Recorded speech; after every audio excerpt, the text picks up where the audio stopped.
part of their Gibson Relays 4x1 team that got to the final, but Shawnee Smith getting there first. Later in the day, another Petersfield athlete, Daniel Cope, got the gold in the boys Class 2 shot put final, while Edwin Allen's Janet Berger won the Class 3 girls final with a leap of 1.70 meters. Yeah, this is a shot put Class 2 boys. Daniel Cope, is it?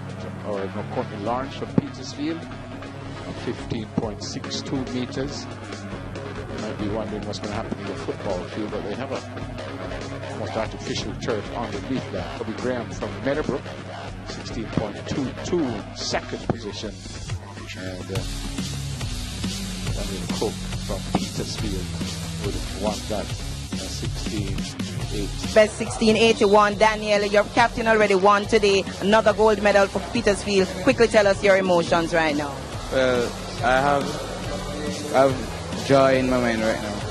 I come out here with the mindset to come out to win the gold medal today, and I came out successful. From 8th place last year to took a gold medal. Congratulations, Daniel Cope. Thank you very much, miss.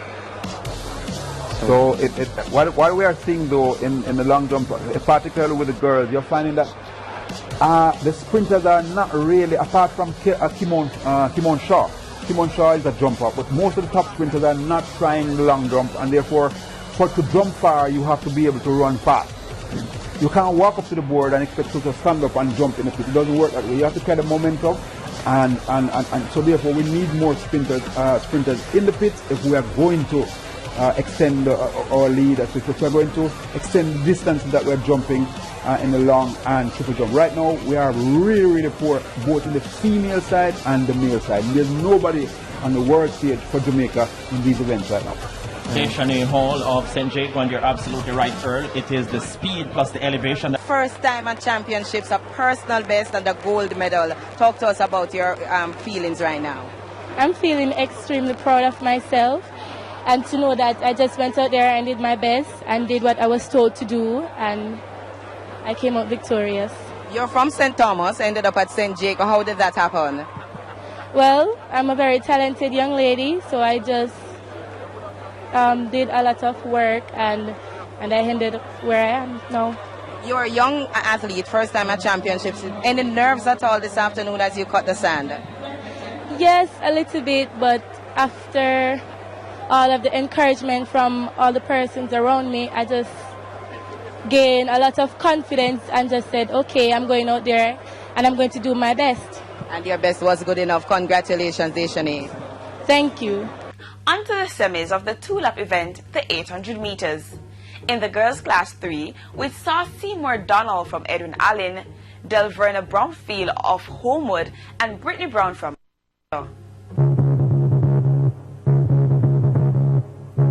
We've got to a high intensity time now. Semi-final action starts at Championships 2016 on the track. The Class 3 girls 800 meters semi-final one underway. Seymour Donald of Edwin Allen already goes to the front, and she controls the pace with from Wolmer's Latifa Pinnock settling in that second spot. 2 minutes 09.60 the record. You don't expect that she'll go after it in the semi-finals, Gillian, but this is a quality athlete and she's already taken command of the race.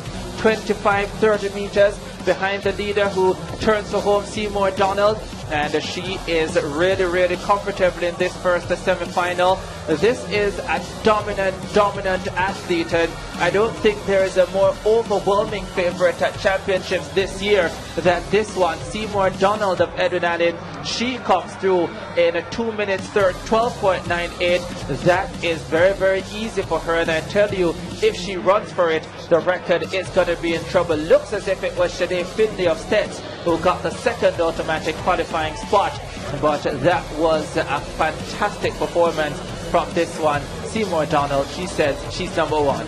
How will they go then for the 800 meters Class 3 girls? The semi-final 2 of 3. Brittany Brown of Manchester is the favorite. She's in lane 5. And this should be a good semi-final because Kayan Green of Edwin Allen is also in there as well. Let's see who wants a piece of the lead. Celine Campbell of St. Mary Hines there. Looks as if no one wants it, and so Kean Green steps forward with the tall Brittany Brown of Manchester in golden brown on the outside. Suggests that she should have quite easily, but Kean Green comes up on her outside and Brittany Brown responds. She still remains comfortable and she steps away from Kean Green of Edinalid now, the silver medal favorite, showing exactly why down the home stretch. The time will not be fast, but she was well within herself at 2 minutes 21.62 bronze last year. She gets into her second consecutive Class 3 girls 800 meters final. Brittany Brown of Manchester High for this third and final semi-final in the Class 3 girls 800 meters. Delverna Bromfield of Homewood Technical is the favorite. She is the returning finalist from last year. She's in lane 4 and she goes out well. Also going out well on the outside looks like foot of Petersfield, is it? No, it's from St. Mary High as they head down the back straightaway. That's 8.74. Shaquina Foot of Petersfield, who has gone out to a really fast start, and I wonder if this is suicidal. It certainly seems like it might be. 29 seconds for the first 200. Delverna Bromfield make a move down the home stretch. Chamberlain of Mavis Bank is back in third. She went out hard and I guess she knew exactly why did Foot of Petersfield. Delverna Bromfield, the favorite, will oblige, but Foot will also get into the final automatically with too short to advance. It's Delverna Bromfield of Homewood Technical who wins it, 2 minutes 18.70, and Shaquina Foot of Petersfield does. It was Shantamoy Brown of KC and St. Jacob's Giovanna Edwards winning their semi-finals. Sent on their way for the first semi-final in the Class 3 boys 800 meters. The top 3 short to advance to the final, plus the next 2 best times. Kirk Stewart of Kingston College on the outside in lane 8, but he does come in with a very good 2 minutes 06.98 and trying to take them through. Jerome Gray of Meadowbrook with St. Jacob's Giovanna Edwards there as well, 206.23 coming in, and St. Jago with a fine middle distance program from Class 3 all the way up to Class 1. Edwards kicks into the straightaway. Kirk Stewart of Kingston College comes into second spot, the tall man, 3 short to go through.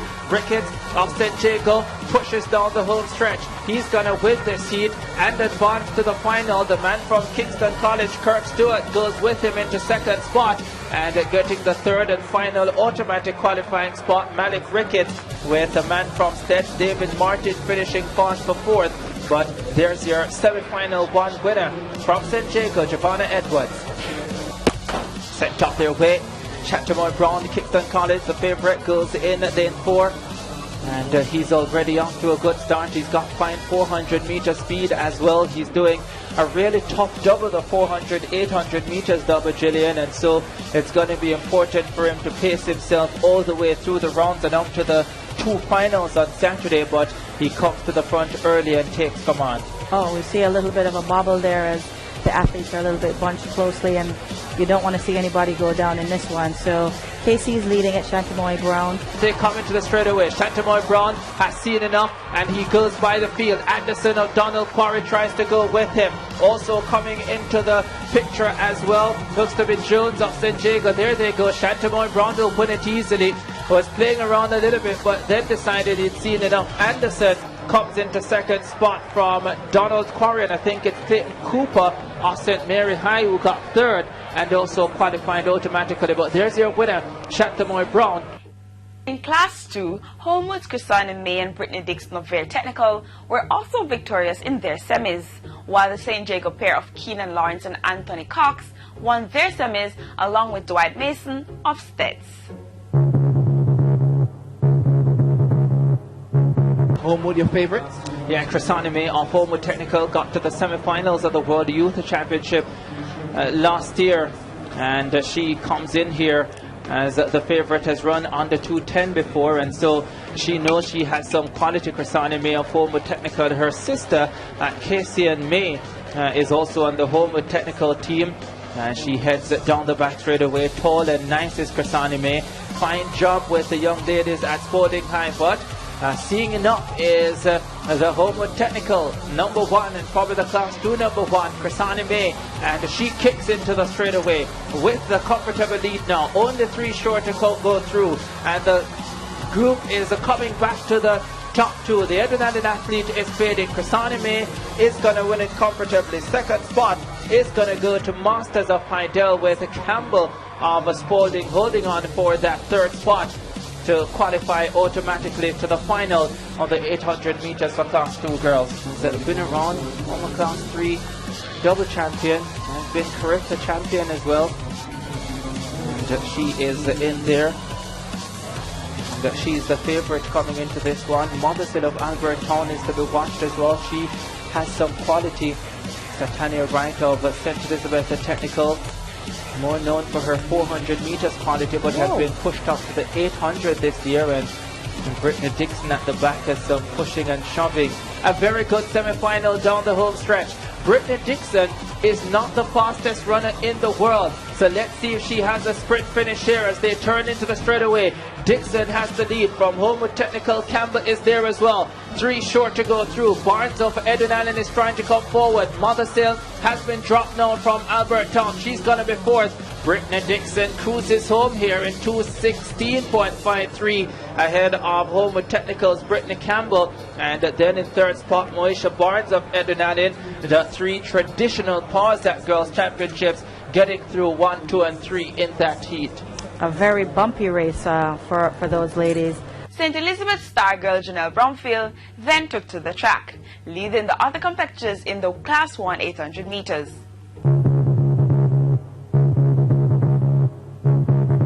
She's a central champion. As a matter of fact, she has so many titles to her credit. 2:07.37 at Western Championships, the only school girl to have gone under 2:10 so far this season. That speaks to her credentials. Doing the 400 and 800 meters double this year. Last year she did 800 and 1500. She also does the 400 meters hurdles, and is a wonderful and a talented athlete. Very, very rounded. This Janelle Bromfield from St. Elizabeth Technical. Just biding her time in the middle of the pack at the moment, measuring the tempo. And this is Janelle Bromfield now, the class act in the field. Just stepping forward, bouncing nicely down the straightaway. In command, in control. She has this one well measured. Janelle Moore of Edwin Allen creeps up now into second. Bromfield from Moore back in third from their technical. That is Kean Plummer. And Bromfield coming home in 2 minutes 17.36 seconds. So Ashani Robb, the favorite here, second at Central Champs. Behind her teammate Janelle Moore, they made it a 1-2 for Edwin Allen. And Ashani Robb, very experienced campaigner in this lineup as well. It's the top 2 from the 2 semifinals plus the next 4 best times that will move into the grand finale come Saturday evening. And already Ashani Robb takes command, being tracked. Then behind them we find from Heidel, that's Sharona Stewart. They spin off the final part of the turn now and into the straightaway. This could be interesting now. Robb of Edwin Allen trying to hold on, a chasing pack, and yes she will. Ashani Robb of Edwin Allen comes home in 2 minutes 15.61 seconds unofficially. So Ashani Robb winning quite, I wouldn't say easily there. She was pushed for most of the way. In the male equivalent, her schoolmate Giovanni James also looked impressive, leaving some wondering if Stets will take both the male and female Class 1 800 meters.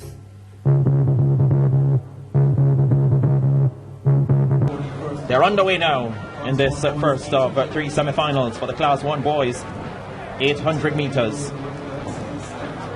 Looking quite relaxed in the middle of the pack already. Javante Williams of Calabar. Then in the light blue colors of Boardwalk is Sean Simmons, trying to take it out quite early. In there as well from Ferncourt, Jerome Palmer. Then on the outside, trying to make a move now, Damoy Boyd. Roger Granston of Homewood Technical. Here comes Petersfield's Shadeen Chambers now, finishing with a flourish. Chambers on the outside, Granston on the inside. Chambers digs deep, but Granston digs deeper and comes home for the victory in 1:54.57. Roger Granston of Homewood Technical. 1:54.57 the winning time there. Clark got away well, so too Javon James. Right up there we have Gawain Porter of Calabar. But it is Javoni James that will take them down the backstretch for the first time. Just ahead of Gawain Porta of Calabar.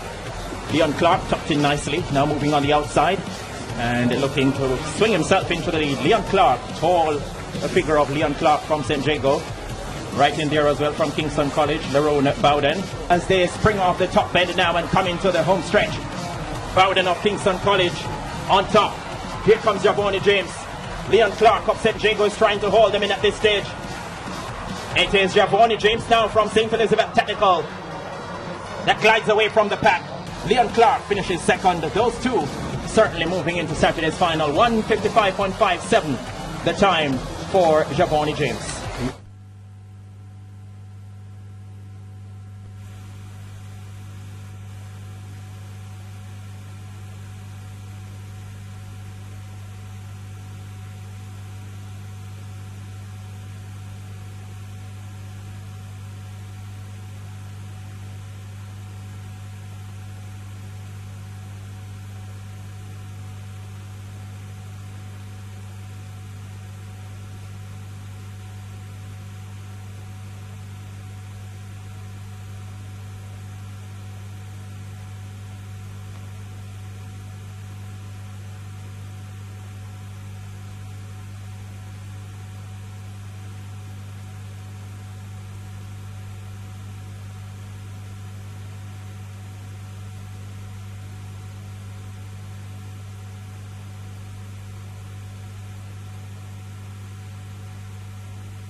So runners parading behind the gate, 0 off the board. In excess 300,000 wagered in the play spot 8.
So dividends Gulfstream, cash your tickets Gulfstream, double paid and all, check your doubles.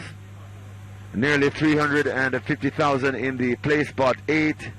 runners at the post, so hurry and make your wagers.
Looks as if we'll get to 400,000 in the play spot 8, nearly 400,000 wagered. Hurry and make your wagers. Play spot 8 pool. Edging to 400,000. Last chance to make your wagers.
He's ready, and they're off.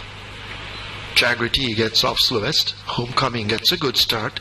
Big Buck is also running quickly, and Big Buck sprints into an early lead as they run past the intersection and leave the 7, and Big Buck sets out to open up a huge gap. Silver Surf is kept off those fractions along with Mr. Top Man. Waiting for one in the blue is in between horses. Homecoming out wide. Jagrity now joins those to form the line of 3. That one is running the rail, and Valentine Boy at the back of the final pack.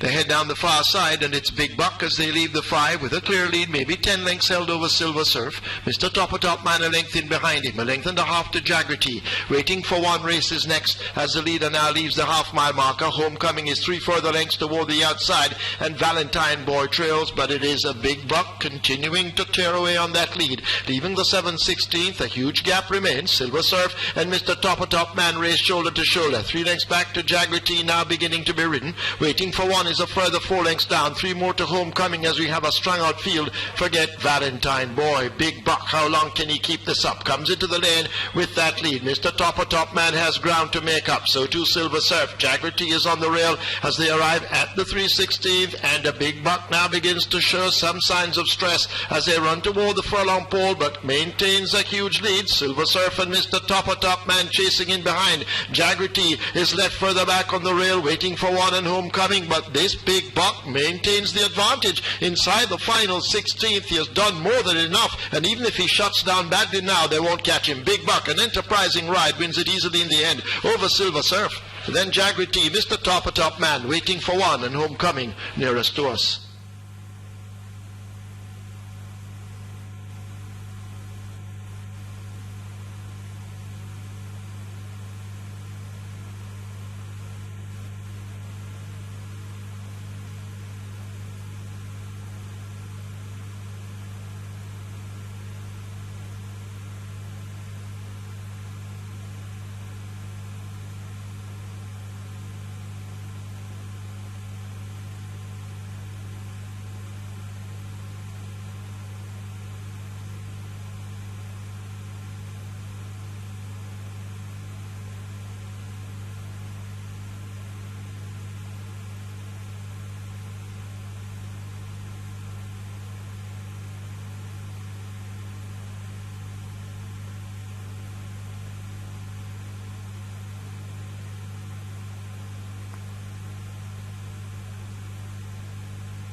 The turf. These are maiden claimers. 3-year-olds is $75,000 the claiming level.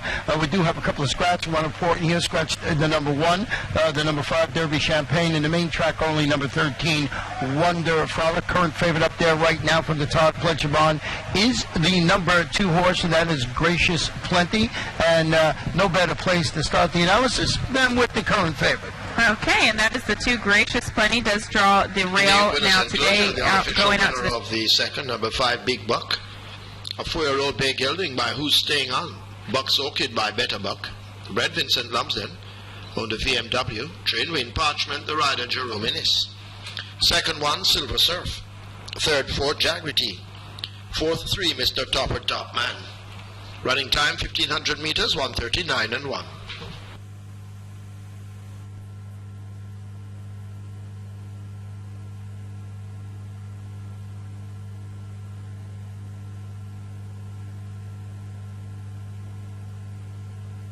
For 3 minutes 44.24 ahead of St. Andrews High School, 3 minutes 47.96 at Murray High third, 3 minutes 48.96. Those 3 teams in the final. Homewood won the second, the semi-final. And here we go. Well, there were 4, and now it's down to 3. Challenging on the outside and goes into the lead. 300 meters to go. The Rosal team about 300 meters behind. Edwin Allen on top, 1.5 meters. A very technical second. 200 meters left. Edwin Allen, very technical. The Edwin Allen runner looks stronger coming off the turn. Veer Technical in second. And Edwin Allen going away from Veer Technical. Well, when you put Shannon Callaway on the ankle leg for Edwin Allen, the 400-meter hurdler, yeah, that's what's going to happen on the ankle leg. But not to worry, both teams, as I promised you, into the final. And yeah, you can't get information any faster. Shannon Callaway on your screen. Rhodes Hall, my information tells me Rhodes Hall is in Hanover. Yes. And Hanover is one of only 4 parishes in Jamaica that has never won boys or won girls championships. It wasn't the final, but as many expected, it was a face-off between one Christopher Taylor and the clock. Have a look at who won and also get a glimpse of the other qualifiers.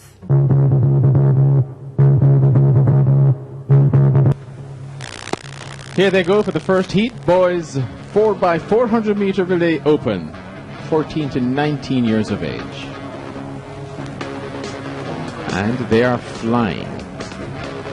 What a difference between the genders. Just the winner will automatically go forward.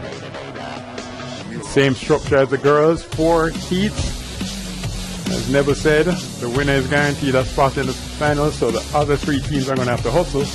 San Diego will come off the turn with the lead. So yeah, the protractor here in the room. We're in a nice AC room, viewers, and Patrick puts his protractor on the screen and San Diego comes off the turn with the lead. You know the maps, they say like an inch is a mile. You know, he works it out. That's a 15-meter lead. San Diego will win and qualify easily. Wins by 16 meters. Exactly. Monroe College is second. Wolmer's will be third. Clean start. Dintle in lane 1. Tatius Golding in lane 2. Kingston College, the famed purple and white, running out of lane number 3. Spalding in lane 5. Running well they are. Running up on St. Andrew Technical in lane number 6 and Rhodes all out in lane 8. Kingston College staying in touch on the stagger. Might just marginally be behind Spalding's, running very well. Once the baton goes into a Keen's hand, race over. Spalding second. Well, you can probably see it on the screen. He has taken off. And that's his running style. Just staying with his race plan. He runs the first 150 meters hard, he says, to discourage the opposition. Cruises on the turn for 100 meters, and then he closes the deal in the stretch. Akeem Bloomfield, lovely. He's just the perfect specimen for the 400 meters. 110 meters to go. KC with Akeem Bloomfield on anchor. Taking it easy with a 25-meter lead. Spalding second, Dintle third, Rhodes all in fourth. Cruising in 304, 306. Akeem Bloomfield looking all over the joint. Comes across the finish line, wins in 3 minutes 12.70. 15-meter victory. Spalding second, ahead of Rhodes all and Dintle Technical. A split of 47.5 seconds. 47.5. If he will ever get back to that level. Here they go for the third semi-final. The winner automatically goes through. The San Diego from Heat 1, Kingston College from Heat 2, San Diego 312-14, KC 312-72. They are safely through. And according to Bruce, second place Monroe in the first leg at 8:40. But Bruce knows even the times without checking. You're a sick man. Jamaica College with a 25-meter lead. Garfa Maceo, Lacovia, and Bogwalk. Jamaica College wins it, 3 minutes 15.19 unchallenged. Garfa Maceo second, Lacovia third, Bogwalk will be fourth. Today, new record at champs. And Taylor is out there. And that's Anthony Carpenter running the first leg for now what's the rationale for that now? What's the rationale for Christopher Taylor being here? We'll get to that in a moment as Bruce takes a sip. Calabar in lane 5 has the overall lead. Edwin Allen behind, just on the outside of Calabar. There's Mona. Herbert Morrison. On the inside, Edwin Allen is running well. Calabar, Edwin Allen. Those two come off a turn in front. Calabar now just cruising. Calabar struggling to get back to Edwin Allen here. Let's see what happens. A 5-meter lead. Edwin Allen and Calabar. Mona, Greater Portmore, Herbert Morrison, and Kingston Technical. But let's see what happens. Edwin Allen will try to stage an upset. Is he cruising? Christopher Taylor climbing in a measured way and blows by him at the moment. Let's see if Edwin Allen can peg him back in the straight. Christopher Taylor will take Calabar into the final. The Edwin Allen runner pitching and stumbling straightens out, taken out of his stride, and Christopher Taylor eases down, does what is necessary, and puts Calabar into the final. 3 minutes 11:79. Edwin Allen second, Greater Portmore third, Mona, Herbert Morrison, and Rosies. The fastest time for the evening, viewers, 3:11.82, and the fastest individual split for the evening, 46.1 for Christopher Taylor, 46.1. That's my unofficial hand time. Chris barely catching his breath after that stellar run on the ankle leg just now, but quickly talk to us about that record in the Class 2 200-meter semis. Well, the plan today was to come out here and execute a perfect race plan. Didn't come out here to set a record, but I came in home straight, feeling very comfortable, so I just went for the record, and I got it. And you got it, and then a lot of people very surprised to see you back out so soon, anchoring Calabar to the win the heats of the 4x4. Why was it necessary for you to come out? Well, I was wanted to get race fit with the first thing, and second thing, I want my team to be qualified. All right, Chris, all the best. Thank you. It's been a great day 3 and overall 3 days of greatness. There's lots more in store. Join us tomorrow for day 4.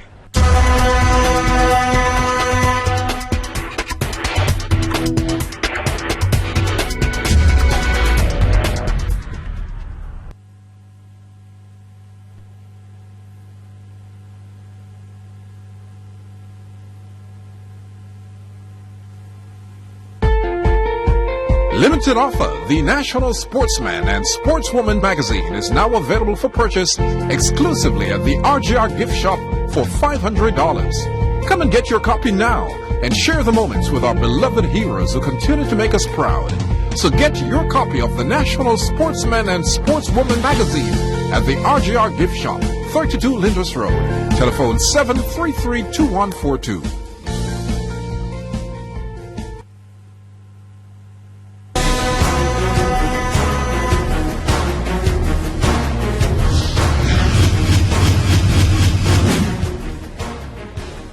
I'm Hubert Lawrence, and the athlete I'm looking at mostly at boys' championships is O'Brien Wason of JC. He's a fabulous jumper, defending champion at both long jump and triple jump class 1. His long jump last year, 771, one of the best long jumps in champs history. Very, very fast on the JC 4x1 team, and that speed could blow him out to pass the record, 787, standing from 1993 by Leon Gardner Vertek. In the triple jump, looks a bit off form now, but if they've picked him right for champs, as Coach Ruel James probably has done, he could be again beyond 16 meters. Big jumps, O'Brien Wason. The female athlete I'm looking at mostly, lots of good athletes at girls' championships, is Bromfield of Stets. She's tall, powerful, first year class 1, has a point to prove in the 4 hurdles, stopped at the first hurdle last year, looking to improve there, and has fine times at 400 and 800. Not by herself at 400, Williams, Homewood, Calawan, Edwin Allen, both very, very good girls, but her Bromfield's all-round ability, she's imposing, combination, Rhodesia, Dion Hemmings, gonna have my eye on her during championships.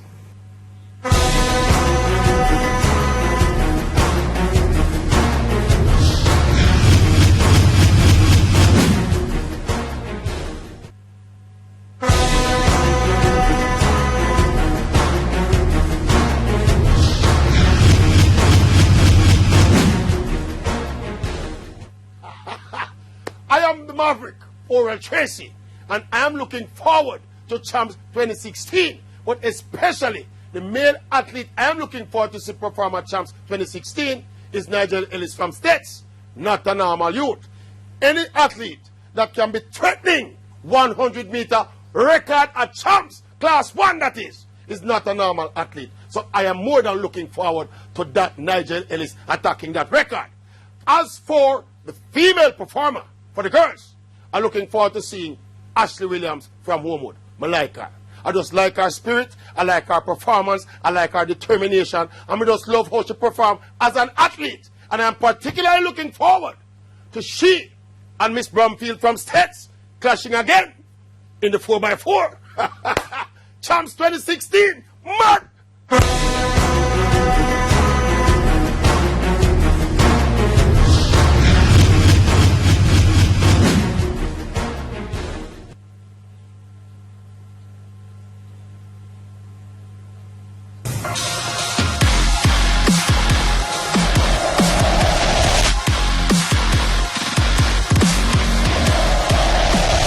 Johnson defends. Gasol over Jordan.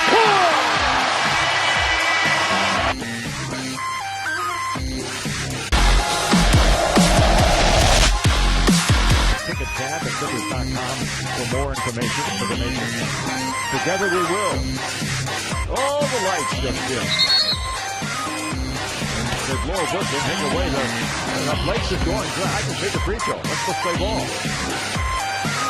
Let them make him shoot it again.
Another risk.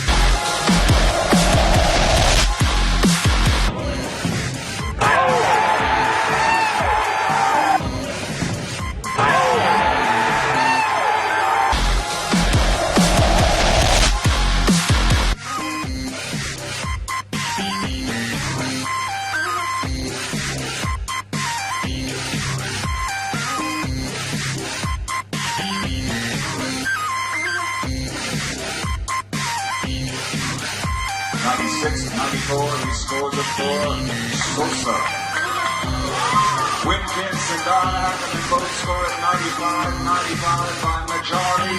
The contest is a draw.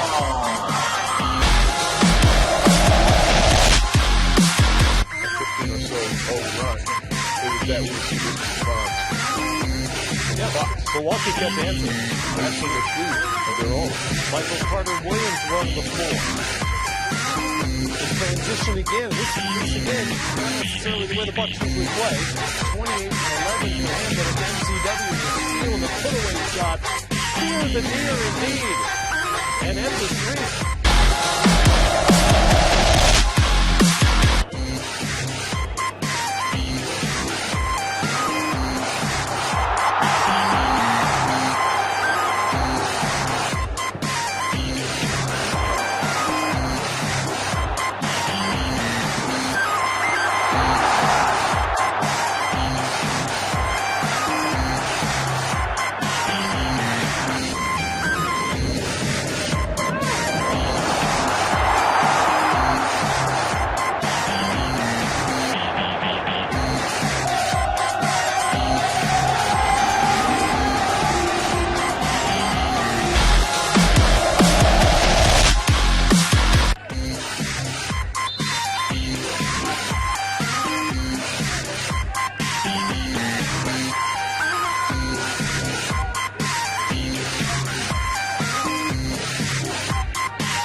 Martial, who can look to steal Herrera. What a save! Brilliant goalkeeping from Courtois. Herrera thought he'd scored. Double since the 14th of November. Kobe pulls out top of the key. And ball! Left to right now. Great. Three, Bryant. Yes, sir. Back to Bryant. Bryant into the second quarter. Kobe corner the key. He scores. Right back to Kobe. Shoot situation for Bryant. Get down. 101.99. Kobe tied at 101. Not anymore. 103, 101. Now this is vintage. มาครับสวยเลยแบนตี้ปัดเข้ามาที่ลูกของลูกนี้ปัดเข้ามาบอล1-0ครับเอาเข้าขึ้นดาวเล่นแบนโค้งกับโอริโต้เข้าไปดึงบอลได้ล็อกเข้าซ้ายแล้วโยกหาเพื่อนไหลเข้ามาที่ลูกยิง 2-0 ครับโอ้โหก็ขึ้นนำ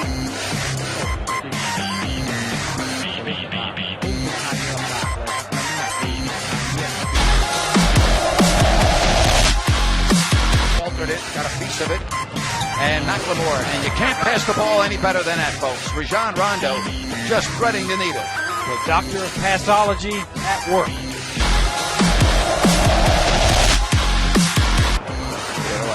Уверенно выиграл. Для Кэмерона переходит ушедший Кириев.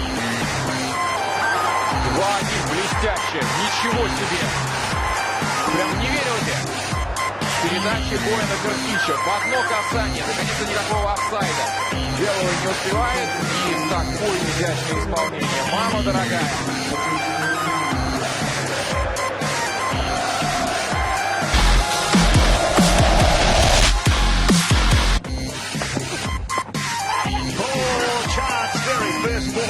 Through the hands. Oh, hit down and that's gone. That is gone up. Third man's come up, crunched through the offside. 4 more. Third man said he was vacant. Little bit of whip. Massive as well. Goodness me, Gutfield's given himself some room and he's hammered it. Oh, brilliant. 6 more. All the way. Right down towards our camera. Oh, just had another 6 to the list. Into the bank. Richardson wants to say.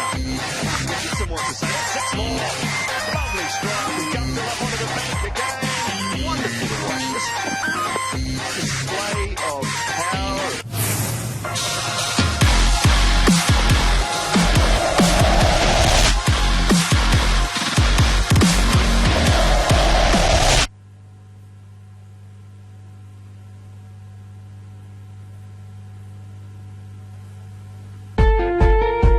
Limited offer. The National Sportsman and Sportswoman magazine is now available for purchase exclusively at the RGR gift shop for $500. Come and get your copy now and share the moments with our beloved heroes who continue to make us proud. So get your copy of the National Sportsman and Sportswoman magazine at the RGR gift shop, 32 Lyndhurst Road. Telephone 733-2142.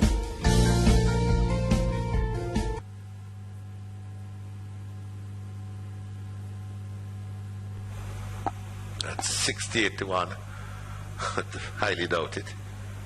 Genuine friend. Florina Klinker went last out. Was running some good races before. It's well presented this afternoon. And from an outside draw, she could leave that last effort well behind.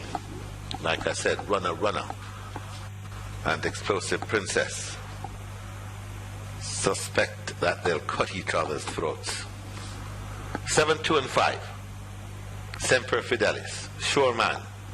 7-1. That's a great price for Shoreman here. And who's Orchid?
So the pick 9 starts here. Cayman has less than 1 minute to wager. Pick 9 a carryover in excess or just under 3.7 million. Just under 3.7 million. Approaching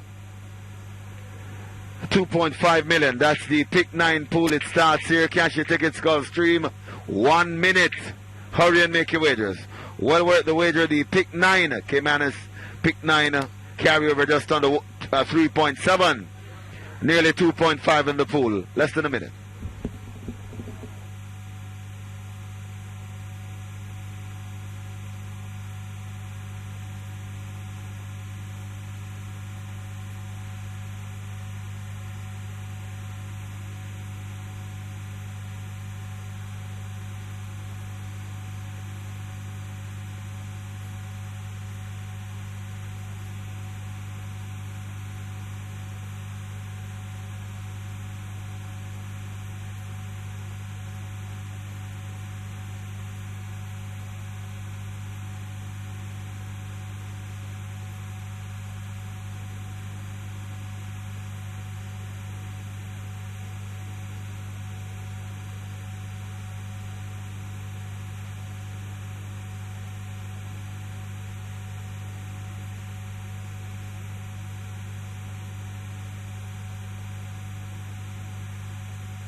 Wager.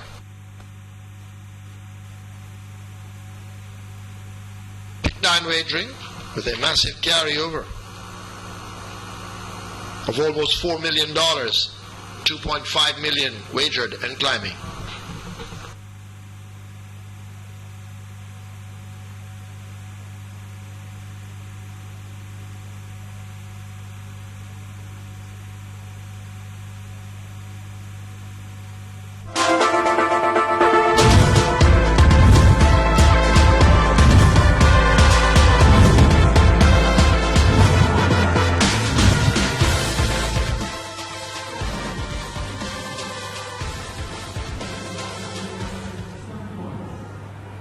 You know, I remember it was about this time on Tuesday when I started, and there were no lines behind me, and obviously you never saw anything like that. The crowd wasn't here.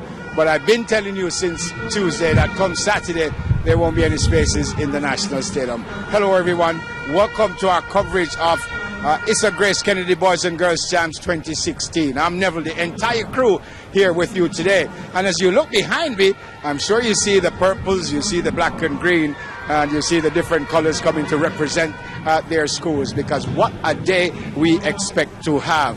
Now, let me tell you, we start the final day on the girls' side after 20 finals. In third place, San Diego 89.5. In second, Hydel 102.5.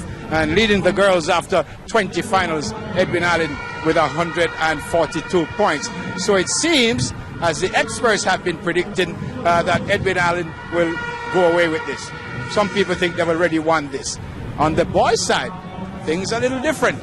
In third spot, the defending champions Calabar on 93.5 points. Kingston College in second, 101 points. And San Diego at the top, 102.5 points. So anything could happen. But guess what? That lead. Fidelis now moves up to join Explosive Princess. They share second. Shoreman is further back in fourth spot. Who's Orchid races in fifth, some lengths off that lead as they leave the half-mile marker.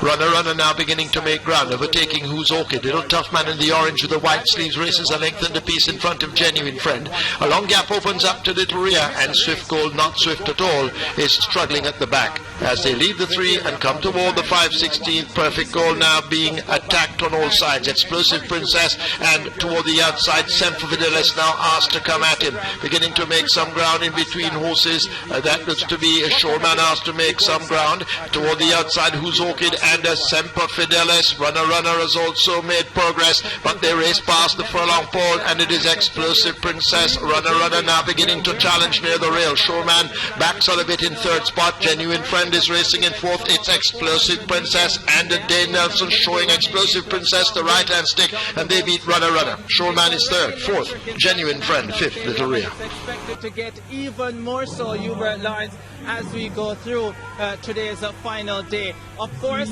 athletes will be looking for big points for their teams, and they'll be looking for individual glory as well. There are some athletes who have already achieved some of that glory. 8 records broken so far. Christopher Taylor of Calabar, he's gone 2 of them. 400 meters, 46.33, lowering Devon Baker's 46.64. Then in the 200 meters, 20.80, lowering 20.89. Shanice Love, how good was she? You had to love that discus performance in Class 1. 52.73 meters, the Excelsior girl winning that event. And yesterday we had all of 5 records.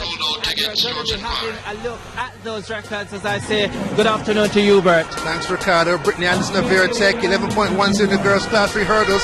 Her coach Raymond Casey Graham polishing the hurdling at Veritech. She was fabulous. 11.10. There she is. She comes up this afternoon in the finals at 8-meter hurdles.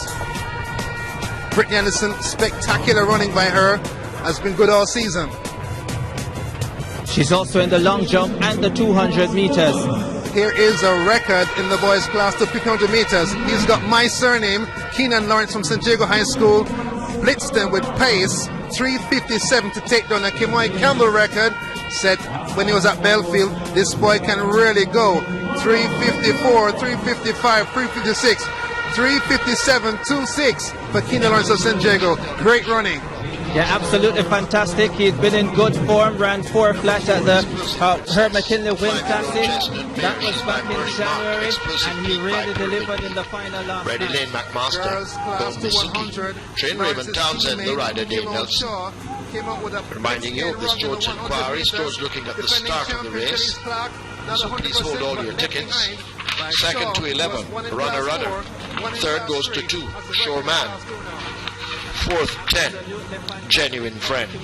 Running time, 1200 meters, 1:16 and 2. Wow. It was a quality performance. Great work by her and Coach Cananda Goburn. Boys triple jump, outgoing senior JC captain, 16.39 to smash the record. They're the celebrations.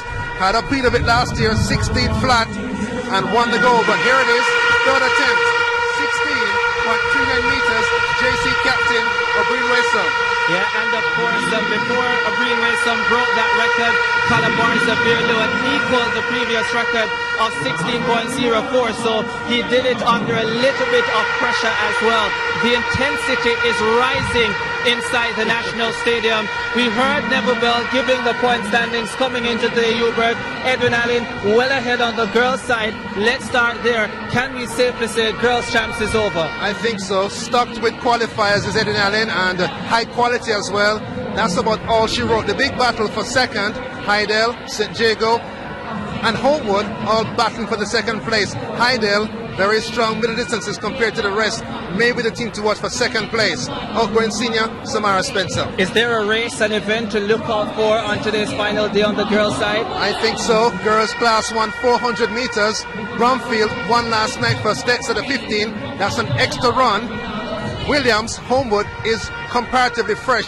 They come up shortly at 400 meters. That's the race to watch. Yeah, we certainly look forward to that. Then on the boys' side now, things really tight. Jamaica College 102.5 points, KC 101, Calabar 93.5. When you break down the number of finalists, Hubert, Calabar 33, JC 29, Kingston College 28. What does those numbers mean? Every race is a literal cup final. No mistakes accepted. If you make a mistake, you lose.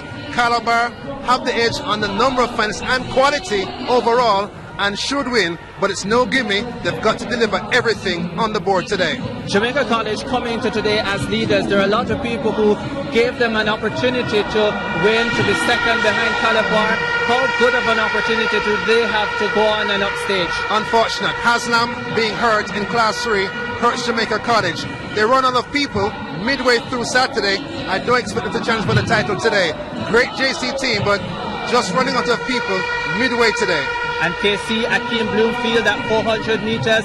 They're the threat to Calabar. And 4x1 and 4x4. If it gets down there, Calabar hope to ice it before 4x4 time.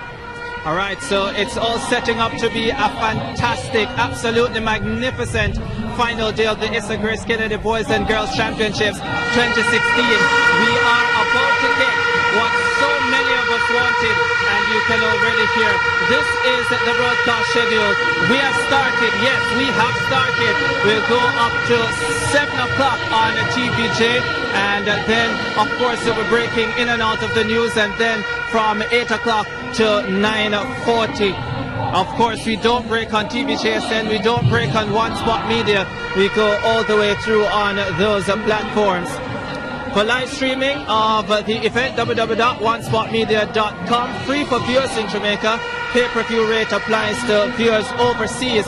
$13.99. I can tell you that is a small price to pay for what you're going to get this afternoon going into evening. There's a look at the Kingston College section of the grandstand, and to tell you more about it, we go upstairs to our commentators.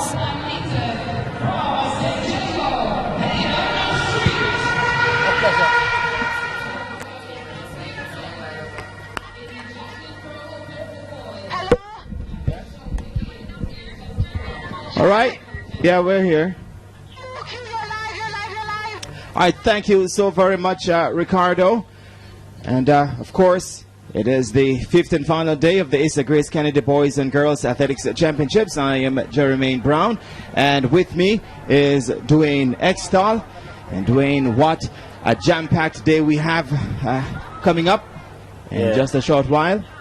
It's gonna be a good one, as Ricardo said. It's going to be a strong field for Jamaica College to try and get back at the title, but they, as Hubert Lawrence said, will run out of people midway these championships. Kingston College, Calabar, they are ominously poised for a big push, but Calabar, defending champions, would want to wrap it up before they get to the 4x4 relay. So you see the temperature on screen, the visibility, and other details.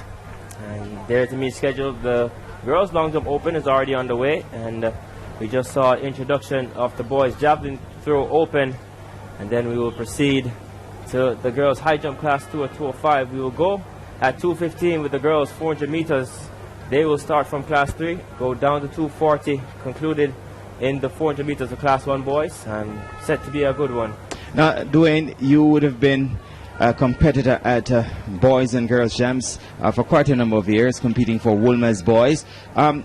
Tell me how it would have been for you on a Saturday afternoon, when I know in Class 2, Class 1 would have been the pressure years for you, but what's the atmosphere like, and what's the pressure like on a Saturday afternoon? Well, there's only one year I ever felt pressure on a Saturday afternoon, and it was my final year when we were chasing championships, and it's deep.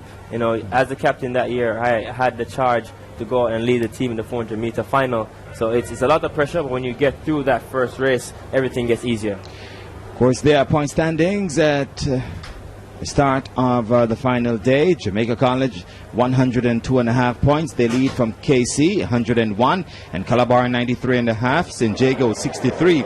Petersfield 32, and Stets, the Western champions, 32 points as well.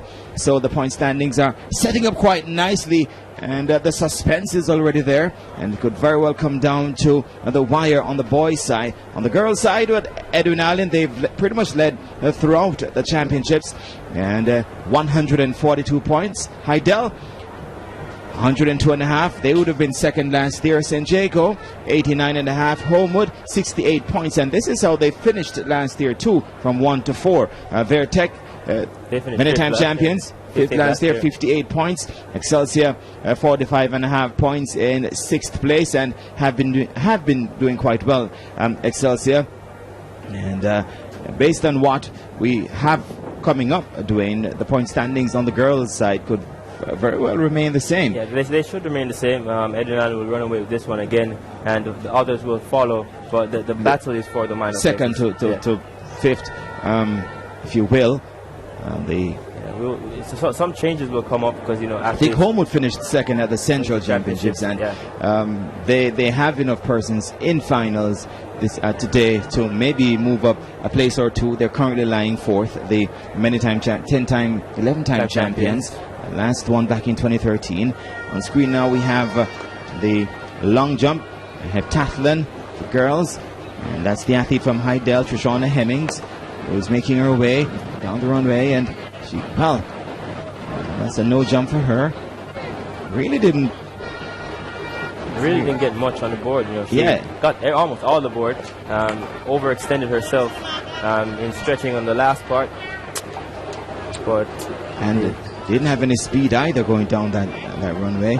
This is Danica Ferguson of the Queen's School, making her first attempt. And it's only 3 attempts. We would have seen these girls last night in the 200 meters. They closed out the event. On screen, that's Ferguson of Queens. Yes. Looking to give her school some big points. And we'll bring you up to speed shortly with the standings in the heptathlon for girls, just to let you know where the athletes are positioned. Of course, they have 3 events to complete today, 7 events in the heptathlon. And this event would have been introduced at Girls Champs at the turn of the century, if you will. There are a number of years when the heptathlon would have been out, and finally introduced at Champs, maybe some 10 years ago. As Ferguson heads down the runway, nice speed, and she might just have overstepped there as well. But this looks to be one of her better events compared to Hemmings of Hydel, who we saw earlier, who's a little bit more stockily built, maybe better at the throws. And Hemmings is also a good sprinter as well. As we look back at this attempt, as you said, stretched in her to the board. ultimate attempt to the board, so left the board untouched in that attempt. 4.73 meters is her mark.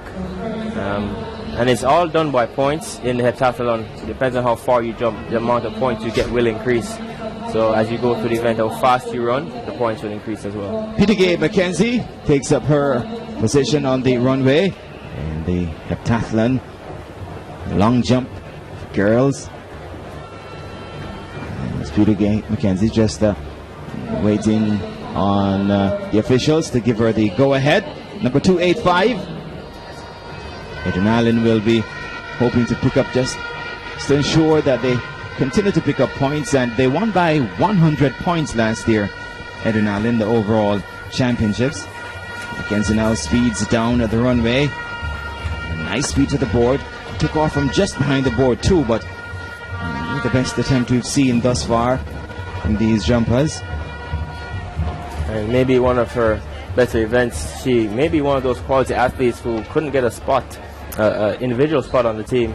So she's good at multiple events, as we've seen over the years. They had Janelle Fullerton last year. She's done well. And she's now at San Diego competing in the heptathlon again. So Miss Carol Cuffley, as you see, just measuring. Yes. Long time official. McKenzie, looking back at her attempt, took off from behind the board. And in a case like this, Dwayne, 5.76 meters, and that's maybe the best jump we've seen thus far in overall. This is Janelle Fullerton now of San Diego. Was that Adrian Allen last year? Moved to San Diego. She got the bronze in this event last year. Janelle Fullerton, and looking to move up 2 places to the gold medal. Aisha Champagny was simply outstanding last year in winning the event. Set a record as well. St. Andrew Technical. So Fullerton heads down the runway and took off from behind the board too. And she also, I just want to, when they take off from behind the board, do you bring your marker a bit back, or do you bring it forward? You bring it forward because you took off from behind the board. But doesn't it depend too on how much from behind the board you took off? Yeah, and your coaches will be in the stands, and they will indicate to you. You know, a lot of times coaches will say move it 2 back or move it 2 forward, depending on how far behind the board you took off. But one thing that's playing against the athletes right now, the listeners and the viewers won't see it, but the wind has picked up, and it's Saturday afternoon. As customary, the wind is strong in their back, so they're having a strong tailwind in the long jump. Going the opposite direction on the home stretch. When I say opposite, compared to the 400-meter runners who will be coming up shortly and who will be going in the opposite direction. So this is Zonda Green now of Excelsior, Excelsior showing their colors at champs this year, both on the boys and girls side. So Zodi Green heads down that runway, hustles to the board, and also takes off just from behind the board, but gets a mark on the, and it's a legal jump, and importantly, gets a mark on the board from early. Yeah, very good technically. Not the fastest athlete, planting her foot just before the board. So a lot of these athletes we've seen not using the board at all, taking off from behind the board, but Zodi Green, one of her better events is the long jump. That's our coach, Gavin James, and 4.60 meters, so she will want to improve on that. And as you said, the Eagles, as they're nicknamed themselves, they continue to soar at these championships. Lady Eagles coming up from athlete from Mouchette, 845, Peter Ann Headley. From the west, here she goes now. Just a gentle run down the runway, not too much speed, and just doing enough to get into the pit. And once again, importantly, gets a mark on the board. She can now go back and maybe focus a bit more on increasing her speed to the board and getting a better jump. And what's also important, as you see, her long strides, almost reminiscent of a triple jumper. Yes. And again, she takes off from behind the board. But what's most important for these athletes is getting a distance to get points. And she would want to extend those long legs as she comes off the board. 4.35 meters for Peter Ann Headley of Mouchette. And the thing is, in the heptathlon and the long jump, it's a matter of which is your best jump. And that's where you get your points from. So whether your best jump came at the first attempt or the second or the third, you only get 3 jumps. Yeah, and these athletes only get 3 jumps. So not this customary 6 that you get only in the regular event. And you pick up points in each event to go towards your overall tally. So heading on the runway is Zinedine Russell of Alpha, medalist last year in the event. I think she would have been second in the event last year. Zinedine Russell of Alpha, and no doubt will be striving for that gold medal, having had that experience. Only class 2, but the heptathlon is an open event.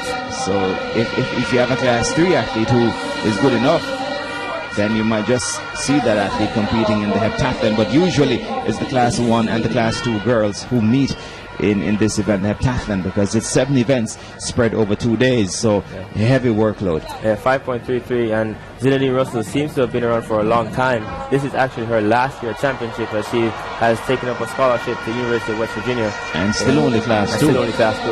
Yes. And also, Dwayne, isn't it that for the heptathlon, the girls are allowed to take part in, I think, 2 individual events, unlike the boys. It's 10 events for the decathlon spread over 2 days, and they're not allowed to take part in any other event but the deck, as we call it. Yeah. Just to keep them in check and avoid that burnout and workload. Homewood technical athlete Keneva Headley makes her attempt there. Colourful hairstyle. Homewood known for that. As customary. Yes. They don't show up at championship without it. And we take a look back at her attempt. Got some off the board, almost more than half off the board. Yep, more than half a step on the board, and had a nice landing. And she would want to, we wait for her distance, but I'm sure she would want to improve on that attempt. Keneva Headley, bearing the surname of the great West Indies and Jamaican batting legend, the George Headley. 5.38 meters for Keneva Headley. This now is Radine Morris of, Trishana Hemmings of Hydel. Yes, we're back at the very top, 5.54 meters on her first attempt. So Hemmings rather, is biding her time. And, gets the white flag now from the officials.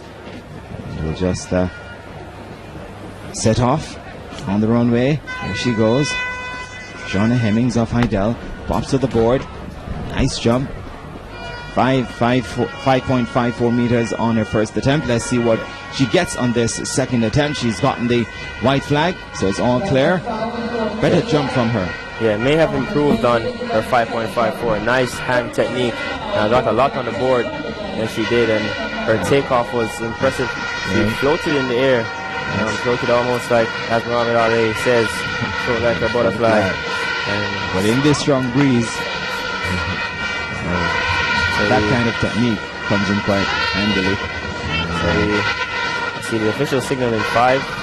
As I said, much improved, 5.76 meters. And, I think we're going to be having some of the javelin action for you as well for boys. This is another open event. As you take a look at the grandstand area inside the National Stadium, just filling up. And in the bleachers, that's the area where you find the Jamaica College supporters. Huge flags. Everybody getting ready in high anticipation. Jamaica College leading the point standings, heading into the final day. And before the season, they've said, not to cut you, that they think they can win chance too. We're seeing that confidence playing out. And what they said, as you look at Hayden Street of St. Diego in the boys javelin open, what Jamaica College athletes have said, they just want to get to the finals to give their school some points. Yes. And that was a very good attempt. First attempt for Hayden Street. St. Diego, his first attempt. Yes. The record in the event, 64.08 meters. So 16 qualified for the final. It will be whittled down to a top 8. And once you get up to that qualifying, the qualifying mark to get to the final was automatically 47 meters. So let's see what the Street could have gotten here. But just to tell you again about the boys from Jamaica College, they were 47.33 meters for Hayden Street on Jamaica. So a good throw by him, so he gets in automatically, and after their first round of attempts. There we go. Continue to look at the action in the javelin. Coming up next will be Leandrew Davis from St. Mary's College. Trying to get into that top 8. Came in with a qualifying distance of 48.91 meters. Pretty good effort there. That should pretty much get him up to at least the distance he threw to get into the final. 48.91 meters for Leandrew Davis of St. Mary's College. Technique 2. Starkly built athlete, Leandrew Davis. Now he threw 48.91 meters into the overall final.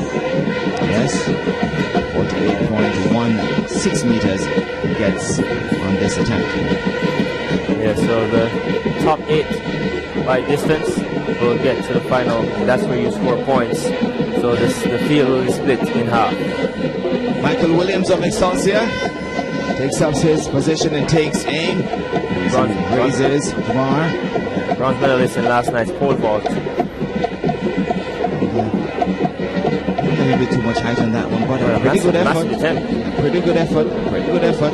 Massive attempt. Massive attempt by Williams. Is he the captain of the team or one of the captains? One of the team captains. Yes. A very high release by Williams. You said the javelin traveled almost straight up instead of out, but a great attempt by him. Will look to improve on his 48.69 as he did to get to here. So this is his second attempt.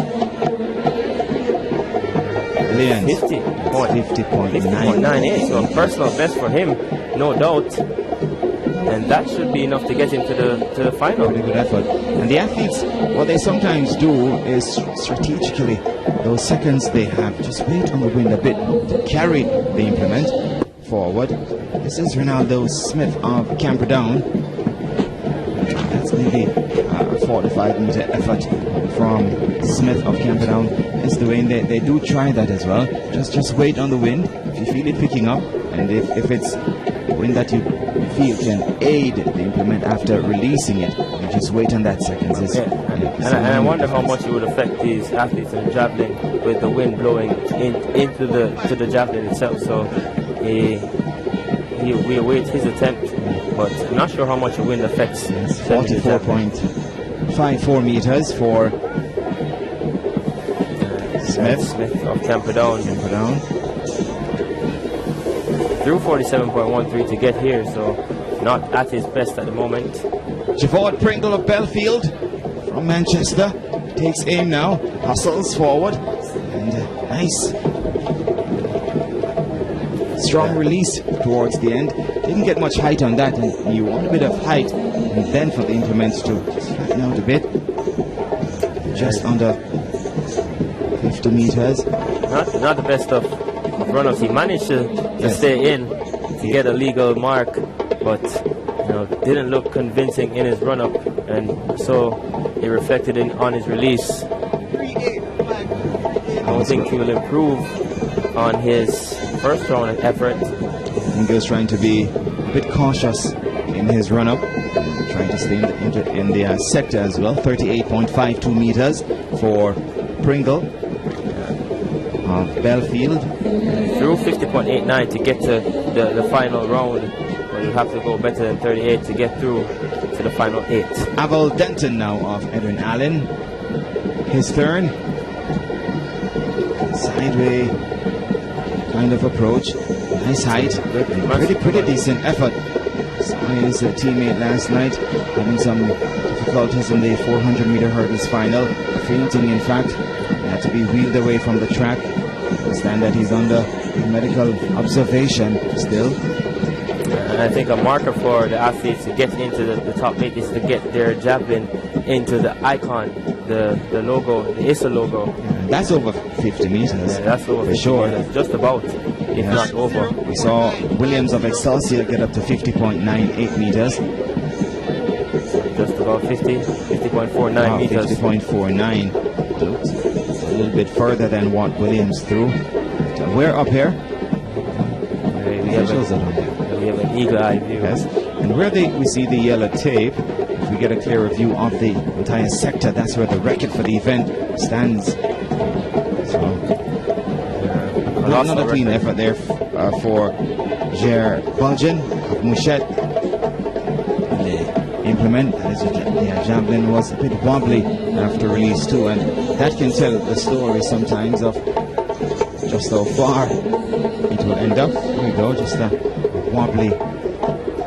And it's wobbling based on his release. Yes. It has to do a lot with how you position your arm in releasing. And your wrist too.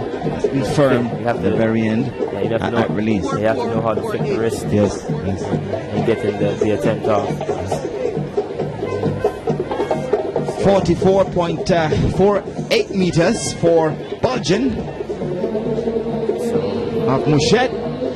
Hassan Williams now of Maud McLeod, Western Jamaica, trying to pick up some points for his school. He came from way behind his back there. Very high release. Yes. Just over 40 meters. Understandably looking disappointed. He's gone through his first round attempt. If you take a look back at his approach, his arm extended, but has his lead arm across his chest. Yes. Coaches wouldn't advise against that. It's stuttered towards the final aspect of his delivery there. Maybe just under 44 meters, yes. So 42.94 meters for Hassan Williams of Maud McLeod. And this event would have been introduced recently at the championship level, so the record may not be that impressive, but I suspect that this now is one of your event favorites. Adrian Mitchell of Calabar. Nice speed towards making that final delivery. Good wrist action as well. That's just about 50 meters too from Adrian Mitchell. He's sitting in second place at the moment. So we await his distance. Yes, and these points will be important, yes, for Calabar Green. Yeah. You see where KC, Calabar, JC all close in the point standings. Yeah, and close to finalists for today's events. So they will. Every point counts. Every single point counts. Calabar would have gone into today's events with 21 finalists, and Kingston College with 20. Jamaica College with 21. Let's see what they come up with for Mitchell. That's 51.03 meters for Mitchell of Calabar. 51.03 meters. Taking another look in the bleachers area of the grandstand. Delano Beckford of Happy Grove from Eastern Jamaica, from Portland. Wouldn't have had Eastern Championships. That's a massive That's throw. a massive one. He looks pleased. He looks very pleased with that one. Definitely be pleased. Would be happy with that effort. Delano Beckford from Happy Grove. They didn't have a smooth final. Here we go. Look at the implement. They're not wobbly, just steady. And the nice height. And let's see what he would have gotten. This may have put him into the lead. But that was a big throw by him. Big effort. Yes. Huge effort. 56.87 meters for Beckford. Delano Beckford of Happy Grove out of Portland, Jamaica. I said, Dwayne, he wouldn't have had the Eastern chance to compete at, neither Tyreek Sualher of Moran Bay. Those would have hampered their preparations, no doubt, in terms of getting ready for championship performance. So here Now the goes starter Moran Bay. runs back to his spot. Mr. Do It Better looks to be in. Field in line. 1 mile ahead of them. Mr. Do It Better, still a bit fractious, but they're off. Urban Principal misses it. Dr. Train didn't get away all that smartly along with Hay Champ and Wartime.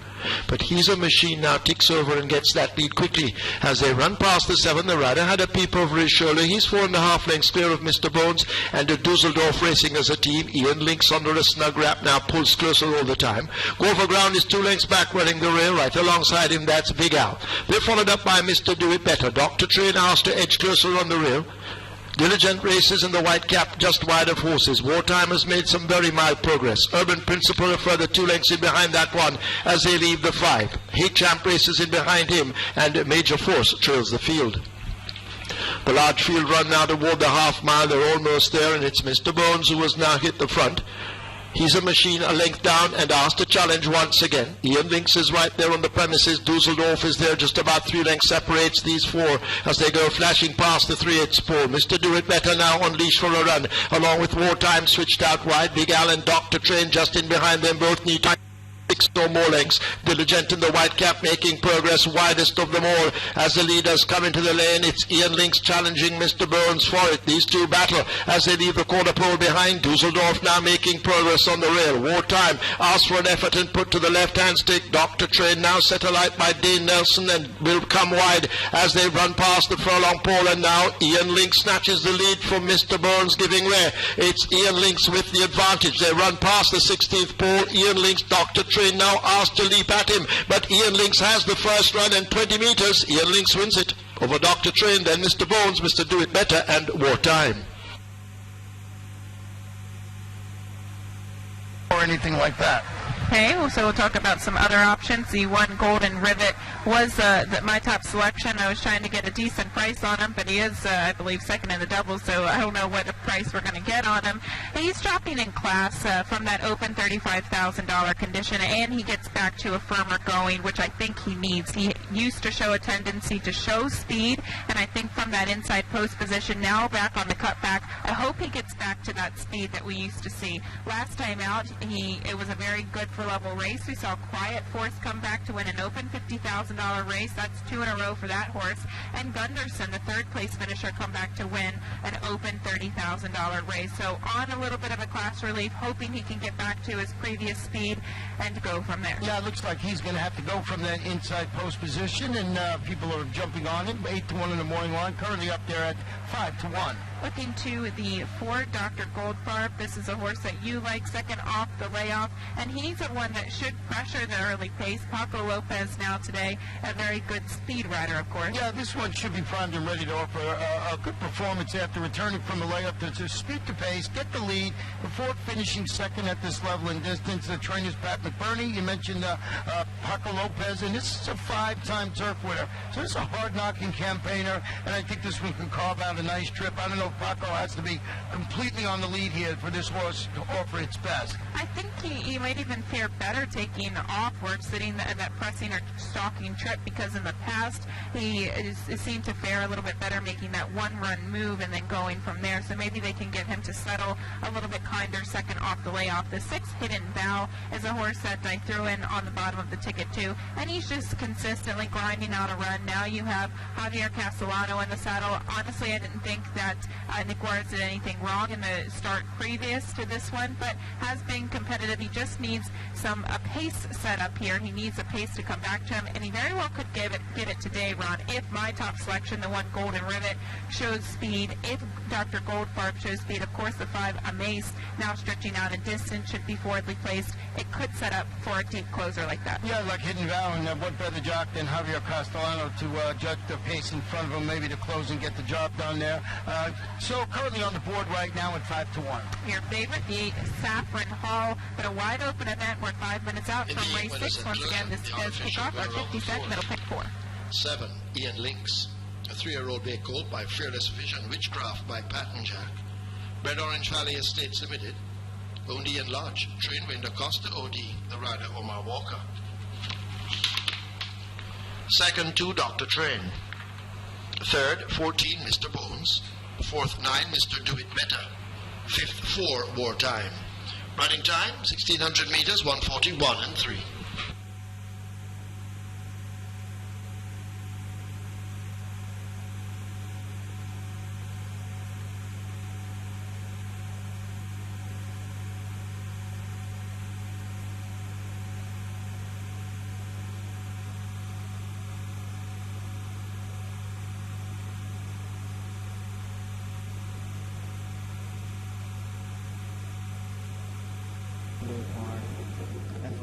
For Hayden Street of San Diego. He looks disappointed, and understandably so. A very flat throw. Throwing in his sneakers, his flats, his tennis shoes. Not sure why. And a lot of these athletes would have been learning the event for the first time this year, so they have not perfected the technique, which limits them in their attempt. But nevertheless, this is championship, and anything to do to get points for your school is very important. And only 38.44 meters on that attempt for Hayden Street of San Diego. So they have gone through their. This is Michael Williams of Excelsior, one of their team captains, with 50.98, his best throw so far. As I said, third in the pole vault last night. Actually, it's Leandro Davis of St. Mary's College. No, this is Leandro Davis now. Yes, 48.16 meters on his second attempt. His best throw thus far. Takes aim, and longer run-up than we've seen from others, but at the point of delivery, just tame. Yeah. That's what you call a tame throw. And looking at the javelin, he was looking at the javelin just before release. We'll see that shortly. He gets the white flag, but he looking at it briefly. He not the best release. Tame towards the end. And you said a very short run-up for him, but nonetheless, he doesn't walk to the front of the second sector, and that's good to see, regardless of if it was a short throw or not. He gets a measured mark, 44.37 meters. Yes, for Leandro Davis of St. Mary's College. This now from Excelsior is Michael Williams, trying to get past 50.98 meters. That's better effort. Yeah. You can see the dejection in his response there. So fourth, Williams lying fourth, 50.98 meters from Excelsior. pleased with that effort. The implement is a bit wobbly in the air there. The Eagles are looking to get more points at these championships, and Michael Williams is carrying that charge for their push for a top 10 finish. Yes. So 45.54 meters for Williams on this attempt. So Ronaldo Smith of Camperdown takes up his position now. Inside that ring, if you will. 44.54 meters, his best effort thus far. Nice speedy run up. The point of delivery, maybe not using up the throwing box, if you will, the entire circle or sector, runway, if you will, on the runway. So if you take a look at his attempt, not, as you said, falling, almost like Tero Pitkamaki. Yes, and you want to get, you don't want to step outside of the throwing area, but you want to get as close to the edge. And you want to use up. It's like the 4x1s almost, sometimes using up the sector. Maximize. Yes, depending on what your strategy is. About 43.45 meters for Smith of Camperdown on this attempt. This is Jabbar Pringle of Belfield. Nice wispy delivery towards the end. Maybe just lacking power. Pringle of Belfield has already got up to 38.52 meters. This might be his best throw. You can see the effort towards the end. So just that wispy wristy release. And what's important to remember is to get into the top 8. The distance to beat to get into the top 8 at the moment is 49.21. Sitting there is Prendergast of Jamaica College. Kingston College has Kettle. He sits in 5th. So this now is Abel Denton of Edwin Allen, 50.49 meters, his best effort so far. And should be amongst that top 8 at the moment. And just about 50 meters again. A little bit over. So that's Denton of Edwin Allen. He sits in 7th. Yes. 50.49 meters. Yes. That's really maybe this effort just a bit over 50.49. Just about. So let's see what they come up with for Pavel Denton of Edwin Allen on this his third attempt in the Javelin Open for boys. Record of 64.08 meters set by Devin Spencer back in 2014. Just below 50 meters. So he remains in 7th. This is Niger Bulgin of Mouchet. It's an effort delivery, but he doesn't look pleased. 44.48 on his second attempt. Is just around that. It's about the same. As I said, these athletes chasing 49.21 meters to get into the top 8 at the moment. And Dietrich of Petersfield continues to have the lead throw, 59.01 meters. Respect for the captain who follows Mitchell of Calabar. He has done 56.29. 44.40 for Bulgin of Machette. So he's out. Hassan Williams of Maud McLeod, his third attempt, best of 43 meters thus far. You can see him being out of the top 8 as well. Hassan Williams. Let's see what he come up with on this measurement for his third attempt. That looked a better throw for him. As I said, using his upper body strength, not maximizing the runway. Just about 50 meters or a shade under. About 48. 48.65. So he will not make the final 8. So they're falling one by one.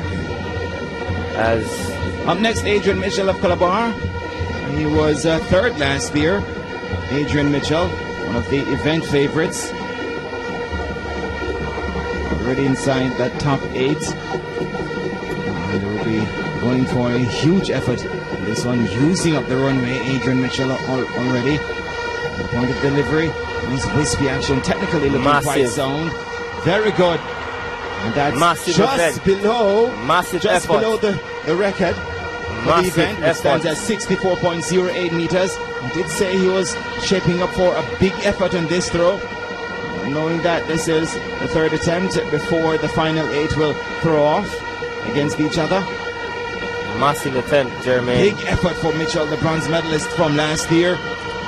And that yellow mark, you see, that yellow tape. The first Here time we we're go. getting to That's getting where the that far. record is. Yeah, the first time we're getting that far, so he was assumed the lead. Yeah, that's just about 61, 62 meters. Adrian Mitchell, very happy with that effort, and so are the Calabar fans. They know that maximizing points will be of crucial importance. 63.31 meters for Adrian Mitchell, and he surges into the lead. Up next, Delano Beckford of Happy Grove. And he was also just missed out on the final last year, Delano Beckford, his third attempt. And lies in third at the moment. Delano Beckford of Happy Grove. No stranger to throwing the javelin. I said finished 10th last year, just outside the top 8. Flat on that effort though for Beckford. The Bedford got up to 56.87 meters, and that's below his best thus far in the competition. But he's into the final 8. Lies in third at the moment. So here we go. Bedford second at the moment from Happy Grove from Eastern Jamaica. Sure, his friends and the family will be quite pleased to see him being in medal contention at the moment. We still await his mark, but he is safer into the final 8. Yeah, with 56.87 thus far, and he would have gotten that on his second attempt. Delano Beckford, 51.17 meters.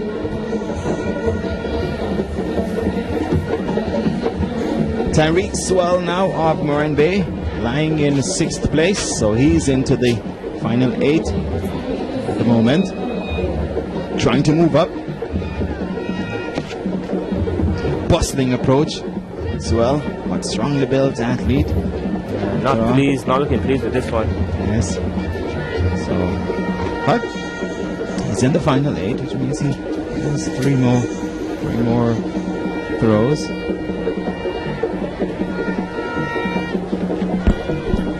So well, would have seen his teammate Marcus Brown last night, or on Thursday night, win the decathlon. Coming back and winning this year after medaling last year. 43.66 meters. This now is Lashane Kettle of KC, lying in 5th place. Best effort of 50.90 meters. Kettle trying to heat things up and get the KC hopefuls going and cheering him on. Nice action on that one too. So a pretty decent effort, and I think that might well be his best throw. Kettle, Shane Kettle of KC. There he is. There's a replay of it. Technically, almost textbook, using up the entire runway. And his arm going back before driving through on the final and the delivery phase. So Lashane Kettle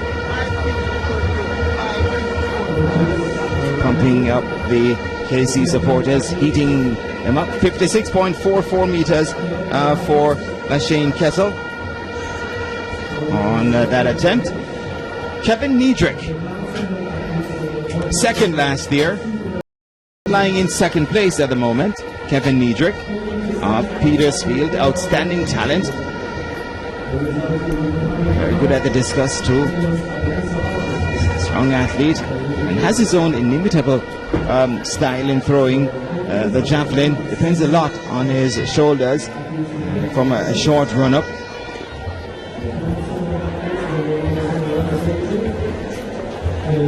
And he seems to go for more height and power necessarily speeding through the runway area and at the point of release. So I'm not entirely pleased with that effort, Kevin Niedrich, but he's into the top 8, the final 8, and we'll be hoping to move up, because at the moment it's from Calabar Adrian Mitchell with a big throw of 63.37 meters, who leads. Coming up, folks, the first event on the track, Class 3 400 meters. There you go, Nation McLaughlin with the record all the way back in 2001, 52.52. Once again, welcome to everyone. The stadium almost already full to capacity almost, and I suspect in about an hour or so we won't have any spaces here left anywhere. Again, what a great day we expect to have. Only finals, 53 in all, and I told you earlier as we look at the lane draws that hopefully will go down to the last one. In 1, Josephs from St. Andrew. In 2, Martin from Hydel. In 3, Palmer from Edwin Allen. In 4, Reed from St. Jago. In 5, Deer from Homewood. In 6, Brown from Camperdown High. In 7, Thor from Hydel. And in the outside lane, Nelson from Excelsior. So Joseph St. Andrew, Martin Hydel. 965 is Janelle Josephs.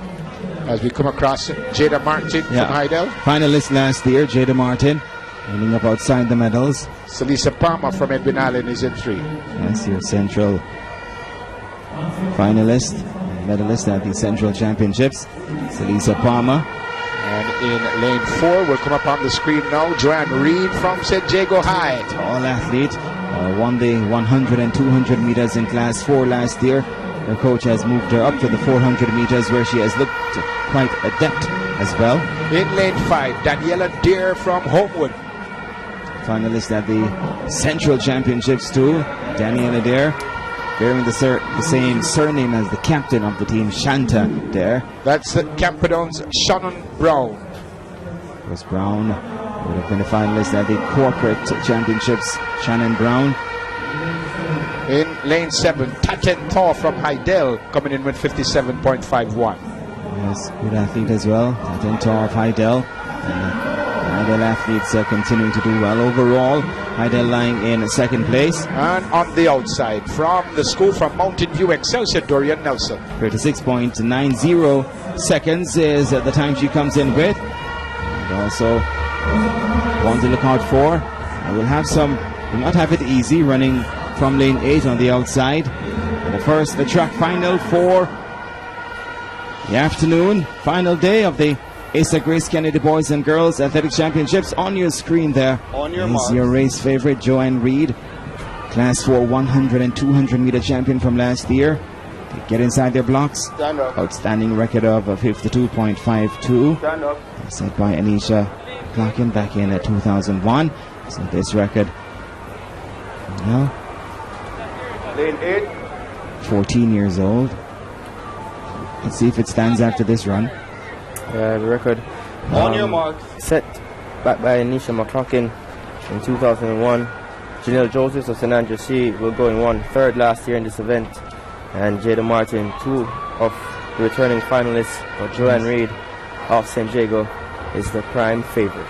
There she is. Reminds me of Grace Jackson in terms of her height and limbs. Sent off. First final of the afternoon on the final day of the Boys and Girls Championships, the Class 3 girls 400 meters. Already Joanne Reed, your race favorite, the gold medal favorite, ranging up quite nicely. Ahead of her is Daniela Adair of Homewood.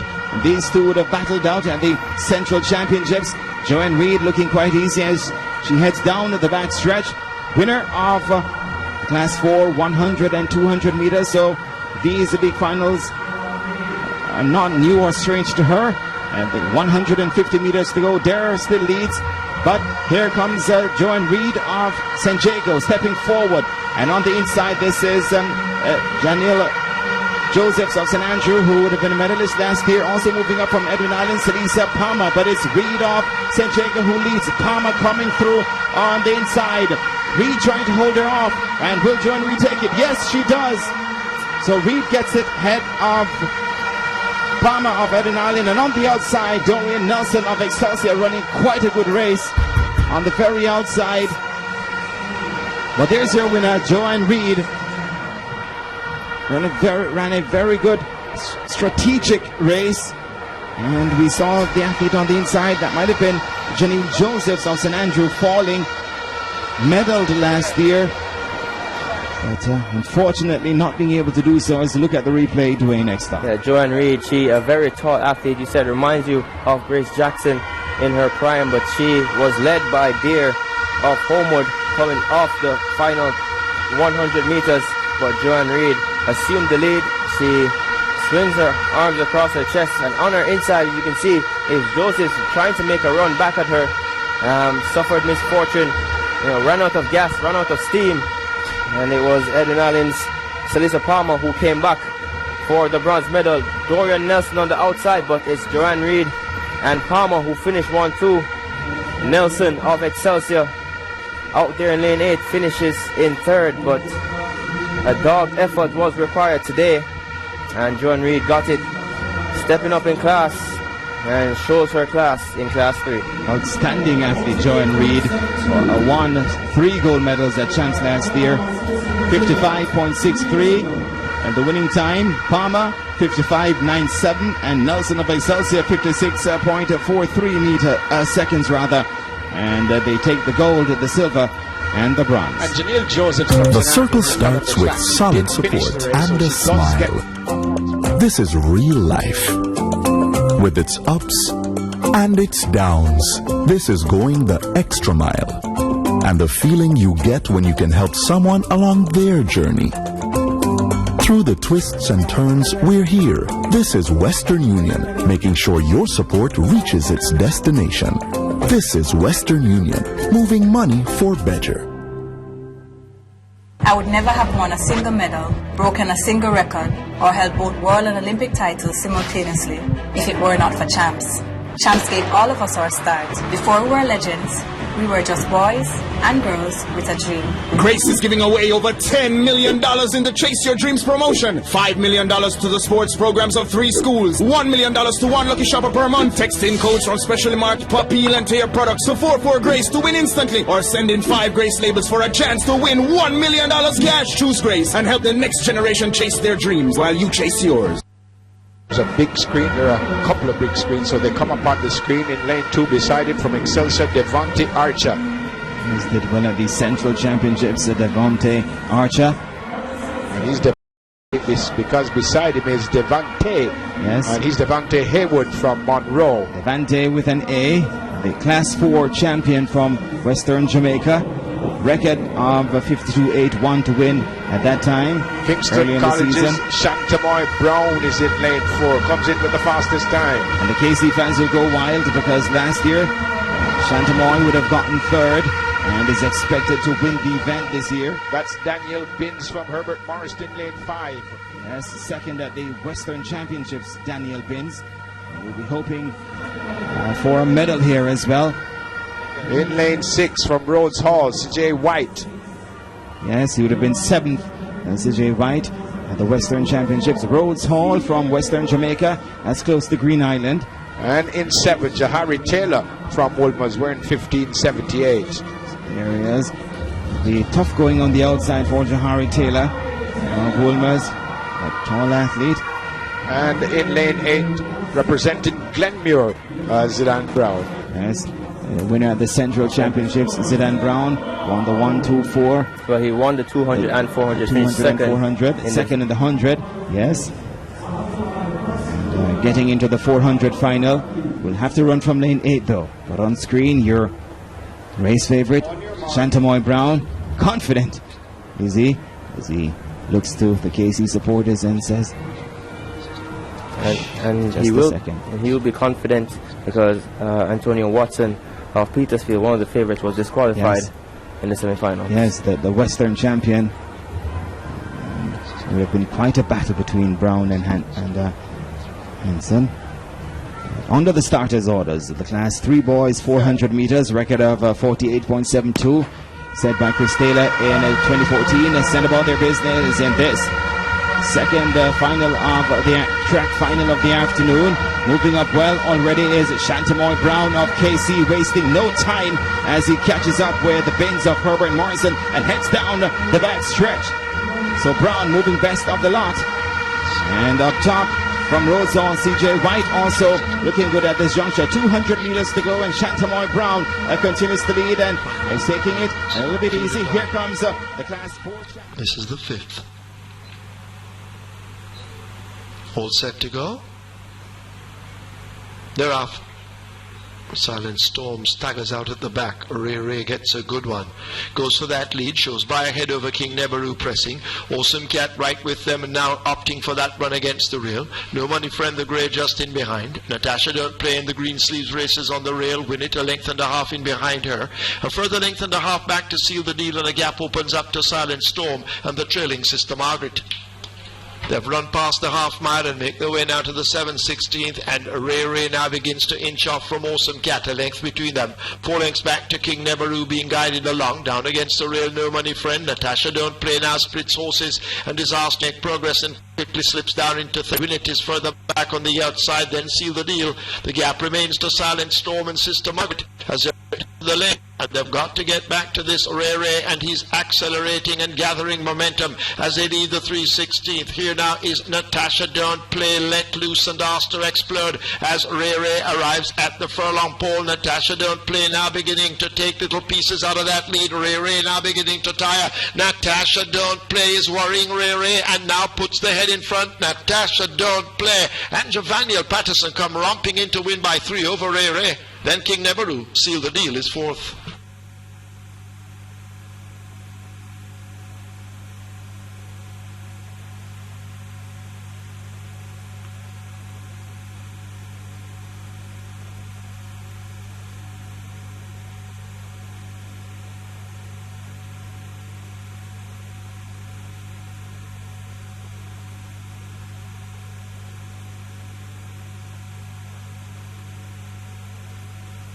Please note there's now a Stewart's inquiry. They're looking at an incident shortly after the start. Please hold all tickets, Stewart's inquiry.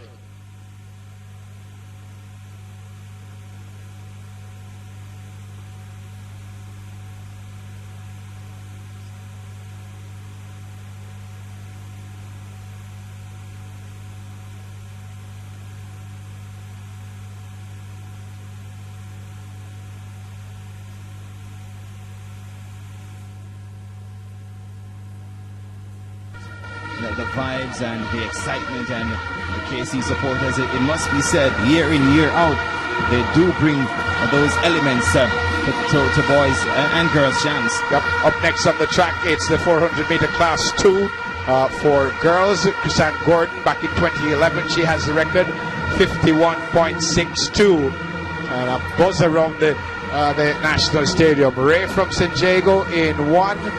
Blake from Green Island in 2, Wright from St. Elizabeth in 3, Walker from Veer Technical in 4, Williams from St. Elizabeth in 5, Brooks from Hydel in 6, Campbell from Homewood in 7, and Barnes from Edwin Allen on the outside. That's Shalisa Ray from St. Diego. Finalist at the Central Championships, Shalisa Ray, hoping to get some valuable points for St. Diego. Monisha Blake from Green Island is in lane 2. Western Championships medalist, making it to the final here. Satania Wright is in lane 3. She represents St. Elizabeth Technical. Outstanding. Satania Wright would have been second in the event last year. Satania Wright will be hoping to go for the gold. Hasn't been quite in the same shape last year, but we'll see what she has to offer. Coming in with the fastest time, Sonique Walker from Veer Technical, 55 flat. Her first year in Class 2, would have been second in Class 3 last year. Sonique Walker, one of your gold medal favorites. The second athlete from St. Elizabeth, Stacey Ann Williams, occupies lane 5. One of my favorites for the event, Stacey Ann Williams, a Western champion and under 18 champion at the Carifta trials. Abigail Brooks represents Hydel in lane 6. Was Abigail Brooks, Class 3 finalist in last year. 7. Khadijah Campbell from Homewood. Of course, Campbell would have been used to the likes of Brooks and Ray from the Central Championships, and also ahead of her Moesha Barnes from Edwin Allen. Yes, and those are your 8 finalists for the Class 2 Girls 400-meter final. Look out for Satania Wright of Stets, and also from her teammate, that's Stacey Ann Williams. She's on screen. Maybe your gold medal favorite. Certainly my favorite for the event. Confident athlete she is. They get inside their blocks. So it's Ray of San Diego, Blake, Green Island, Wright, Stets, Walker Ver, Williams, Stets, Brooks, Heidel, Campbell, Homewood, and Barnes of Edwin Allen. Those two on screen, Blake of Green Island and Ray of San Diego. A hush over the stadium. Sent off in this Class 2 Girls 400-meter final. An even break for the entire field. Let's see how they are ranging up. And already Williams of Stets is up onto the shoulders of Brooks of Heidel. There she is, Stacey Ann Williams, the under-18 Carifta Trials winner, going about her business quite nicely as she heads down the back stretch. That is Stacey Ann Williams covering Brooks, Campbell, and Barnes in front of her. 150 meters to go. Stacey Ann Williams of Stets, she's out front. Sanique Walker of Very Technical is taking aim, and also her teammate Satania Wright. So these three come inside the home stretch. Stacey Ann Wright, the wind is right there, so she held her head down a bit, but as she did so, Sanique Walker takes aim and drives by her in the last 50 meters, and Sanique Walker of Very Technical will take the Class 2 Girls 400 meters from Williams of Stets. And Satania Wright, also of Stets, she takes the bronze, having taken the silver last year. But your winner on screen, Sanique Walker, ran a very good strategic race and took aim in the last 50 meters, and it paid off for her. And what an effort. She would have been second in Class 3 last year and has won the event in her very first year of Class 2 as we look back. And she went out hard with Stacey Ann Williams of St. Elizabeth Technical, almost very high stepping, very quick steps. Sanique Walker being left behind, but as you said, Jeremy, very tactical. As we saw in the semi-final, she is a very strong athlete, and Williams will put her head down into the last 100. But it's Stacey Ann Williams of St. Elizabeth Technical, but Sanique Walker had way too much in the tank. Feeling her passing on the inside. It was Stacey Ann Williams, but it was Sanique Walker, a strong athlete. She showed it in the preliminary rounds, showed it in the first and the semi-final. Yes. And you take a look at her, she arm swinging across the chest, and that's a matter of fatigue. But no matter how fast or how slow you run the 400 meters, you will feel some burn. And Sanique Walker stepping up in the class, not paying any dues. And winning in her very first year. And you oftentimes hear the athletes say, my coach gave me instructions and I went out there and executed. Well, this is what they mean when they say that. They're given a clear plan and they go out there and run according to plan. 53.94 for Walker, 54.50 for Williams, and 54.89 for Wright. Veer 1, St. Elizabeth 2nd and 3rd. All right, coming up on track, folks. The next event on the track is the Class 2 Boys 400 final. The record holder is in the final. 46.33. He represents Calabar. Powell from Edwin Allen, Black from San Diego, Heath from Calabar, Plummer Monroe, Taylor from Calabar, Cox from San Diego, Jennings from Jamaica College, and Dyer from St. Elizabeth. But in lane 1, it is Javon Powell who represents Edwin Allen. Yes, and he would have been a finalist at the Central Championships. Javon Powell. This is Javad Black took silver at the Central Championships. Good at 200 meters too, Javad Black of San Diego. In lane 3, Brandon Heath from Calabar. This is Brandon Heath, and he would have been a medalist for Calabar back in Class 3. Brandon Heath. In lane 4, representing Monroe, Rommel Plummer. Yes, Plummer took silver in the event at the Western Championships. No Dwight Mason of Stets here.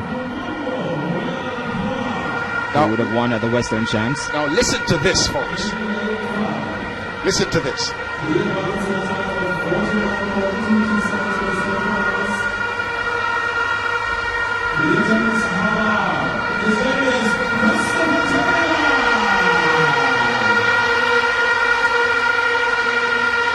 I don't need to say any more. Right beside him, Anthony Cox from San Diego.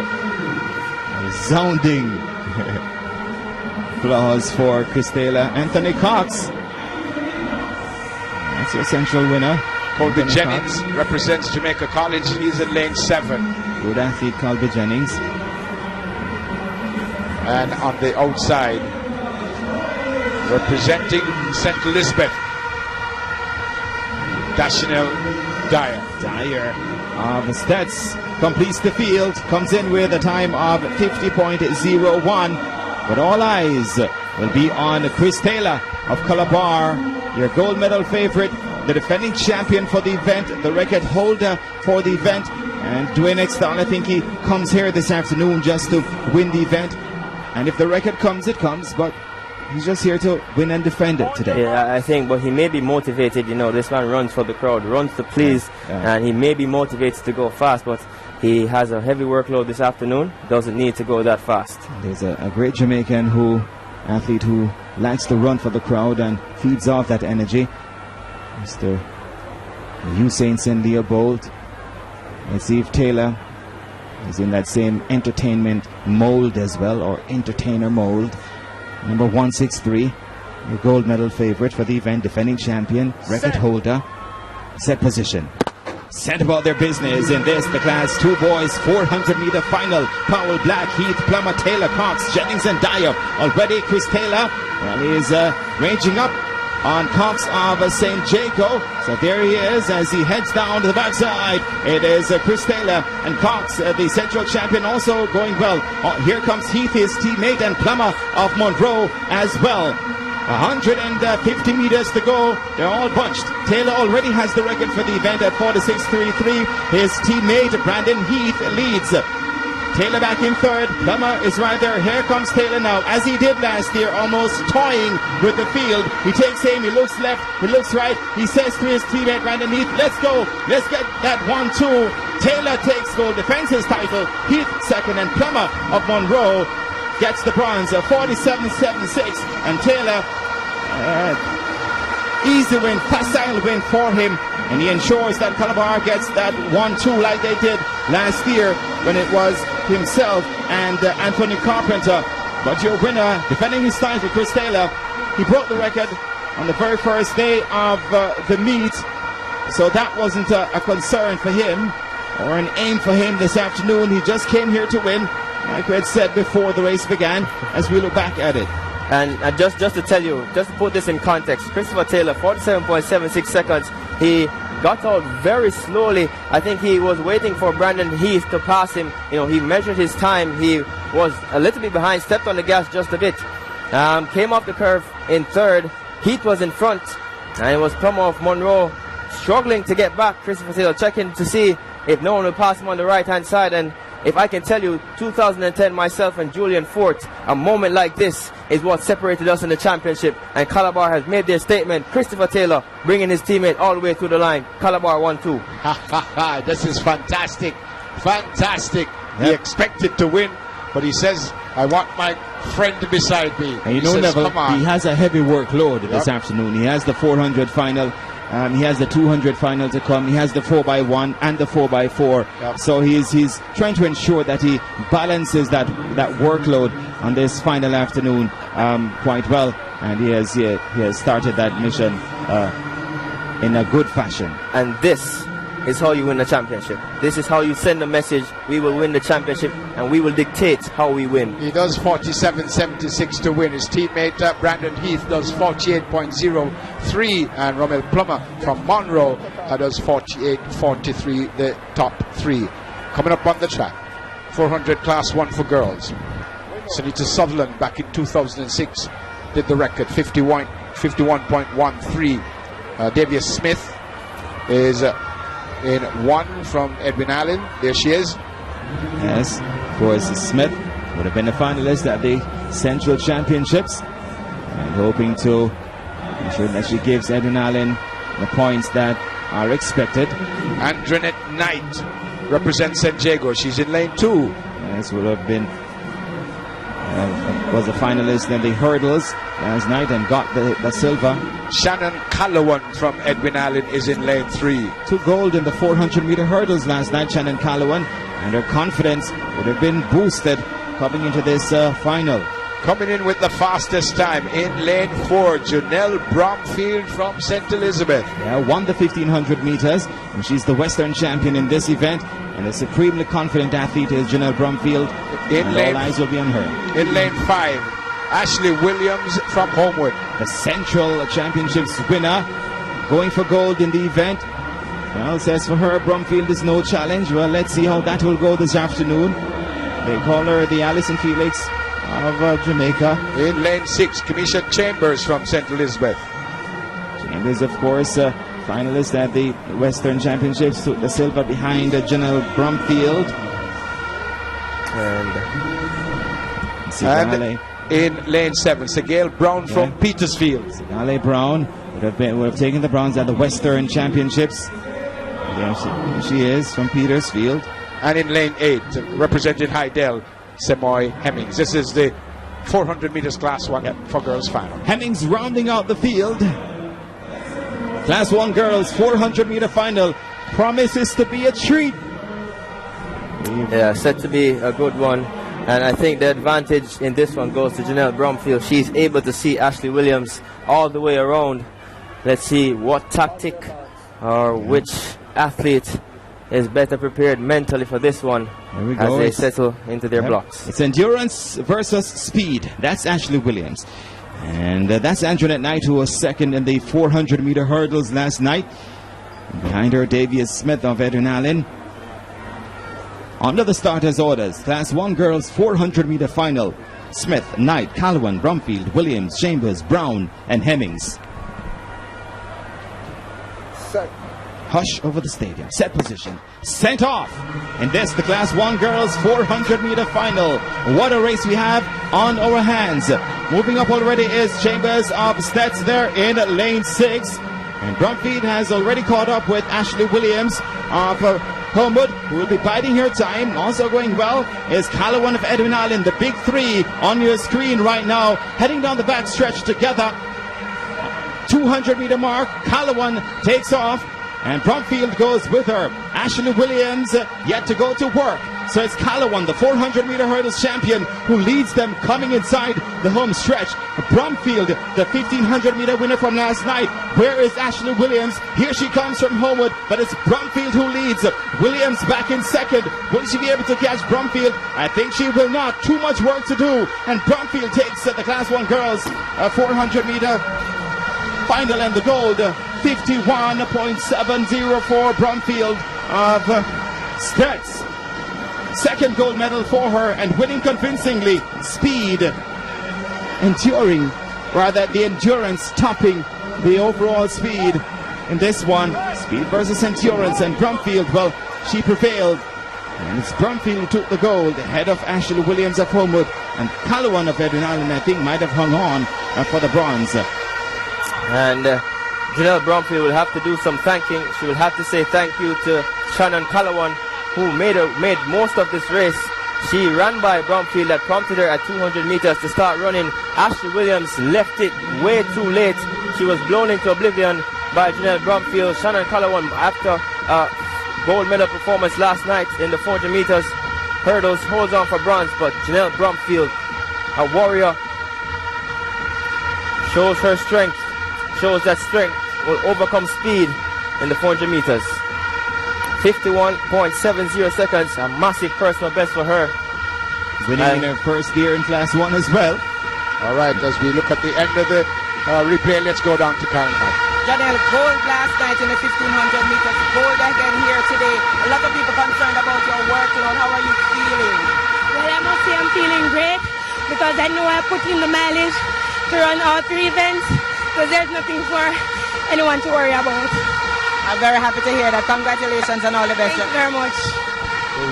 Janelle Bromfield, as Williams from Homewood is second, Hemmings from Hydel joins them on the podium. You know, Neville, Gillian, and myself, and a couple others were discussing the workload for Janelle Bromfield, and she said it here, and like I had said in that discussion, that she's she has the mileage to take care of this workload, and certainly she has that confidence too, knowing that she has done the necessary work coming into champs. Next event on the chart is the boys 400 class 1. Chambers from St. George's, Francis from Calabar, Do Not Sing from Kingston College, Bailey St. Diego, Bloomfield from Kingston College, expected to win Sewell from St. Diego, Carpenter from Calabar, and Baker from JC. That's the St. George's College athlete, Shamar Chambers. He's in lane 1. Yes, so Chambers hoping to give St. George's some points leading the event, running from lane 1. Not an easy lane to run from in the 400 meters, but we'll be feeling pleased to be in the final here. Shamar Chambers of St. George's. That sound you had heard just now was Neville Bell giving a shout out. In lane 2, Akeem Francis from Calabar. Akeem Francis. There he is. Does the 4 hurdles too.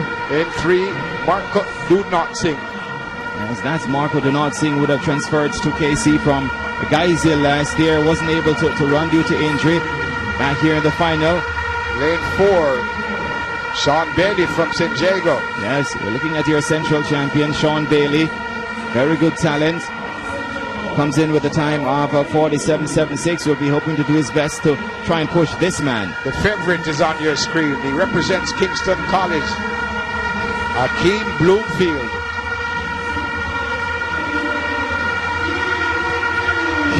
Hugely outstanding talent. He's pumped, he's ready, and so are we. Defending champion for the event and record holder. Colin Sewell from St. Diego is in 6. Here's Colin Stewart. In fact, Colin Sewell, he is the central champion. Beside him, representing Calabar, the second athlete from Calabar, Anthony Carpenter, in lane 7. Hasn't looked in quite the shape he'd have been hoping for. Anthony Carpenter took silver in class 2 last year and he settled behind Chris Taylor. And on the outside, Devon Baker from Jamaica College. Finalist in the event last year too, Neville Bell. Devon Baker would have finished 8th. And he is the former class 2 record holder for the 400 meters. Chris Taylor would have broken his record on the opening day in class 2. And to note for Devon Baker. There is your favorite, Akeem Bloomfield. He's an orchestra. He's orchestrating things right now, calming down the KC supporters. Yes, he's directing the show. And let's see how he'll direct this race as well. Class 1 boys 400 meter final. The big one. Bloomfield 46.38, and that could well be his season's best. 46.38 seconds, but at his best he runs 44.93, which is the national junior record and the class 1 boys record as well. Send about their business. And called back, are they? Yes, they are. So let's see what would have happened there. The camera goes to Shamar Chambers of St. George's, and he's saying to the official that he can't hear. So that will be a concern. So he couldn't hear the gun. And the officials may well have to apply the discretionary rule here, because it was a bit noisy, even though the announcer asked their supporters, in particular the KC supporters, to calm down a bit. And also the speaker is right. So he didn't even leave the blocks. He didn't hear. Everybody got up. Yes. So the speaker, you could see the speaker behind the blocks. So the crowd doesn't necessarily hear the starter, but the athletes should. But obviously, if there's a malfunction, and he didn't, then veteran starter Benton Powell, former coach at Excelsior. There he is in the blue cap behind him. Actually, one of the coaches at St. George's College. Yes, St. George's now. Yep, been there for a while. So for quite a while, Benton Powell. Yes. So Shamar Chambers of St. George's just telling the officials he couldn't hear the gun, and on the replay we saw that evidence as well. There was another race that I saw a long time ago with Merle Naughty, who didn't hear the restart gun and ran almost the entire race. 96 Olympics, that 100 meter final. Almost the entire race before she realized that there was a false start. And I thought it was so difficult for her to run again a couple seconds after that. I mean, she must have run, I think, about 80 meters, I think. So it was, she just didn't hear the restart. Recall. 97 World Championships or 96 Olympics? But let's go again. Luckily for Chambers, well, he didn't leave his blocks and took off too early. It's Chambers, Francis, Do Not Sing, Bailey, Bloomfield, Sewell, Carpenter, and Baker. Those are your 8 finalists for the Class 1 boys 400 meters. Akeem Bloomfield, the big and howling favorite, the defending champion in the event, the record holder at 44.93, which is also the national junior 400 meter record. Back from injury. Set about their business, second time of asking. And Bloomfield is out to a very flying start. He's already up onto the shoulders of the central champion, Colin Sewell of San Diego. He goes by Carpenter. He's flying down the back stretch is Akeem Bloomfield. He has a plan, and let's see what that plan will be as he approaches the 200 meter mark. This is your national junior record holder, the defending champion for the event, Akeem Bloomfield, back in good form and back from injury and looking superb. As he comes inside the home stretch, Akeem Bloomfield leads them by about some 8 meters. He's all alone is Akeem Bloomfield. The race is on for second. Do Not Sing comes forward for the silver. And also from Calabar, that's Francis. But no doubting your winner, Akeem Bloomfield, will not get 44.93 this year, but 46.04. And I think getting the Bailey of San Diego might have gotten the silver. And the bronze might have gone to Akeem Francis of Calabar. But Bloomfield of San Diego had things his own way, and the season's best for him. Colin 46.04. Colin Sewell comes through. Colin Sewell comes through for second, and Anthony Carpenter in 5th for Calabar. So it was Chambers in 7th. As we look back at Akeem Bloomfield, blitzed the field as he did last year. You know, went out like a scared hare. And already out at 200 meters. We see Devon Baker. Devon Baker can only see a clean pair of heels from Akeem Bloomfield. Got into the straight, not as ominous as he looked last year. It looks like he ran out of gas. He went out hard for a new season's best. And the tall man, he taking big points for Kingston College. And his fans know he is at his best at these championships. Yes, just came in to these championships just to defend his title. Wouldn't have been going for that 44.93 record. Was off the track until the Carifta trials, where he officially came back from injury to win the under-20 section. He is the Carifta, the defending Carifta under-20 champion too, is Akeem Bloomfield. Just awaiting the official winning time for Akeem Bloomfield as he salutes the KC Faithfuls. 46.12. So 46.12 seconds for Bloomfield.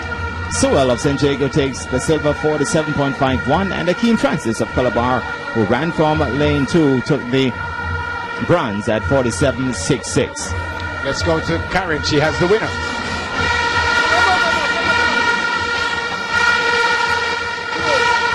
Akeem Bloomfield, the national junior record that you said last year, still intact. You went out pretty hard. Was the record in your plan this evening? No, I got instructions from my coach not to break the record because the team will need me for the relays later on in championships. And your co-captain, how significant is this for you that you led from the front?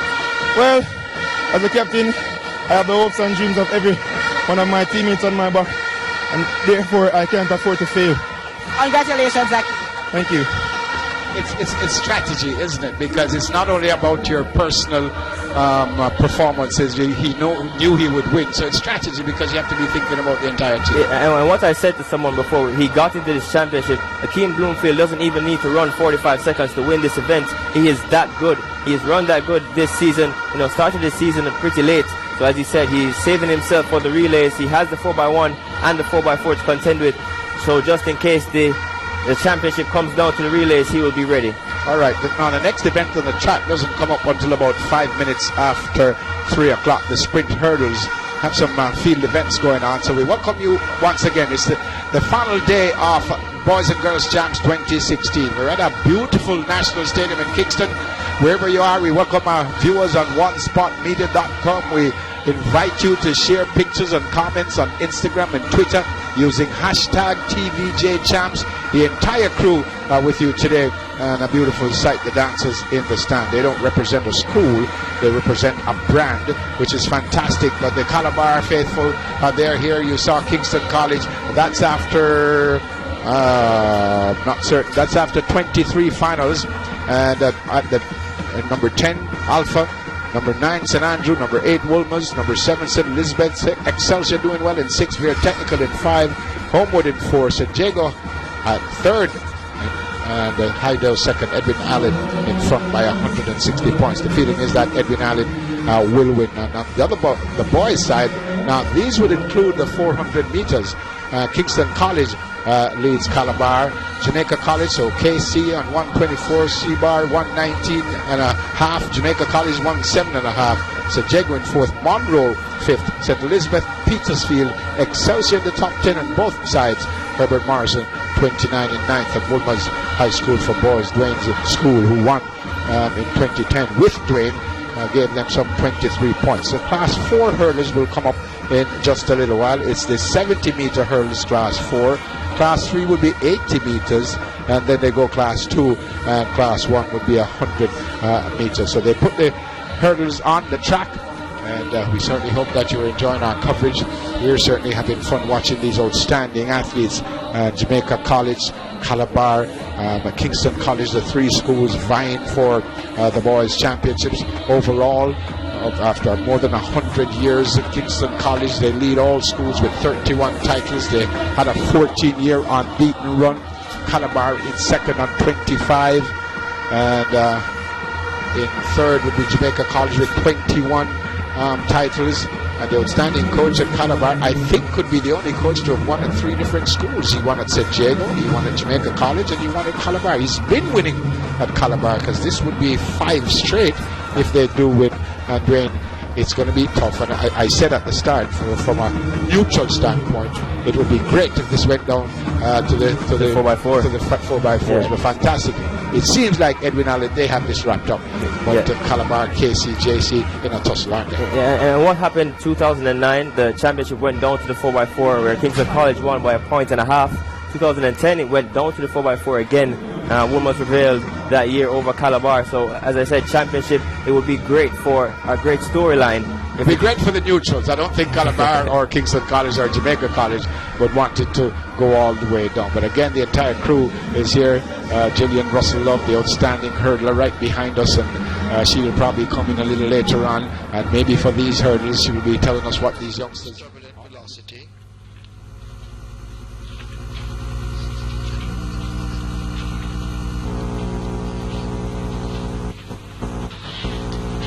1,100 meters or 5.5 furlongs. Field in line. They're off. Battle Song gets a quick start. Wicked Tough left a long way back and tailing off early. Legal Account goes in chase of the leader, Battle Song. Dutch Row and Kimberly Gold in close proximity. Uncle G is some 5 lengths off the lead, racing out wide of horses. Rain Overall races near the rail as the leaders arrive at the half-mile marker. Reggae Gold now begins to sprint and is asked to make up a 6-length deficit. St. Bernard in behind. Rain Overall left down against the rail as they charge away now toward the final 3/8 of a mile. Sound of Miracle is a length and a piece in behind those. Blessedness races up next. Wicked Tough toward the outside has made some progress, and just at the back of the field at this stage, that's All for the Glory as the leaders come into the lane with a 1/4 mile to run. A Legal Account asked to kick in near the rail. Kimberly Gold is in the center in the yellow sleeves. Uncle G is out 3 wide, but it's a Legal Account who has the lead, chased by Kimberly Gold and Uncle G. Turbulent Velocity further back and racing in 4th spot, but it is Legal Account beginning now to assert. Legal Account coming away inside the final 16th. It's Legal Account beginning to run away under Omar Walker. He'll have another win on the card. Wayne DeCosta also. Legal Account wins easily over Uncle G. Then Kimberly Gold, St. Bernard, Sound of Miracle, Reggae Gold.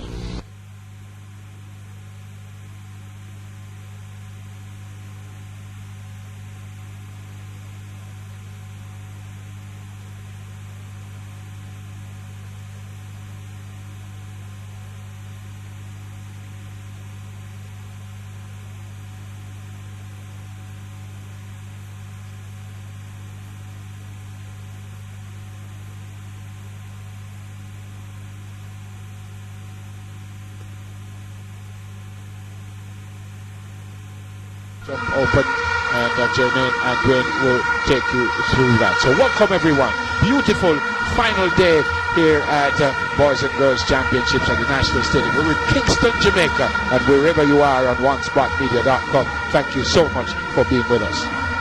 All right, so of course the Heptathlon Open, the girls is being led by Janelle Fullerton, who would have been bronze medalist last year, and hoping for the gold this year. Janelle Fullerton hoping for gold to an X-Star. Yeah, and was that Eden Allen last year? She was their team captain last year. Team captain for Eden Allen last year, and she's now the team captain at St. Jago this year in her first year. Yes. So, it's interesting to see, but she continues to lead this competition. 3,000. Safe to say she has leadership qualities. Yeah, definitely, and she speaks very soundly. She's very leadership qualities to the point where she leads the Heptathlon right now, on her way to gold. Yeah, and Shoshana Hemmings of Heidel, she is sitting in second.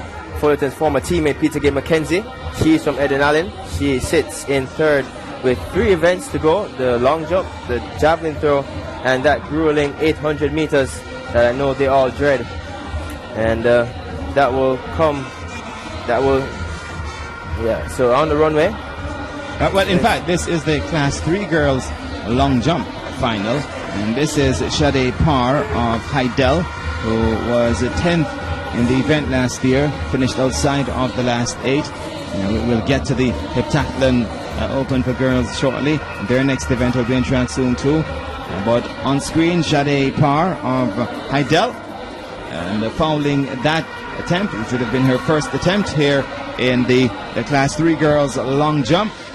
So number 598, Sade Parr of Heidel, 10th last year.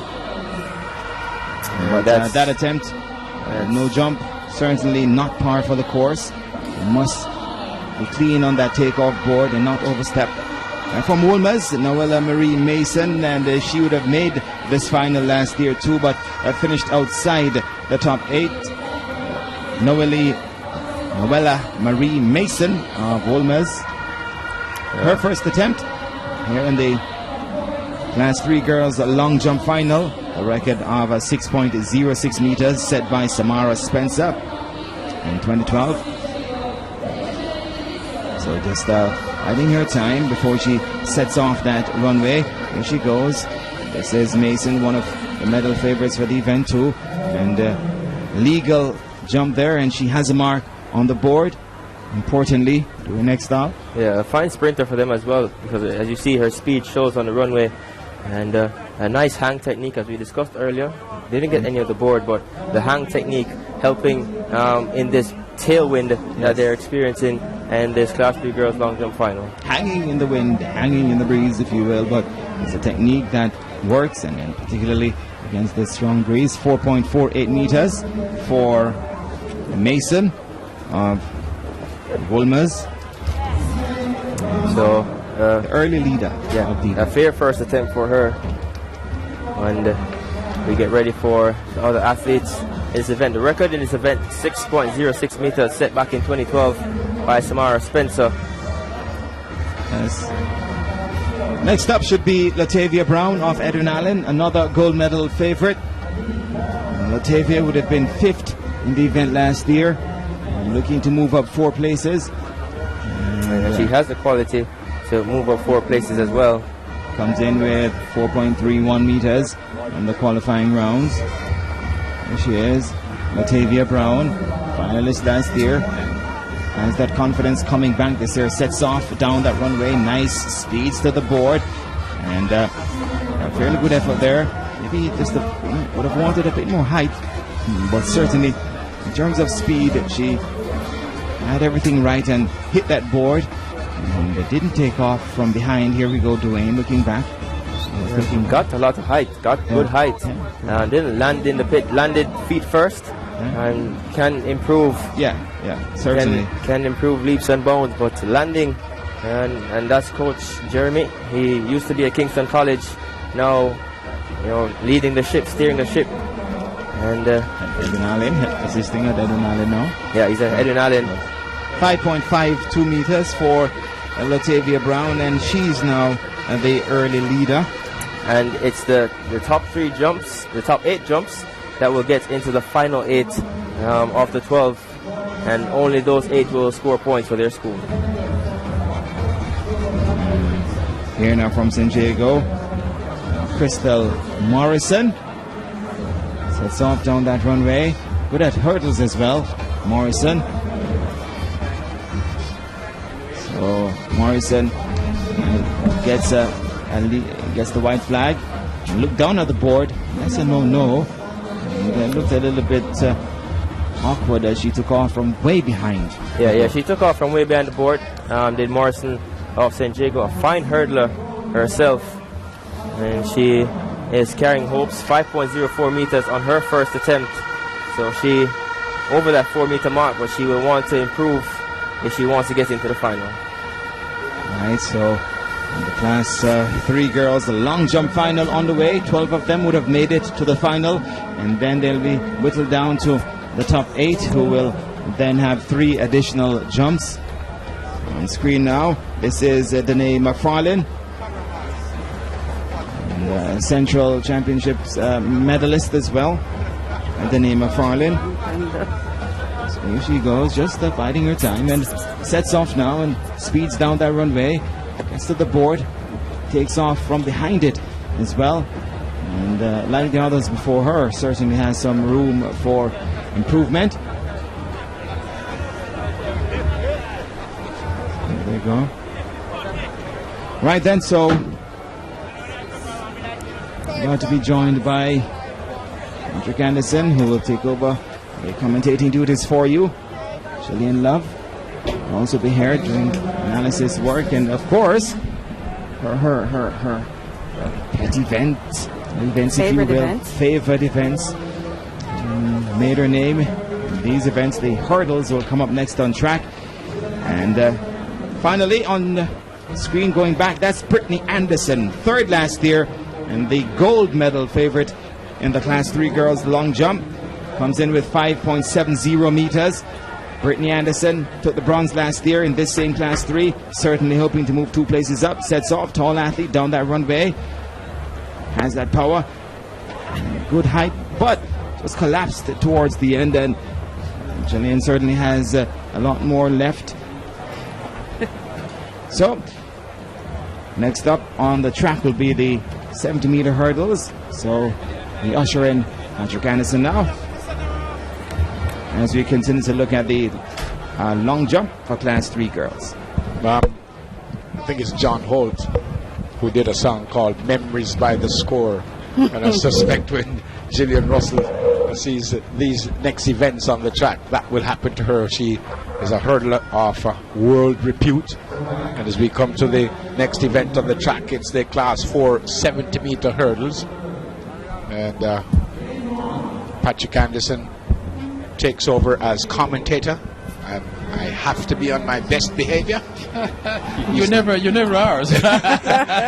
He's the boss, folks, so he's joined us. Hey, Patrick, what's up? How are you, man? Great performances in the 400. I'm sure you enjoyed that. Absolutely. I think the most incredible run was by Christopher Taylor, jogging home, willing his teammate Brandon Heath for second, seeking the points that Calabar needs, because this is a dogfight. I was just going to say, it's strategy now. It's not just about you, it's about the team. Absolutely. All right, Nemard, we're not seeing the athletes just yet, but Nemard is in lane 1 for San Diego. Hartley from Queens is in 2.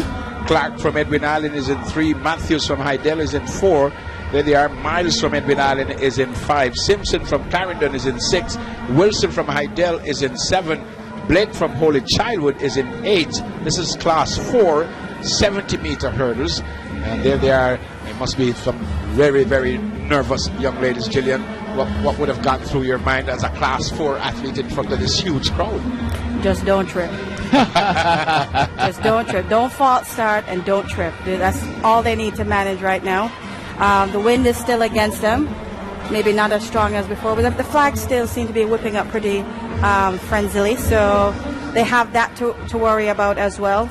They need to get out powerfully from the blocks, drive through that first hurdle, and get out of their hurdle phase immediately to get back down to running. You try to get from the first hurdle first, don't you? 11:06 on your screen. Nemard from San Diego, she's in lane 1. Danae Nemard from San Diego, she'll get points for her school no matter what happens, as long as she does the race. Donald Hartley is beside her. As long as she doesn't trip. As long as she ends the race. And gets up. But Queens, that's Patrice Clark from Edwin Allen. Now Gabrielle Matthews from Heidel now, Celeste Miles from Edwin Allen in 146, Marissa Simpson from Clarendon, Monica Wilson is in 7 for Heidel, and there's Abigail Blake on the outside for the first time on TV today. Here's Patrick Anderson. This is a very tricky race because it's in the middle. Look for, I think, the athlete with the best technique, Gabriel Matthews, but Celeste Miles, Patrice Clark, and Marissa Simpson will keep Gabriel Matthews in lane 4. That's Matthews on your screen. Will keep her honest. In the set position, clean start and well away. Marissa Simpson, she has the bullet start, already caught up by Gabriel Matthews. Gabriel Matthews is in front. Marissa Simpson of Clarendon on the outside. Patrice Clark of Edwin Allen, they go by. And Gabriel Matthews wins the gold as expected. Great run by her. 10.63 outside the record, but she did what was necessary for Heidel. Exactly. She got out of her blocks well. So did everybody else in the race, it seemed like. Drove nicely to the first hurdle, executed her hurdle phase, got back on the ground to run, and started to pull away from some of the other athletes who were trying to give her a run for her money. Here she is. Really gets over well. A little lazy with that trailing, but she's so tall and rangy, just able to step over quickly.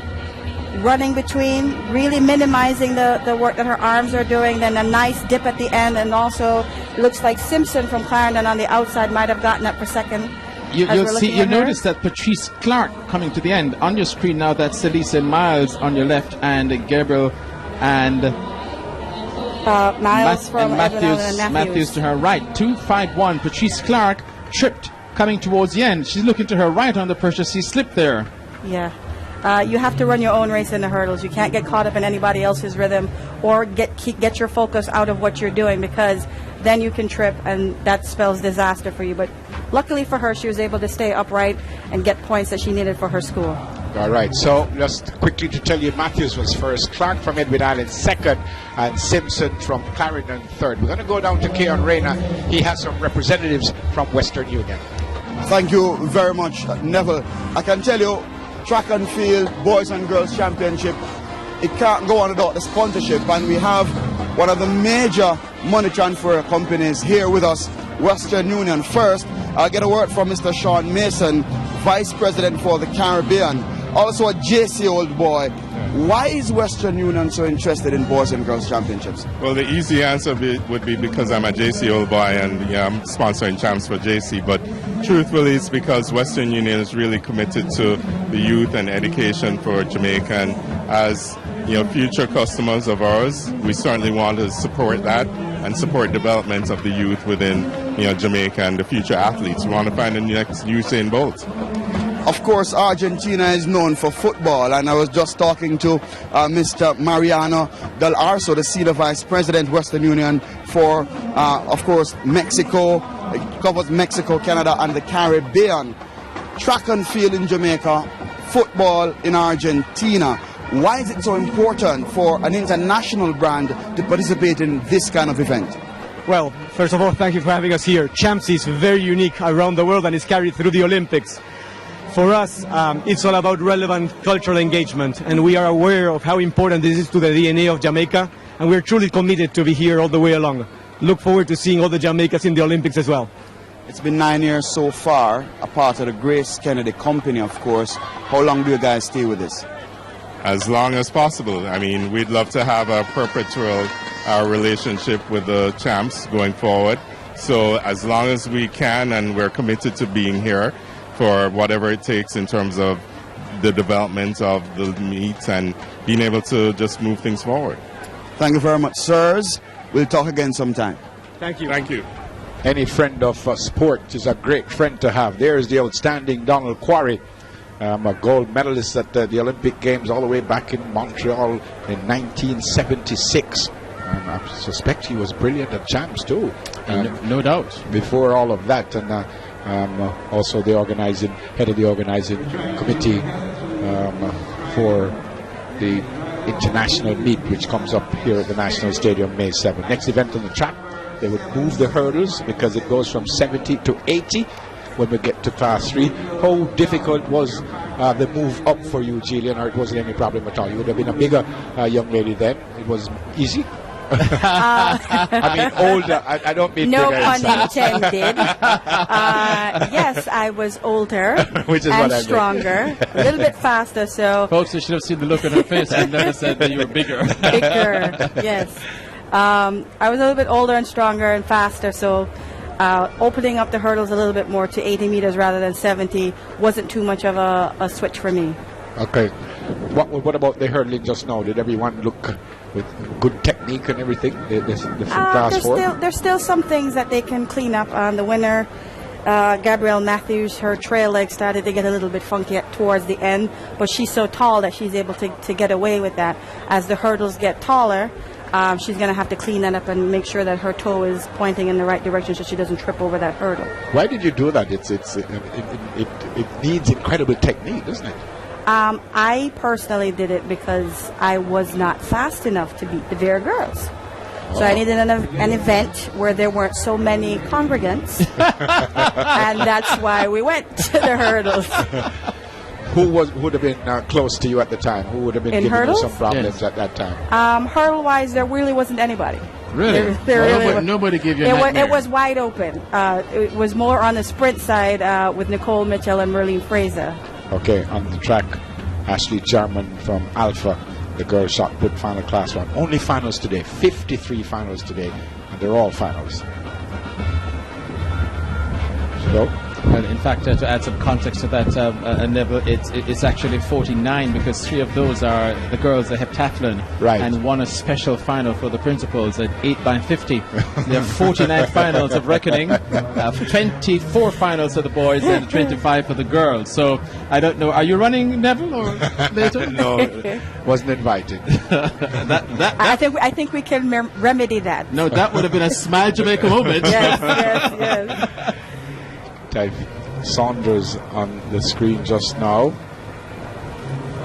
Again, it's interesting why you choose what you choose to do. Some people would want to run. As you look at the shot put here, it's another discipline that demands incredible technique, doesn't it? Yes, indeed.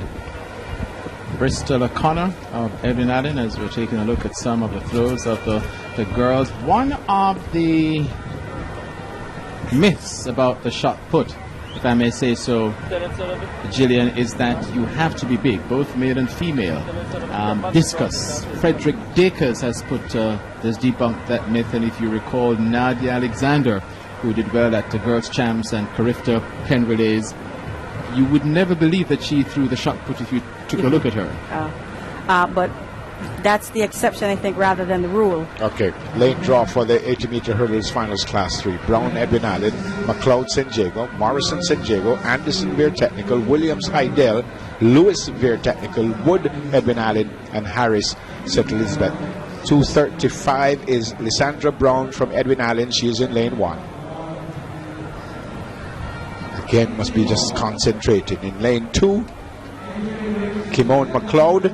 They've called to the starters, so McLeod, I think she's just checking the blocks, but they're getting a run out. 11:04 is Kimone McLeod. She's in San Diego. She comes out of lane 2. In lane 3, Crystal Morrison from San Diego. So San Diego in 2, San Diego in 3, Morrison in 11:05, McLeod in 11:04. Beside her in lane 4, representing Veer Technical High School, Brittany Anderson. She's also the new record holder in this event, having broken the record in her semifinal. And she's also, about 15 minutes ago, we saw her on the long jump runway, so contesting both finals simultaneously. There she is. That's Brittany Anderson, represented Veer Technical. I think the record is she ran was 11:10. That's correct. In the 11.1 lane 5, Valicia Williams from Heidel. In lane 6, Kodesha Lewis from Veer Technical. That's her there. And again, folks, everyone in the final will get points for their school, which is hugely important. Sometimes that's what you need, a little 3rd and 5th, or a little 4th and 6th, just to top up what you already have. 3:23, Alia Wood from It seems the champion girls school Edwin Allen is in, Safe to say. in 7, and Winsome Harris on her outside, all the way from Santa Cruz in St. Elizabeth. You'll see she will come up on your screen, but she's not there. So no Winsome Harris, no one in lane 8. Lane 8 is empty. So it's Brown, McLeod, Morrison, Anderson, Williams, Lewis, and Wood. That's a shot of the favorite Brittany Anderson. For the full disclosure, no relation. She comes out of very technical 11.10, the new record holder. We don't want to hear you screaming at the end of the race. And if you do hear me scream, it's not because of any relation. I'm calling what I see. Again, the camera focuses on the favorite, Brittany Anderson. And folks, you have to understand that in the track events, the better athletes, based on their times, will get the middle lanes, 4 and 5. I'll talk to Gillian about that. Why is that? Because is it more psychological than anything? Because if you start on the stagger, you're theoretically on even terms. On the straight, you're even. So why the need? We saw Sharon Simpson winning the Pan American Games in lane 8. So Yes. we will talk about that after this. They're called to their blocks now. The girls class 3 80-meter hurdles final. Brown, McLeod, Morrison, Anderson, Williams, Lewis, Wood in the set position and very well away, and Kadisha Lewis goes in front, but here comes Brittany Anderson in the middle of the track, and Brittany Anderson takes over the lead from Kadisha Lewis on the inside of Lysandra Brown and Erin Allen, but the winner 11.21 pointing to the heavens. Brittany Anderson wins the gold. Her teammate comes, and Kadisha Lewis, who might have been second or third. Lysandra Brown from Erin Allen ran well in lane 1, but no doubt about it, Brittany Anderson lands the gold. Congratulations to her. She seemed to be a class above all of the rest of the young ladies, having broken the record in her semifinals. And you see her get out very well, almost first to the first hurdle. And just her technique is a lot cleaner than the rest. She's square to the hurdles, very little wasted time in the air, gets back on the ground and is running quickly. And she's going to have just a little bit of time to enjoy this celebration. She has to go back to the long jump. Here she comes out of the blocks. Powerfully built, coming out, not suffering any ill effects from taking as many jumps as she probably has in the long jump final so far.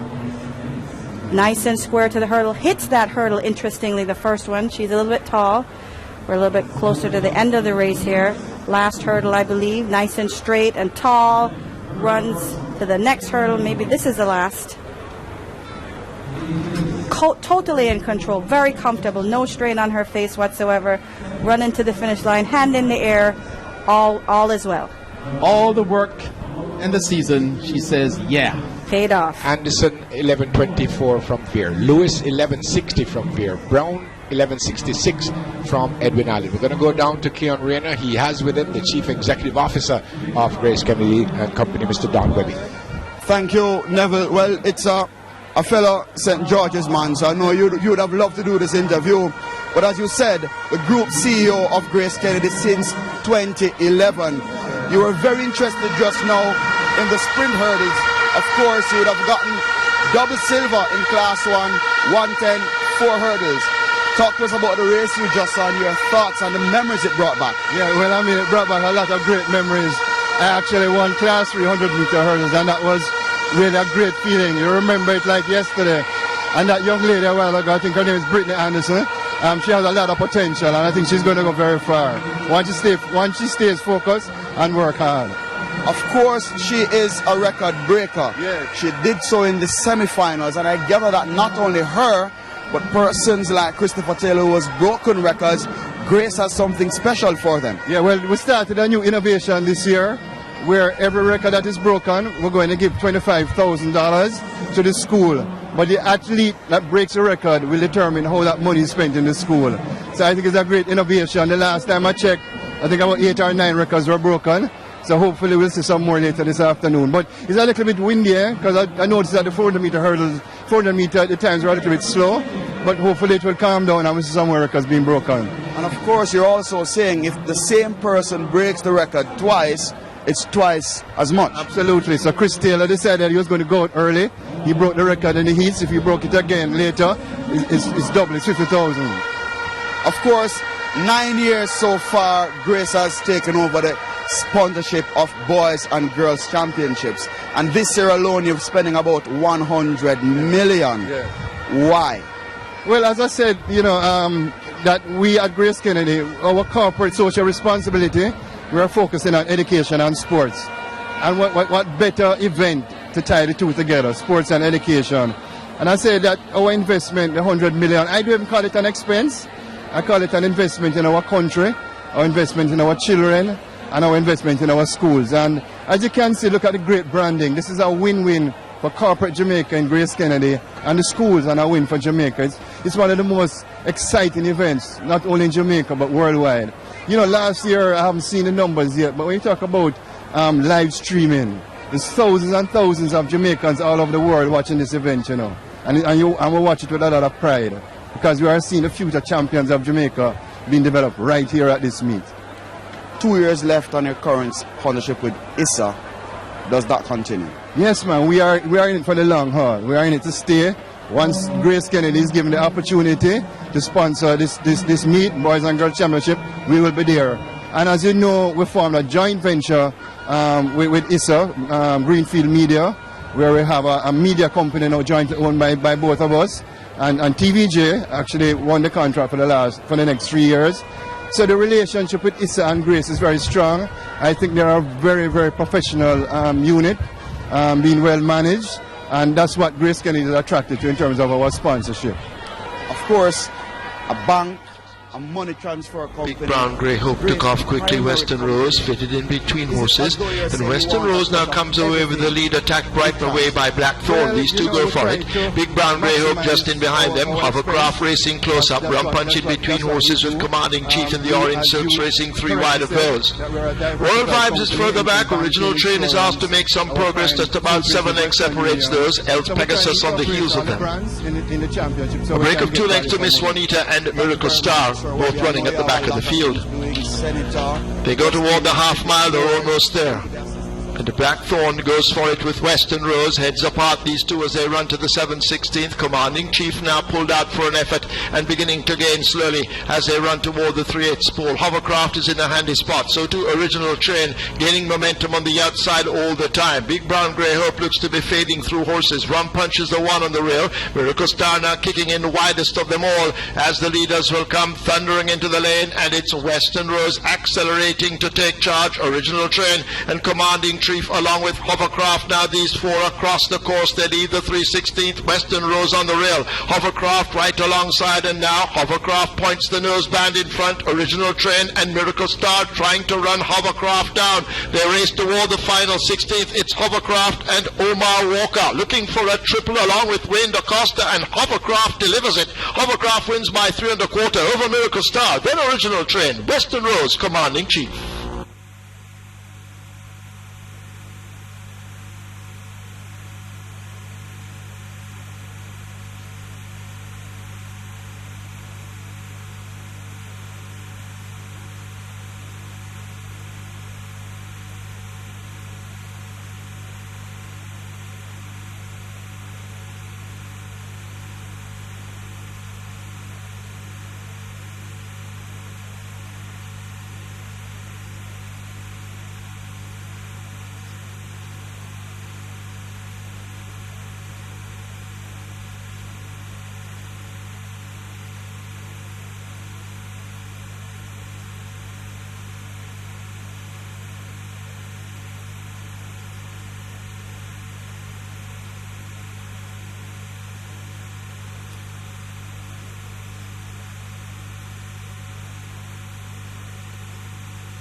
Side representing Bulmers and Christina Chen.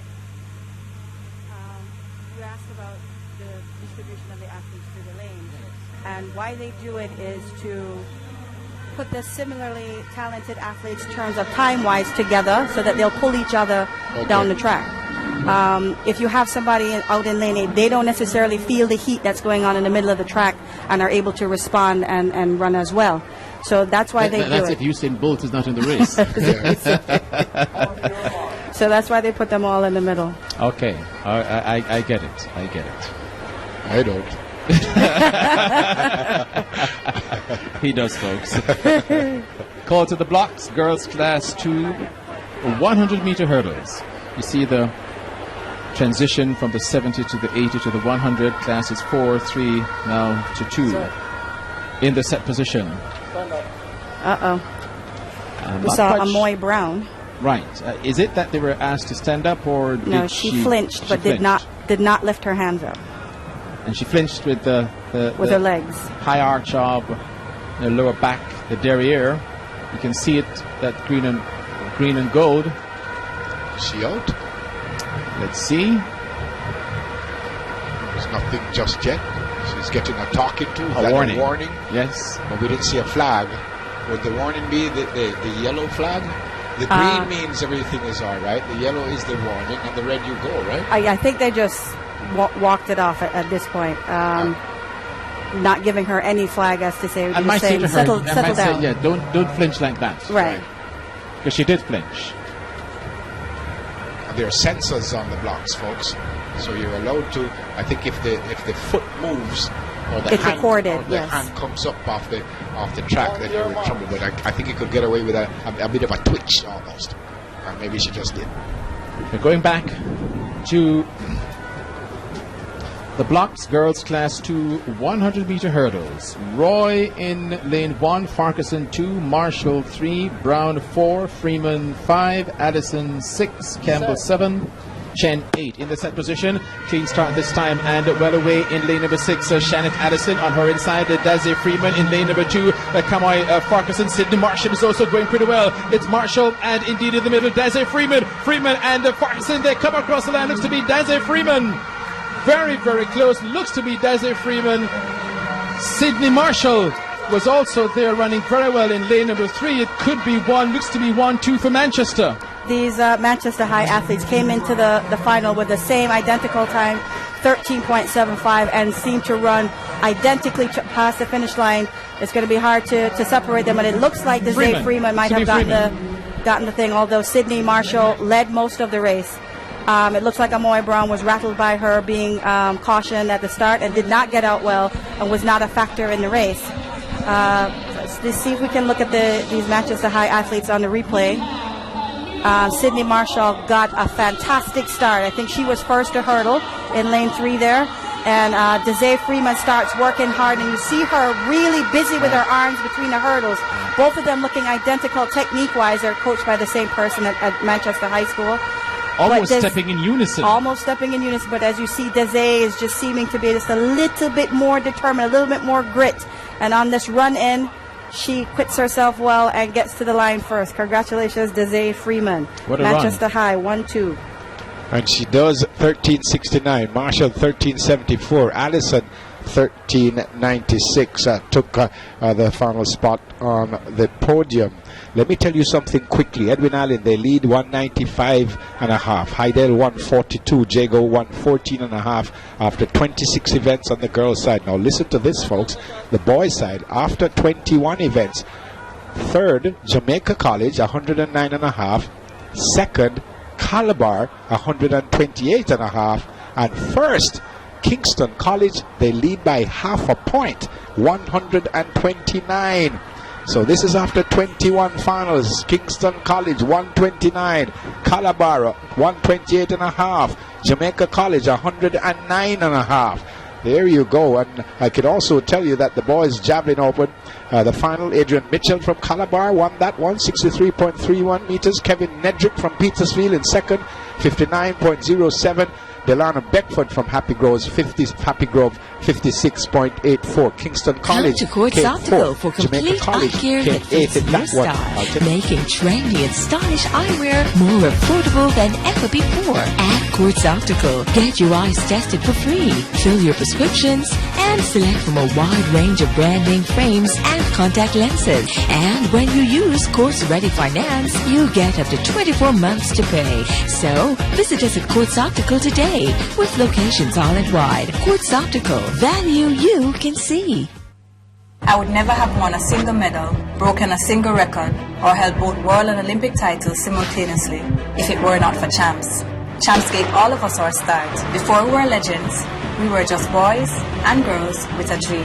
Grace is giving away over $10 million in the Chase Your Dreams promotion. $5 million to the sports programs of 3 schools. $1 million to one lucky shopper per month. Text in codes from specially marked Pupil and Tear products to 44Grace to win instantly. Or send in 5 Grace labels for a chance to win $1 million cash. Choose Grace and help the next generation chase their dreams while you chase yours.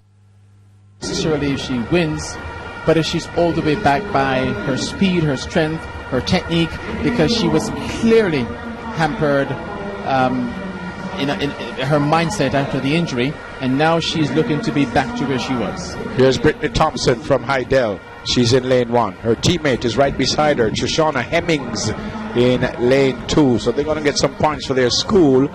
And Hydel, second in the standings right now.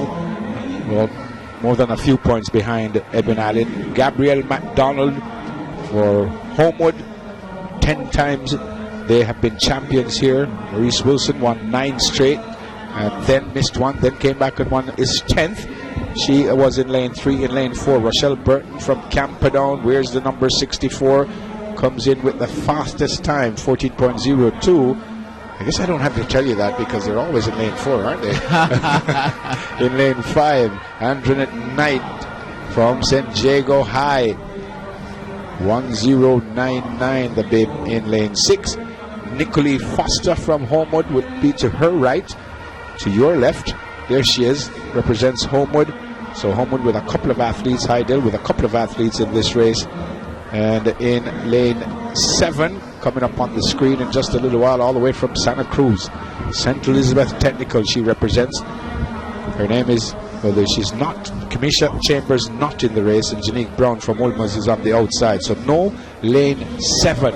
So it's Thompson 1, Hemmings 2, McDonald 3, Burton 4, Knight 5, Foster 6, and Brown 8. We welcome everyone to the final day, the afternoon session. I'm never with me, Patrick Anderson and Gillian Russell Love, who did so brilliantly here, did so brilliantly for Jamaica, did so brilliantly on the world stage. Here is Patrick Anderson.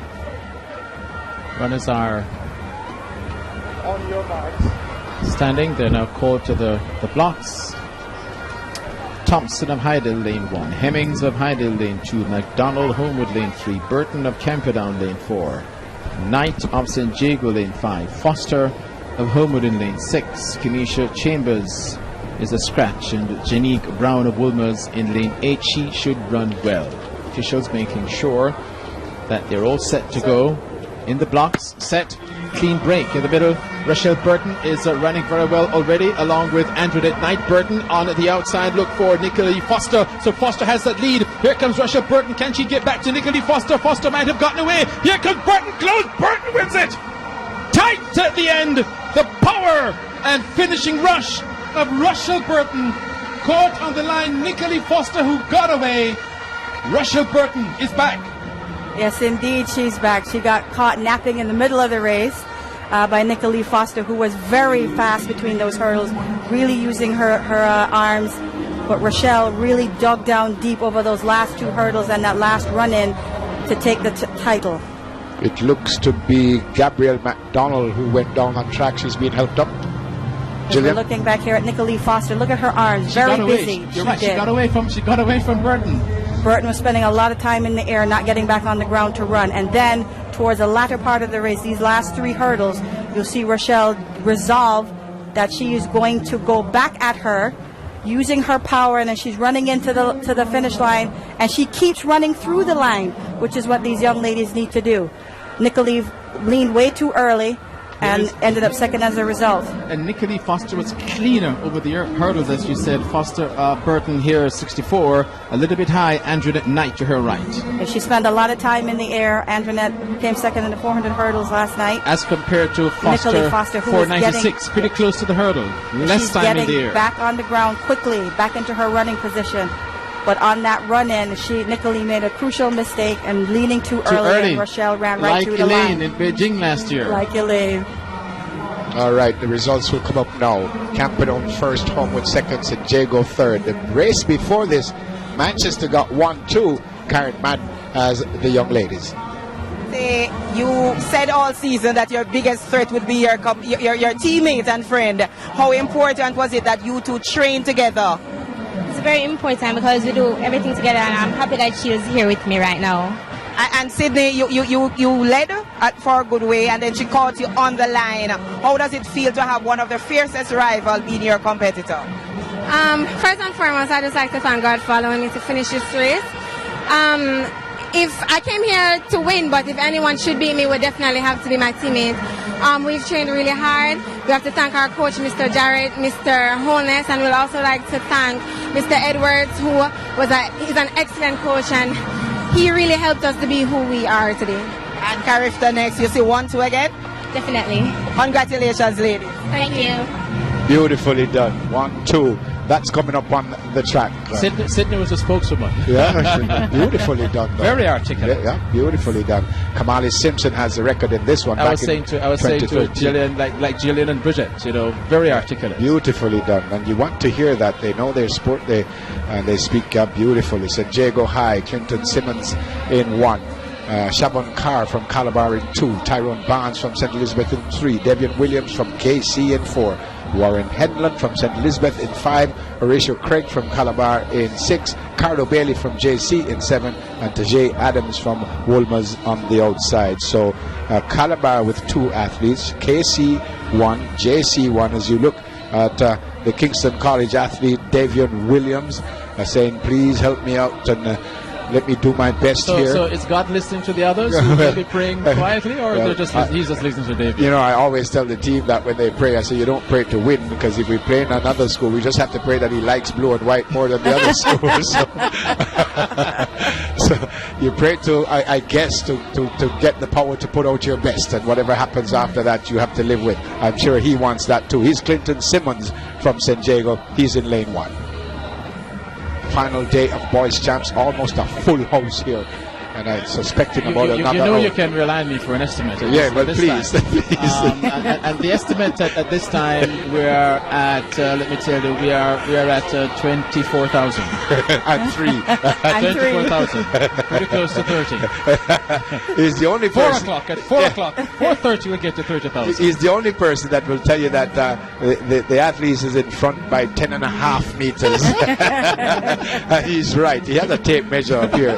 We just showed you Simmons. He's in lane 1. And he represents St. Jago High. St. Jago doing pretty decently on both sides of the coin. They always do. Yeah. I think one of the only schools to have won both girls and boys championships. Excelsior, the other one. And Excelsior doing beautifully with David Riley and company. His 2 brothers are helping him. And among others, former Calabar man, Mr. John Messam, is also there working with the hurdlers. Shavon Carr from Calabar, as we mentioned, Calabar. He comes out of lane 2. 14:41 he goes into it the final. Tyrone Barnes from St. Elizabeth Technical, another school that we're hearing the name quite often at these championships. He comes out of lane 3. Beside him, the gentleman that you just saw asking for the guidance, he's still asking for guidance. Devian Williams from Kingston College. The brave may fall but never yield, they say. Fortis cadere sedere non potest. What is it at Calabar, Patrick? The utmost for the highest. There you School go. of Olympians and Prime Ministers. And sports, directors of sports. Here is Warren Henlon from St. Elizabeth. St. Elizabeth coming in with a couple of athletes. They will get some points out of this one for sure, no matter where they end up. Here's a second Calabar athlete, Horatio Craig. He comes in with a time of 14:21. Williams comes in with the fastest time. Beside him, Henlon from St. Elizabeth, the next best time coming into the final. But then the adrenaline sometimes takes you past the top athletes when you get to the final. He's Cardo Bailey, representing Jamaica College. He comes in with 14.38, and on his outside, representing Woolmer's Tajay Adams, he comes in with 14.36. This is a Class 3 100-meter hurdles for boys, obviously.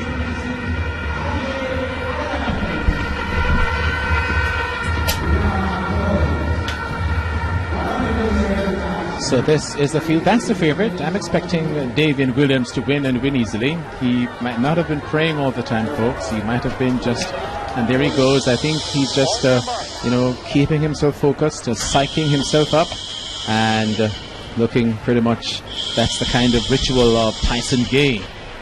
So, the boys class 3, 100-meter hurdles final. Simmons St. Jago 1, Carr Calabar in lane 2, Barnes St. Elizabeth Technical in 3, Williams Casey the favorite 4, Henlon of Stets 5, Craig Calabar 6, Bailey JC 7, Adams Woolmans in 8 in the blocks. Set. Looking for valuable points. Set. And a very clean break, and they're going pretty well already. It's David Williams. He's away, and it's going to be hard to beat. Shaban Carr of Calabar on the inside is running well, but it's David Williams in front by 3 meters. He's clearing these obstacles. He's getting away from them. David Williams beats his chest, 13.59, and easy when he had this race won from he left to the blocks, runs up and dances. We were told he's a showman, riles up the Kingston College fans. And another victory, 9 points for Kingston College. Extremely, extremely valuable. Yeah, he was. We saw him praying at the beginning of the race, and in his semifinals when he was qualifying, he seemed to be a little bit out of control towards the end of the race. A lot of speed that he was carrying, clearly faster than the rest of the athletes in the race, and he was able to control it today and roll out the victory. Looked as though he was a little bit out of sorts over the last 3 hurdles as well. Gillian, take us through this. That first hurdle was really ugly. Almost coming straight up with that trail leg coming over. I mean, he's just so much faster than everybody else that he's able to get away with that. Nobody, right. He hits that, what's that, the 3 hurdles. The ninth and the ninth hurdle and then the 10th, but was able to maintain it all the way to the finish line. Here we have a straight on view of him. Look at this first hurdle. This must have been the ugliest clearance I have seen. Here we go. Look at that trail leg. Right. Wow. He really got away with that one this time. But he has tremendous speed. He does. I think in this case it's just a young man who was just clearly faster than the rest, had enough technique to be able to out-hurdle everybody else. Hit that one, and you see he's really off balance here, but so far ahead, nobody could catch him. Right, I'm very happy, and luckily for him, he didn't hit it so hard or in such an awkward position that he was knocked off. That he would have fallen or just totally disrupted his rhythm. You know something? Something they have to be careful about. If you notice, as soon as he ended the race, he ran right across the track to his. On that hard side of the track, he could slip. But not only that, the other athletes coming through on his outside. He wins 13.62. Carr from Calabar 13.89. Henlon from St. Elizabeth in third, 13.94. St. Elizabeth third and fourth. Let's go down to Karen Matt. Rochelle, you're coming back from a tough season where you had to deal with several injuries. How much pressure, if any, did that place on you coming into this race today? Well, it placed a lot of pressure because I know I have to come out here and run as hard as I can, even though I have thoughts of aggravating the injury, but I know I have to come out here and do my best. And your next event will be the Carista Games. Your first time going in the under-20 category. How do you feel looking ahead to Carista? Well, I'm very excited going into Carista. I know it's my first time going under-20, so I know I have to bring my A game this time because there will be a lot of tough competitors out there. Congratulations, Rochelle. Thank you. You remember, I keep telling you that everyone gets points in the race. As soon as you get to the final, you'll end up getting a point at least. And just now, even though Kingston College won, they got 9 points. Calabar, an athlete came last, but Calabar ends up with 8 points out of that race because they came second and last. And now, Kingston College, they still lead by a point and a half. Last time I told you it was after 21 finals. Calabar won 28 and a half, Kingston College won 29, but they still lead by a point and a half. Patrick said, and you're going to be saying that a lot because you're off, you come back later when it's being decided, you're going to say that a lot. Look at this. real time. Now, and again, I want you to see what he does at the end of the race. Now look at that. He goes right across the other athlete. So that's dangerous, It's actually. dangerous, but the thing about it, though, Neville, he was so far ahead. That, Yeah. You know, but you're right. Yeah. But he was far ahead, so he knew what he was doing. Yeah, so they have to watch that because you don't want to Indeed. get hurt. There are more races for these youngsters. The relays, a lot of these youngsters will end up in the relays later on. And also, I don't know, Gillian, and also running almost at full speed on the hard cycle track Right, in right. those spikes is Yeah, dangerous. you could slip and fall. So there you go now. So Kingston College is still ahead, and this would be probably after 22 finals. Correct. 138, Calabar 136, Jamaica College 110. By the way, so that would be the extra point that they got 9 to 8. 9 to 8. So 1.5. It's not 1.5. hugely important to just get to the final, get some points. There was a meet that Kingston College won all the way back, I think, in the 60s, that they won champs without winning a race on the track. Listen, because they had numbers. Yes. Donald Trump would say that 1 point is huge. Edwin Allen, in the meantime, they're leading by a bit. They're leading by what, 46.5 points. There, it's going to be hard to catch them. And it's a new record in the shot put class 1 for girls. A new record done by Janelle Fullerton of San Diego, 14.46. New record.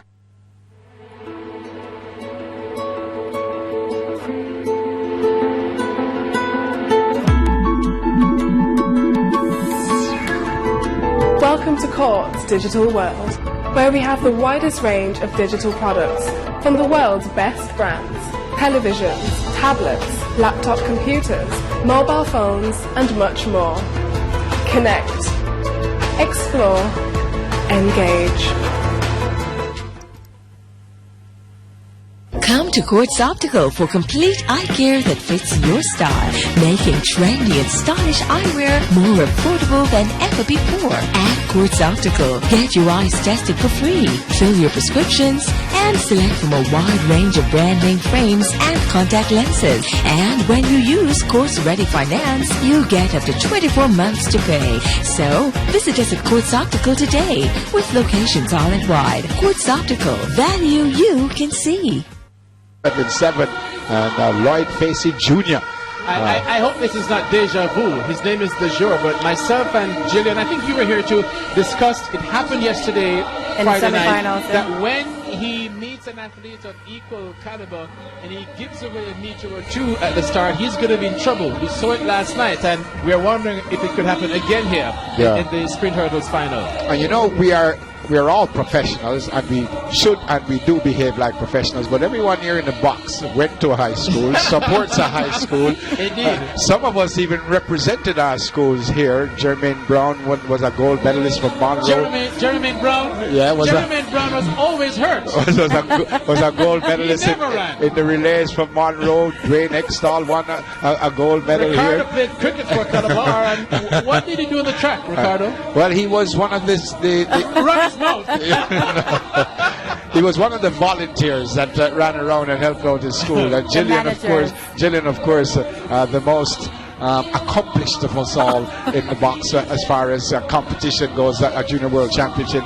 Maurice Wilson won. Did you get a medal in the women's sprint relay? One Yes, of those in worlds? Atlanta, yeah. In No. Atlanta, the Olympics. Yes. It was a silver. Uh-huh. So No, she did bronze. So you're a two-time Junior World Champion, Yes. are you? Right? And Four, if you count the relays. 4. And a Yes. senior. I beg your pardon? And a senior bronze medalist. And a So senior she did it on bronze the flats as well without the obstacle. I'm not certain why she's here, but she just won the bronze. I thought we only went Well, for the gold since medalist. I'm the one setting the standard, and the rest of you are below, so I'm allowed to be here. I haven't told you the school that the director of sports went to, so we'll talk about that later on. I'm sure he will talk about that I don't want to later talk on. about it until age 40 tonight. It's a dogfight. Yeah, folks. beautiful crowd here at the National Stadium. So the feeling on the boys' side is it's either going to be Calabar, Kingston College, Yes. or who knows, Jamaica Either College. of them can win. Jamaica College close enough right now because you drop a couple of batons in the relays and anything could happen. But on the girls' sides, it seems to be an easy going for Edwin Allen after 28 finals. They lead 199.5 to Heidel's 152. The next race on the track would be the Class 2 boys hurdles. You look at the bleachers. That's almost full now. Patrick told you just 24,000. Since then we might have had 1,500 By more. 4:30, it's going to be 30,000. I think the capacity after the refurbishing in 2002 for the World Juniors is 29,000 and some. So it's going to be, I would think, by 4:30, Neville, it should be full. And you probably can't see it now, but if you look at the bottom of your screen, but we won't see it now. There are police officers not looking at the track, but looking at the stand to ensure that all things are in place. It's good to see them out earlier. Right, and they've circled the end. entire stadium. Yes. And it's going to be tough for them. They have their hats on and they're in the sun. But now look at that. So he's just looking to ensure that everything is smooth, nothing happens. And to be fair to the patrons, and for a number of years now, we haven't had anything too much. But you know that if you don't have them there, some of them will try to jump onto come onto the infield after the especially last at the event end, to right? celebrate. Right. So you don't want that, but it's a beautiful stadium, folks. We welcome you. We're in stadium. That's the Joe Russell on your screen. The stadium in Kingston. We invite you to share your pictures and comments on Instagram and Twitter using hashtag TVJChamps. I know you're watching us overseas at onespotmedia.com, and we welcome you. Was also speaking with the GM this morning, clear that if you missed a race up to 30 minutes before, right, you could go back. I did say that at the opening. In other words, folks, if you just had to go outside for a bit because someone came to you, when you come back in, you could go back half an hour before where you are watching at that time, and you could see everything. We don't want you to miss anything. We are continuing straight through on TVJSN, and you'll see some racing going on at that, but we're not going to take you away from Champs, but we have to have a lot of fans doing horse racing too, and they want to see that, so you're not going to miss anything. So we're going to be here until the end. I suspect we will end by about 9:30, 10 o'clock tonight with those very, very exciting 4x4 races. All right, let me see if I could tell you who's what. Mesmerize walking around. Rider off Sorrentina's Legacy. That's O'Neill Mullings. Gold Miner and Mesmerize waiting their turns. Mesmerize will load at 5. Linton Stedman up. And Gold Miner at 9. Apprentice Jerome Innes. Later on we'll have the Prince Consort, where the Colts will run, as Gold Miner is being ushered toward gate 9. Dreaming the Code looks to have loaded.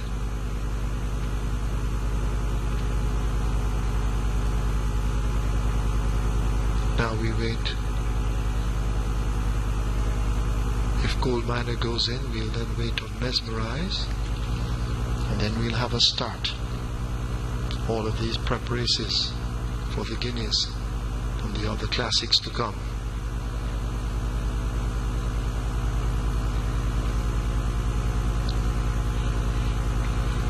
Now Mesmerize heads toward gate 5.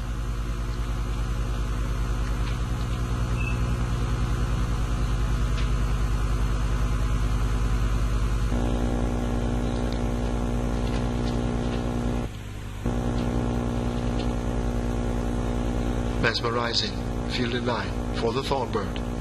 They're off. Rally Baby steps out at the back of the field. Gold Miner gets a good start with Birdcatcher and Mesmerize. These all assault that lead. Dreaming the Code races up to take them on. In behind them, Bubbling Kitten held off the fractions with Sorrentina's Legacy. Nuclear Affair on the rail. Sorrentina's Star in the black cap overtakes that group of horses. Gertie links in behind them, and Rally Baby is last as the field have left the 5 and run away now toward the final half of a mile in the Thornbird. Dreaming the Code takes that lead up front. Gold Miner a length and a piece back and racing in second.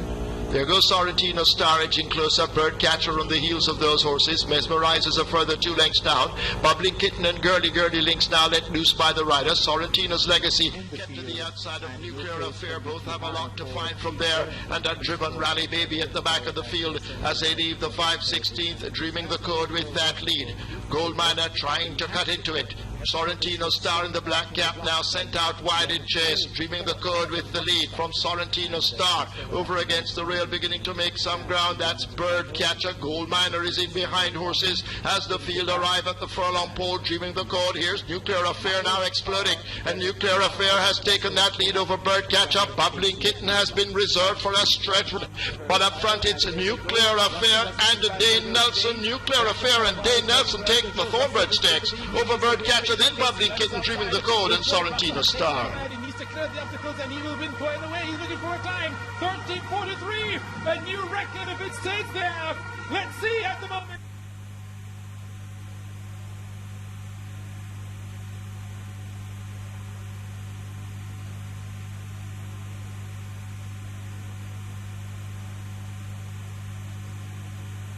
His watch equal his famous teammate, former teammate time, 13:45, that of Michael O'Hara.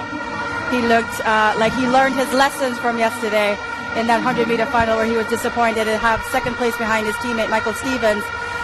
Didn't get the greatest of starts, but it wasn't as terrible as last night, and was able to get to the first hurdle almost identically with the rest of the field and just took off from there. Which is unusual for him. But his size and his power and his speed, too much for the rest of the athletes in this event. And Calabar, for sure, would have perhaps more points than Casey. Outpointed Casey in this event. Third, I think. Right. I don't remember where Bennett came, but at least it would have been 9 and 110. Yeah, and if he has finished more than last, then it would be a tremendous amount of points. Yeah, I think it's first and third. Interesting is De Jour Russell, Gillian. Here's De Jour. It looked like somebody lit a fire under him. He was Michael just Stevens racing. His teammate really got him pumped up, and he was fast and running away from the rest of the field. We saw him point to his watch at the beginning of the race, saying maybe he was going for the record or that it was his time. As we look at him again from the front Much view. better start today. Much better start today. Clearing all the hurdles very Look cleanly. at his right arm. How is that? His right arm. It's a little funky, but it works for him. I mean, he's rolling on wheels at this point. Bob Marley would say that's a funky reggae party. Funky reggae party. It was working for him. I mean, he was square. Very unusual. Stayed very much in his same line, coming all the way down the hurdle lane, and just really not much wasted motion, and did tie the record of Michael O'Hara, his former teammate. And tells Kingston College supporters to be a little bit quiet now. I just want. Interestingly, he ran all the way around to those folks. Now we have a guy down there, Desmond, who tries to get the winner. You should see Desmond chasing after him. JC second, Calabar in third. So it is Russell first, Bernard second, and Calabar third. Kingston College fourth. So Calabar getting 15 points. Calabar getting 15 points in that one. And Kingston College getting, Kingston College came fourth. So Calabar getting 15 points in that Calabar race. is ahead, Ricardo says, and he's the guru. We don't argue with him. 8.5 points in front, Calabar at the moment. Because Kingston College would have got 5 in that one, and Calabar got 15. Right. Brilliant stuff. We're going to take you right through, folks. You're not going to miss anything at all. I think Desmond has caught up with the show. I wonder what's Desmond's time. So the points updated immediately. 151.5 for Calabar. KC 143. And Jamaica College just might be out of it now, 117.5, but we still have a ways to go, folks. Indeed. St. Jago, St. Elizabeth, Monroe, Petersfield, Excelsior, Herbert Morrison, Woodmans, in that order make up the top 10. When you say a ways to go, Neville, it's critical to say there are no margin for error. There is no margin for error for either Kingston College or Calabar. Yep. So, I'm sure Karen will get them in just a little while. I'm going to take off, folks, as you look at the point standings on the ladies' side. Edwin Allen leading again, 199.5. I think we saw that one before. Heidel, 152. St. Jago, the top three. Homewood, Veer, Excelsior, Woolmer, St. Elizabeth, Camperdown, Manchester. In that order, they make up the top 10. And what's his name again? He goes to went to St. Mary. Did we just call him AGB? Agent Brown, unfortunate. Agent Brown? Adrian Brown, an unfortunate incident with Adrian yesterday, but he's back with us today, and the next host will be him. Here's Patrick once again. Thank you very much. And I am still a little baffled, Gillian, by that almost butterfly action with the right arm of DeJoy Russell. I've never seen that from a hurdler, but as you said, it worked for him. No, I mean, there are some, I think Martineau Lagarde from France. Yes. It's that kind of hurdles a little bit like that as well, and it works for him. He is a taller hurdler, Martineau is, and he has to go over a higher height than DeJoy does, but these men hurdlers, they kind of adapt to what works for them. Not everything works for them. The women, it's a little bit more uniform, the technique, but the men, depending on their height in relation to the hurdle, they find ways to compensate. And let me jump in right here and throw down to Karen Madden, who is at trackside. DeJoy, last night you were left back in the blocks and your teammate upstaged you. No such problems today. You ran away from the field. What was it, the adjustment you made to the start for today? Well, I always have a pretty good hurdle start, but I just never used in the 100 meter.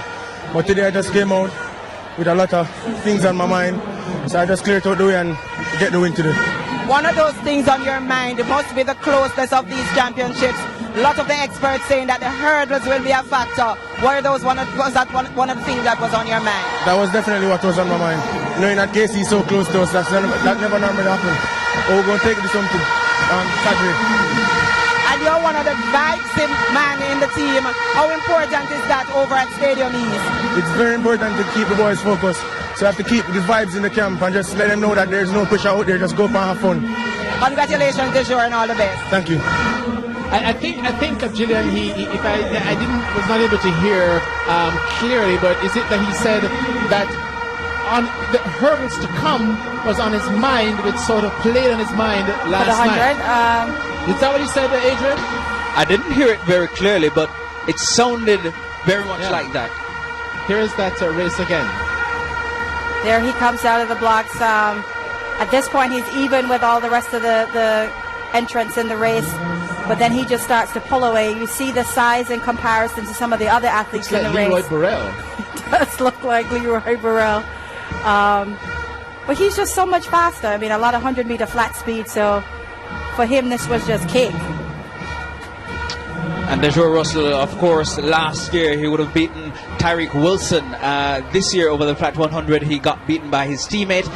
And with a win here in the Class 2 boys 110-meter hurdles, and in the time of 13.45, equaling the record set by his teammate Michael O'Hara in a sensational run.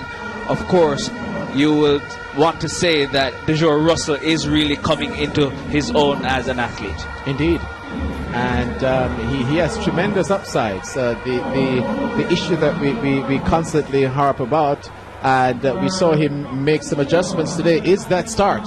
I'm also wondering, he seems to be a naturally bulky guy. Does that affect your speed, Gillian? In terms of negatively? Well, yes. No. Typically, the stronger you are, the faster you'll run. You're able to apply more force to the track to propel you forward. So as long as he doesn't get too bulky to where he can't actually walk. Right. I mean, he should be, and he's flexible enough to hurdle, so I don't think it's hurting him at all. And we'll get to the Class 1 boys 110-meter hurdles final in just a little bit. But just to give you an update, the result of the high jump for Class 2 girls, Anya Ashley of Edwin Allen won that in 1.78. There was a tie for second with Shania Ingram, 1.75, also from Edwin Allen, and Cheyenne Salmon of Hydel, 1.75. So 1-2-2, the result for the Class 2 girls high jump. Also for the javelin throw open, this was won by Adrian Mitchell of Calabar, 63.39 meters. Kevin Nedrick of Petersfield finished second, 59.07, and Delano Beckford of Happy Grove, he was third, 56.87. But next on track, the boys 110-meter hurdles for Class 1 boys, and we'll be seeing the lineup in just a little bit. The record held by Omar McLeod of Mr. Kingston, Silk, and he'll be running this evening in the World Indoor Championships, this in Portland, Oregon. Now the lineup. Barrett of San Diego High, he ran in the 400 hurdles last night. Walters from Mona, Orlando Smith from Kingston College, Lemonius from Jamaica College in 4, Beckford from Kingston College in 5, Siani Selvin from Calabar 6, Williams, Excelsior 7, and Brian from Calabar 8. For full disclosure, as we do at this station, I must let the fans know that in lane number 5, Philip Beckford is my cousin. Unfortunately, Kingston College. and this isn't a humble brag at all.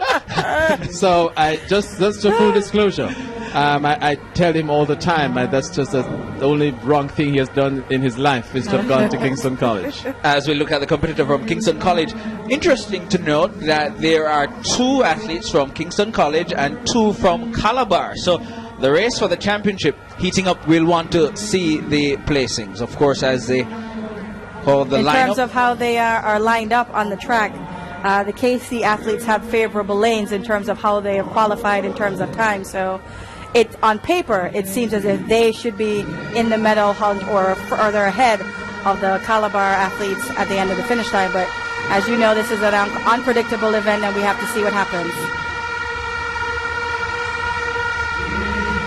The race is going to be in the middle. There is Lemonius from Jamaica College. He could upstage everybody in this event. He has the fastest time coming in.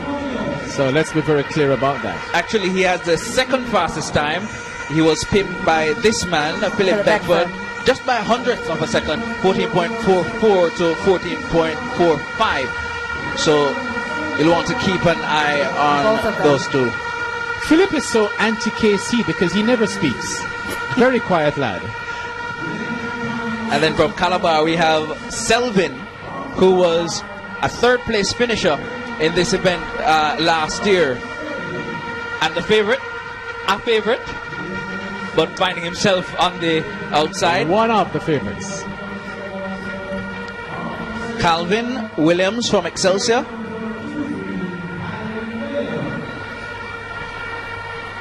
And the other Calabar man in the field, Tyrone Bryan.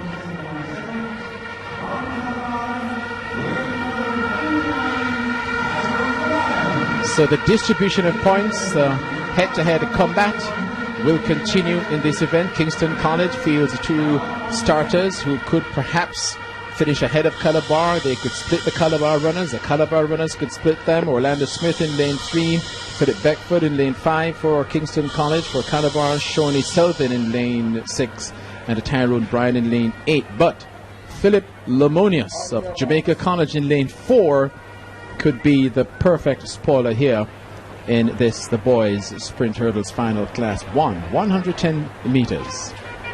That's Shawnee Selvin going down, and he's to the on your screen to the left of Beckford. That's Tyrone Bryan, Calabar in lane 8. On his inside, Excelsior's Calvin Williams.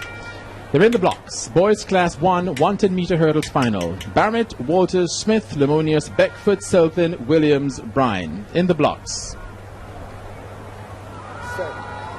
Set.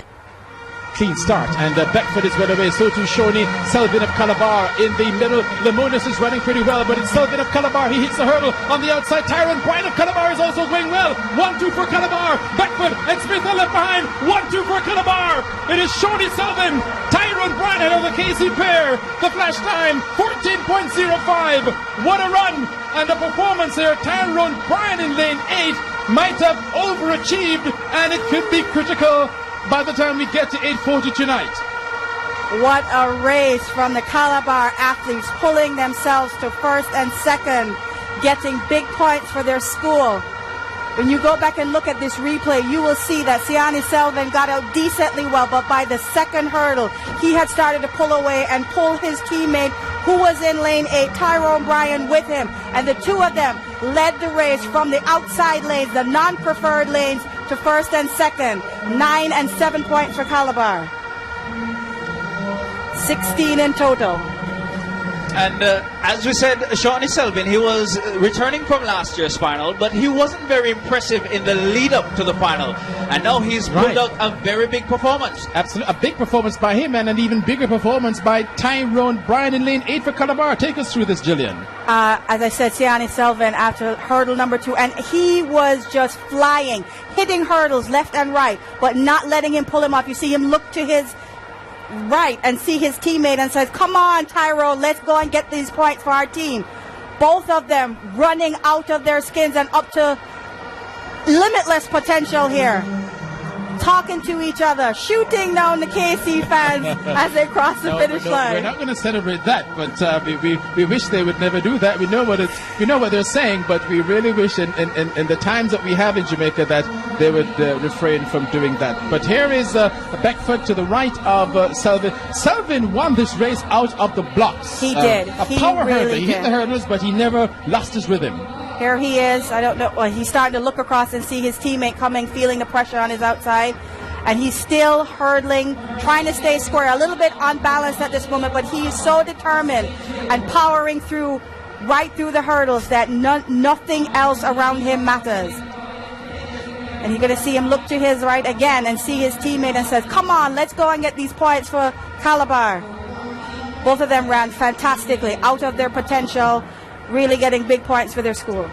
Touching his heart. He's one of the leaders of the team, and he did promise something spectacular when I think it was Ricardo or Jermaine spoke with the Calabar team for the Champs preview on Monday night. Very ecstatic. 14.05 for Selvin. The time for the winner, Tyrone Brown, finishing second, 14.16. Philip Lemonius of Jamaica College, 14.33. Beckford of Kingston College, finishing fourth, 14.42. Kingston College finishing fourth and fifth. Calabar, though, scoring the big points, finishing 1 and 2. So Calabar now ahead by 15.5 points, and so the hurdles have been good to the boys from 61 Red Hills Road. And of course, this is a defining event for these championships. Calabar wouldn't want to be behind or by much after the hurdles. The updated point standings, as we're seeing on screen: Calabar 167.5, Kingston College 152, Jamaica College 123.5, St. Jago in fourth, and Stets in fifth. Those are your top 5. Now for the girls' point standings, the defending champions Edwin Allen by far out in front, 199.5, Hydel in second, 152, St. Jago in third, 119.5, with Homewood Technical in fourth and Beer Technical in fifth. And that performance, you see the celebrations by the Calabar supporters. The performance takes me back to chemistry class. You know, some substances. Wow. Chemistry class. I don't think I got more than 10 for chemistry. Some substances, when pressure is applied, they thrive. You know what I would say, Gillian? Pressure burst pipe. Pressure burst pipe. But Adrian is this Einstein You know, approach all the trying to be a time. little too technical with what's happening here. That's a simple way of putting it. But yes, you see the supporters there. Of course, Calabar looking to defend their title. Kingston College would have been coming into today, would have been hoping to upset or create an upset, so to speak. It's not over yet. It's not over. They always think that they're the favorites, and I applaud the Purple Faithful. They're very dedicated fans, Absolutely. and Never they say love die. their school. KC And they're not going to give up till the end. Gillian. And this is by no means over. Gillian, if it gets to the last event and the 4x4 can only yield 12 points and KC are trailing by 15, they'll be calculating how to get those 15 and they can only get 12. I know. That I is know. how they are. They are just The brave dogged. may fall, but never yield. I like that spirit. Yes. Sometimes it can be a little bit dangerous. Misleading. But of course, the 110-meter hurdles are now finished. Now we'll go to the next event on track will be the 800 meters. And the girls will be first on But track. before you go to that, nobody's talking about Tyrone Bryan. Tyrone Bryan, who did he overachieve in placing second here? Ricardo says no. maybe, So Ricardo maybe. has on his Calabar hat. Hubert Lawrence has on his objective hat. Hubert says yes. So a little bit. All right. I would So think he did. We'll head down to trackside. Ricardo says Karen, a little bit. we'll head down to trackside. Karen Madden is there. Shawnee Selvin didn't have the greatest of seasons hit a couple of hurdles, still found time to call your teammate Tyrone Bryan along. Talk to us about your race this evening. Well, I planned that race from start. My coach said, once I come out here, I can do it. And I'm out here, so I did it. And how important do you think these points will be towards Calabar's title chase? Well, it's very important to bring along my teammate, Tyrone Bryan. I thought he was going to win at one point, so after dip, didn't want to lose. Tyrone, they didn't really think that you were one of the favorites. You surprised a lot of people. You think you overachieved this afternoon? Well, yes, because my coach told me I must believe in myself.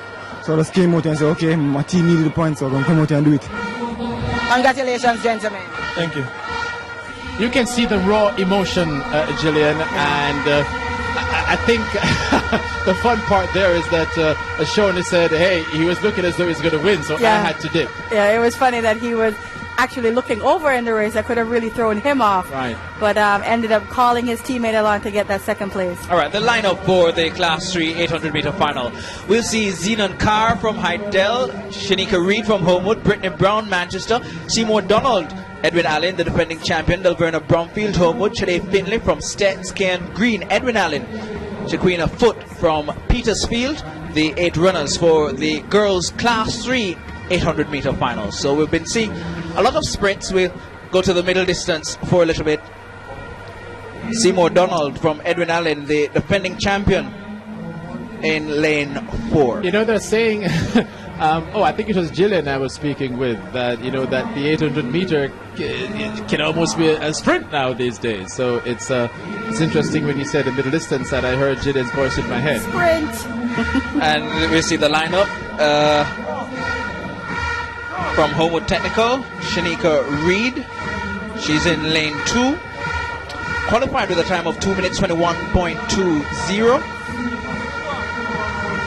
There you see on your screen Brittany Brown from Manchester. Ran 2 minutes 21.67 in the semis. There is the defending champion, Seymour Donald of Edwin Allen, who will be looking to repeat. Came in with a very nippy 2 minutes 13.01. The class act. She's run more than 5 seconds faster than anyone else in this field. On her outside, Delverna Bromfield from Homewood Technical, Stets, showing their all-round ability, will be looking to. Earlier we saw Bromfield winning the 400 meters. In addition to the 1500 last night. The other Edwin Allen athlete, Kian Green. And completing the field from Petersfield, Shaquina Foot. What I noticed, Gillian, if we can we'll get a shot soon of Seymour Donald of Edwin Allen. She has that classic middle to long distance stature. Yes. Slim, wiry Africans, and that. What does that is that the look? Why the Africans, in addition to their stamina, perform so well? I don't think so. I'm overreaching. Maybe a little bit. I mean, the Africans, their training philosophy is unbelievable, and how much work that they put in, and it's just really difficult to beat them. Well, there they go, and Seymour Donald surges to the lead. They'll come across once they go through the cones, and Donald of Edwin Allen, she'll take them along. She's going to give them a merry chase. If you're going to beat her, you're going to have to catch her. She is a relentless runner. There's no slowing down, 4 or 5 meters in front, so she's going to take you out of your race. And if you're going to beat her, as I said, you'll have to catch her. She's not going to slow down. 4 to 5 meters in front. Shanika Reed just trotting in second. Coming around the turn on the outside from Manchester, Brittany Brown. And the other Edwin Allen runner, Kian Green, is in 5th. And Heidel's Zenon Carr is on the inside. Those are the leaders. Shaquina Foot and Delverna Bromfield are at the back. So the bell sounds, and Seymour Donald cuts a lonely figure in front. She could stop and cross her legs and read a book or take a drink. She's so far in front and is stepping up the pace. 1:15 with 300 meters to go. She's 5 to 6 meters in front. Going in chase is, which seems to be Brittany Brown of Manchester. That seems what she is. Looks to be in third from Homewood, Shanika Reed. Sade Findlay is also running well. Just about 200 meters to go, less than 200 meters to go, and Seymour Donald now 8 meters in front of Brittany Brown in second. Here comes a late kick from the athlete from Petersfield, Shakemia Foot, as they come into the straightaway. Foot from Petersfield just touched a bit with the Manchester runner Brittany Brown, but Seymour Donald is in front. She's in front by 15 meters. What a performance by this youngster. 2:09.95, pretty close to the record of 2:09.60 set by Natoya Gold, and that is a performance of class by Seymour Donald. As Hubert Lawrence joins us, you see your winner on the screen, Seymour Donald, defending her Class 3 800-meter title, hugging her teammate, Ken Green, who finished down the field. Seymour, well, running as she's ran every round at these championships, out front very early, and bringing it home. A relentless pace. She goes in front, she stays there, Hubert, and it's the Akeem Bloomfield factor over the first 150 meters. She discourages you. Undefeated, no losses all season, defending champion in this event, has done the double and has come quite close to the Natoya Gould record at 2 minutes 09.95, which is fantastic. Outstanding running, and you look at her body, slim, trim, can fly. Running in a headwind in the home straight. Helps in the back straight away, of course. It pushes down the back, but this girl is something special as well. All right, there you see confirmation of the time, 2 minutes 09.98. It has been rounded up to Brittany Brown from Manchester, finishing second, 2 minutes 13.49, and Shaquina Foot of Petersfield finishing third, 2 minutes 14.67. The top three, the medalists from the Class 3 girls 800 meters. But everybody gets a point, or gets points. We see the Edwin Allen supporters in the stands. Of course, Edwin Allen, the runaway leaders as it stands in the girls' championships. There's no contest there. Last they were leading by 202.5 points over Hydel, who had 156, with St. Jago back in third with 130.5 as we get ready for the boys Class 3 final. And in this race we'll see Shantamoy Brown from Kingston College, who we saw just hours ago, winning over 400 meters. CJ White will line up from lane 1, he's from Rhodes Hall. Martin from St. Elizabeth Technical in 2, Stewart, Kingston College 3, Giovanna Edwards from St. Jago 4, Brown, we say the favorite from Kingston College in 5, Anderson Donald Quarry 6, Malik Ricketts from Jamaica College in 7, and Cleon Cooper from St. Mary High. He'll be running out of lane 8. Akeem Bloomfield is the KC captain, but maybe right now the most important boy from KC in the stadium is Shantamoy Brown. Big win at 400, 50.07, and there he is on screen. He's got to win to keep KC in this. The Calabar hurdlers, all very, very good. An extra point here, an extra point there, and Shantamoy Brown needs to score 9 points to keep purple and white in the fight. And earlier, while we were watching the 400 meters, you could see that he was perhaps preserving himself for this final coming up hours later. The lineup, you're seeing on your screen the athlete from St. Mary, Cleon Cooper. He's in lane 8. On his inside, Malik Ricketts of Jamaica College. And while Shantamoy Brown is a favorite, Giovanna Edwards from St. Jago qualified with the fastest time, 2 minutes 06.55. There you're looking at CJ White from Rhodes Hall. He's always had, well, he's had a heavy workload these championships. We've seen him in all distances. Boy from Green Island, Hanover, that's where Rhodes Hall High is. And Their coach, Coach Parchment from GC Foster, has done a great job with them. All right, David Martin from Stets. He'll be running in lane 2. Has looked very good all track meet, and the Stets advancing. Class 1 comes up shortly. Very stubborn at the moment as the rider walks around. Tukiko up to gate 13. Looks to be it.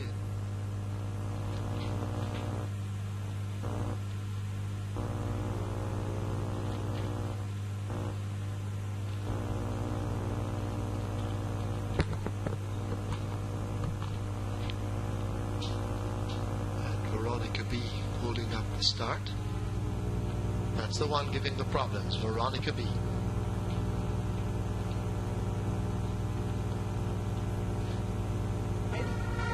Jordan Anderson of Donald Quarry. She's succumbing now to the power being asserted on her rear end. She now goes in, rider climbs aboard, field in line. Ricketts from Jamaica College. JC just falling away in the champs battle, but they're good at Michael this Sims. 800 meters. And They're rounding ready. out the They're off. athletes in the Roland class Fire, 3 boys. Devil's 800 Child, they meter come final. away slowly along with your Football emissary. from St. Mary High. As up front, never give up and sprouting wings, they match right for that lead, War Hero right on their tail. Money Honey is toward the outside of runners, General Togo racing near the rail, Bad Gal Links running in between horses. Looks to be Songs of Freedom showing some speed as they go flashing past the 5. Veronica B making ground on the outside, overtaking Money Honey. Sashin races up next with Girl on Fire. Your emissary race is just on the tail end of that group of horses. Smart Bid are asked to progress wide as they leave now the 7/16 and run toward the 3. Turbo Machine races along with Palace Dancer, Devil's Child, and Forget Tukiko running in a different county. They leave the 3 and come toward the 5/16th marker. General Togo has taken that lead. Never Give Up stepping off the rail and running wide as they come into the turn, but it's General Togo just off the fence with the advantage. A perfect turn into the lane, a quarter of a mile to go. Bad Bids asked to make some ground. Songs of Freedom is continuing to drift toward mid-track. Never Give Up out wide of Veronica B, but General Togo with the advantage. A furlong to run, and Sashin now comes with a powerful charge down against the rail. It's a General Togo. Sashin trying to close the gap with Songs of Freedom. Bad Gal Links running on the spot. General Togo now being driven out. General Togo by 2 lengths. The wires here. General Togo wins it over Songs of Freedom. Then Veronica B, Bad Gal Links, and Sashin. Take the bell. 1 lap to go in the Class 3 boys 800 meter final. Malik Ricketts is in front. Shantamoy Brown is second. Kurt Stewart, his teammate, is on his shoulders. Those are the leading trio. St. Elizabeth Technical's David Martin is also quite prominent and running third. St. James One in a hand ride. Now, what did he beat? That's the big question. Looking for a kiss. The second place finisher actually won a maiden special weight here at Gulfstream back in February. It was a Dale Romans horse. The rest of the field was kind of suspect. But you look at him in the paddock too. You look at the last race. I wouldn't be surprised if he has a rating gear today, and that probably will only help him. He even looks like a horse, I think, that could perhaps even like more distance than the 7 furlongs or 6.5 furlongs. Just looks like a classy runner here. Yeah, and ridden today by Julian Leperoux. So we'll see Tiger Blood, as we mentioned, trying to stay undefeated.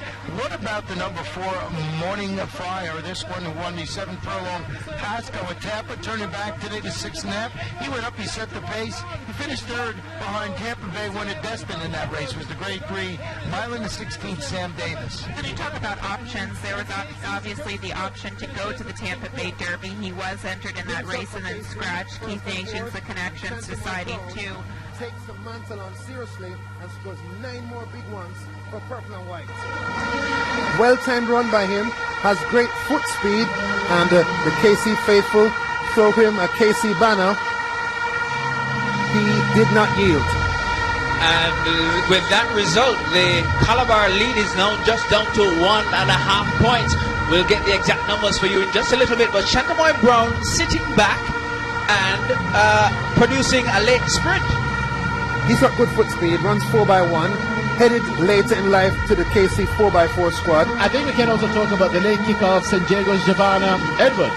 Yes, as I told you, Patrick, had to stay shielded from the wind, did that, and they came through with Ricketts on the screen, racing hard with a big lead. But Shantamoy Brown, just faster, got to him quickly, took over, and was beckoning Chris Taylor style to Kirk Stewart to come forward, but Kirk just couldn't make it up to a medal place. So Patrick Anderson has left us. Ricardo Chambers joins us. Hubert Lawrence is still here. You just heard him. And Ricardo, that shakes up the point standings just a little bit. Well, certainly it does, and it was always going to be close, and Kingston College fighting back. Really big performance from Calabar in the hurdles, but with no finalist here in Class 3 for Calabar, KC taking advantage of that. They would have hoped they could have gotten the 9 and 7, 16 points, which would have taken them back in the lead. That hasn't happened, and so it gives Calabar an opportunity now in Classes 2 and 1 to extend that lead. We'll see how Calabar will go in those two events. And clearly that was part of the plan as you look back at the replay, because you saw Shantamoy Brown sitting back a little bit, encouraging his teammate, and when it was a little bit too late, he decided to make a run for it. Shantamoy Brown, his winning time, 2 minutes 05.47. Giovanna Edwards of St. Jago finishing second in the late sprint, 2 minutes 06.12. Jordan Anderson of Donald Corey third, 2 minutes 06.44. Kirk Stewart of KC, 2 minutes 06.89. But this is very important because there were no Calabar athletes in this final. And remember, Kevroy Benson of Calabar was the big favourite for this event coming into champs. Apparently got sick before championships, and the Calabar team probably didn't realise how much that had taken out of him, and he didn't make it out of the first round, but came back yesterday to win the 1500. So having spoken about the boys class 3, let's now get ready for the girls class 2. And there you see the lineup on your screen. We'll have Mothersil from Albert Town in 1, Tamaria Howell from St. Mary High 2, Brittany Campbell Homewood 3, Brittany Dixon Bear Technical 4, Chrisani May Homewood 5, Shanique Masters Heidel 6, Kimon Campbell Spalding 7, and Moisha Barnes from Edwin Allen 8. A battle there in the class 2 girls, you expect. Going to be exciting. A big battle at Central Champs, and a big battle coming here. In lane 1, there you see from Albert Town, Tessinia Mothersil. Albert Town made it Central Champs final. She in lane 1 here, expected to be mid-pack. She'll be running out of lane 1. She said she qualified with a time of 2 minutes 17.52 coming into this final. That's Omar Brown's old school. He 2-time Class 1 champs winner. In lane 2 from St. Mary High, this is Tamaria Howell. Known for their sprinters, but strong mid-distance program this year. Now on her outside, there is Brittany Campbell. Second at Central Champs, bumped away past Brittany Dixon of Airtech. And it's been close going between Brittany Campbell and Brittany Dixon in qualifying. And Dixon is on her immediate outside. Defended her 1500 meter title. This is her shortest distance. May find herself short of speed. In good form though. So we've seen one from Homewood Technical, one from Veer Technical. Now the other Homewood Technical athlete in the field, Chrisani May. Smooth running Chrisani May, the favorite here, has looked very good this season. Has beat Dixon at Central Champs at this distance, 800 meters. Now in lane 6, there is Shanique Masters of Heidel. This is why they're doing so well. More than just jumps, sprints, hurdles. They've got a strong 800, 1500, 3000 steeplechase program at Heidel. So we've seen one, in the recent champs history, we've seen Simoya Campbell. Now we have Kimon Campbell also from Spalding. And Kevin Campbell won the 5-thought champs of Spalding back in the day. So strong program out there. And Moisha Barnes runs out the field from Edwin Allen. With good tactics, could be right in there for Edwin Allen. So the 8 finalists for the girls class 2 800 meters. Hubert, you expect the battle to be in the center of the track? Yes, this is Chrisani May. We rise, together we rise, divided we fall. That's the Homewood motto. They're trying to rise above Heidel and St. Jago for second place overall. 10 times champions.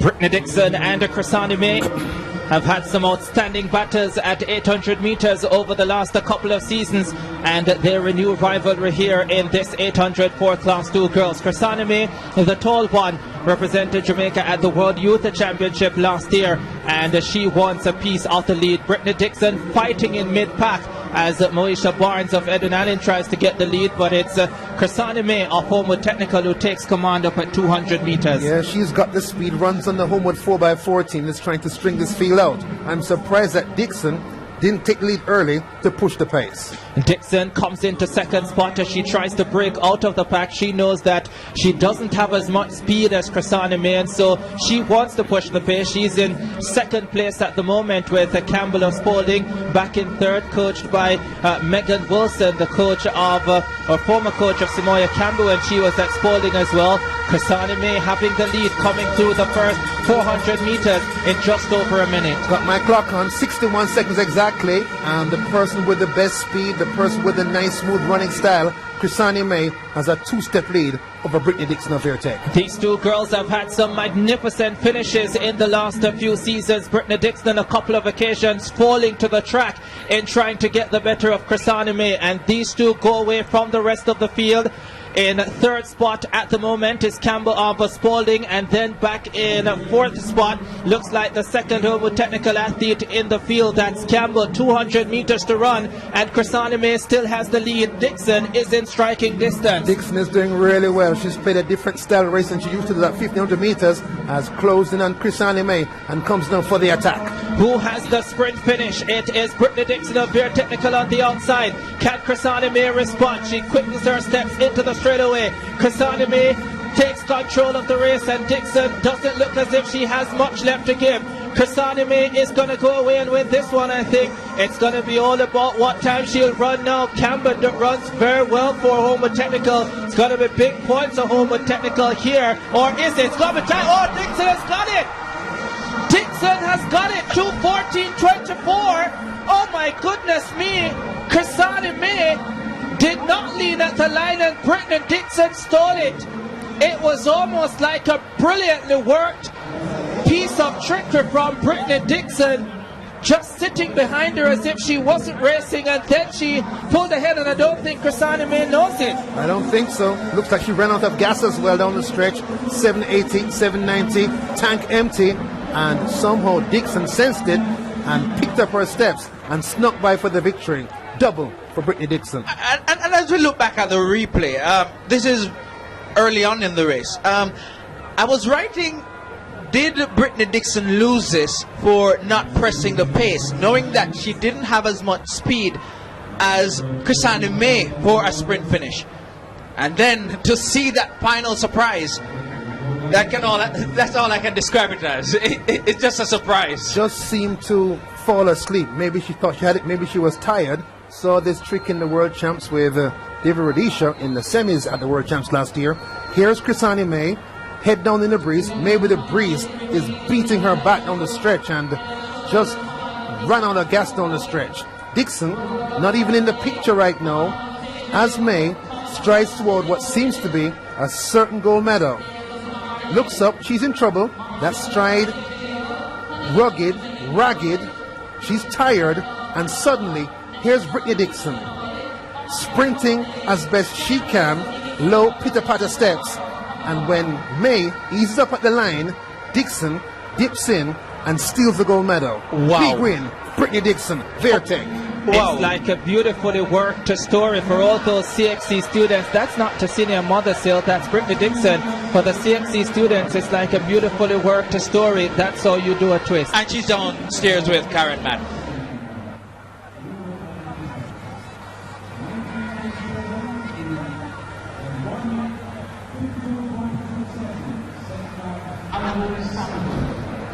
All right, we're back. We're the winner, Karen Mann. We'll try to go back downstairs in just a little bit to Karen Mann. She's talking to Brittany Dixon, the winner of the Class 2 girls 800 meters. We expected a battle, right? But maybe it didn't play out as Many hoped it will. Brittany Dixon winning in 2 minutes 14.29. Chrisani May of Homewood Technical 2 minutes 14.37. Just beaten on the line. Brittany Campbell of Homewood Technical finishing third, 2 minutes 15.86. But having seen that, that must have been disappointment for Chrisani May of Homewood Technical. Now to the Class 2 boys 800 meters.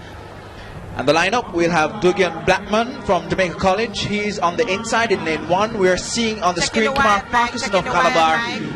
Then Dwight Mason of St. Elizabeth Technical. Last year's Class 3 champion. That's Dwight Mason.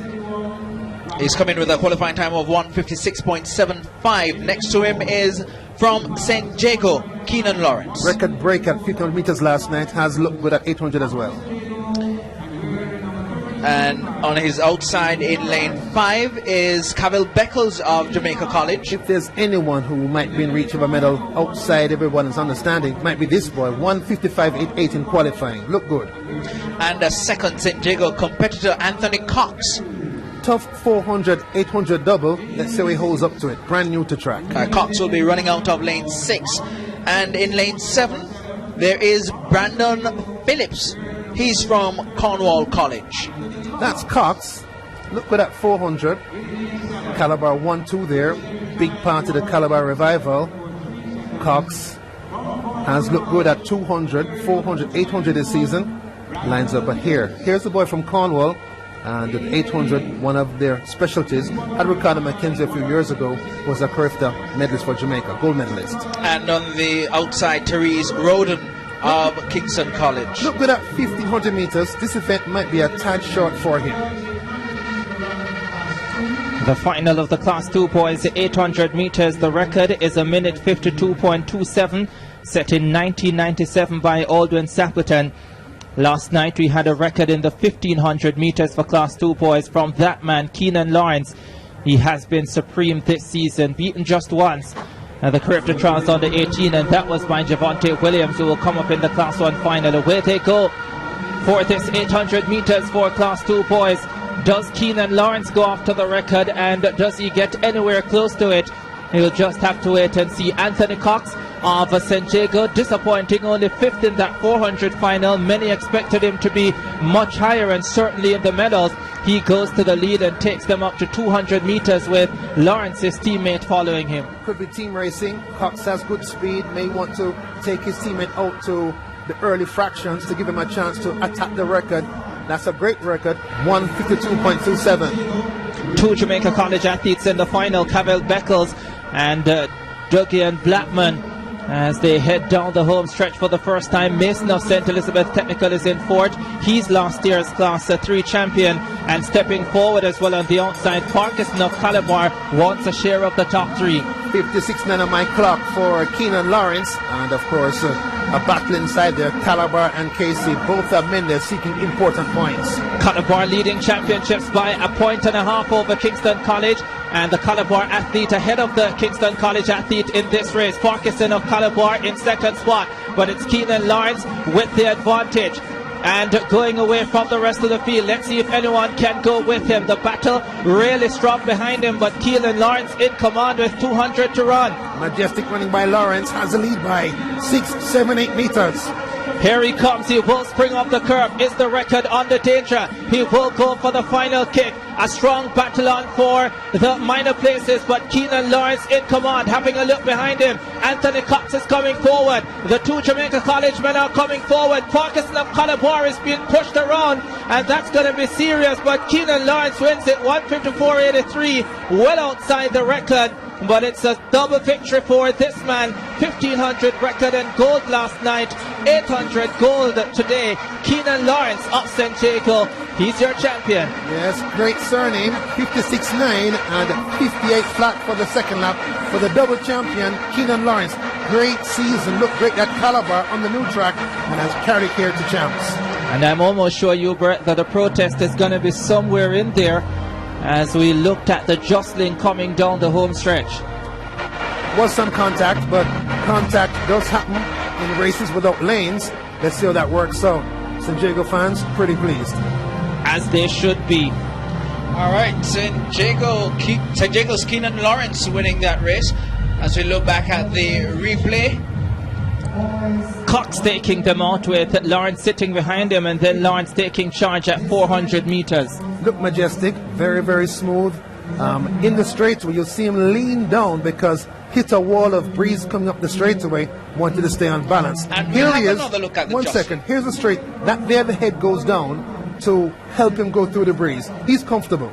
Yeah, he's Keenan Smooth Traveler Lawrence, and he's your middle distance double champion in Class 2. Smooth traveler, like that. That's what he is. The pack well back, a little squeeze. Farquharson of Calabar. There he is, 117 top of your screen, struggling to keep his balance so he doesn't run off the track. His momentum broken. It's like Beckles of JC right beside him, and we'll see what happens with that. Of course, in any case, Calabar outscoring Kingston College in that race, and so they will extend that advantage slightly. I think the Calabar team has come out today, Saturday, fired up.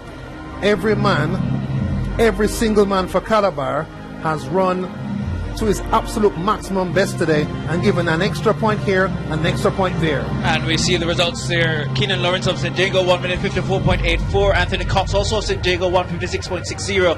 JC finishing third and fourth, with Blackman and Beckles, with Parkinson of Calabar finishing fifth. We'll head down to Karen Madden at trackside. Keenan, you broke the 1500 meter record last night, and you seem to have been going after the 800 meter record here, but then you started looking around. What was the race plan? Well, miss, I never really have a race plan, miss, but the wind kind of give me a pushback, so I just go ahead for the gold medal, miss.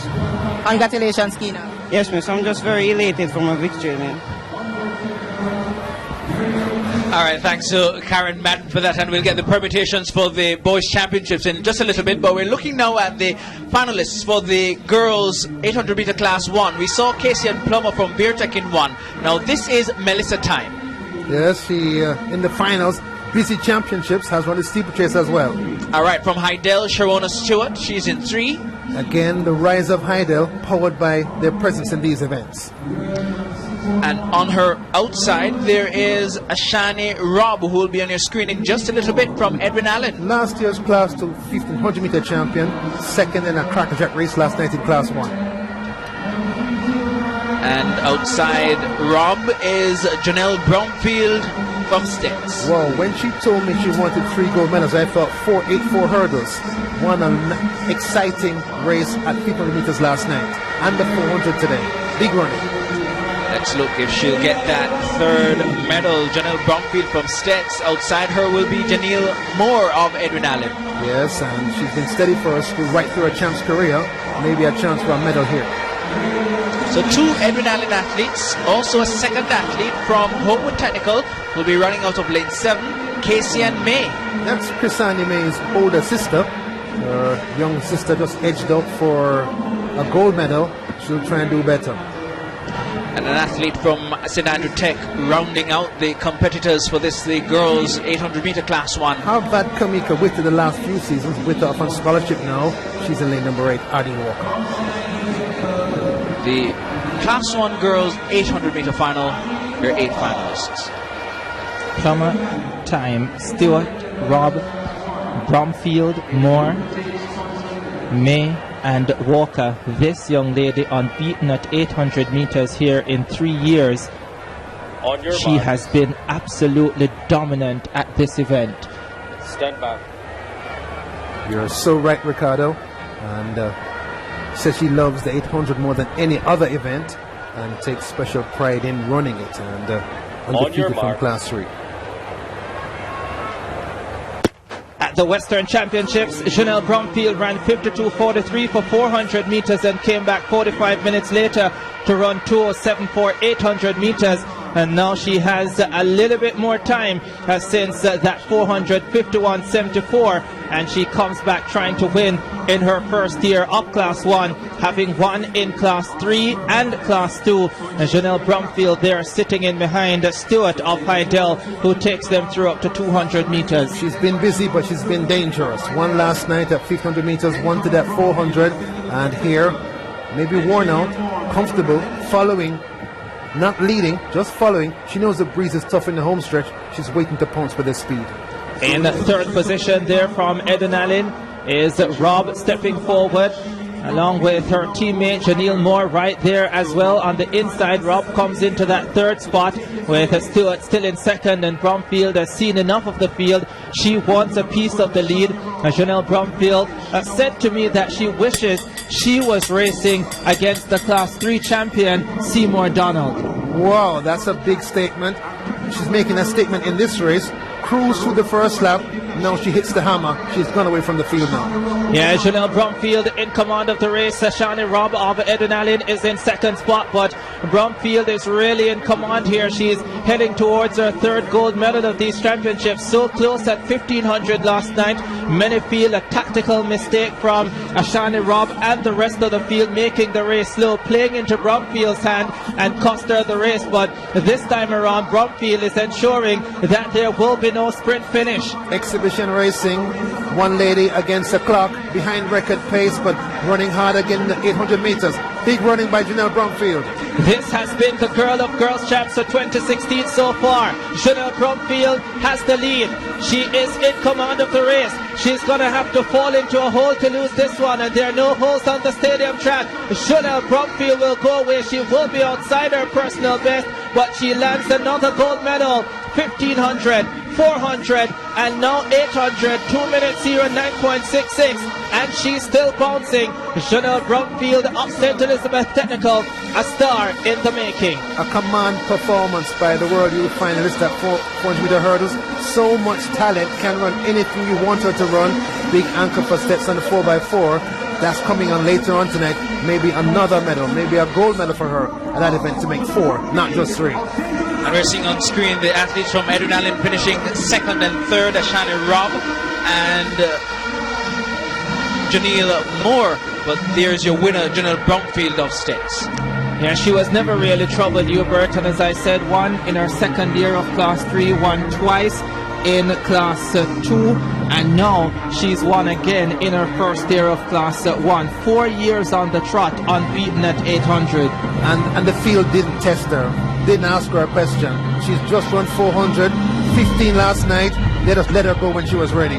She's also run 4x4 heats here as well, so she's done a lot of running, and still she dismisses the field. Told me she runs to make her parents smile. They've worked so hard to get her where she is and just wants to make them happy.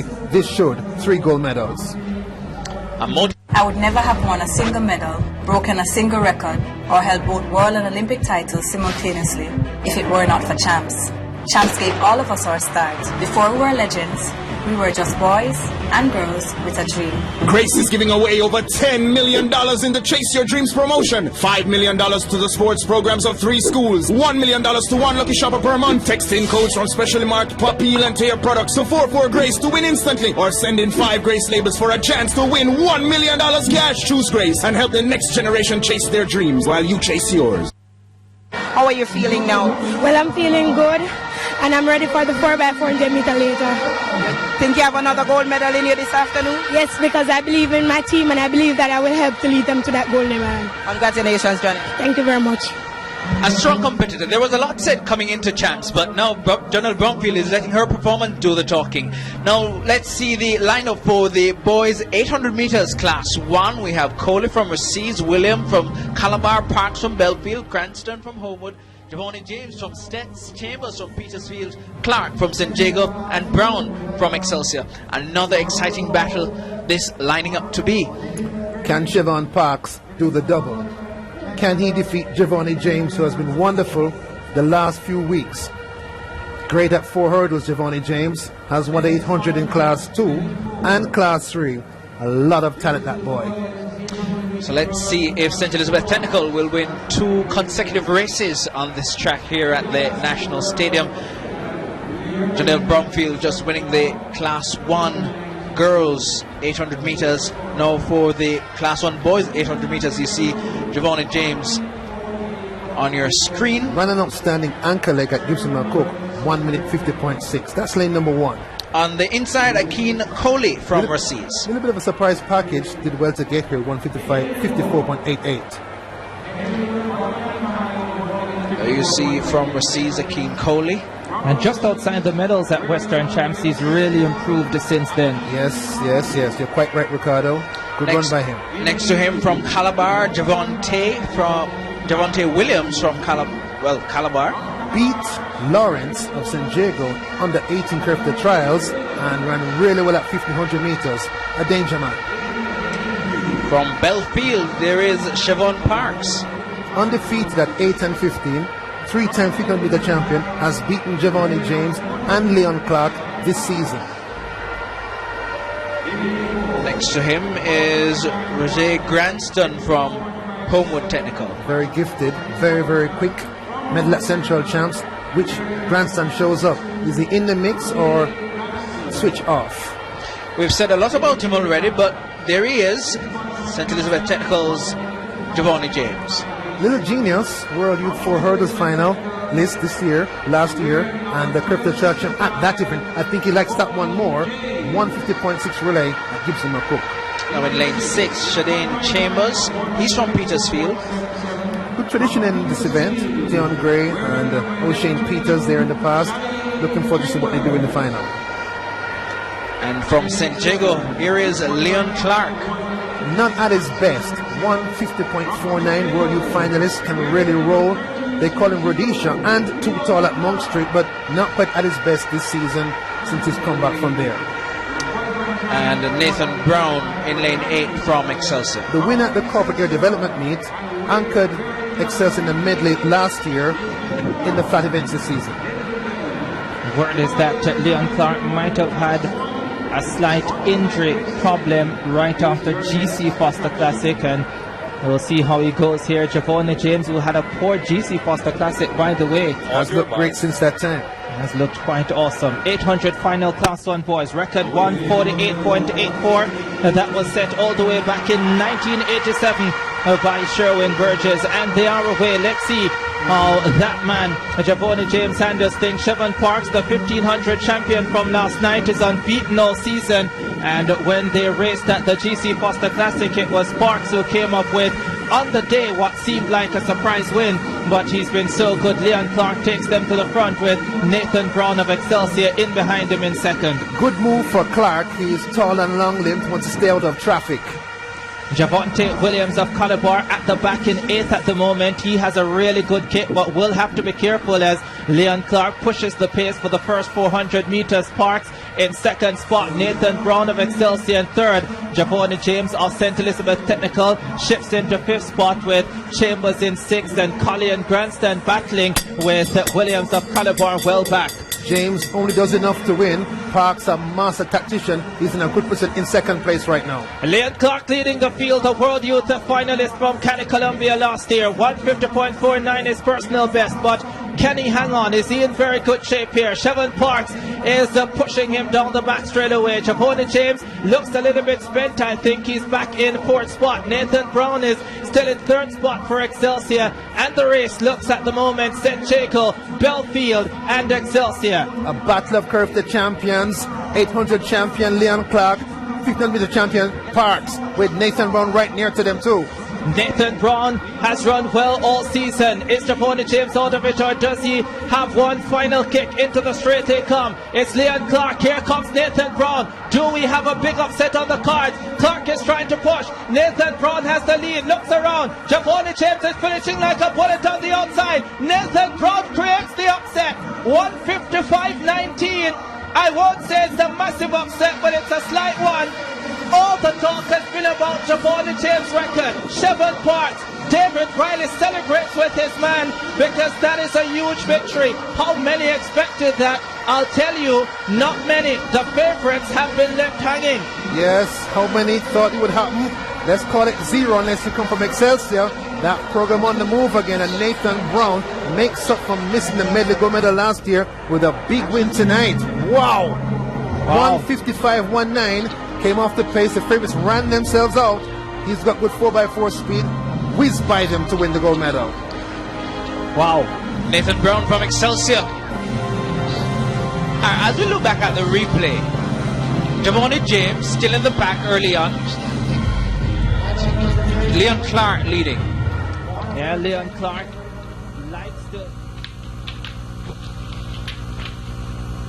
and we wait on the loading up process to be completed.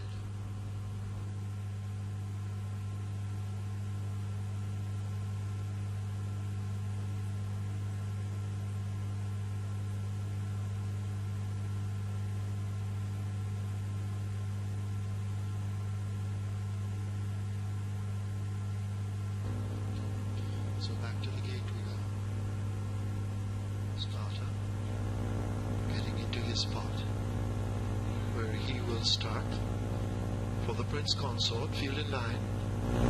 7 furlongs or 1400 meters. This one for the Colts and Geldings. They're all set to go. They're off for the Prince Consort.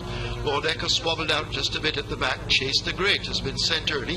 Big Data going in chase and drawing alongside with Little Bighorn. These three disputed. Lord Eckers now on the move goes after them. Orpheus is kept just off those tractions. Zugulu in between runners. Soy El Senor is 2 lengths back and racing out wide. Vision of Gold runs the rail.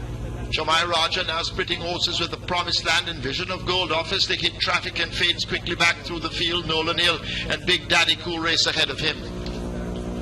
They're about to leave the back stretch in the Prince Consort, a half a mile to go, and Little Bighorn has that lead, tracked by Orpheus and Lord Eckers running together. Big Data just 4.5 lengths off the lead. Zugulu and Jamai Raja race next in behind. Chase the Great asked to make ground, so too El Senor. A break opens up of 3 lengths to Big Daddy Cool now under a drive on the outside, but with a mountain to climb from there, so to Nolan Hill and the rest. But they're coming into the lane, a quarter of a mile to go. Lord Eckers is in the center, Big Data on the outside, traveling powerfully at this stage. Jamai Raja is also kicking in. Soy El Senor toward the outside, over near the rail, that's Orpheus and Chase the Great right against it now, beginning to come with a powerful surge. They drive up toward the 16th marker, and it's Chase the Great and Aaron Chattree, perfectly timed, hitting the front in the final stages of the stretch drive to win the Prince Consort, going away by 2 from Orpheus. Then Lord Eckers, Big Daddy Cool, Big Data, and Jamai Raja. 3.5. Kingston College 167. Jamaica College 136.5. 2-team battle, and the relays and the 200s, which come up later on, are going to be critical. There's a Class 2 boys triple jump. I think the Class 1 high jump is to go on as well. So all these points have athletes from all the 2 contending schools. Class 1 boys shot.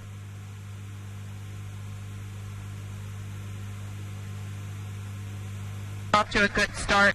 What is she going to be compromised? Either dueling on the inside or pressing the early pace, or even chasing? Because the reason why she did win the Grand Prix Sugar Swirl is because of the trouble that Stone Tastic got into early. And will she? Motivation coming in for you. What's going through my mind is that I can do all things through Christ who strengthens me. And I believe what my coach told me. With this training, it's in the instruction well. And the result came out good. And what were some of those instructions that your coach told you? My coach told me to go for the first 200 meter, relax. If Chevron Parks or Belfield passes me, I must go with him, stay with him, and for the last lap, just gradually build up, make a move on the last 200 meters, and that's exactly what I did. And you executed a perfect race. Congratulations, Nathan. Thank you, miss. So you heard there from the winner of the Class 1 boys 800 meters, Nathan Brown from Excelsior. You heard what his coach said. Well, Javon James didn't pass him, but he won nonetheless. There was a one, Leon Clark, in front of him. Yeah, disappointing for Giovanni James. Got a medal, maybe the silver. Disappointing for Chevron Parks. I thought he had a chance maybe to double. Undefeated until a few minutes ago, and Leon Clark did the best he could. The weather, I think, slowed the race down. Saw Chevron Parks, I think it was after the 1500 meters preliminaries, where he fell to the track and looked a little bit spent. Did see that, wondered about it. Yeah, and I wondered about it, and then he wasn't challenged last night at 1500, but he was outside 4 minutes, and I also wondered about that. He's a 3:54 man. I wondered if he was saving energy, since they allowed him to win in a modest time, and he had a big race today. He just did what was required, but now we see it. Of course, the next event on track is the 200 meters. The Class 4 girls final will be first up. Of course, you see the record there held by Joan Reed of St. Jago. She's now doing the 2-4. Last year she did the 1-2. The lineup for the final there with Spencer of Manchester, Neil from Excelsior, Miles, Edwin Allen, Matthews, Heidel, Bridge, Edwin Allen, Steele, Homewood, Stanley, Heidel, and Woolry from Green Island. So Heidel with 2 runners in there. Of course, Hubert, you mentioned their sprint speed. They've been showing a lot of that recently. Yes, Edwin Allen, no 4x1 team tonight. They made a mistake and ended their undefeated streak. This is in the 4x1, so their runners are going to be good. But look out for Gabriel Matthews of Heidel. Outstanding hurdler, won today. And those Steele won the 100. Wonderful start, great execution. This race is twice as long. And just to give you some news from the World Indoor Championships that's happening in Portland, Oregon, Elaine Thompson, she did a personal best, 7.09 seconds, is to advance to the 60-meter semis. Of course, Asafa Powell finishing second in the male race last night. There you see... That's Elaine Thompson School, Manchester High. Manchester High. Janela Spencer, she'll be running in lane 1. Perfect time to come up on screen. At Manchester High, they've produced a lot of fine sprinters over the years. In lane 2, we see Samoya Neal from Excelsior. Look at the corporate area development needs. Tall and spindly, maybe a 400 girl in the future. In lane 3, Salisha Miles, part of the big Edwin Allen 4x1 team, lines up lane number 4, has the inside lane drawn. Matthews may need to use that to get up on a Heidel girl. And as you mentioned, Gabriel Matthews of Heidel, she's running out of lane 4. Second in the 100 meters, hurdles champion, tall and smooth, maybe a 400-meter hurdle in the future. Another member of the Edwin Allen 4x1 team, Bethany Bridge. Early season 100 favorite, got smoked yesterday by Sashika Steele of Homewood. And speaking of Sashika Steele, she'll be on her outside. Yes, impressive win last night. Great starter. Let's see if she can carry it all the way through 200 meters. The second Heidel athlete in the field, Amelia Stanley. This is the core of the Heidel team, sprints and hurdles. Stanley has to run fast to get a medal tonight.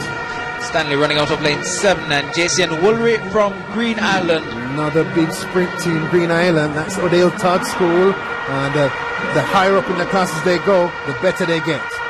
JCN Woolry, of course, running out of lane 8. So your finalists for the Class 4 girls, 200 meters. From the west to the east, they're represented in this final of the Class 4 girls 200 meters. The 100 champion Steele is there, the 100 silver medalist Bridge. Matthews is there, she's the hurdles champion as well. And she comes in with the fastest time, 24.73, and you have to fancy her chances with that great finishing speed that she showed at 100. But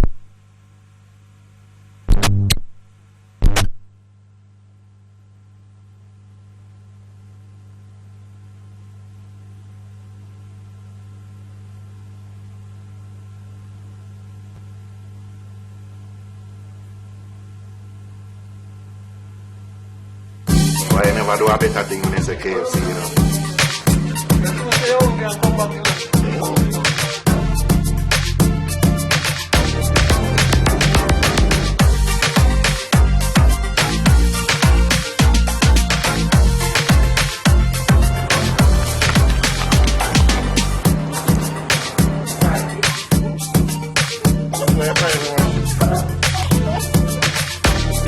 Good to the board, so good. them in Kingston. Yes. As we get ready for the start of this Class 4 girls 200 meters final. Spencer Neal, Miles Matthews, Bridge, Steele, Stanley, and Woolry. Away they go. Good start for Gabrielle Matthews. She closes down on Bridge on her outside, and Shashika Steele has run a fantastic curve from Homewood Technical in lane 6. It's Steele of Homewood Technical in command. Here comes on the inside Gabrielle Matthews of Heidel. Matthews steps forward and Steele holds on. Gabrielle Matthews is losing her form, and Steele is going to go in. Bridge is going to be third, 25.03. Well outside the record, but Sashika Steele gets the double, and look at what it means to her as well. Broad smile, beautiful smile, and why not? She's your sprint double champion in Class 4. There's a point after which willpower is the most important factor in championship sports. Steele showed steely resolve to hold off Matthews down the stretch. Brilliant curve from Sashika Steele. I thought at this point Matthews would get her and get past her, but no. Steele refused to lose and held on for a famous sprint double. Certainly a lot for Gabrielle Matthews to work on. Look at the way she loses her form completely coming down the home stretch, and Hubert, as she gets stronger, she's going to get a lot better. Just took a glimpse at the flags at the rim of the stadium. The wind negative 2.70. Maybe when you're small and compact you can sneak through the wind like that. When you're tall and spindly, the wind just blows you back. Sashika Steele from Homewood Technical Year winner 25.06. Gabrielle Matthews from Hydel 25.24 in second. Bethany Bridge from Edwin Allen third 25.67. Her teammate Miles finishing in fourth. The top three from the class 4 girls 200 meters. The class 3 race coming up in just a little bit, and this will feature Joan Reed. Earlier she ran the 400 meters and won. Let's see how taxing that would be. Ashanti Moore from Hydel will be in 1. Gordon from Alpha 2. Reed in 3. Davis from Edwin Allen 4. Anderson Vertec 5. Alfred St. Catherine 6. Nugent Excelsior 7. And Grignon from Mount Alvernia in lane 8. There you see on your screen from Hydel, Ashanti Moore. What a surprise medal for me in the 100. This is a real clash of champions. Not known for a pickup. Maybe this distance is better for her because it's longer.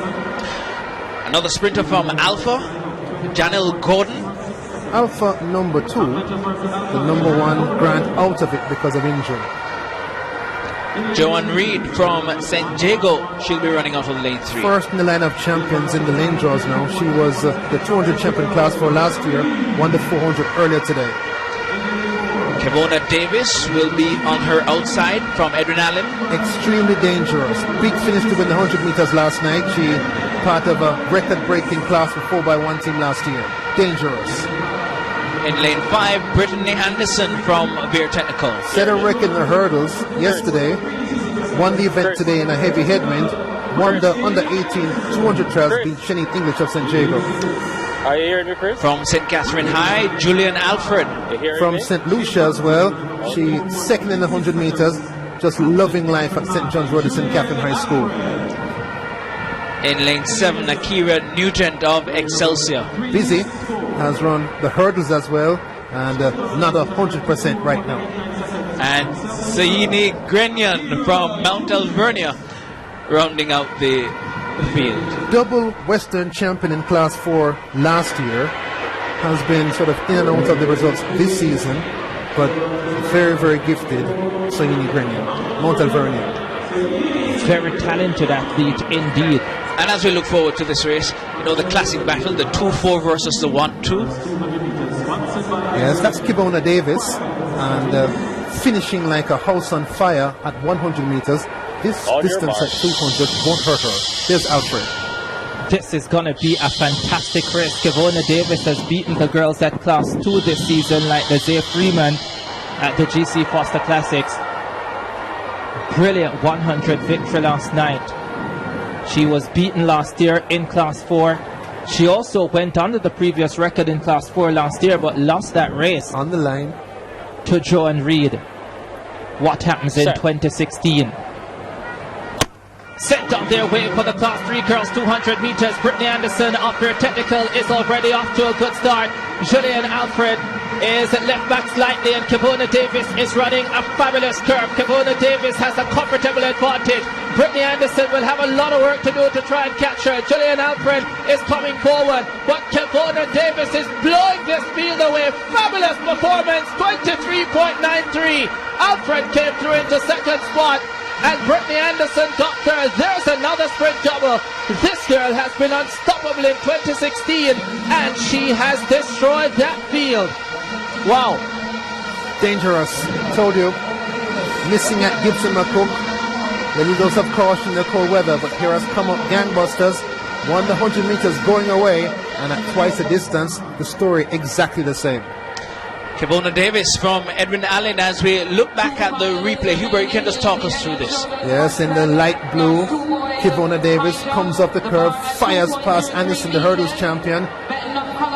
From St. Jago Reed, well backing onto the picture, is Alfred. Great anchor leg at 4x2 at Gibson McCook for Alfred. She tries to approach, but when the time is 23.93 for Class 3 into a minus 1.9 headwind, Power takes you home, and there she is. Power's a middle name, Kevona Davis. And she was on top very early. She came off the curve in front and maintained that advantage coming home. Kevona Davis, you see the exhilaration on her face as she crosses the narrowly line. last year, Adrian, in the 200 in Class 4, under the record as well like Joan Reed, but here in complete charge. Champion Kevona Davis here at Class 3, 23.91. Julian Alfred from St. Catherine closing to 24.48. Brittany Anderson from Virtech, 24.59. The top three finishers for your Class 3 girls 200 meters. And the supporters are streaming in just a little bit. We'll be having the boys race coming in. We see the Minister of Sport, Olivia Grange, also the CEO of sponsors, Grace Kennedy, Don Webby. Among the supporters, also the Education Minister, Ruel Reid, is there.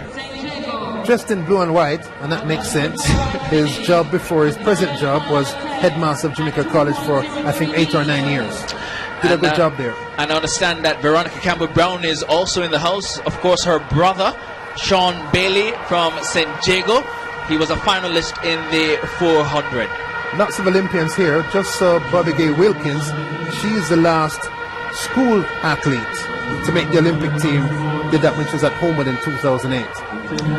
So the circle starts with solid support and a smile.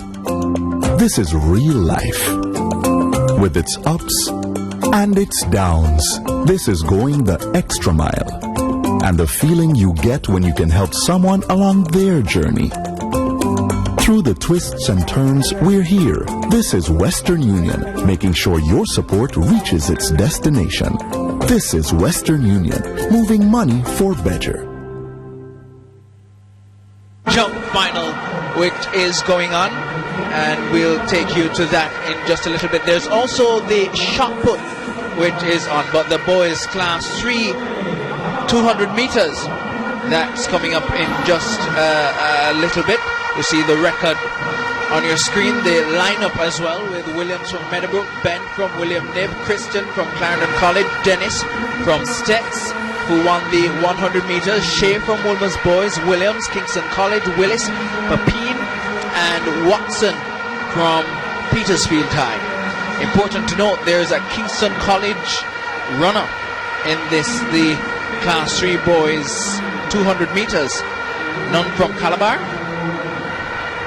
None from Calabar. Calabar's Class 3 weak, but the rest of their track team is performing so well, and there's some more results coming away to show you more of that they're keeping the school in with a chance to get away from KC in this championship. Yeah, we are going to have some updates from the field for you in a little while after we take care of a few of these 200 meters. Yes, the Class 3 boys 200 meters. We'll get to the lineup in just a little bit. You see the athletes there just doing their early warm-up before the race, and as you mentioned, the standings last we had Calabar were leading by 6.5 points coming into this 204 Class 3 boys. And this was after 27 finals. This would have been after the 800 finals, the 800 Class 1 boys. And on your screen now, Shakur Williams from Meadowbrook. He'll be running out of lane 1 in this Class 3 boys 200 meters. Amazing, comes in with a seat time of 22.83. That would have been really fast for Class 3 5 years ago. Andre Bent from William Nib. Doesn't look like he's 100%. Seems to have some trouble starting this 100 semi-final very fast. William Nib also the school of Usain Bolt. Rain Christian from Clarendon College. Raheem Christian. Impressive in the semi-final, 22.22. Very fast with a chance to medal. From St. Elizabeth Technical, Sachin Dennis. 100 meter champion, 21.99 in the semi-final. Just the third Class 3 boy ever to break 22 at championships with his 21.99. And going after the sprint double, outside him is Shea of Wolmer's. Before the 21.99, I was picking Thea Shea to win the 200, ran up 21.8 anchor leg for 4x2 at Gibson McCook. All right, in lane 6, Davion Williams from Kingston College. He's a hurdles champion, looked really good in that event. This event is really far for him. He's a speedball on their 4x1 team. Saying a prayer, just like we saw him in the hurdles, and from Papine Shamar Willis. Yes, Papine continues to produce fine athletes. Tiffany James went to that school, and Candice McLeod as well. And in lane 8 from Petersfield, Antonio done Watson. by with a lane violation out in the 400 meters. Super this boy, Antonio Watson, multiple Western champion and Jamaica representative. But at 400 meters. The finalists for the Class 3 boys 200 meters. Williams, Bent, Christian, Dennis, Shea, Williams, Davion Williams from KC, Willis, and Watson. This 200 meters was supposed to be consolation for Antonio Watson of Petersfield. It is all he has left. For Davion Williams of Kingston College, this is an opportunity to try and close the gap on Calabar in the race for the Mortimer Geddes Trophy. For Sashin Dennis of Stets, it's another opportunity to continue their outstanding championships across the board. And for Tia Shea, it's an opportunity to rise above what he achieved last year in 2015. Final of the 200 Class 3 boys. Sent on their way. Sashin Dennis is already off to a fine start from St. Elizabeth Technical. Closes down the tall man in maroon and gold and is onside from Wolmer's. Then Tia Shea. Sashin Dennis comes into the straight with the lead. Tia Shea is right on his outside and coming forward. Antonio Watson is running a fantastic race on the outside. Antonio Watson comes forward and wins it. Wow! Wow, look at that. 22.63. He is so super, this kid.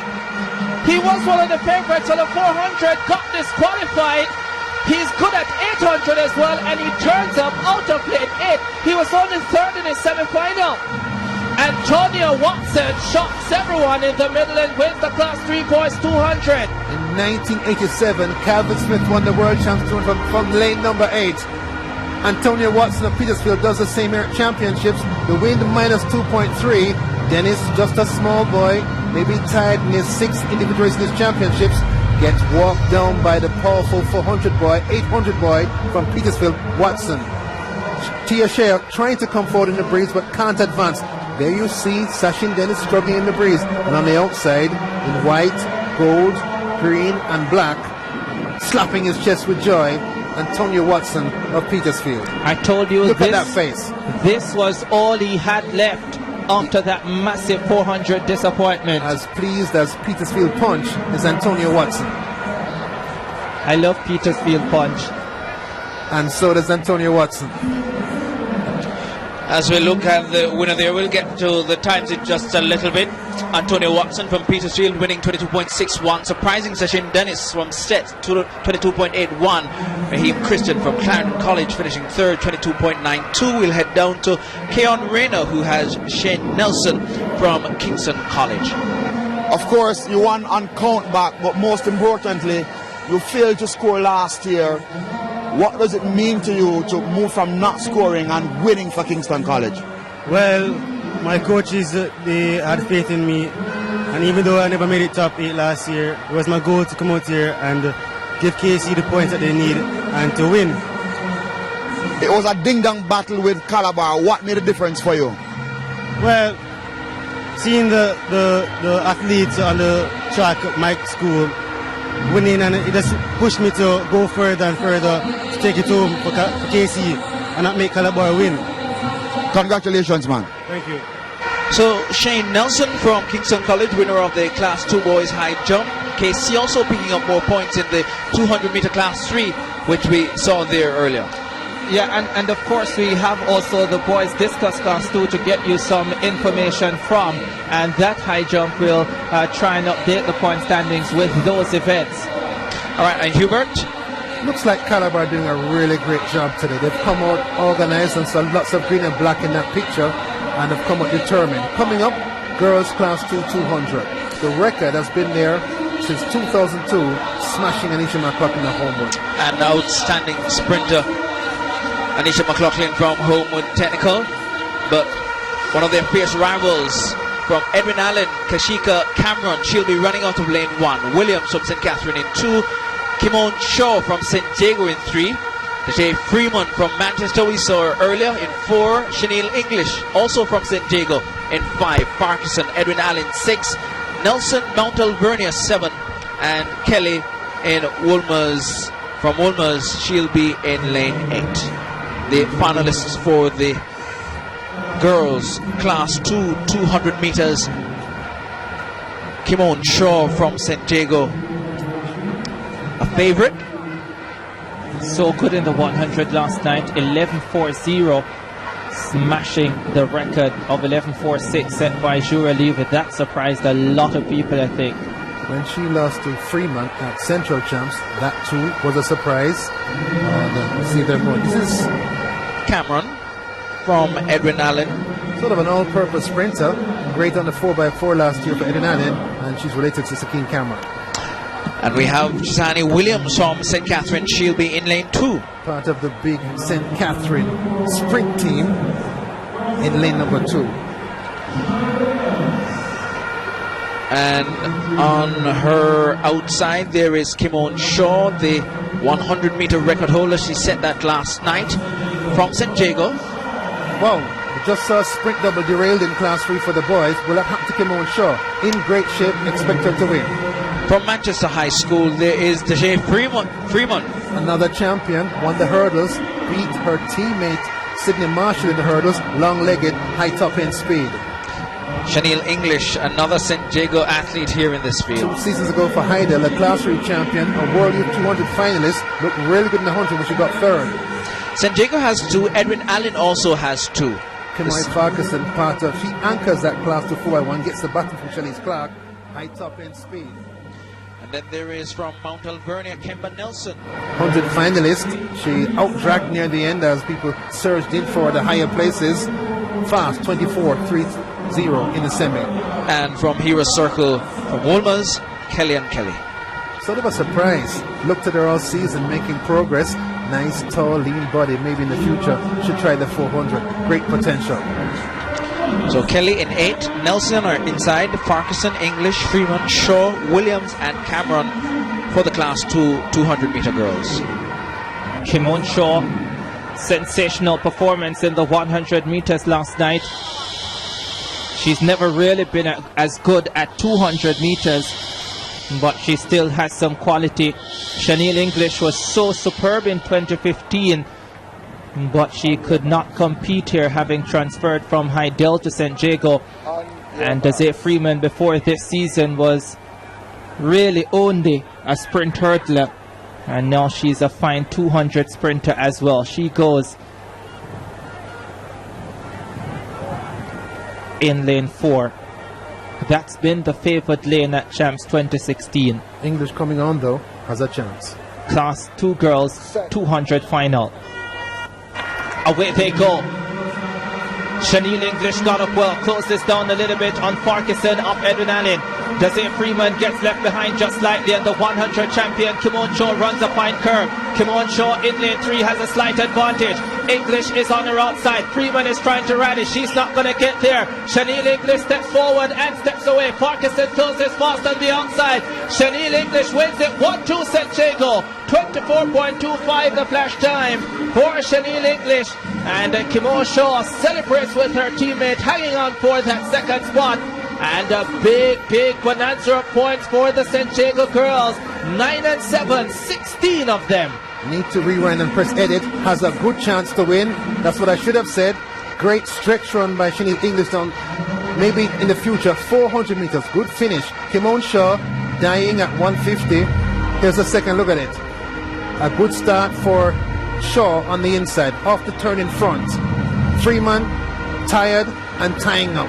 Starts to advance. Here comes the fast finish of World Youth finalist Chanel English. Goes for a second Champs Gold medal individual. Won the 200 in class 3. Wins in class 2. The wind is tough up there at minus 3.2, but English does it best. So the main action in the middle of the field, English from St. Jago winning from Kimon Shaw. There was also Tajay Freeman from Manchester. We saw her earlier in the hurdles winning from her teammate. Just couldn't quite get past Kimon Shaw. But the winner on the screen, Chanel English from St. Jago, having set up champs last year, as Ricardo said, having recently transferred from Heidel, winning in 24.25 seconds from Shaw, 24.52, with Farquharson third, 24.61. They were running into a headwind of 2.3 meters per second.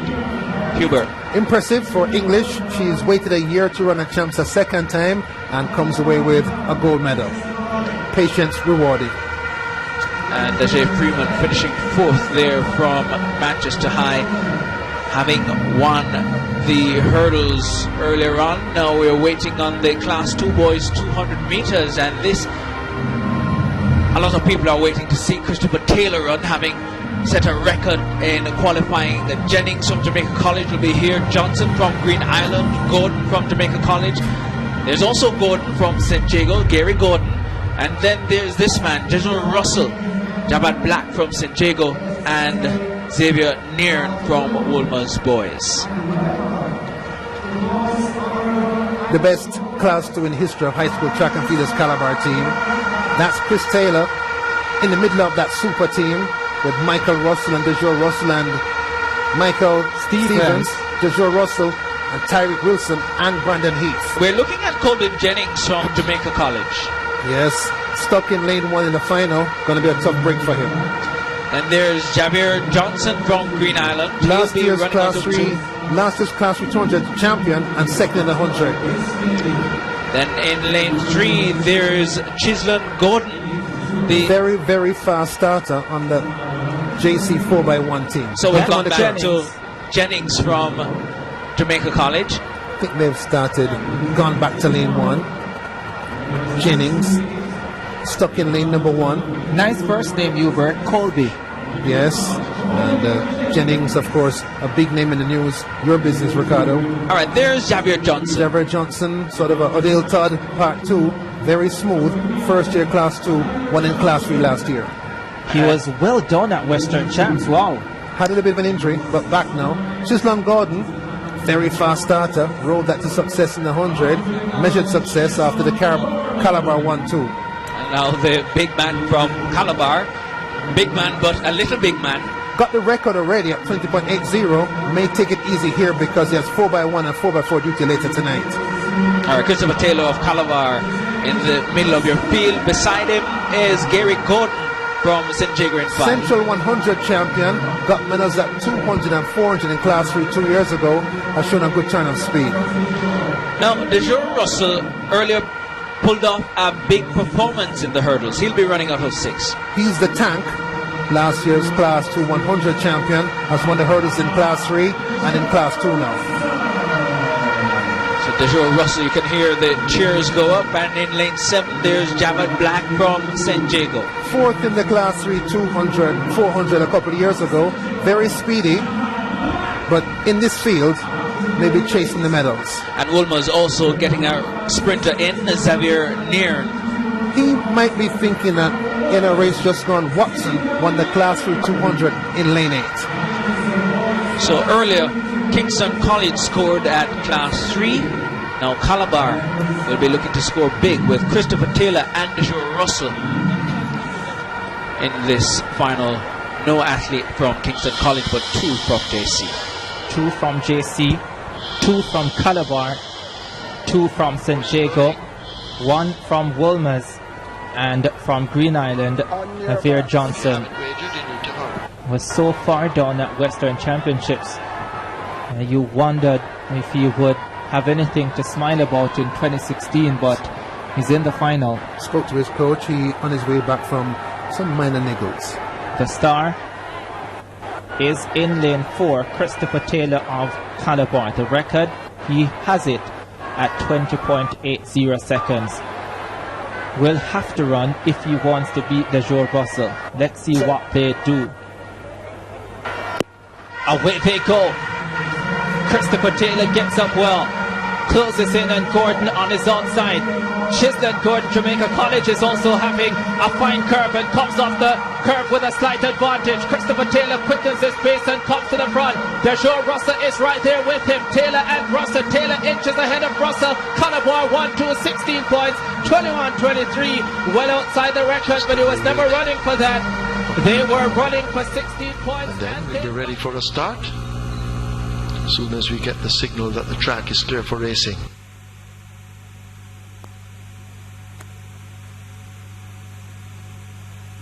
Now we have that signal.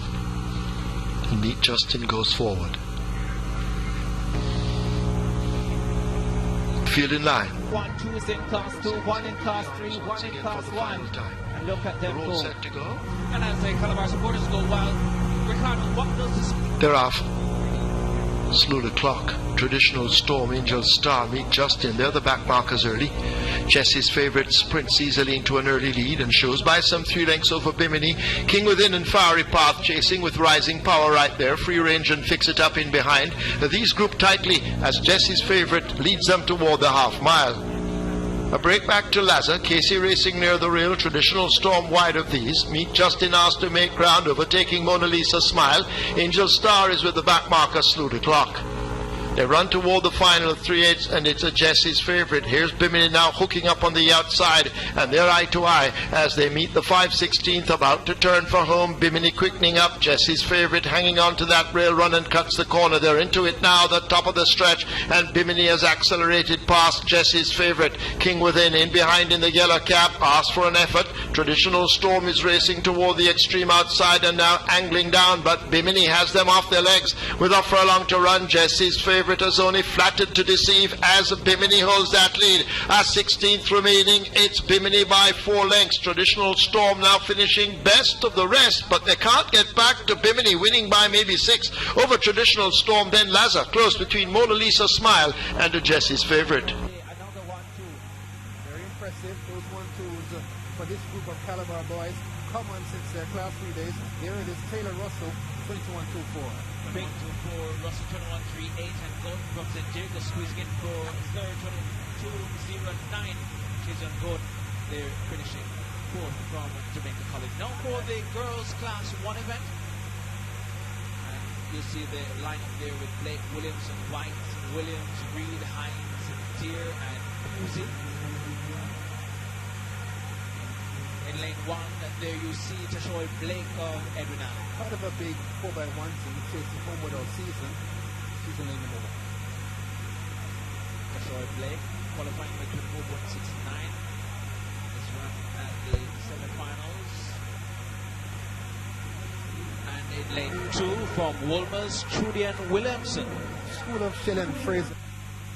Nice and relaxed walking there with Edwin Maldonado. I'd like to have a look at the favorite, Alias, because she can get a little hot and wound up sometimes. She looked great here in the paddock for trainer Kathy Walsh, the 5-year-old mare. She's lightly raced, just 6 lifetime starts, 1 win, 1 third, and 2 second place finishes. The runner Shanice Reed. Medals in this event in Class 2 and Class 1. Here is the St. Jago team leader now. Now Kimon Hines from Green Island, she'll be in 6th. This Green Island sprint team, she's the team leader, hopes to get a medal. And Shanta Deere, Homer Technical, 7. Anchors the impressive Homewood 4x1 team, better in a straight line, the curve may hurt her. And Benicia Pusey, another athlete from Green Island, in 8. Pusey, very, very fast indeed, and her coach has 2 ladies in this final. As I mentioned, 2 from Green Island. There's also 2 from St. St. The question, is White fit enough to defend her title? There's her teammate, Shanice Reed. Of course, this final missing the 100 champion Patrice Moody. Won her semi-final but was later disqualified for a lane violation. But it's still a quality lineup. Natalia White, so good, the defending champion when she is fit. She hasn't been fit this year. The record set in one of the big champs races in history, the 2004 is by Simone Facey. She's in Portland, Oregon now for Jamaica. 22:71 that record. It was a fantastic race. Hubert Lawrence called it. Simone Facey running by Anisha McLaughlin down the home stretch. Anisha's last championship had won the 100, beat a certain Shelly Ann Fraser, and came back to complete the sprint double but couldn't because the impressive Simone Facey was there. Then 11.22 in the 100 as well. Did the impressive Simone Facey, and she won the 400. Yeah, Anisha went on to the World Junior Silver that year. Simone Facey got injured after and wasn't able to continue full season. Class 1 girls 200 meters final. Natalia White, the defending champion, goes in 3. Ashley Williams, the favorite, in 4. Shanice Reed is in 5. Sent up. Kimon Hines got up well from Green Island in lane 6. Shanice Reed tries to stay with her. Ashley Felix Williams. Natalia White is usually such a fantastic curve runner, and she may have a slight advantage. Ashley Felix Williams in front now. On her outside is Shanice Reed, and Kimon Hines is finishing fast. Ashley Felix Williams. Kimon Hines comes up on Shanice Reed and gets second. 23.98 for Ashley Williams. She has her gold medal. Well beaten at 400 meters, but at the shortest sprint, 200 meters, she gets it. Ashley Felix Williams, she can pull that banner out now, and she can celebrate her gold medal.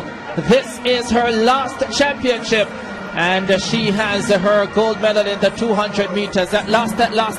Has run all around the shop at Champs, has run 4 hurdles for Homewood before this. 3rd at 400 last year, up to 2nd this year. And here, despite the presence of the outstanding sprinter from St. Jago and from Green Island, comes off the curve level with them, and that 400 meter strength begins to tell.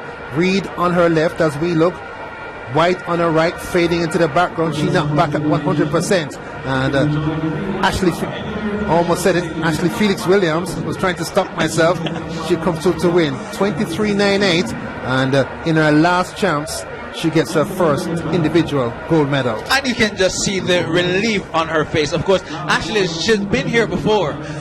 Now she's won it. Ashley Williams from Homewood Technical winning the time will appear on your screen in just a little bit. Natalia White from St. Jago fading. Of course, you could see the tape on her right knee. We go down to Keon. Well, first the results: 24.02 from Williams, Hines from Green Island 24.35, and Reed from St. Jago 24.42. And they were running into a headwind of 4.5 meters per second. Now down to Keon Rayner at trackside. 24.02 into a massive headwind. How difficult was it to get yourself ready for the 200 after disappointment in the 400? Well, I wasn't really disappointed in the 400, not much, but I mean, I lost the 400. I knew I had to redeem myself in the 200, and that's just what I did. You say Felix. What can we expect in the 4x1, 4x4? I mean, the 4x1, it's going to be really nice, but I mean, the 4x4, it's going to be very great tonight. All right, good luck. Thank you very much. So a story of redemption. We also saw one in the Class 3 boys 200 meters. Now for the Class 1 boys 200 meters. The record holder, Usain Bolt, way back in 2003. And now for the lineup, we'll have Smalling from Kingston College, Miller from Excelsior, Campbell, Jamaica College, Ellis, Stets, Angus, Calabar, Cornwall, Stets, Byron, Kingston College, Hewitt, Calabar.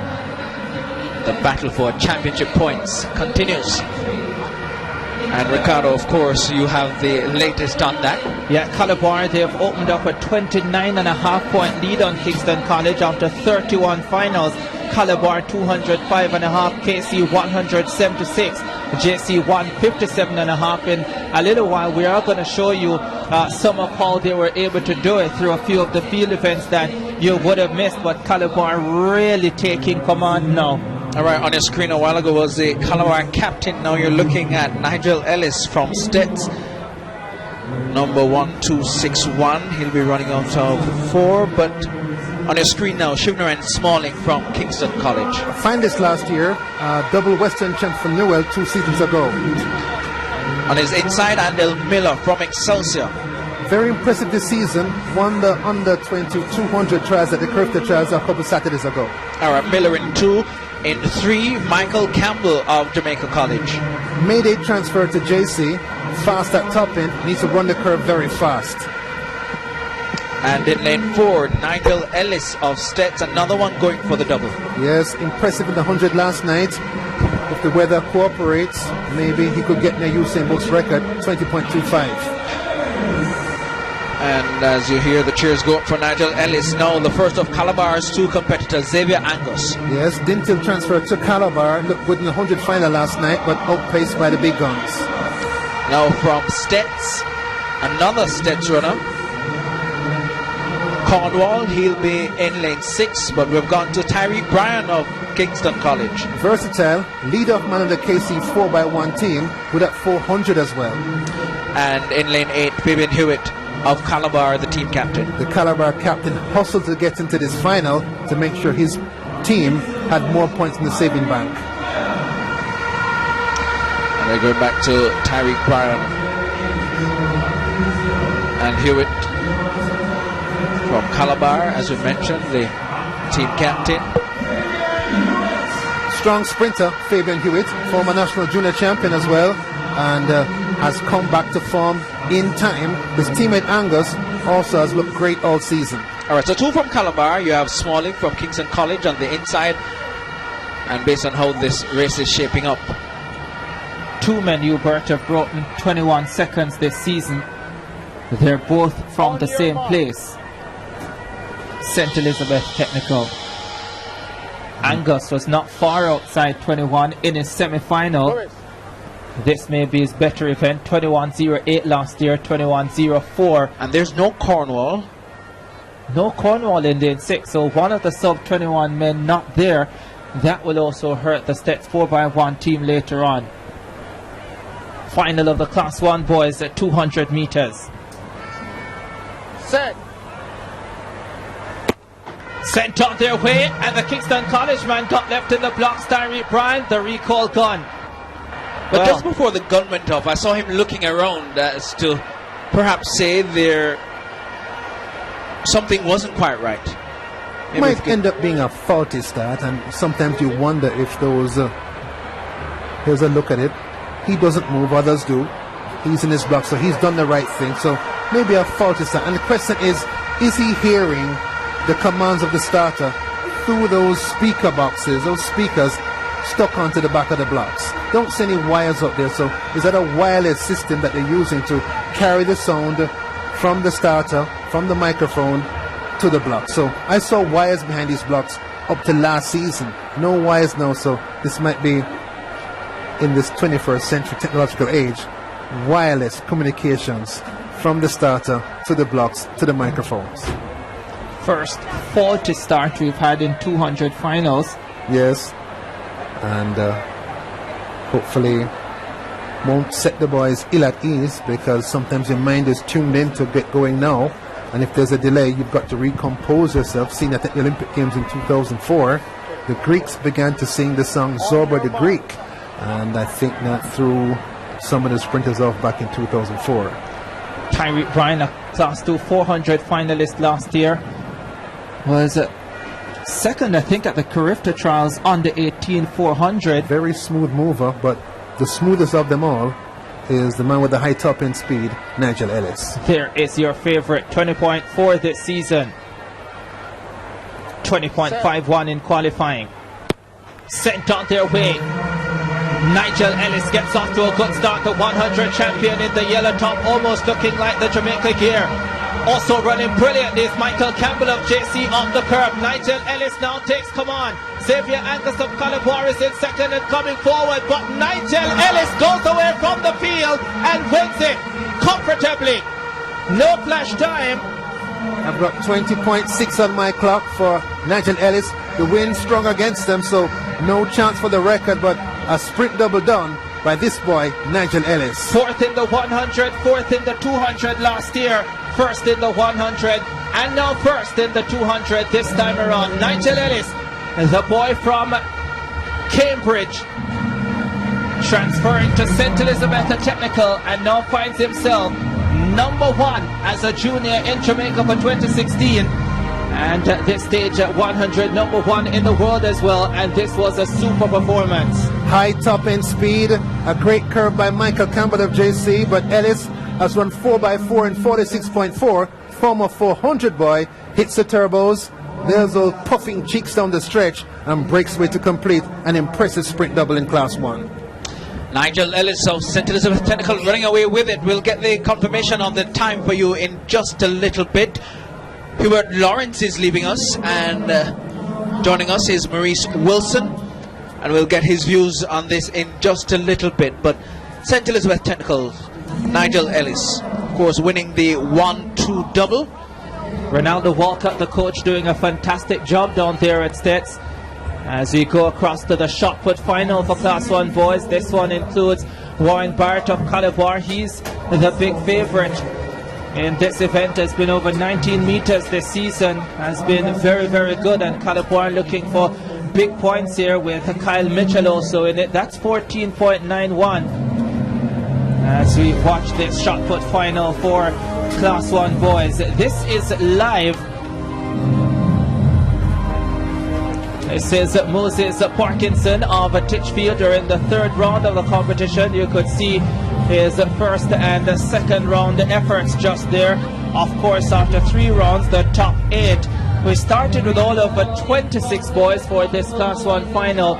The top 8 will advance for a further 3 throws, and only the top 8 will score. And so we'll try in a little while just to get you the information in terms of the leadership of this shot put final for Class 1 boys. 13.00 meters there for Parkinson on his third attempt.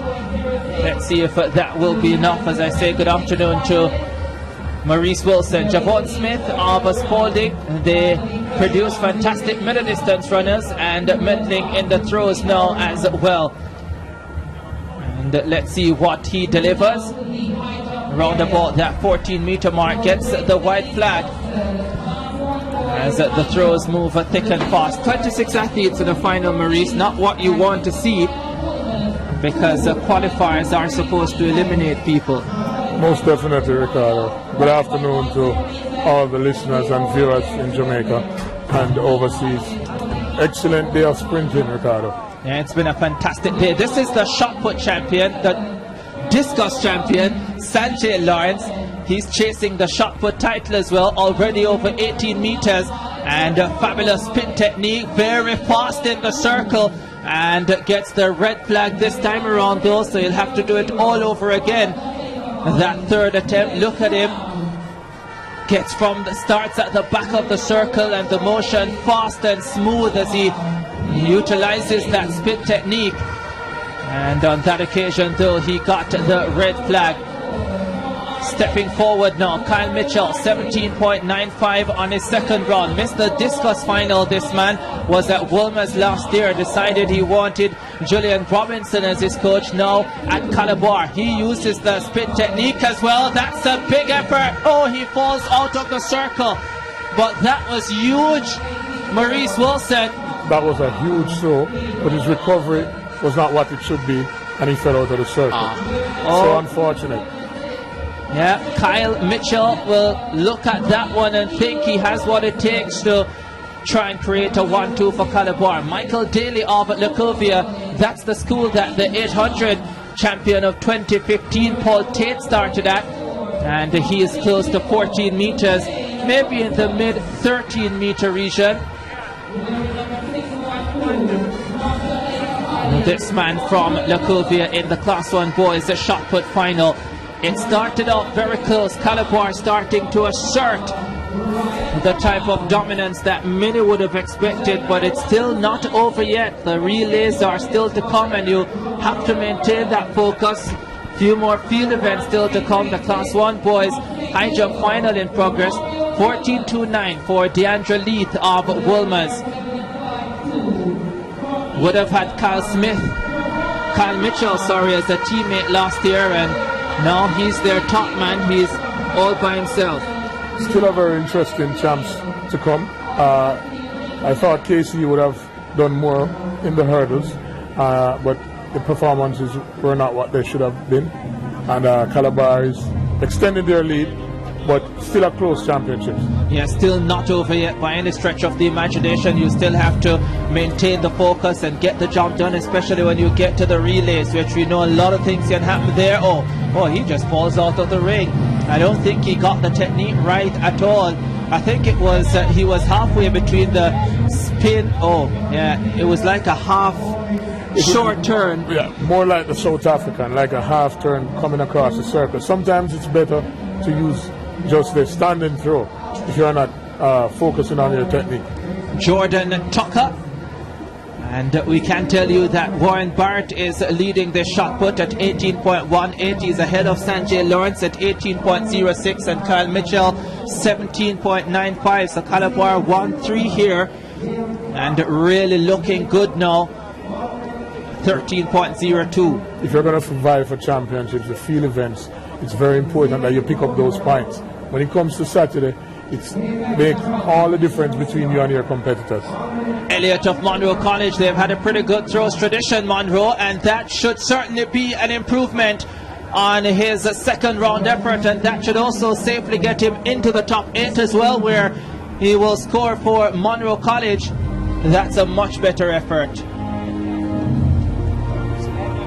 Close to the 60-meter mark, 15.39. Not a bad effort by the young man from Monroe. Let's get to this man from Kingston College now. This is Downer, last year's Class 2 double champion. 16.07 is best, trying to keep KC in the hunt. Gets a decent throw again over 16 meters, but falls out of the ring. And that means it's a red flag and a fall. And he has a lot of work to do. It's so important that he gets these throws in. If you do not get to the final, then you cannot give your team any points. So is it alarming the number of throws we've been seeing fouling so far? Yes, I think the spin technique it's extremely difficult, and it has to be well practiced. You have to be able to control your speed and your momentum. Your recovery is extremely important. There is McFarlane with a pretty good throw. He doesn't utilize the spin technique, and he gets that one. Looks like it's over 16 meters, 15.06. So the marker's fooling us a little bit, Maurice. Maybe your eyes are better than mine. Jillian says I need contacts.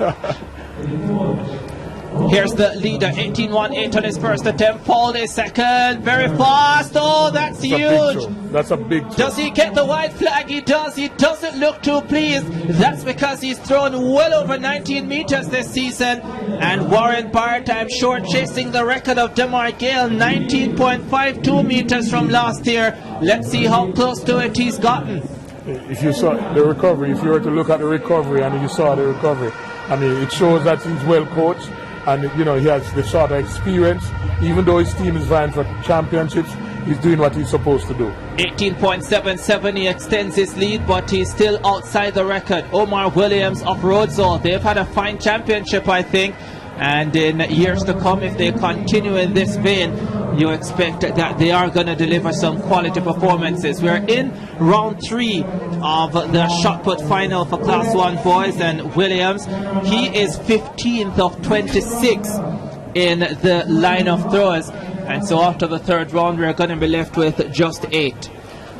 Really want to congratulate those non-traditional schools, Ricardo, Rhodesville, Petersfield, they have been doing extremely well in some of the non-traditional events. Yes. Happy Grove in the javelin. This man was in trouble with 2 fall throws, and I don't know that this one would have gotten him through to the top 8. Here's the second Kingston College man, Denario Stewart. 12.73 coming in, 13.61 on his second round. He's trying to get into the top 8.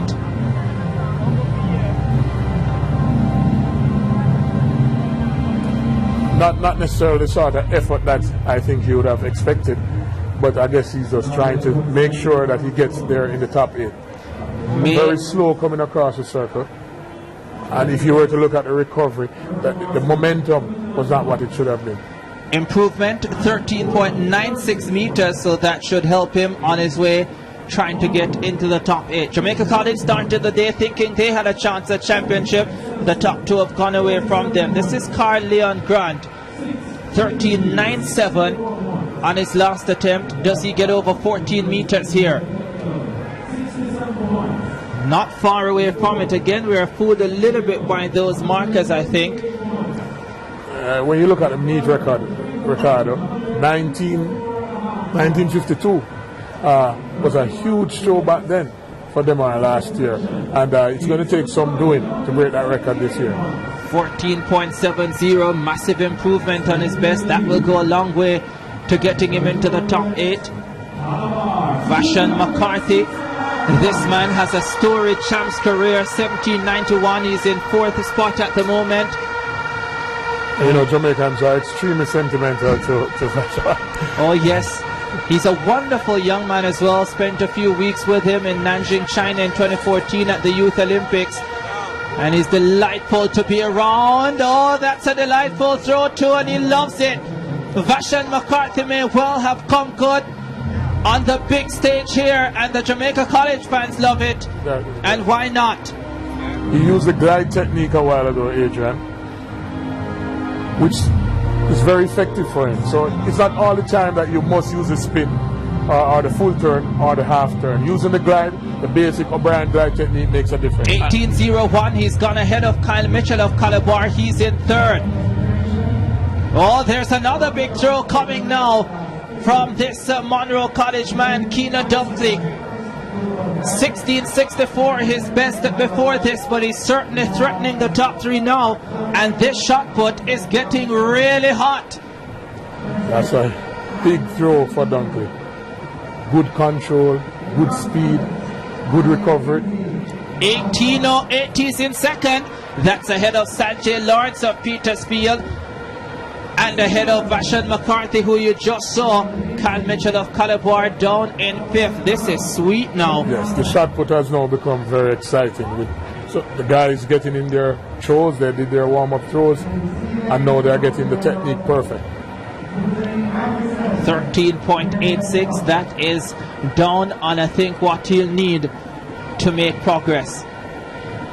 We're now down to the final 4. This is Kevin Nedrick, silver in the javelin earlier. What does he deliver? That's short of where he needs to be at 17.39. He's outside the top 5 at the moment. Has to be much closer to 18 meters. This is the national youth record holder in the javelin throw, but finding life tough in the shot put at the moment. Will get into the top 8 though. Yeah, Nedrick using the glide, O'Brien glide technique again. Maybe just a little bit tired coming out of the javelin, but an excellent throw, and we expect him to do it well. Greensword needs a massive PB here to get into the top 8. Doesn't think he's gonna get it. Very poor release. Very poor release of the shot. St. Elizabeth technical outfit from afar looking a lot like Jamaica now, and their performances have been very Jamaica-like. Have to congratulate that team down there, Coach Walcott and his team. They're doing an excellent job. They should be challenging for championships in the next 2-3 years, Adrian. All right, and we see the next competitor here, Morris from Spalding, on his 3rd throw. The penultimate throw in the field of 26 that started for this final, Morris, and that is not going to get the job done. His campaign comes to an end. Although he doesn't score, he can tell his children and grandchildren in many, many years to come that he got to a champs final with 25 other people, but he was there. He was there. He marked the register. And here's the final man in the lineup, Rajiv Smith of Mona. Mona also slowly building a program. Watch them carefully over the next few days, and they're not far away from the University of Technology, MVP UTech, I can tell you. Watch them. Who would have produced Jamaica's top shot put thrower? Standing over there is Bruce James. And there goes the distance, 12.60 meters. That's not going to be enough to get into the top 8, but what a hot shot put Class 1 final we have as we complete the first 3 rounds. They are going to tally now to find the top 8. Can tell you though, Warren Barrett of Calabar leading the way, the favorite, 18.77 meters for Warren Barrett of Calabar. Keena Dunkley of Monroe has gone 18.08. And from Petersfield, we've seen Sanjay Lawrence go 18.06. From Jamaica College, Vashon McCarthy has gone over 18 as well. Kyle Mitchell of Calabar has gone 17.95. It's set up to be a cracking final 3 throws. in the shot put for Class 1 boys. And we saw a flurry of big throws, as you mentioned. The favorite, Warren Barrett, he was there. And we saw a couple others in a short space of time in this boys shot put. As we get ready for the next event on track, which will be the sprint medley relay. And in the final of that, we'll give you that lineup in just a little bit as we welcome Spencer Darlington. Maurice Wilson is also with us, the supporters in the National Stadium, doing something of a Mexican wave. The Jamaican version in the the girls sprint medley open. We'll have Camperdown, Spalding, Edwin Allen, Hydel, St. Jago, Homewood, Manchester and Excelsior. You see the wave going up on screen. And the sprint medley is very important for 4 points, Adrian. Good evening, Spencer Darlington. How are you, sir? Good afternoon to you, Mr. Morris Wilson. I'm doing well. It's good to have you here. It's good to be here. It's a cracking Saturday afternoon inside the National Stadium. It's good to be beside one of my former GC Foster colleagues. You can also tell the viewers you were my head boy at high school. We go far way back. That would be dating a little bit too much. But you know, as we look forward, you were mentioning how important the relays are in terms of points to the championship standings. Very, very, very, very important, Adrian. Especially if you're vying for championships. It's very important that you have a medley team that is going to run in at least the top 3. And earlier we saw the Minister of Sport, Olivia Grange. We saw her earlier taking a picture with Champsy, as they call it. And of course the sponsors and the Prime Minister of Jamaica, the Most Honourable Andrew Holness. The Education Minister right beside them.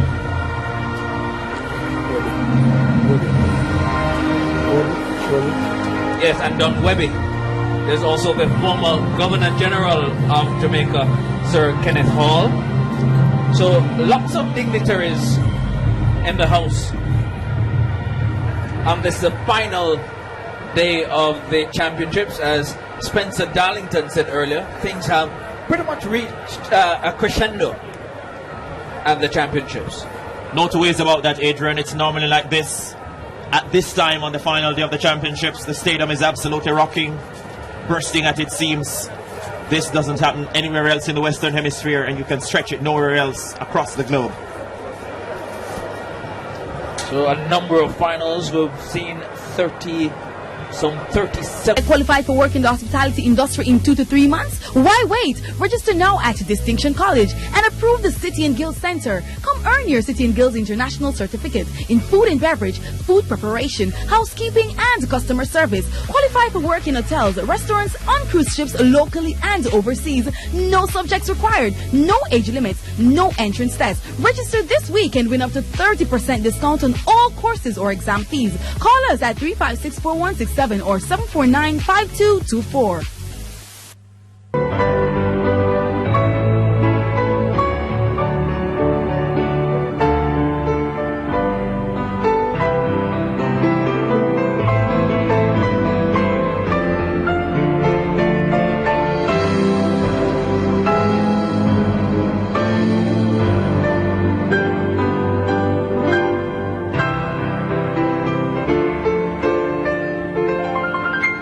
Rising above physical challenges, we can help you do it. His status as a champion team, but I think in terms of the talent that is there, I think the team should have been given a stronger opposition, throughout this championship. And the battle seemingly on for second place, with Hydel currently occupying that spot from St. Jago. 2 St. Catherine schools in close proximity battling for that spot. Yeah, Homewood is also there, but I think it's going to be very tough. Fourth last year, the pundits thought that they would be at least second, but it seems as if it's going to be a Hydel St. Jago going down to the wire for those other 2 places. As we look at the lineup for the girls' sprint medley relay, we see Camperdown, Spalding, Edwin Allen, Heidel, St. Jago, Homewood Technical, Manchester, and Excelsior. The 8 teams to line up. Of course, with the relays, the number of points you're hoping to score.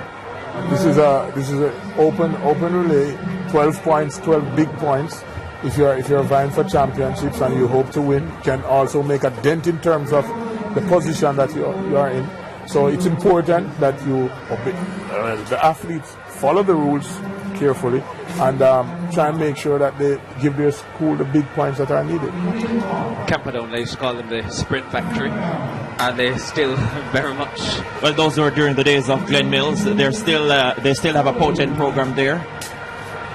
And looking there Spalding. At Spalding. Let's just tell the viewers, Adrian, the record is 4 minutes 00.47 set by Edwin Allen back in 2014. They are the defending champions. And last year they won in a time of 4:01.40. A first leg over 400 meters, 2 200-meter legs, and then they will close off with the 800-meter leg. We've spoken about the all-round strength of Heidel. They're in lane 4, and just outside them it's St. Jago who you're seeing just now. So this should be a very competitive relay. So Heidel has the fastest time coming into this event. Of course, 4 minutes 06.59. St. Jago 4 minutes 10.64.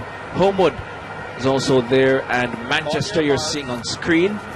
Excelsior running out of lane 8. They complete the teams in this girls sprint medley open. The first leg of this relay is 400 meters, and it's run all the way in lanes until the 800 meters, which is the final leg.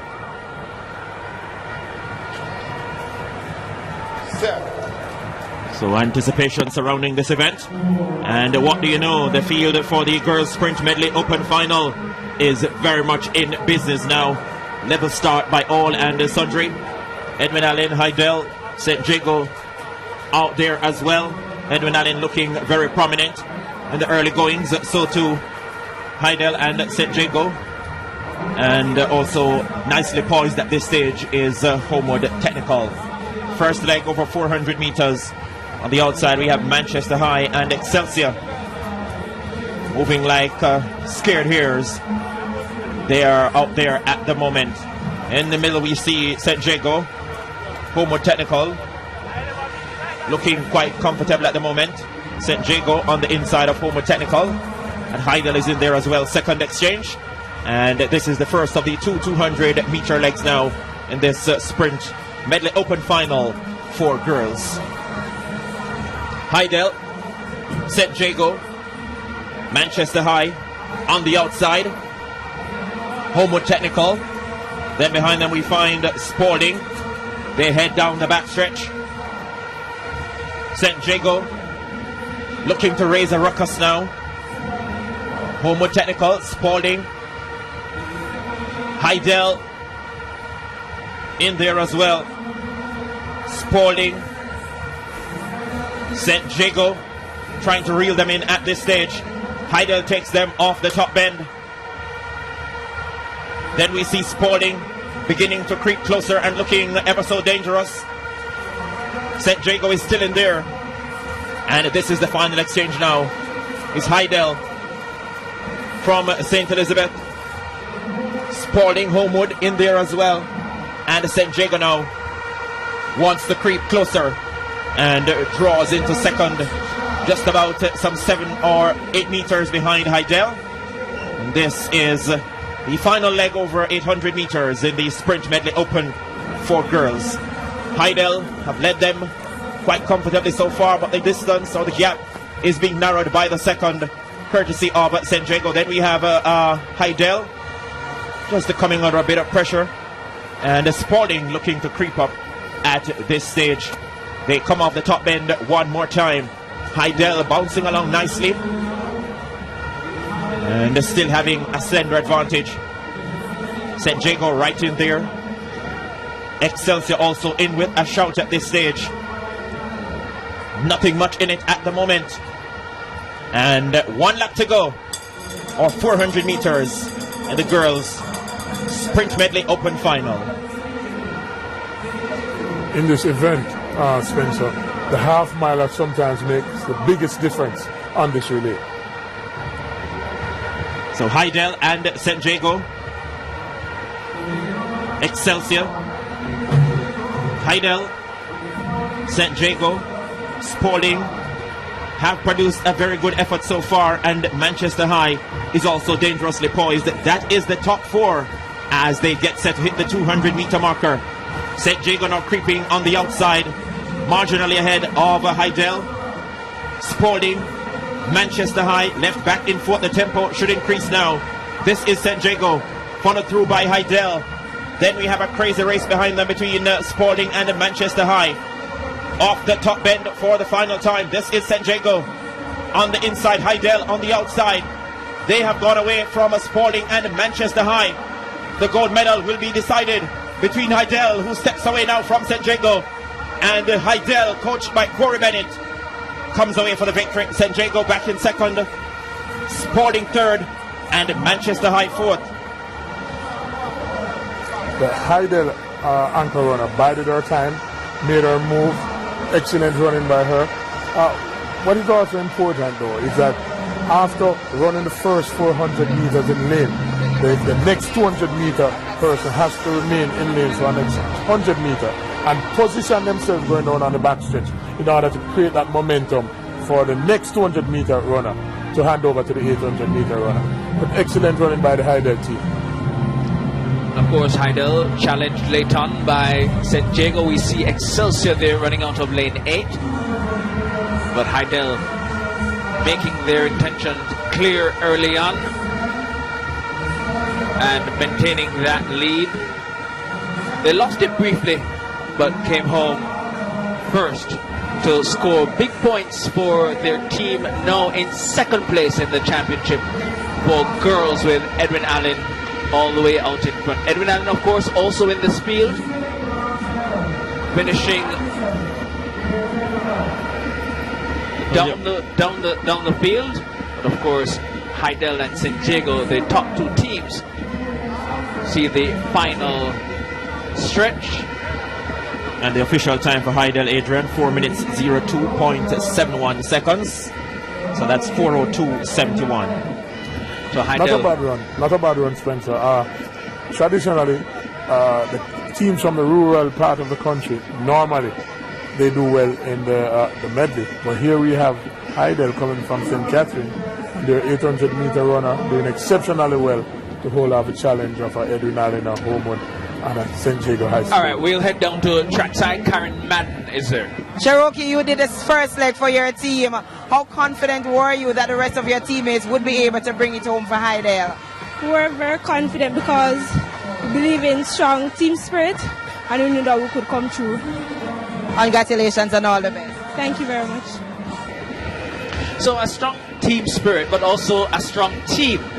They had to have that to win this event. The boys event coming up, Edwin Allen will be in one, Homewood Technical there, Jamaica College, Steds, Manchester, Calabar, Kingston College, and Excelsior. Let me also bring you up to speed with the shot put Class 1 boys final, which is underway. Keenan Dunkley of Monroe College, he currently leads with a throw of 19.08. That's the best we've seen so far today. We'll bring you up to speed on that a little later on. You see, the sponsors, the dancers from the sponsors, every year they turn out with a new display in the stands, always exciting to watch.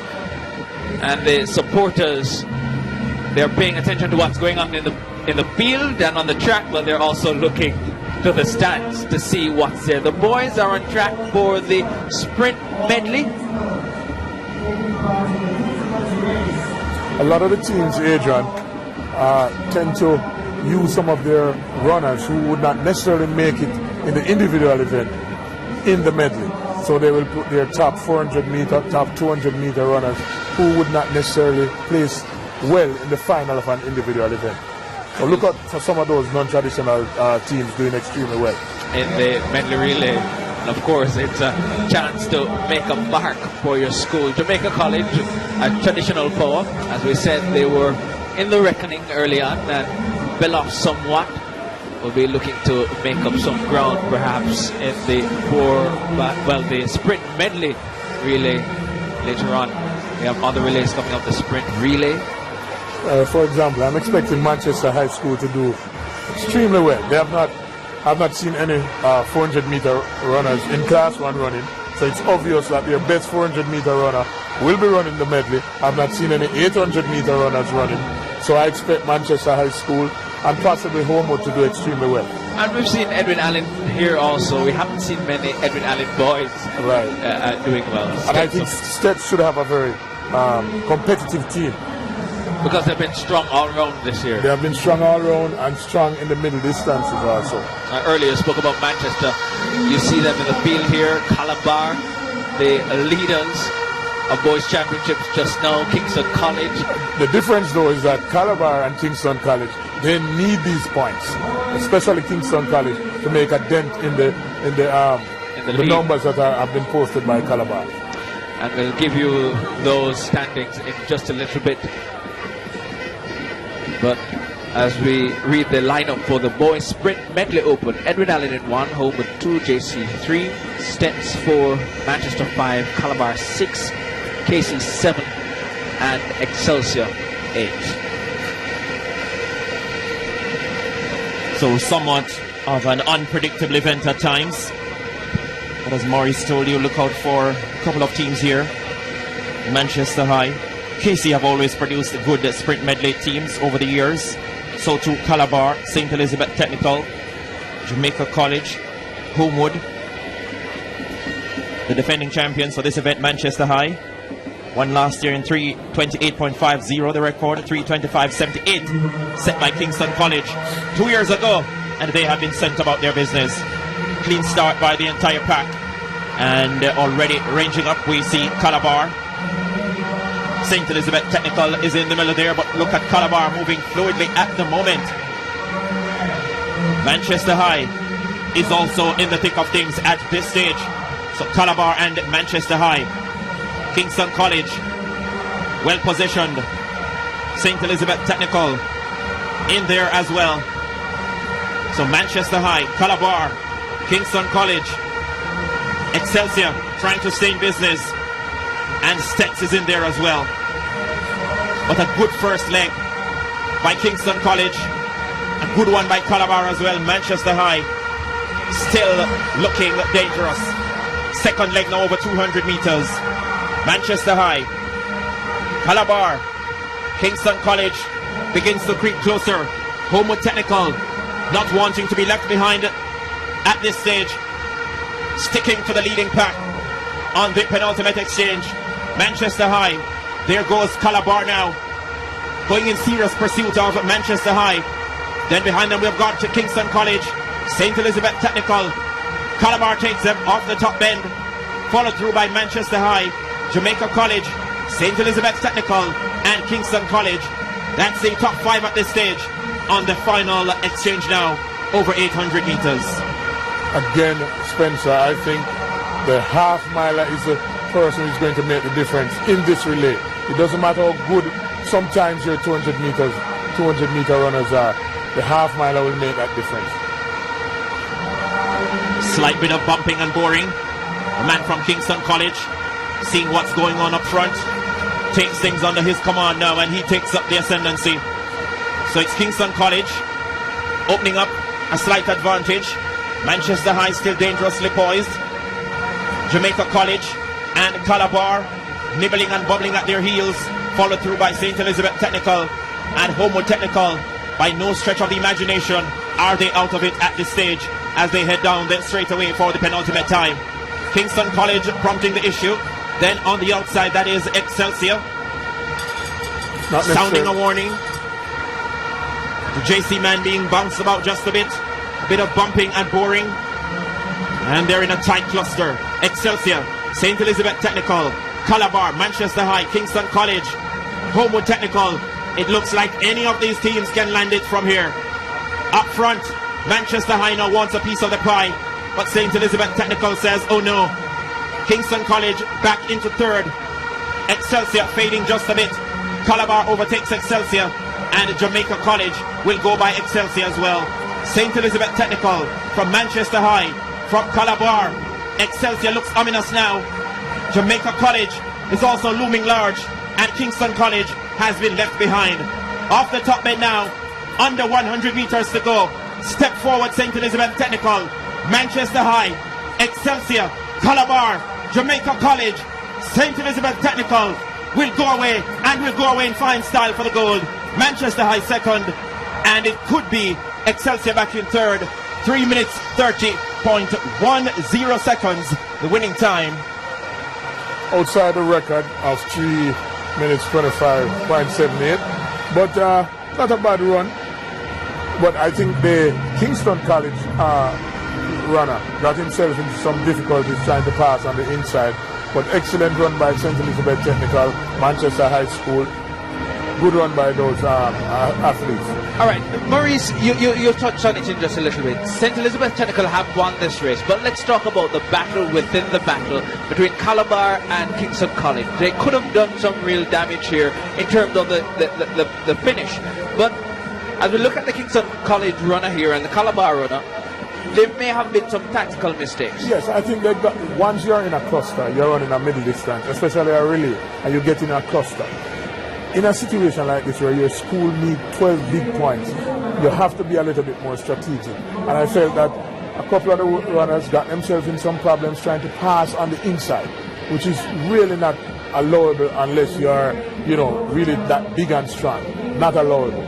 And I think that created some problems for those two schools, that all the schools need the points, but vying for championship, you're going to need those big points. And St. Elizabeth Technical won that event. We're looking at the penultimate lap, and this is where a lot of bumping happened here, and then he tried to go on the outside and would have lost a lot of ground. Of course, Steps coming home for victory, but Calabar, importantly, finishing ahead of Kingston College to maintain, if not extend, the lead.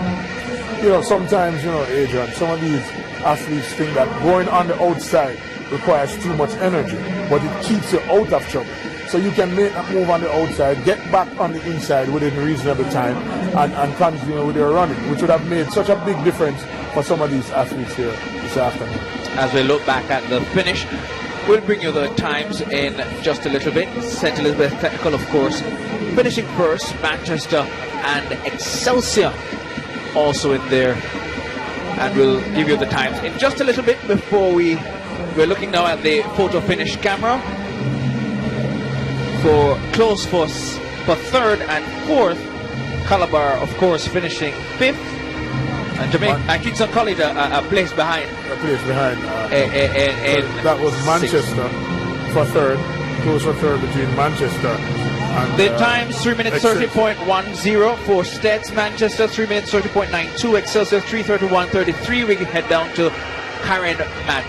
Brian Dunkley did that gallant 800-meter leg for St. Elizabeth Technical, and then displayed a shirt which says he wanted to give his school 12 points. Brian, Stets is not changed the title, so what was the motivation to give the school these 12 points? Well, the motivation was I came out here with the mindset that losing is not an option. So I'm going to come out here and give my school 12 points. And it got a little rushy in the end. A lot of people pushing forward, especially the teams chasing title. How were you able to maintain your focus and ensure that you stayed out of trouble? Well, I just go there and keep calm and say, okay, I'm not going to give up this one. Knowing that my teammate worked so hard and I trained hard for it. So I'm going to come out here and execute the race to the best of my ability. Congratulations. Thank you. So St. Elizabeth Technical, your winners of the boys sprint medley open. Maurice Wilson and Spencer Darlington will remain with you. Neville Bell will be coming in a little bit to take you through the rest of the evening. Of course, more exciting action to come on this fifth and final day of the Issa Grace Kennedy Boys and Girls Championship. Of course, we encourage you to share your pictures and comments on Instagram and Twitter, but use the TVJ Champs hashtag to join in the conversation. Of course, we're live on One Spot Media, on television, TVJ and TVJ Ascent. But it's over to you, Spencer and Maurice. Well, I like that comment a while ago, Maurice. They're not chasing championships, but losing was not an option. I like that warrior type mentality and that gritty approach. Yeah, that's the St. Elizabeth approach, Spencer. Obviously, these young men are not only trained physically, but psychologically as well. That 800-meter runner has a resemblance of Nigel, and with the same headband, bandana. So, they are here for a purpose. They have been doing extremely well. And congratulations to the team down there in St. Elizabeth. Long jump class 1 girls, as I say good evening to everyone. Jodianne Peter from St. Jago was third, 6.06. Taisha Price from St. Andrew, second, 5.81. 5.81. And that can't be correct. But those are the points standing right now. Calabar leading 222.5. Kingston College some 21.5 points behind, 190. Jamaica College 166.5. And St. Jago, St. Elizabeth, Petersfield, Excelsior, Monroe, Wolmer's and Herbert Morrison all the way down to 10 in that order. So good evening everyone. You see the girls. Edwin Allen 73.5 points ahead of Hydel, 200. Hydel in second, St. Jago third, 171.5. The coaches here, usually we say Homewood when he's in charge at the top, but right now they're in fourth position, 150. Vera Excelsior, St. Elizabeth, Wolmer's, Manchester, Camperdown, the top 10. So the coach will go back soon. I just wanted to tell you that he'll be back. He'll be back at Homewood pretty soon, trying to win champs again. It's a beautiful sight, a beautiful evening here at the National Stadium. The final day of 2016 is the Grace Kennedy Boys and Girls Champs. Coach, some outstanding performances, fantastic efforts by all these athletes. Really great stuff. Outstanding effort. The John L. Bromfield, the Keenan Lawrence, Seymour Donald. These youngsters have been doing extremely well since Tuesday afternoon, and we really want to congratulate all the youngsters, all the coaches who have given the support to these youngsters, and the unseen persons behind the scene who have also supported them. That's the next event on the track. You ready to call it yet, Spencer? Well, I tell you what, this now calls for a lot of endurance on the part of these competitors. And this is where never you will see a lot of the schools. No, I'm not talking about the 3,000. I'm not sidestepping you. I know. I know you are. Coach, you ready to call it yet? Yes. Calabar? Most definitely. Calabar? I thought that Casey had a realistic chance, but the hurdles made a difference. And I think it's going to be difficult now to take back Calabar. But there are quite a number of events left, and you really would not want to make a call at this point in time. So I think the coaches and the management, they are still there, showing them that there's light at the end of the tunnel and motivating their athletes to keep on trying. Yeah. Myself and Coach Maurice, we were on before, and I asked about body size, why you would want to put people in different races and different disciplines. Now, this is a 3,000 meter race. Who's the best kind of person to be in here? The genetic makeup that, in my opinion, is necessary for this kind of race is someone with the least body fat. Least body fat. Yeah. Because you're going to be going 7.5 times around the track.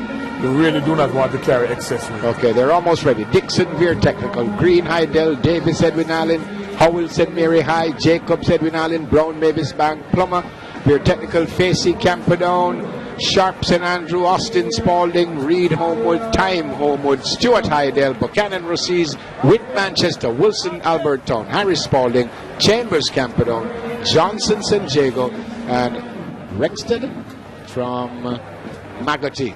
So 3,000 meters, and this track is 400 meters. So if you're not as bright as I am, then 7.5 times. But you said it before, Coach, so I knew that. All right, I was telling you before. Taisha Price, St. Andrew, 5.81 in third. Jodianne Peaches, St. Jago, 6.06 in seventh. And Samara Spencer from Hydel, 6.07. That's the long jump class 1 for girls. So 3,000 meters. And then the most exciting of all races will come up later on, the 4x1 and the 4x4. I said at the start, from a neutral standpoint, it would be fantastic were these champs be decided at the relays. Has that ever happened to you with Homewood, that when it depended on like the last race whether you were going to win or lose? No, not for the coach. It's not exciting for the coach, but exciting for the spectators. Yeah, has that ever happened to you though, that you didn't win until that very last race? 2 times. Twice? Twice. Were you came down to the 4x4? Were you nervous? That's not the word to describe how I felt. But you did it though. Extremely nervous. And did you have any of the 10 or any one that you were not supposed to win that you won, and one that you were supposed to win that you did? Quite a few. And one I can remember where we had just 28 athletes coming to championships. Wow. Yes, and we won that one. We were not supposed to and win. The last one you weren't supposed to win either. Because we came in 80 points behind on the final day. Right. It takes a lot of motivation. Outstanding coach, folks. Very honest, a very modest person, but he's an outstanding coach. And no, he didn't tell you this, but he's a vice principal, acting vice principal at GC Foster College, the man in charge of Sprintec. And he's decided, he's seen my body size, and he's decided he's going to bring me back in this thing, and I just might end up in the Olympic Games this year. Spencer, Spencer, why are you smiling? You don't think I could do it? Well, I'm going on to an interesting story. A gentleman called us on RJR's sports call a couple of weeks ago. Yeah. And he lives in St. Thomas. He's 35 years old. Yeah. Says he wants to start training for the pole vault. So I said to him, have you ever done it before? He said, no. Have you ever been a member of a club? No. And never at the high school level? No, at no level. But he says he thinks within himself he can do it. But I said you still have a couple of hurdles. Even if you start training now, that's very late. Let's say you start training and it's showing some improvement, which is highly improbable. You're going to have to face the hurdle of the national championships before you think about Rio. He said, I think I can still do it. I did make some arrangements, put him onto a coach, and he went to some training sessions, traveled all the way from St. Thomas on Mondays. Are you just to satisfy his motivational ego, I guess. Are you saying that to say that I shouldn't be even thinking about this? Well, I don't know. It's up to you. It will come down to you. So the big so the big coach beside you, who's seen my body size, he's wrong here, Spencer Darlington. 3,000 meters open final for girls. Yvette Turner, formerly of Great Technical, has a record of 9 minutes 48.06, a break at the start. So this record now going for 24 years. And we have some worthy competitors here. We've got Brittany Dixon, the Class 2 800 and 1500 meters double champion at these championships. We have got second, third, fourth, and the fifth place finishers from last year. Dixon was second. Manifa Green from Hydale was third. Jema Davis from Edwin Allen was fifth. 1 second, just jump in. That's Natasha Facey from Campido. I'm not certain what happened. It was a collision. Yeah, let's see. She's right in the middle there, right? Yep, and she going goes. Through the middle, and I hope she wasn't spiked. Hope. Yeah, but she's back up, and let's hope that she is good enough to do it again. Well, she's right back, right in the middle of the track. Sorry, Spencer. 7.5 times around this track. Brittany Dixon out and about for business again. She finished second in this final last year. Told you she has already won 800 and the 1500 meters gold medals in class 2 here. Got the third place finisher from last year, Manifa Green from Hydale. Got the fourth place finisher, Tamira Howell from St. Mary High School. Got the lady who finished fifth, Jema Davis from Edwin Allen. And we have got the 2000 meters steeplechase gold medalist from these championships, Teresha Jacobs from Edwin Allen. So some worthy competitors in this field for the 3000 meters open final for girls, just prompting the early initiative and taking them out quite early. Manifa Green from Hydale, and they're just bouncing along nicely as they pass the grandstand for the first time in this whirling event. Another athlete went down, Spencer, in this race for the first 3-4 laps. In terms of clusters, you have to be very careful to avoid collision. And I guess you have to watch what happened, whether it was someone deliberately hit someone or something like that. You have to be. The umpires are there for that, but it has to be intentional. It has to be intentional. Okay. For someone to be disqualified. So there are 2 Hydale, 2 St. Jago, 2 Edwin Allen, 2 Homewood Technical, the top teams, because this is a straight final. So athletes, once they do the qualifying time, they are able to come into this event. So the Heidel pair of Monifa Green and Alia Stewart prompting it at the moment. Behind them we find Davis from Edwin Allen, Brittany Dixon in there in the early goings, just biding her time and running a measured race so far. Of course, she's highly fancied here. 2 gold medals under her belt so far, Brittany Dixon.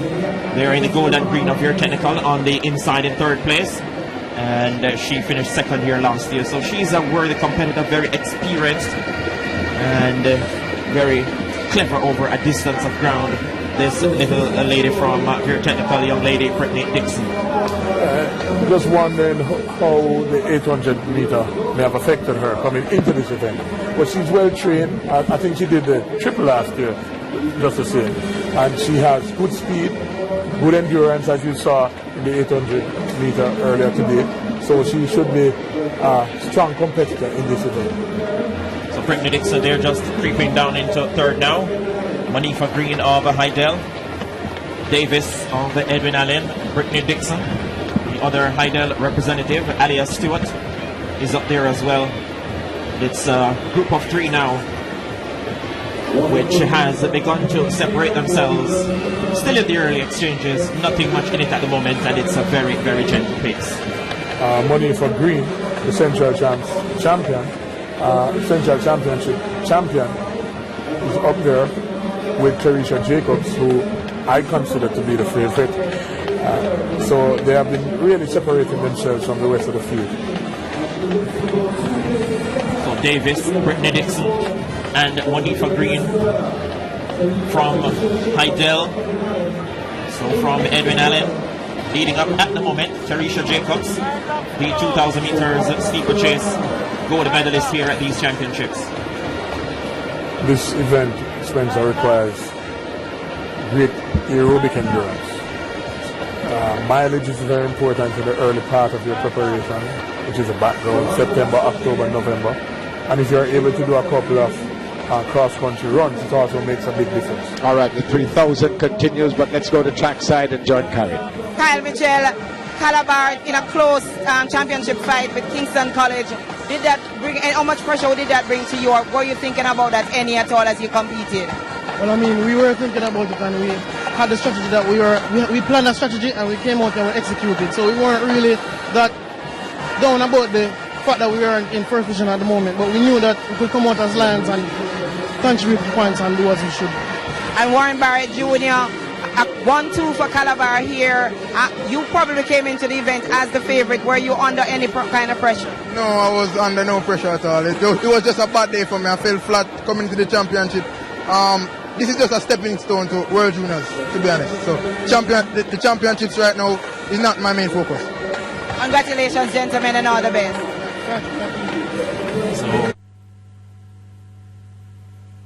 I would never have won a single medal, broken a single record, or held both world and Olympic titles simultaneously if it were not for Champs.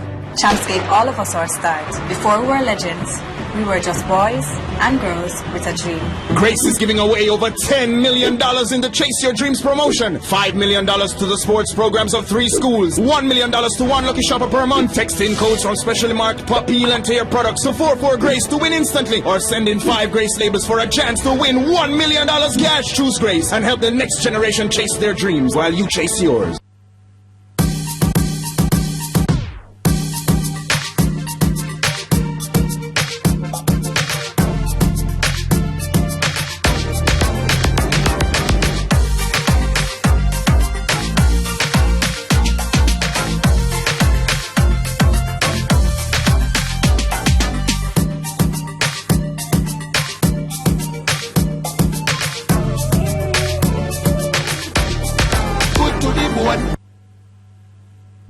David, did you know that toxins are poisons and chemicals in our bodies that can cause diseases and other disorders? I don't have those things. Just come follow me, go down to Proactive Lifestyle, man, so I can get a foot detox and some other natural products so I can detox my body. Visit Proactive Lifestyle at Tropical Plaza, Fairview Shopping Center, Montego Bay, and Island Plaza, Ocho Rios for all your natural and organic health and beauty products and wellness services. This foot detox makes me feel real clean and energized.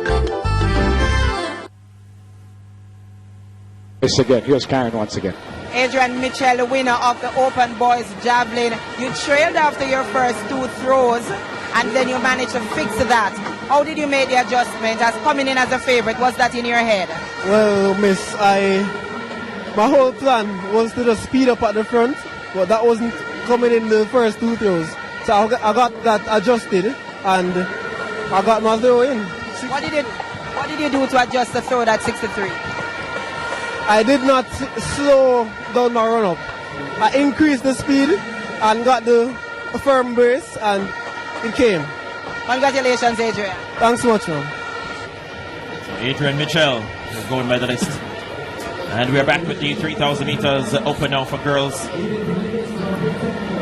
Jacobs of Edwin Allen continues to lead them. Brittany Dixon of Veer Technical and Monifa Green of Heidel.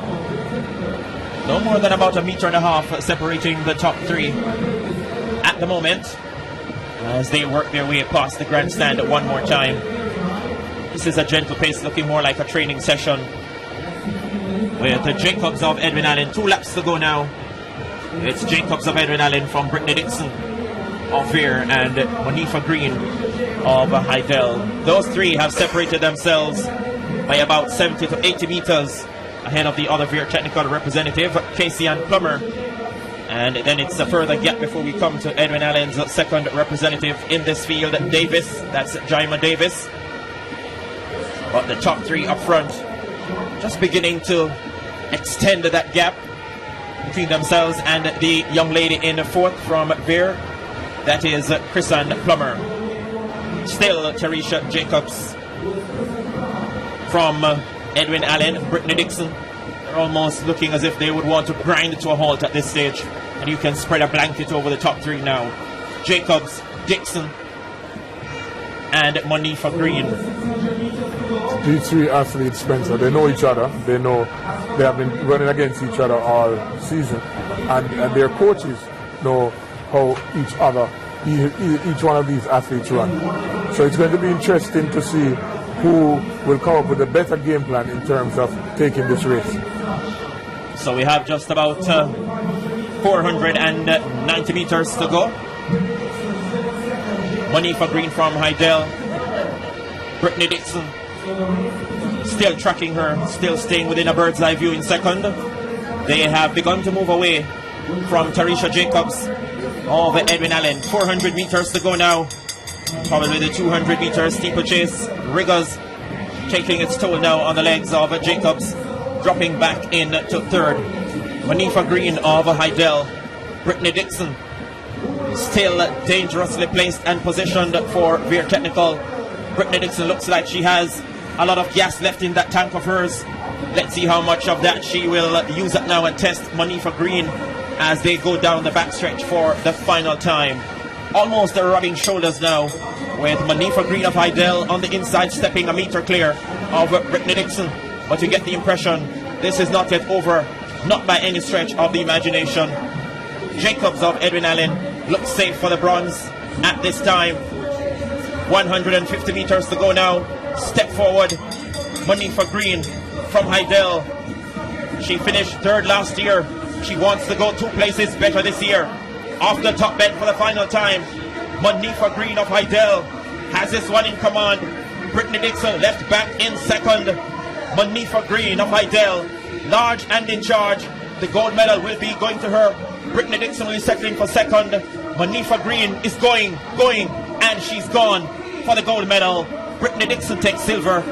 10 minutes 16.60 seconds, the unofficial time for your winner, Monifa Green. Congratulations to Monifa Green. As I said earlier, I felt that Brittany Dixon, the 800 meter, would have taken a toll on her legs, and it showed this time around. An excellent run by her also, but congratulations to Monifa Green and the Heidel fraternity. 10:16:42, and for Monifa Green, 10:19:50 for Brittany Dixon. As you look at the start of the race, Coach. The record of 9 minutes 48.06 seconds by Yvette Turner has been there since 1992, Neville. So it just you know, in terms of our middle distance running, we really have to do some more work. Why hasn't it been broken, though, Coach? Well, I guess it's more cultural than anything else. Jamaica is all about the sprints. We walk slow, but we run fast. And we do not like things that take too long. You know, we are impulsive and we like to get things done. And I think it's transmitted through the culture in terms of how we operate, even as coaches. Do you normally get athletes that say, I want to do a 3,000, or do you say, well, maybe you're not going to make it in the 200 or the 400. Let's try the longer You know, races. unfortunately, you hardly find an athlete who will come in and say that they're a middle distance or a long distance runner. If you have a group of 10 athletes and you were to ask all sprinters to come over this side, you maybe will see 9 coming over. Right. So as you said, it's difficult for coaches. You almost have to make them. You have to make them. You have to make them. You have to maybe identify the talent and then try to work with them. Yeah. It is something, as you see a number of the athletes on the track. It is a long race, and look at that young lady from Camperdown that was hit at the start. Natasha Facey, she's down. An important thing now, David, these athletes need to rehydrate themselves as soon as possible to make sure that they recover as quickly as possible. Hoping that none of these athletes will be running any more event for the rest of the afternoon. But we have outstanding coaches, don't we? I mean, we have outstanding coaches. A lot of these schools will have medical people around the coaching staff. So they know what they're doing. No, well, most times it's not necessarily the coaches who are in charge of this aspect of it. Most of the coaches are around the back trying to carve the points out. Sometimes they're not even aware of what is happening on the track. So it's really the management that is required to make sure that these situations Management from the meet or management from the school? Management from the meet, because let us take into consideration that a lot of the management from the schools are not able to come on track side when the event is taking place. And the reason you're allowed, say, for the high jump or the long jump, the coaches are very close. What's the difference? Why are you not close when there's a 400 or a... Well, I've always deduced that because of how the technical nature of the discipline. It is important for the coach to be there to give pointers in terms of assisting with the coach. Green from Heidel, Dixon from Veer, and Jacobs from Edwin Allen, 1, 2, 3. But again, all that 8 would have had some points for their school. Here's Keon Rayner. Thank you, guys. Well, Brittany, quite a bit of work you've had to do here. Just missing out on a triple gold medal. How are you feeling about your achievements at Champ 2016? I think it's quite fair knowing that I came into this competition tripling up and not expecting to win 2 gold medals, but just doing my best to contribute to my team. You talk about your second gold medal in the 800 meters. It looked as though you were out of it until that dip at the line. What were you thinking coming down the home straight? Well, the only thing that went through my mind was giving maximum points to my team. Congratulations. Guys, before I go back to you, I do have the winner of the 3,000 meters. Manifa Green, she ran 10:16.42. A massive win for you. How do you take it in your strides? Well, I take it okay. How do you feel about the victory? I feel pretty great because I was sick and then I come out here to do my best and to score for my team because they really need the points. Congratulations. Thank you, sir. Fantastic effort. She wasn't well, but she still did that. Let me finish about the coaches being close. Would you want to be close to the athletes in the 4 and the 8 and the 2, or no? Well, it depends. For me personally, not necessarily. Not necessarily want to be close. After doing the work, in practice, I will take the results at the end of the event. Yeah. And the athletes say they know what they're supposed to do because you would have done this in the development meets, you would have done this at training, you would have had a chat with them and say this is what you do. What about, say, the 800 and you have your strategy, obviously. Does your strategy change depending on who you're going against? Your strategy can change depending on how in terms of what is happening through the rounds. So it all depends. If you're vying for championships and a particular school, that is your opponent, has 2 persons in the final and you only have 1, your strategy can change. If you have 2 and they have 1, you can reformat your strategy to deal with that particular situation. But you mentioned something earlier about being close to a particular discipline when it is being taking place. The more technical the discipline is, that's the time you'd want to be closer to it. Right. Back to the strategy. What about if you're going against an athlete? All right, I like to go out fast in a 400, but then I come out against someone who doesn't go too fast but sprints from the 200. Do you kind of tweak that? Right. If you remember the 800 meter that Brittany Dixon won, what the Homewood camp, I felt what they decided that they were going to do, because the Chrisanne May is faster, so she went out harder, trying to open the gap on Brittany Dixon, but did not run all the way through the line, and Brittany popped it. So at that point, you strategize depending on what you're seeing happening. Okay. I guess it would be easy for the athletes either to just change from one kind of strategy to the other. Most definitely. All right, a beautiful shot at the National Stadium, folks. The triple jump class 2 will come up, and then the exciting 4x1 races expected to come up in about 4 minutes by my watch. It comes up at 7 o'clock, and the 4x1s, very, very exciting. As you look at some of the crowd, they anticipate that we are going to have some more fun before we leave here. And then those are the principals, I think they were called. I heard them calling a principal race. This should be fun. I don't know why they don't have a coach's race, because I would send my coach down, because I think my coach would win that one quite easily. But we're going to have some fun. I told you at the start that there were 53 finals. I think there were in fact 49 finals, because I think this was one that was on the books that when I counted when I came in this morning, I got 53. So we're having some fun here at the National Stadium, but the fun should begin or should continue and get to a level, because I don't think I've ever seen a 4x1 that someone who should do something drops the baton, or we saw Edwin Allen in the heats that they should have got points there. Luckily, it looks like they're still going to win, but when it's close, you need some points here, and it's always tricky when the relays come around, isn't it? It's always nerve-wracking, especially if you're vying for championships. It's extremely close. You're guaranteed that some mistake will be made by some team. Right. Hoping that will not happen. But principal 8x50. I don't think I've ever heard a race 8x50, but this was devised specifically for the principals. Let's see how well they do. I don't know if they're going to give us any lane chores for this. I think Spencer knows all principals, so maybe he will tell us who they are. Maurice Wallace, that's Earth Wallace. Earth Wallace, okay. Garvin Monsieur, vice principal. There you go. Former top sprinter for Jamaica.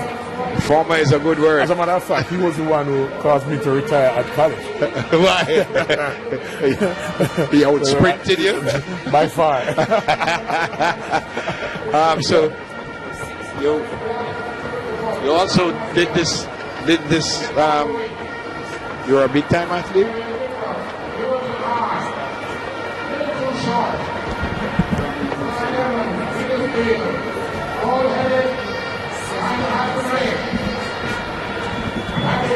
All right, so again, we're waiting for this principal 8x50 race. I don't think Spencer Darlington has ever done commentary on an 8x50, have you? No. Well, there you go. We brought you in so you could learn about these things, son.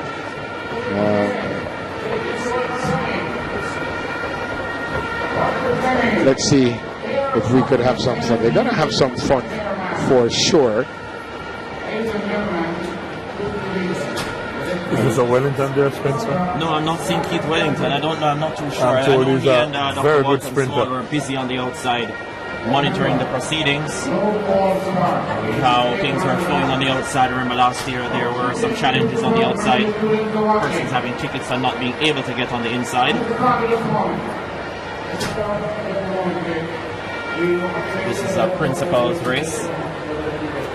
I'm expecting Eric Wallace to take this one. He's there in lane 3, I think. Could be lane 1. Representing Harvey Massey. Lane 1. Oh, drama at the beginning, even before the race got underway.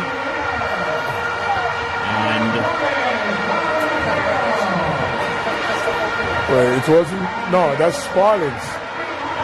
No, that is Sparlings. That's the principal from Sparlings. The Petersfield, the principal, just coming by the finish. Had a stumble at the start. A bit of drama and entertainment, I would want to think, for the fans inside the National Stadium at the moment. Sprint relays are coming up very shortly. Oh. These are not professionals, of course. Just a bit of entertainment, probably a bit of theatrics as well.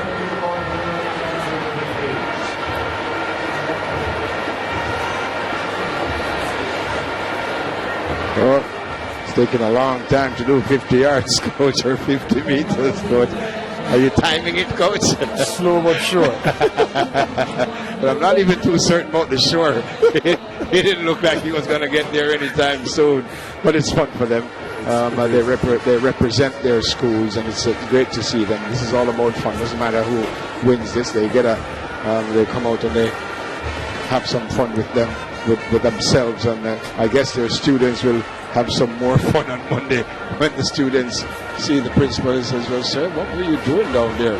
And Bruce James will come in as we say goodbye to Coach Maurice Wilson. Outstanding coach. Great to have you with us, Coach. I'm sure we'll see you again pretty soon when we have I'm probably going to turn you into a football analyst pretty soon because you do that so very well. And Bruce James will join us. So, Spencer, as we look at the very, very good crowd at the National Stadium, maybe you could see just a couple areas in the bleachers that maybe you could hold one or two other folk here, but it is really a full stadium as it normally is on a Saturday night. Quite so, and it would appear, Neville, as if there is a little bit more crowd control compared to last year. Last year it was really crazy on the outside at this stage. Several persons outside the tickets weren't able to get inside. Challenge. So the ISA President Dr. Walton Small monitoring affairs on the outside earlier this afternoon along with the Vice President, Mr. Keith Wellington, who is also the principal of St. Elizabeth Technical. Bruce, good afternoon and welcome once again. Good evening to you, Spencer. Good evening, Neville. Good evening, viewers all around the world. 1,600 boys. 1,300 girls, together 2,900 student athletes here at Champs 2016. The boys competed in 41 events, the girls in 46 events, and it all comes down to this. There are 7 events to go on the boys' side, there are 6 events to go on the girls' side, and many might think, it's all over. And on the girls' side, I'd probably agree with them. Edwin Allen really would have to just not compete in any of the remaining 6 events to be caught. On the boys' side, however, although Calabar has a 30-point cushion, we're going to be, of the 7 events remaining, 4, count it, 4 are relays. And those 4 relays, each victory carries with it 12 points. 48 points on offer for the winner of each, if someone can win those 4 relays. There's still the 5,000 meters to go on the boys' side. There's also the triple jump class 2 that's ongoing and the high jump class 1. The boys' event is not over. So that makes very, very interesting stuff. And you mentioned earlier, Bruce, that it has come down to this. This is what is interesting about track and field. Training starts in September. You train athletes and prepare them to peak for this showpiece event, an event of this magnitude. The most honorable Prime Minister Andrew Holness in the Royal Box. Beside him, Senator Don Webby, the Chief Executive Officer of Grace Kennedy. You heard our interview earlier, and now in the Royal Box having some fun. The most honorable Prime Minister went to St. Catherine. St. Catherine High. We've seen some wonderful performances from them at Champs. You also saw the Minister of Sport, Entertainment, Culture and Gender Affairs, Babsy Grain. So it's a full house here at the National Stadium. The next event we told you on the track would be the 4x1s. This would be the 4x1 class 1 for the girls. That comes up on the track. Excelsior Woolmans, Jago, Homewood, Edwin Allen, Camperdown, Green Island, Hydel. Grace Kennedy heavily involved in Champs. They provide stuff for the schools. They're giving the schools, I think 5 schools will get about $1 million. They have the Chase Your Dream draw that's going to happen. So we're going to do that in just a little while for you. But the fans here would have had a great Saturday, Bruce. And I continue to be amazed. I don't know if I'm surprised anymore by the outstanding performances. But no matter how often you come here, when you see these youngsters do what they do, you kind of have to say, wow. You know, we kind of turned a corner in 2013 at Boys and Girls Champs.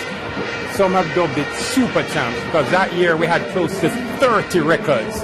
And everybody thought, that's it. We've reached the limit of the capacity of our student athletes here in Jamaica. Each year since then, we've continued to break records in the region of 10 to 15 each year. We've already passed 10 records in 2016. The athletes continue to grow, continue to improve. The infrastructure is working, the coaches are working, the schools are working.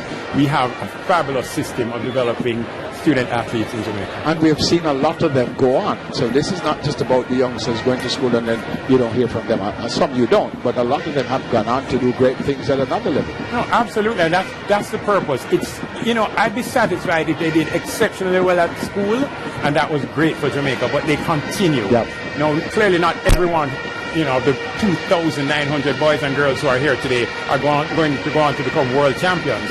But certainly we have an infrastructure that's developing and producing world-class athletes. Yeah, that's the next event on the track. Excelsior in 1, Wolmer's in 2, Jago in 3, Homewood in 4, Edwin Allen in 5, Camperdown in 6, Green Island in 7, and Hydel. The girls class 1, 4x1, and Homewood coming in with the fastest time, 45.13.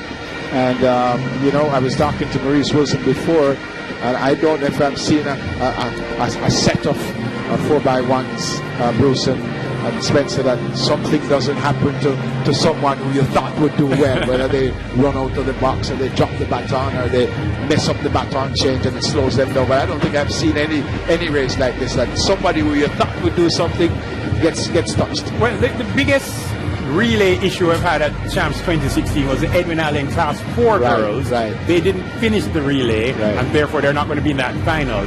Other than that, it's been pretty clean. On the boys' side, the 3 the hard way, JC, Casey, and Calabar are in all 4 remaining relays. Beautiful. That's Excelsior. They're in lane 1. And Excelsior, a resurgent Excelsior. Excelsior outperforming any predictions anyone had of them so far. They're doing exceptional on both the boys. I was just going to say, well enough. They're doing well enough, and you suspect with a program like this, you almost think they're going to be getting better and better. And maybe in a 3-4 year, they just could end up at the top. And where Excelsior, and that's them on the screen, where Excelsior has invested is in the coaching. Right. So they have put so many coaches together. That's why they're doing so well. Wolmer's in 2. David Riley, the head coach. John Messam is there helping out with the hurdles. Wolmer's girls, shout out to Shelley and Fraser Price, who's in the National Stadium enjoying Champs right now. St. Jago in 3. St. Jago expected to at least come second at this Champs. They're battling with Hydel. They may end up 3rd. Homewood in 4. Edwin Allen in 5. Edwin Allen, they have won Girls Champs 2016, their 4th championships. Still a few races to go, but Edwin Allen has it in the bag. They have won, he said. Camperdown, Green Island, Camperdown in 6, Green Island in 7, and on the outside, Hydel. So Excelsior in 1, Wolmer's in 2, St. Jago in 3, Homewood in 4, Edwin Allen in 5, Camperdown in 6, Green Island in 7, Hydel in 8. Here's Spencer. The record 44.17 set by Edwin Allen in 2014. St. Jago, there they are. They are the defending champions. 44.39 to win last year. A bit of question mark around the fitness of Natalia White, for example. Bruce? Yeah, Natalia has been hurt from St. Jago. Last year, Natalia got the sprint double in the 100 meters, 200 meters class 1 girls. She was a superstar at Champs last year. This year, she's battled with injuries. I've had conversations with her. She continues to improve, but not enough to get gold here at Champs this year. Edwin Allen, we should point out, the greatest, arguably the greatest relay school at Girls Champs, in the history of Girls Champs. They own 5 of the 6 relay records at Girls Champs. The only record they don't have, the 4x4 for girls, which is held by Bear Technical. That's absolutely fantastic by any stretch of the imagination. So Excelsior, Wolmer, St. Jago, Homewood, Edwin Allen, Camperdown, Green Island, and Hydel for the Class 1 girls 4x100 meters final. The decibel levels have been raised inside the National Stadium. The temperature of the fans has risen as well. Great anticipation surrounding How do you know these finals. Just listening to the discussions on the outside, very animated among the fans. Neville, they're in the blocks for the Class 1 girls 4x100 meters. Off they go now. Clean start. Homewood Technical, Edwin Allen, camper down. Green Island moving fast on the outside as well. And St. Jago is in there. Homewood Technical, smooth, silky.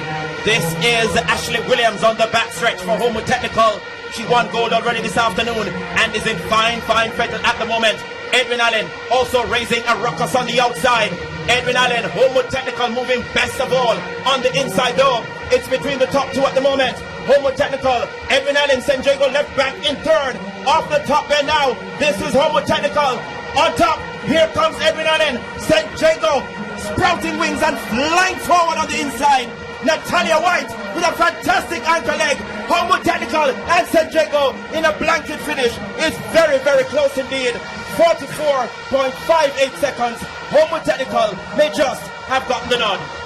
Just in case you don't know it, this is why we run the races. This is why we love the races. Natalia White, hurt all year, unable to train from St. Jago, finishes in a blaze of glory, but still nipped by Homewood Technical. Amazing, amazing running. This was an even race for the top three all throughout the race. At one point we thought Homewood Technical had it, especially heading down the backstretch. We're not quite seeing the angle that we want here. Here it is. Ashley Williams won the 200 meters for Homewood Technical there, running exceptionally well. Homewood Tech just ahead as they hand off as the second change, running the third leg. At this point we said, yes, Homewood Tech, they're going to take it, but never count out a champion. Third to get the baton in gold and green is Natalia White. She says, I want at least one gold medal here at Champs. Edwin Allen in there battling. They know they're going to be the champions overall. Who's going to win? After Natalia White gets to the lead, here comes Homewood Technical. It's not over until it's over as they approach the line. Natalia of Jago giving it her all, but this is the victory. Homewood Tech first, St. Jago second, Edwin Allen third. The girls Class 1, 4x100 meters. And a smart time at that. Fantastic hairstyle, by the way. 44.58, St. Jago 44.64, Edwin Allen 44.86. Folks, we have the greatest commentators and the greatest analysts in the world, and I say that very seriously. Spencer just said they were sprouting wings down. Spencer, you're just one of the best ever. Sprouted wings, my friend. Here's a 4x1. Class 1 for boys. We're talking about sprouted wings. Watch this one. Herbert Morrison in 1, Gabri Maceo in 2, Jamaica College in 3, Kingston College in 4, Calabar in 5, St. Elizabeth Technical in 6, St. Jago in 7, St. Catherine in 8. And you heard Bruce telling you earlier that JC, KC, and Calabar are in all the relays from now until the end. So this is going to be fun. Who's going to win? Well, this race, believe it or not, has the fastest boy, not only at Champs, but in all high schools in Jamaica, and that is Nigel Elliott. That's a Breen Wason, right? Yeah, that's a Breen Wason on the first leg for JC. And he's won 2 gold medals already. He's already won 2 gold medals and broken a record here at Champs. And he won 2 last year, so he has 4 gold medals. Oh, he may have had many more before that. Oh, right. Yes. No, a Breen Wason, a superstar in the field, a super jumper. Perhaps one of the, well, let's say the greatest triple jumper coming out of high school, has the record at 16.39. He said he wanted to go to the Olympics, Rio, in the long jump at 8:15 is what he's required to do. He has a better shot at making 16.85 the Olympic standard in the triple jump. Herbert Morrison there on your screen. From Montego Bay, St. James, and a big shout out to all our friends in Montego Bay. Herbert Morrison has done special things at Champs this year. They're in the top 10 right now, on the back of some fabulous high jumpers, Spencer, getting the Quinello first and second in the high jump. Herbert Morrison says we have some speed as well, and we're going to show it in the men's 4x1. Absolutely, Bruce. Coach Claude Grant doing a wonderful job down there as well, as we stand by for the Class 1 boys 4x100 meters final. The record, an astounding 39.08 by Calabar back in 2015. That was a team which had the likes of Michael O'Hara, Sienna Selvin and company. Selvin is still around at Calabar. That's Jamaica College. in lane 3. So let's tell you, Herbert Morrison in 1, Garvin Maceo 2, JC in lane 3. JC has brought their big team, but is it nearly as big as Kingston College, which will include Javon Matheson, third in the 100, as well as their superstar Akeem Bloomfield on anchor. So JC in 3, KC in 4, Calabar in 5, St. Elizabeth Technical 6, St. Jago 7, St. Catherine 8, the defending champions. Calabar won in record fashion last year, 39.08. Calabar used the best team ever last year to run 39.08, which included Michael O'Hara. Interestingly enough, the anchor last year's record-setting team, Shani Selvin, won the hurdles today, the 110-meter hurdles class 1, and is running the anchor leg again. Calabar feels they will defend, though nobody expects them to run nearly as fast as 39.08 that was set last year. Kingston College says the combination of Javon Matheson on third leg and Akeem Bloomfield on anchor cannot be defeated by anyone. JC says that they have brought their A game to the A race. This should be a cracker. A slight hush over the National Stadium for this marquee event in the relays among the boys. Class 1, 4x100 meters. Set. They have sprung into business, and already Kingston College is moving up sprightly. So too, Jamaica College. Calabar is right there. Let's look at the first exchange. Smooth, silky, and supreme by Kingston College. That's Shibna Ryan Smalling cantering down the backstretch. Calabar is in there as well. It's very hot at the moment. Javon and Matheson has the baton in hand now for Kingston College. Calabar is right there. It is Kingston College from Calabar. Jamaica College trying to hold them in. Akeem Bloomfield now. The big man takes the baton for Kingston College and begins to go away from Siani Selvin of Calabar, who is fast but not fast enough. Akeem Bloomfield, 39.85 seconds. That is brilliant. 39.85. An all-round superb effort by the quartet of Tyrese Bryan, Shibna Ryan Smalling, Javon Matheson, and Akeem Bloomfield, landing the gold medal for Kingston College. Well, KC won the battle. Will they win the war? The battle of the Class 1 4x1. KC said the combination of Javon Matheson and Akeem Bloomfield couldn't be beaten. They are right. They're the only team to go faster than 40 seconds, which is now the standard by which we judge Class 1 4x1 teams. Kingston College 39.85, Calabar second 40.11, and in third JC.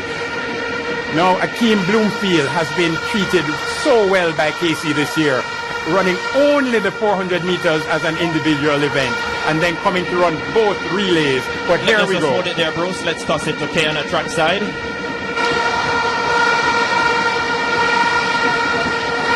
Thank you, guys. I have the winning 4x1 team from Edwin Allen. What am I saying? Homewood. Ashley, a second goal for you. Of course, you ran the back stretch. How was it for your team? It was good for me. I mean, I got the baton like second, first, yeah. It was right there in between the mix right there, and it was very good for me. A season's best time. We're satisfied with that? Yeah, we're very pleased right now. You had to dig deep coming in the straight, Chante. Was it difficult? Not really, not really. When I look back and remember that my coach said that we need this 12 points, we went out and I said I have to get this 12 points. All the best for the 4x4. Thank you very much. Amazing, amazing running there by Homewood Technical. Ashley Williams, one of my favorites coming into champs, 2 gold medals. And looking at the Kingston College faithful celebrating, that's +2 for KC in the column. Granted, it's still +28 for Calabar at this point, but KC knows they got 12 points from that relay, Calabar 10, Jamaica College 8. That's how we score in the relays. Individual events, it's 9 for first, 7 for second, 6 for third. But on track, more fireworks. We're going to step to the girls. Oh, that's the results. That's first. the results. KC 39.87, Calabar 40.11, St. Jago, Jamaica College 40.24, 1, 2, 3. But again, all 7 schools would have got points. St. Elizabeth Technical not there, so all those 7 would have got points as we come to the 4x1 Class 2 for girls. By the way, coming up at around 8:30, Grace Kennedy will give away $5 million. 3 schools will share that. I think it comes up to about 1.67 million per school, 1 per county, and all the schools at Champs would have been involved. 191 schools. Wolmer's 1, Hydel 2, Homewood 3, Edwin Allen 4, St. Jago 5, Alpha 6, Manchester 7, Veer Technical 8. That's coming up, folks. And again, that's the Edwin Allen lead-off runner.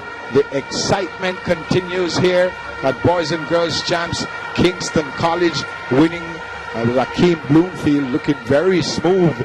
But a great finish in that one, Bruce. All 3 athletes, all 3 ankle leg athletes did really well. In my estimation, my analysis says that race was won. The boys Class 1 4x1 was won on the 3rd leg by Javon Matheson.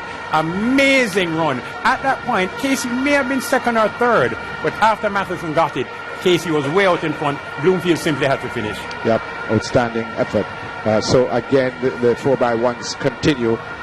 This is the 4x1 Class 2 for girls. Spencer Darlington and Bruce James are with me.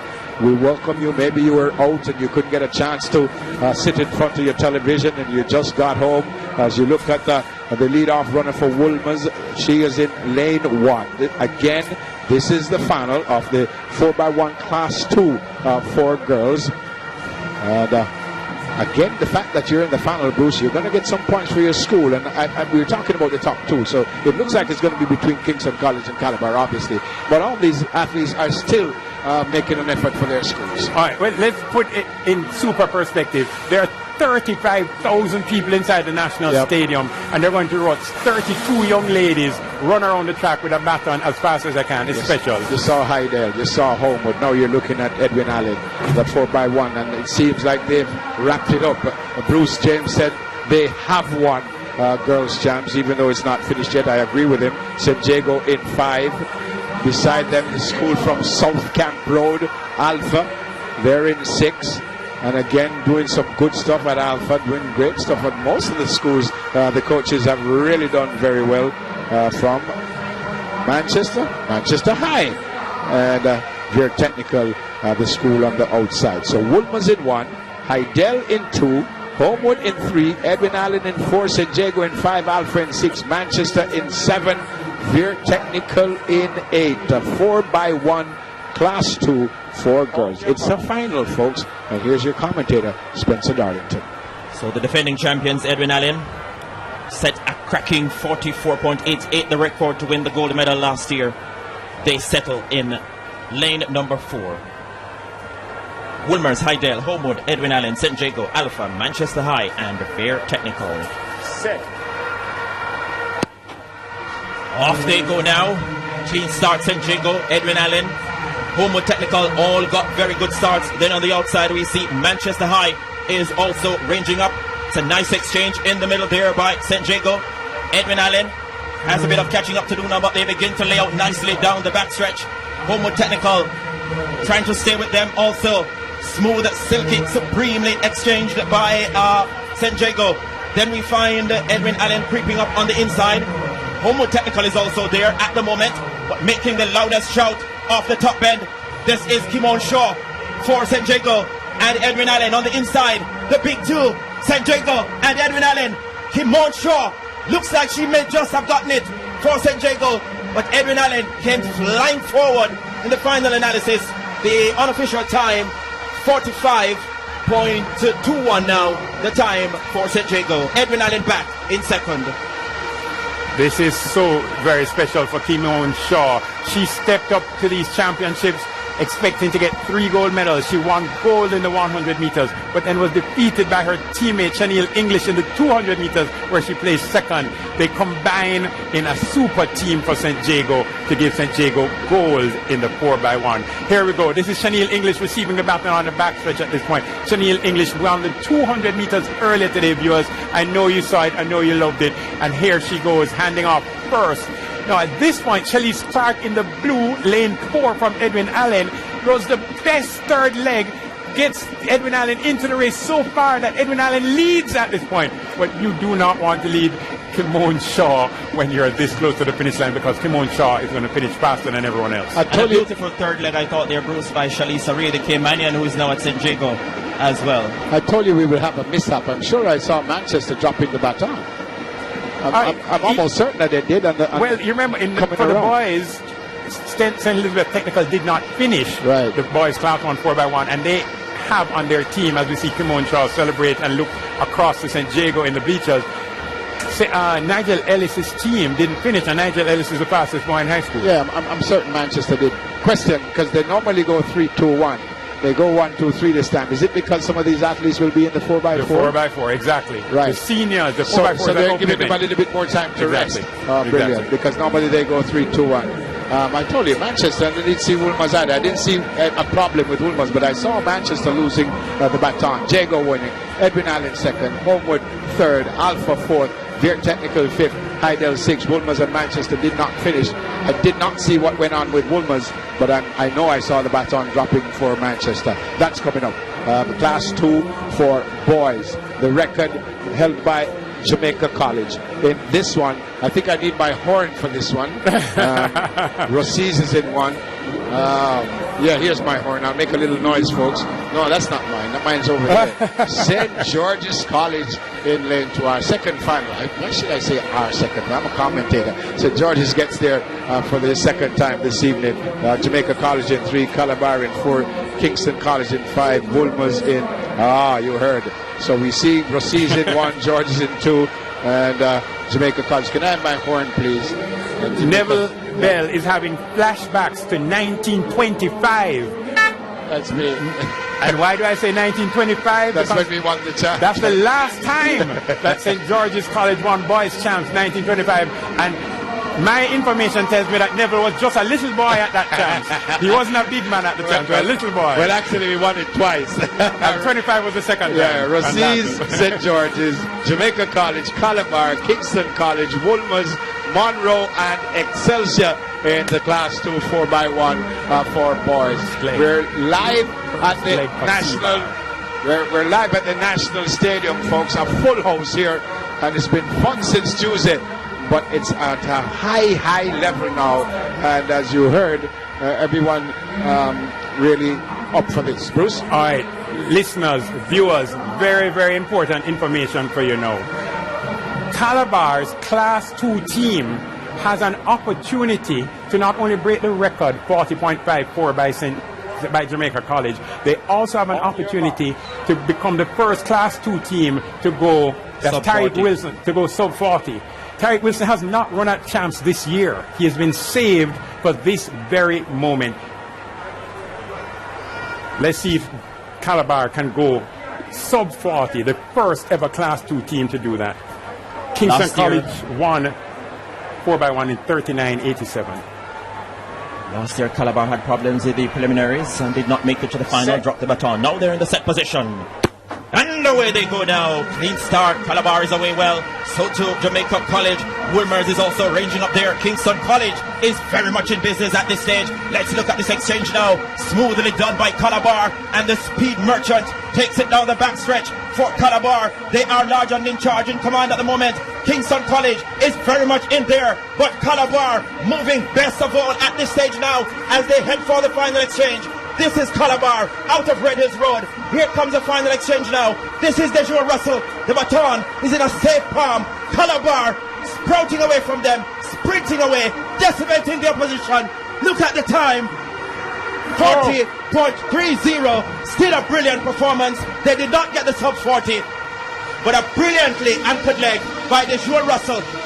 He's enjoying himself at these championships. And what's the time there? 40.29 for Calabar. So they are the new record holders. They did not go sub 40, but they have smashed the Class 2 boys 4x100 meters record.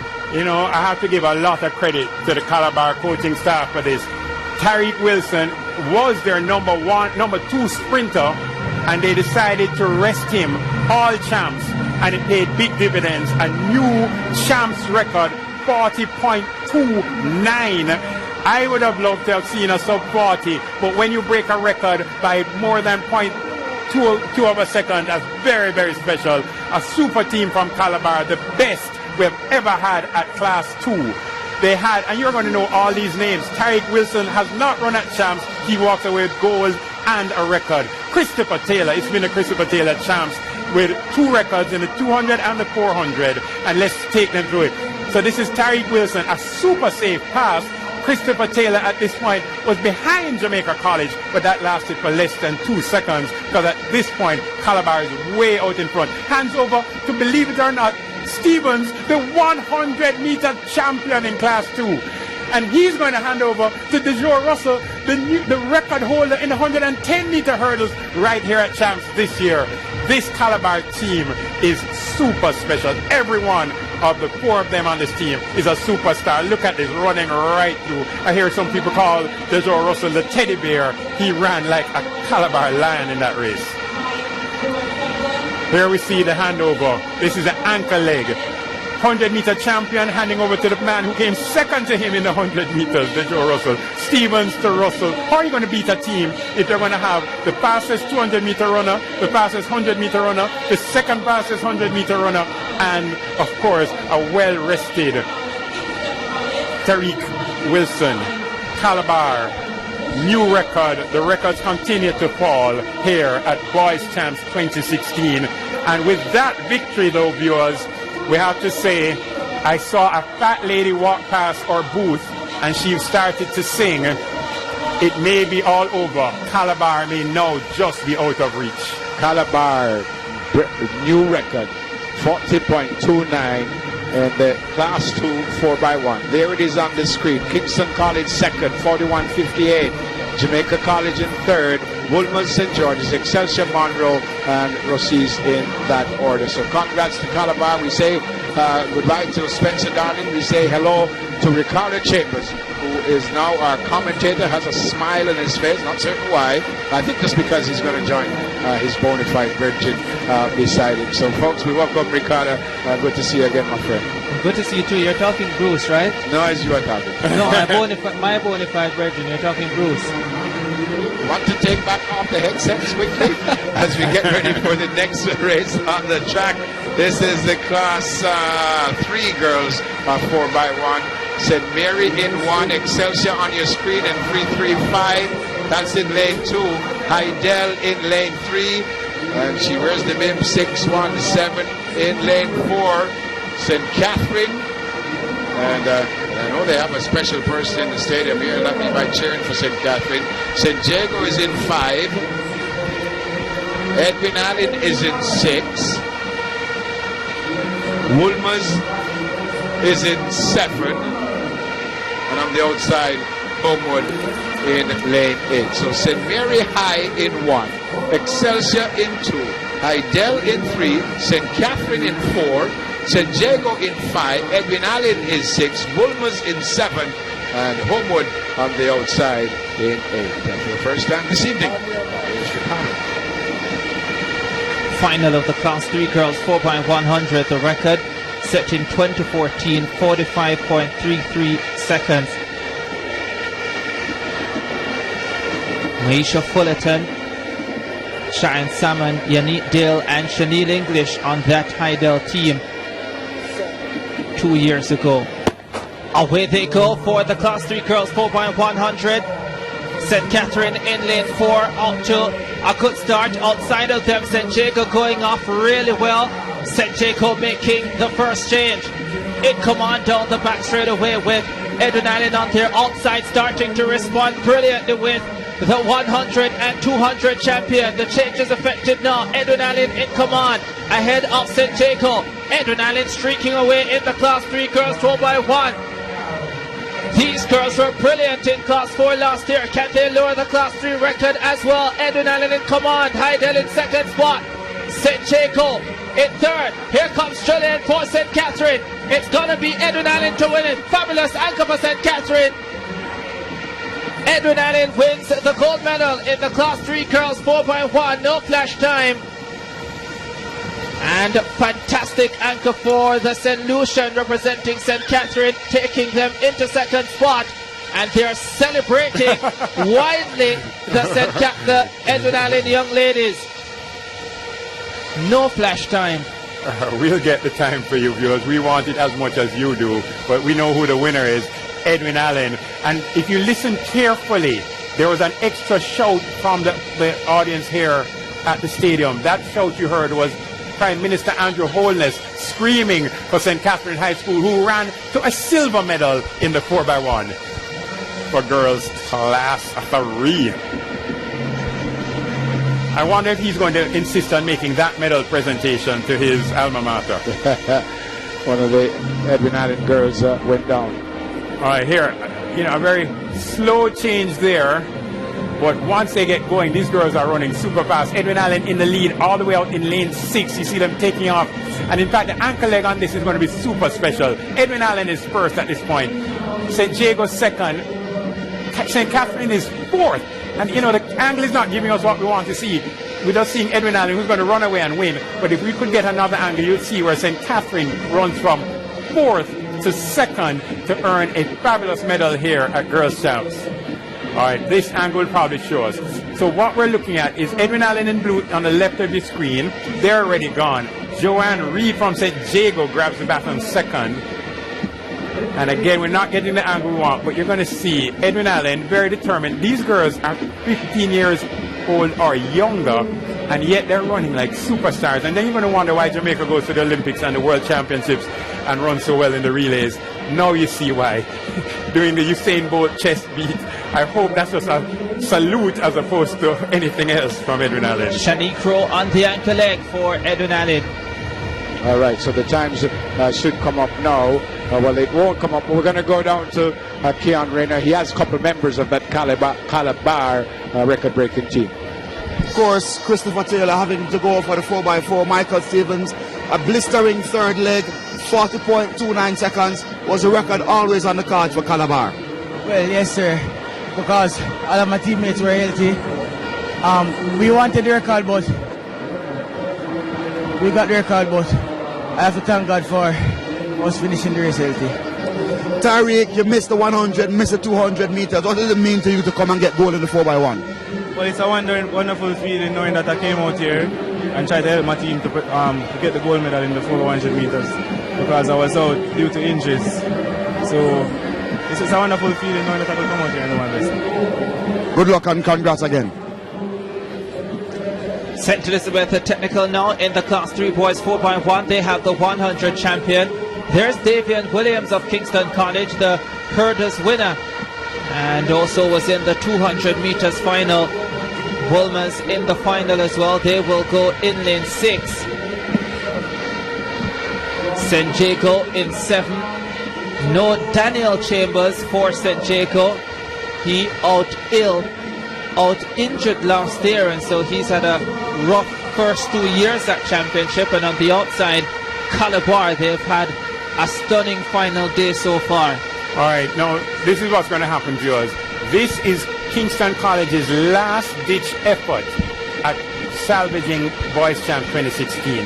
This is the weakest Calabar relay team KC will face, and this is the strongest KC relay team that's out there. The real competition, though, is going to be between St. Elizabeth Technical High School from Santa Cruz and Wolmer's boys.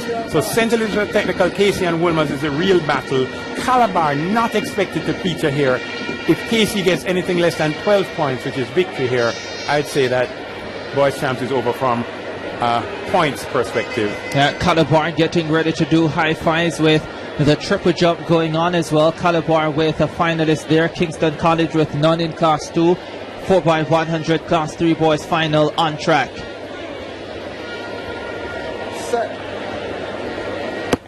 Davian Williams, spirited and fast, leads Kingston College off in lane 5, and he gets up to a brilliant start as well. Closes down on Wolmer. St. Jago and Calabar go quickly on the first leg too. Down the back straight away they go. Kingston College right on the shoulders of Wolmer's, responding with Teishe on that second leg. Teishe makes the change of Wolmer's. Casey right there too. Kingston College, Calabar really flying on the outside. They're having their best run of the season. Session Dennis is running a super car for St. Elizabeth Technical. Kingston College with the lead. On the inside as well, coming forward is St. Elizabeth Technical. Kingston College and Stets Kingston College and Stets. Casey outside, Stets inside. Oh, you don't get it closer than that. Wow. 43-39 the flash time. Forget about the record, 41-81. That's a stunning Calabar team. But that was close. The St. Elizabeth technical athletes are celebrating. But how do you tell them apart? It was Burke on the anchor leg for Jones, on the anchor leg for St. Elizabeth Technical. There he is. Stennett there for Kingston College. Wow. All right, folks, I hope we're not spoiling the surprises for you when we tell you what's going to happen before it happens. But St. Elizabeth Technical, Santa Cruz celebrates. Casey was leading at this point, but St. Elizabeth Technical is full of super speed. The 100-meter champion, the 200-meter silver medal winner. Wolmer's was in the battle, but Calabar overperforming at this point. Well, here we go. Anchor leg, Casey, they get the baton first. They go and they say, listen, we're going to get 12 points for North Street. This is the only chance we have. But Santa Cruz did not get the memo. St. Elizabeth Technical said, we are as good as it gets. In fact, St. Elizabeth has overperformed at this champs. And look at this battle. 1, 2, 3. At this point, nobody knows who's going to win. Neither willing to yield and get to the line. As Wolmer's coming into the shot. So we got the top 3 right. And Casey leans what looks a little early to me. And the St. Elizabeth Technical response. Oh my, no! Wow. You know the winner, St. Elizabeth Technical. Wolmer's third, and a surprisingly fabulous performance by Calabar in fourth. Yeah, Calabar have really performed above themselves in almost every event today, and in the events where they have been expected to win, they have delivered there as well. So whereas they would have had mishaps on the first few days, today they have been fabulous, and this was an amazing race. Oh, look at the lean. These are class 3 boys. In our language, viewers, that means they're 14 years old or younger. Listen, in 10 years when they're competing at the Olympic stage or the World Championship stage, what shall they fear? Nothing. St. Elizabeth gets it as you look at the photo finish just ahead of Kingston College. And fantastic effort after 36 finals. Jamaica College 191.5, Kingston College 212. Calabar in front after 36 finals, 260.5. And it seems like it's going to be tough to catch them now, Ricardo. Seems like it's going to be impossible to catch them now. But it's in next event on the track would be the class 4x1 for girls. It's a huge buzz around the stadium here. And that's lane 7. That's Immaculate. There's on the outside is Wolmer's, but in the lane 1, Homewood, 2 Camperdown, 3 Manchester. That's Homewood in lane 1. The 486 bib in lane 2. It's Camperdown. The young athlete will come up on the screen now. There she is. She waves to everyone. I think she sees herself on the screen and says hi to everyone. Nothing wrong with that. Have some fun while you're there. That's Manchester High in lane 3. And she's not waving to anyone. Lane 4 representing Heidel. Yet she takes a little peep. They know what's going on here in lane 5. Hi, San Diego. She says hi everyone. Nothing wrong with that. This is class 4. St. Andrew in lane 6. Immaculate in lane 7. And on the outside, Wolmer's in lane 8. So Homewood 1, Camperdown 2, Manchester 3, Heidel 4, St. Diego 5, St. Andrew 6, Immaculate 7, and Wolmer's 8. The final 4x1 race of these championships. The race without what would have been the favourites, Edwin Allen, but they didn't get through qualifying, could have made the change on the final leg in qualifying on Wednesday, and so they're not here. They're also the record holders at 46.65 from last year. That fabulous team really transferring into class 3, and you saw their performance just a short while ago. 4x100 for class 4 girls final.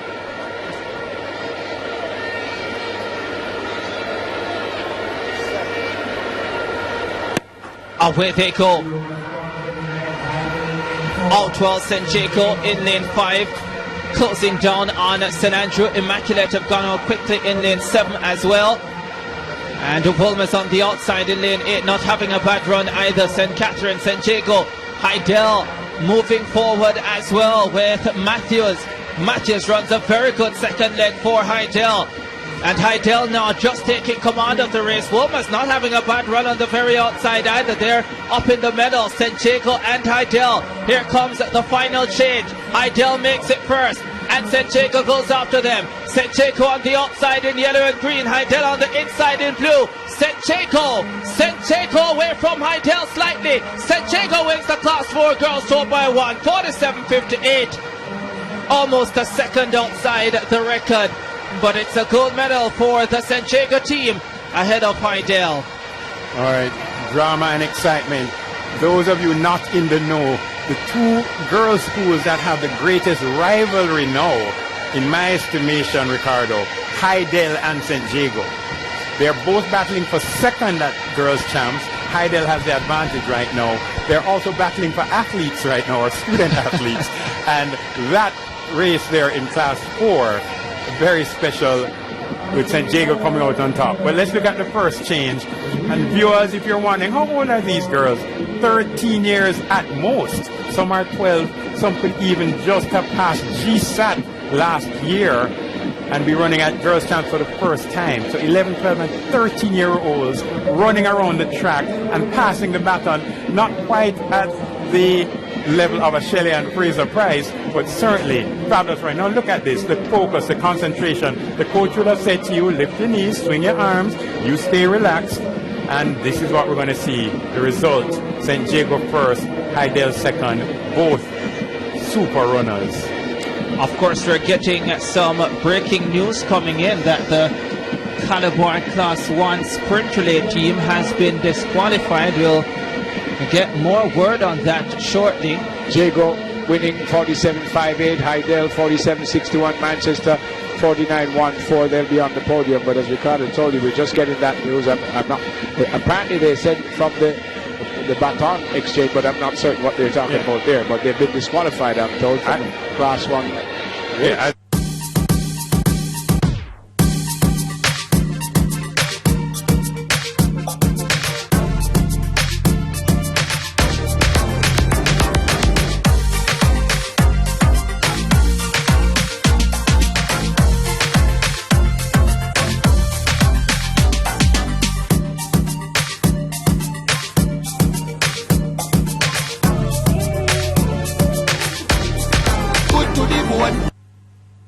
To American Jewelry Company, your source for the best in gold, silver, and custom jewelry.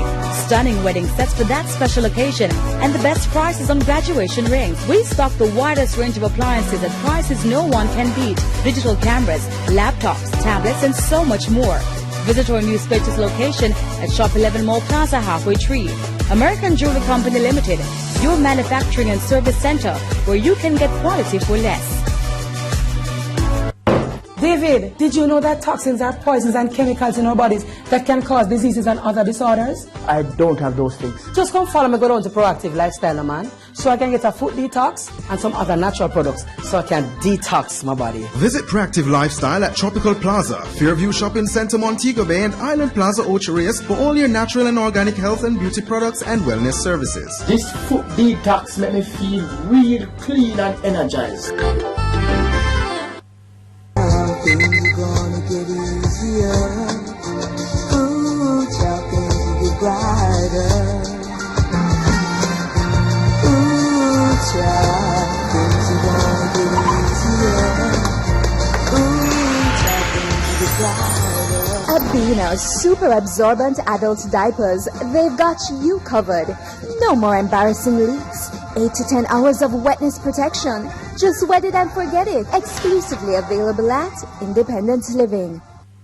Get qualified for work in the hospitality industry in 2 to 3 months? Why wait? Register now at Distinction College and approve the City and Guilds Center. Come earn your City and Guilds International Certificate in food and beverage, food preparation, housekeeping, and customer service. Qualify for work in hotels, restaurants, on cruise ships locally and overseas. No subjects required, no age limits, no entrance test. Register this week and win up to 30% discount on all courses or exam fees. Call us at 356-4167 or 749-5224. the record. That was back in 2008. Renisha Gray, McGrath, Peter Ann Headley, Moshette, Saudi Green, Excelsior, Danica Ferguson, the Queen's School, Ashley Ann Miller, St. Andrew Tech, Judine Eard from Petersfield High, Anna Gay Cooper from Mount Alvernia in Montego Bay, Shanice Webster from St. James High in Montego Bay. As you saw, the record 5,411 points. So the crowd, I think they understand what's going on there. You don't see anyone getting up and leaving just yet. They want to see these very, very exciting 4x4 races. We also remind you that come 8:30, Grace Kennedy will be awarding 3 schools $1.67 million each. It is 1 school per county. All the schools here are involved in the draw. It's 191 schools.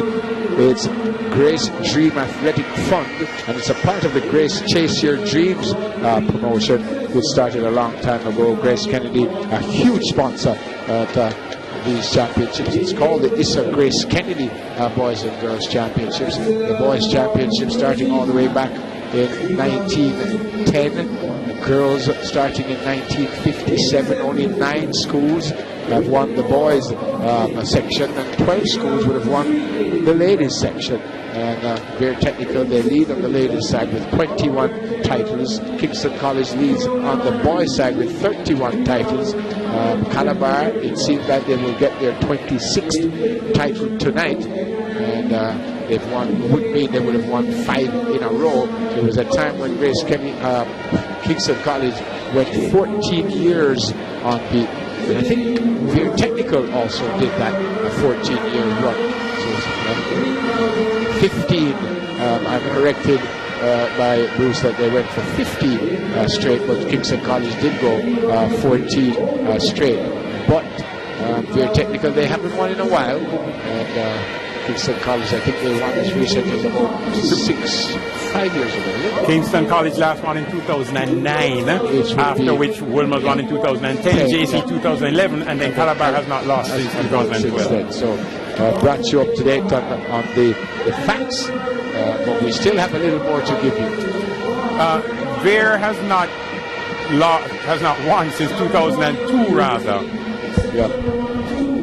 After 43 finals on the girls' side, it is Jago 218.5 in third, Heidel 236 in second, and Edwin Allen 307.5 points. All right, so this is That's Renisha Gray of McGrath. She goes in lane 1. This is the heptathlon, the final event, the 800 meters, and we go across. These athletes find themselves in the second half. Yep, that's Saudi Green from Excelsior. 12:04 is Danica Ferguson from Queens. Yeah, she's in 10th spot with a big performance, could get in the top 8. 9:87 is Ashley Ann Miller from St. Andrew Tech. 8:71 is Judine Eard from Petersfield, as they are announced to the crowd. 8:23 in lane 7 is Anna Gay Cooper from Mount Alvernia. And in lane 8, 11:46, Shanice Webster from St. James. This event being led by the St. Jago athlete Janelle Fullerton, medaled last year in 3rd spot, but was at Edwin Allen at the time, has made the switch. She will come up in the final heat when they battle for gold, and she will be favourite with that one. But these girls have battled over 6 events so far, and this is the 7th and final. On the opening day yesterday for 100 hurdles, they also had the shot put, the high jump, and the 200 meters. Today they had the long jump and the javelin. Away they go then for this first heat, and the others will come in the second heat. Going out quicker from Mount Alvernia, Anna Gay Cooper. She's well down in the standings and would need something really massive to have even a small chance of getting into the top 8, if she even has any opportunity to do so. Sitting in second spot from St. James now, Shanice Webster. She too well outside the top 8. Only the top 8 will score as these young ladies jostle for positions in the heptathlon. Pretty slow pace at the moment, and of course you don't expect these girls to be running anywhere close to as fast as some of the top competitors you saw in the individual 800 meters. And you're going to see, Bruce, as they come up to the first 400, that this is pretty slow. Yes, as Gillian Russell smiles. I think Gillian hoped that she could have been a heptathlete with her hurdle skills.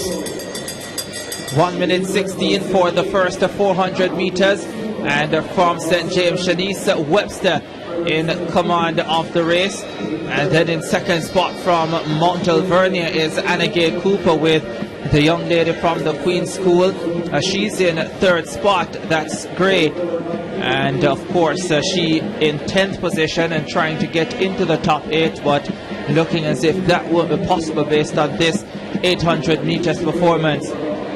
As the athlete Shanice Webster from St. James continuing to lead, grueling event.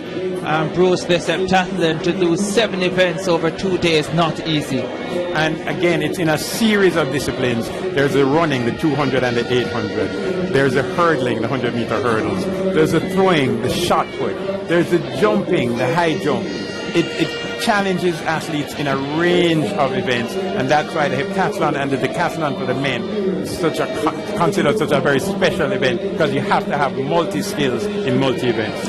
Well, they turn into the straightaway then, these ladies, and it's from Mount Alvernia with the lead, Anna Gay Cooper, who takes command of the race, and she's well away from Webster of St. James. The West in command of this first section, and coming through with a strong finish from Mushet, looks like Peter Han Headley, who will slip into that second spot. 2:43.99, 2:44 seconds flat, the winning time for that young lady from Mount Alvernia. And of course, based on your performance in each event, you have points allocated to you, and then the individual with the most points at the end of the 7 events would be declared the winner. None of these athletes, including the winner there, Anna Kay Cooper, can win overall.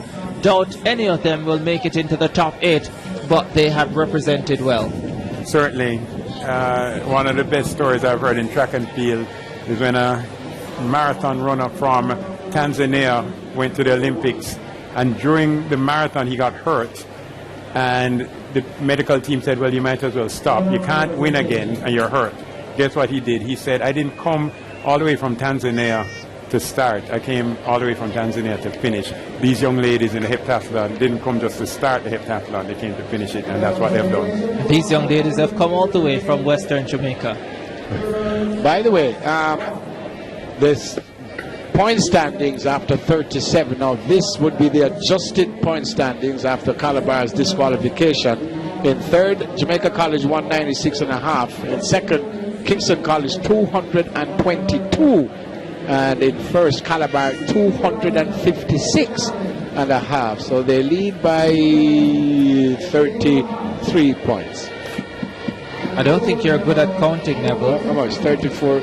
Yes, that's 34. All right. All right, and gentlemen, here are the times. It's actually... Go ahead, Ricardo. Yeah, 2:44 flat, 2:46.57. Webster 2:57.5. And the girls there in the 800 meters first section of 2 in the heptathlon, final event of this grueling 7th event discipline. It's actually 33.5. So. STGC and Calabar fighting in the TBJ. No, you just didn't say the numbers right. I said 256.5. All right, this is the heptathlon, the second section. Barnes, Fair Technical, Houghton, Russies, Ore, Buff Bay, Fullerton, St. Jago, Hemmings, Hayden, Headley, Homewood, Russell Alpha, and Mackenzie from Edwin Allen. So you saw the first part of the final event here. Yeah, these are the ladies battling for spots in the top 8. Well, most of them in the top 8 and battling for at least a point. After 7 events, you want something to show for it. It's at once. I guess you need stamina, you need endurance, And then I find that there's a camaraderie with the ladies who do the heptathlon. So. There are the athletes. There is Trishana Hemmings of Hydel. Last year she won the Class 2 100-meter hurdles when she was at Glengoch, has made the switch to Hydel, and she's now in second spot in the heptathlon. Behind her, in the colours of St. Jago, Janelle Fullerton. Last year finished third in this event, representing Edwin Allen. This year she's followed her coach Marlon Gale from Edwin Allen to St. Jago, and she's still going strong. Janelle Fullerton has come here to do a job. She leads 4,401 points, and she's done that job brilliantly to this point, and now trying to hold on. Hemmings 4,153. Maybe Neville can do the math and tell me how far ahead she is, but this... Far ahead from what? He didn't tell me the other number. 4,401. 264 on your screen is... That's Fiona Barnes. Fiona Barnes. It's 1264, not 264. Of their technical. She's in sixth spot, 3,530 points. 901 is Bazilla Houghton from Raciz. She's in eighth spot, 3,282. That's Brittany Orr from Buff Bay. 3,382. Janelle Fullerton from St. Jago. She's the leader, third last year, in a strong position. 582 is Trishana Hemmings from Hydel. She's in second spot, 4,153 points.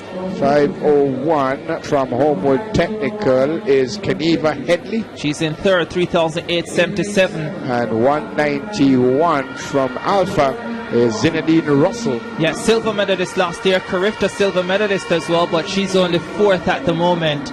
And in number 285 from Edwin Allen is Peter Gay McKenzie. Peter Gay McKenzie of Edwin Allen. She's in fifth spot, 3,746 points. There's the leader, Janelle Fullerton, at the 2014 Youth Olympic Games was... Lady on a mission, she said, 2K16. That mission is about to be achieved if she can finish strongly in this final event. Away they go for the heptathlon girls, the 800 meters, the final race of the heptathlon. And Zinedine Russell, fantastic year last year, the Alpha athlete, finished second here behind Aisha Champagny of St. Andrew Technical, and went to the Carifta Games, finished second again behind Champagny. But here she's only in fourth spot and desperately trying to get a spot into the top three. She's just over 100 points bruised behind the third place, and Zinedine Russell going out really hard, no doubt trying to get a medal here. We refer to Zinedine as a track baby because both her parents are coaches in track and field. Her father, Michael Russell, coaches now at Excelsior. Her mom, Lorna Vernon, coaches at Alpha. And she is a learned track and field athlete. She knows that it's all about time here. It's not about winning the race. She needs to win as far ahead as possible to get up into the medals, and she's doing all she has to do to get as many points as possible with one lap to go. Yeah, she has just under 120 points to try and make up to get into that third spot. Bruce, how possible is that in this 800? It's two factors: how far she goes out, but also how far behind her does the lady in third place finish. Those are the two factors. Zinedine Russell of Alpha running for a medal, and the third place from Homewood Technical coming in Headley. She's well back at the moment, and so Zinedine Russell at the moment must be feeling that she has a chance if she can produce a spectacular 800, which she seems to be doing at the moment. The leader, Janelle Fullerton, is back in second spot. Hemmings is around there as well, the second place athlete coming into this final event. But Zinedine Russell of Alpha is giving herself every opportunity to break into the top three here. It hasn't been a great championships for this fantastic athlete, but she comes into the straightaway for the final time. She's giving it all she has, is Zinedine Russell of Alpha. Will she be able to do it? Only time will tell, but she's pushing herself. May well run under 2:25 here, and that's going to be way faster than anyone else in this field. Zinedine Russell, she can hardly get to the line. Those legs barely coming up as she falls across it. 2:27.87 for Zinedine Russell. She now looks behind and hopes she has done enough. Oh, she's out on her feet right there, going down to the track. She cannot even stand at this point. She's now, like in a football game when you have to wait to see what the results of the other games are, she's now waiting to see how long it takes the young lady from Homewood Technical to finish, and she just crosses the line. Was that enough? Was it enough to make up over 100 points? We'll just have to wait and see. There is Zinedine Russell, fourth coming into that final event. But has she done enough? Headley of Homewood Technical was in third as she held on to that spot. I think Fullerton has won it. There's, I think, the lady who's won it in yellow and green of St. Jago came in as the leader, and I think she's done enough to hold on for the gold medal, and she finished ahead of Hemmings, who was in second spot coming into this final event. So I guess that would be mission achieved for that outstanding former Edwin Allen, now St. Jago athlete Janelle Fullerton. Yeah, Fullerton was too far ahead to even have this victory by Zinedine Russell put her in any jeopardy for the gold. The real battle here is for third. And it got to a point where Zinedine was swinging her arms, Convent of Mercy, Alpha, and she's just trying to finish. As soon as she crosses the line, she collapsed. She was unable to stand anymore. And these are young, fit athletes. When you cross the line after 7 events, the last one being the 800 meters, and you collapse, means you've really given it your all. Yeah, that's great heart though, and determination. Look at her. She's given that everything she had. Absolutely nothing left. And you cannot ask any more of an athlete than what Zinedine Russell has just given. Her very, very best. Alright, so now the computer should be doing the work for us. These are the times. 2:27.93. She would be, what's that, about 24 seconds ahead. No, let's ask Neville to do the calculation. It is. Well, you guys know that I'm the top ahead of Headley. The second place coming into the race, that was Hemming. She was way down as we get to the boys' 5,000 meters final. Onfroy from Homewood, Dixon from Calabar, Walker from Homewood. As you look at the point standings, we gave you that just now. Calabar, that's updated. Only the HEP is not in there. Calabar 263, Kingston College 229, JC 202, the top three. Then Jago, St. Elizabeth, as we go down the line. And, this is Edwin the girls Allen, now with the HEP not there. Edwin Allen, they've got it wrapped up at the top 318 points. But on the track is Onfroy from Homewood, Dixon Calabar, Walker Homewood, Johnson Edwin Allen, Salmon St. Elizabeth, Morgan St. Jago, Green St. Jago, Mundell Belfield, Gordon Mavis Band, Buchanan KC, McCallum JC, Stewart JC, Matthews Winston Jones, Houghton Albert Town, and Sweeney from Central High. They're the names there. 3 events to score on the boys' side. 38 gone. We saw the scores. The 5,000, the triple jump, class 2, and the 4x4. The lady you hear singing, well, if Karen Smith was a little fatter, I'd say the fat lady had sung, but she's too slim to be called the fat lady. But I think Champs is over on the boys' side now. Yeah, definitely. It promised so much at the start of the day in terms of how close it would have been.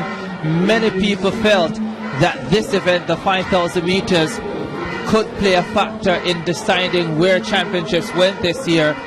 But as far as we're concerned now, this event is all about the athletes running for individual glory, because the team championship has been decided. It's high five for green and black. Calabar, Red Hills Road, #1 again for the 26th time and the 5th straight year. The confidence that you hear Ricardo speaking with also leads a lot on the triple jump class 2, and we'll give you some information on the boys class 2 triple jump momentarily. Away they go for the 5,000 meters. The 2,000 steeplechase champion Taditio Green is there, and he's expected to do well. He's looking for the double, and we'll see how he delivers himself. Shamar Salmon of St. Elizabeth Technical, great championship last year, not so good this year, has struggled with an ankle injury, and we'll see what type of form he's in. Shane Buchanan of KC on the outside, 7.54, second a couple of years ago, well done last year, and he returns this year trying to get some big points to close that gap and at least minimize the margin by which Calabar will lift this title. Orville Dixon of Calabar ran really well in qualifying in green and black, picked up a point in the 1500 meters as well. He's in this 5,000 meters final. And of course the record 14 minutes 18 set by Kemoy Campbell, that's not going to be under threat, so don't think about that as the athletes slow pace the start at Bruce James, just cruising down that backstretch. Yeah, you know, at this point it's all about place. It's no longer about time. Nobody's going for Kemoy Campbell's record. They couldn't get it even if they did go for it. Nobody's even interested in running a personal best here. They simply want to get 9, 7, 6, 5, 4, 3, 2 or 1 point for their school.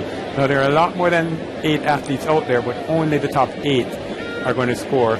They may make this into an 800 meter race, which is 2 laps, as opposed to the 12 and a half laps that they're going to be running today.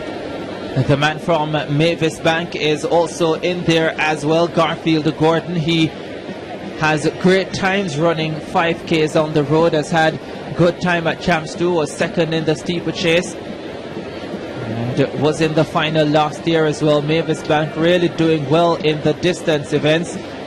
5.66 is Shaquille Onfroy of Homewood Technical. He has the lead. He knows quite a few Homewood Technical men have won this race in the past and trying to control things at the front, but the field tightly bunched together, and that's how you know the pace is very, very slow. The triple jump final is also ongoing, so long 5,000 meters might get an opportunity to show you a little bit of that as well. Very easy pace. There's Buchanan of KC now slipping into that third spot. Talitia Green, the 2000 steeplechase champion, I think is also showing just on the outside. Or is that him? No, that's not him. Talitia Green is right at the back, second to last at the moment, with Orville Dixon of Calabar in last place and not quite ready to make a move yet, and he knows the pace is so slow that he can jog around the back of the field and give himself time before he makes a move and steps forward. A couple of Jamaica College men in the final as well. Kamar McCallum was in the steeplechase final, and D. Troy Stewart, the younger brother of Simoya Campbell, was in the 1500 final and medaled in Class 2 for boys last night. Got the silver medal, and Simoya Campbell and all them from Clarendon celebrated that silver medal. Record 14:18:55. Again, forget about that. It's not going to happen tonight.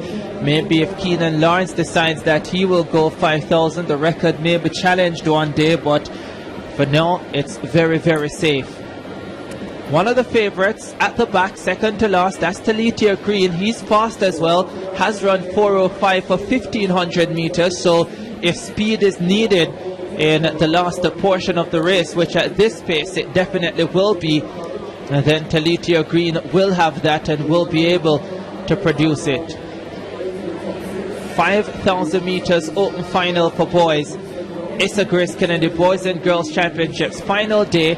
The race being led by 5.72. Kajay Walker of Homewood Technical came into this final with 16 minutes 30.72 seconds. His teammate is right there with him as well, Shaquille Onfroy, and those two dictating the pace along with Buchanan of KC. Karen Madden has the HEP winner.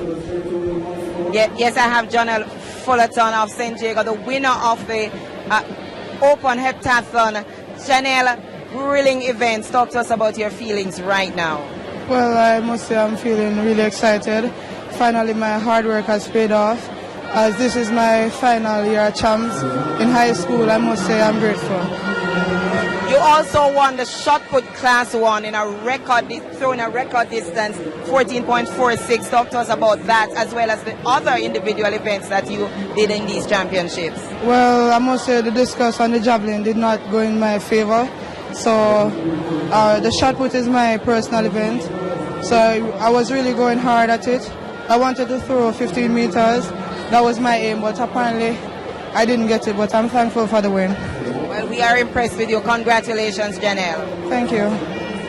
Standing work. By the way, it's Bruce who would normally tell you this, but We told you that Calabar was disqualified from the 4x1, which they came second in the race. Yes, class 1. Class 1. And the IAAF rule 170.7, Bruce, and I bet you didn't think that I knew this, but I'm just teasing him, that there's a specified area that you have to receive the baton, and on the first changeover in that race, apparently Calabar didn't. And that's the reason they're disqualified.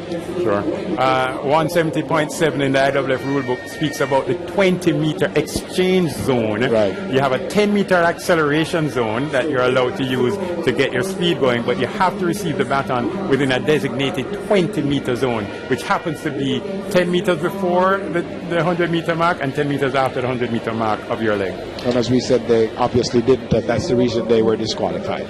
Shane Buchanan of Kingston College right up at the front now and breaking up the dominance up there of the Homewood Technical pair, and Garfield Gordon of Mavis Bank in that blue and gold on the outside also taking closer orders, and Talithia Green, the favourite, has seen enough of this really slow pace, and Bruce James, he steps forward, gets some water, and maybe the steeplechase champion is ready to step up the pace. Well, remember, he runs best when water is involved in the race. So since there's no water jumps in this 5,000 meters, he has decided, drink some water and get going. 5,000 meters. You know, if you compare it to what happens at the Sagicor Sigma and all these numerous 5Ks that we have around there, I want you viewers to think about the 30 minutes it takes you or longer to run the 5Ks on the road. These gentlemen, the slowest of these, will run it faster than 20 minutes. Shane Buchanan, second a couple years ago, and well down the field last year, has been in better form, has looked a lot better at these championships. Third in the steeplechase, was well on his way to second and hit the final barrier, and that threw him off badly, but he comes back here in the 5,000 and he's looking strong. He usually likes to run from the front. Everard Johnson of Edwin Allen looks as if he's taking closer orders. Really disappointing steeplechase for Everard Johnson, was out of the points for the second straight year, but he slips into that second spot now for the Edwin Allen team, and dropping back the two Jamaica College athletes. 15 athletes starting in this, and only 8 of them can score. So if you're dropping off the back 7, you know that you're out of points contention. But Shane Buchanan leading the way, Everard Johnson in second spot, a couple from Homewood Technical in there. In fact, one has fallen off, and stepping forward as well, competitor number 1, Giovanni Houghton of Albertown, is right up into second now, and also moving through neatly. Looks like that's Buchanan still leading. There is Shamar Salmon, 12.77 from stepping forward. He's a fine competitor, but has struggled with injuries leading into champs. He's in third spot.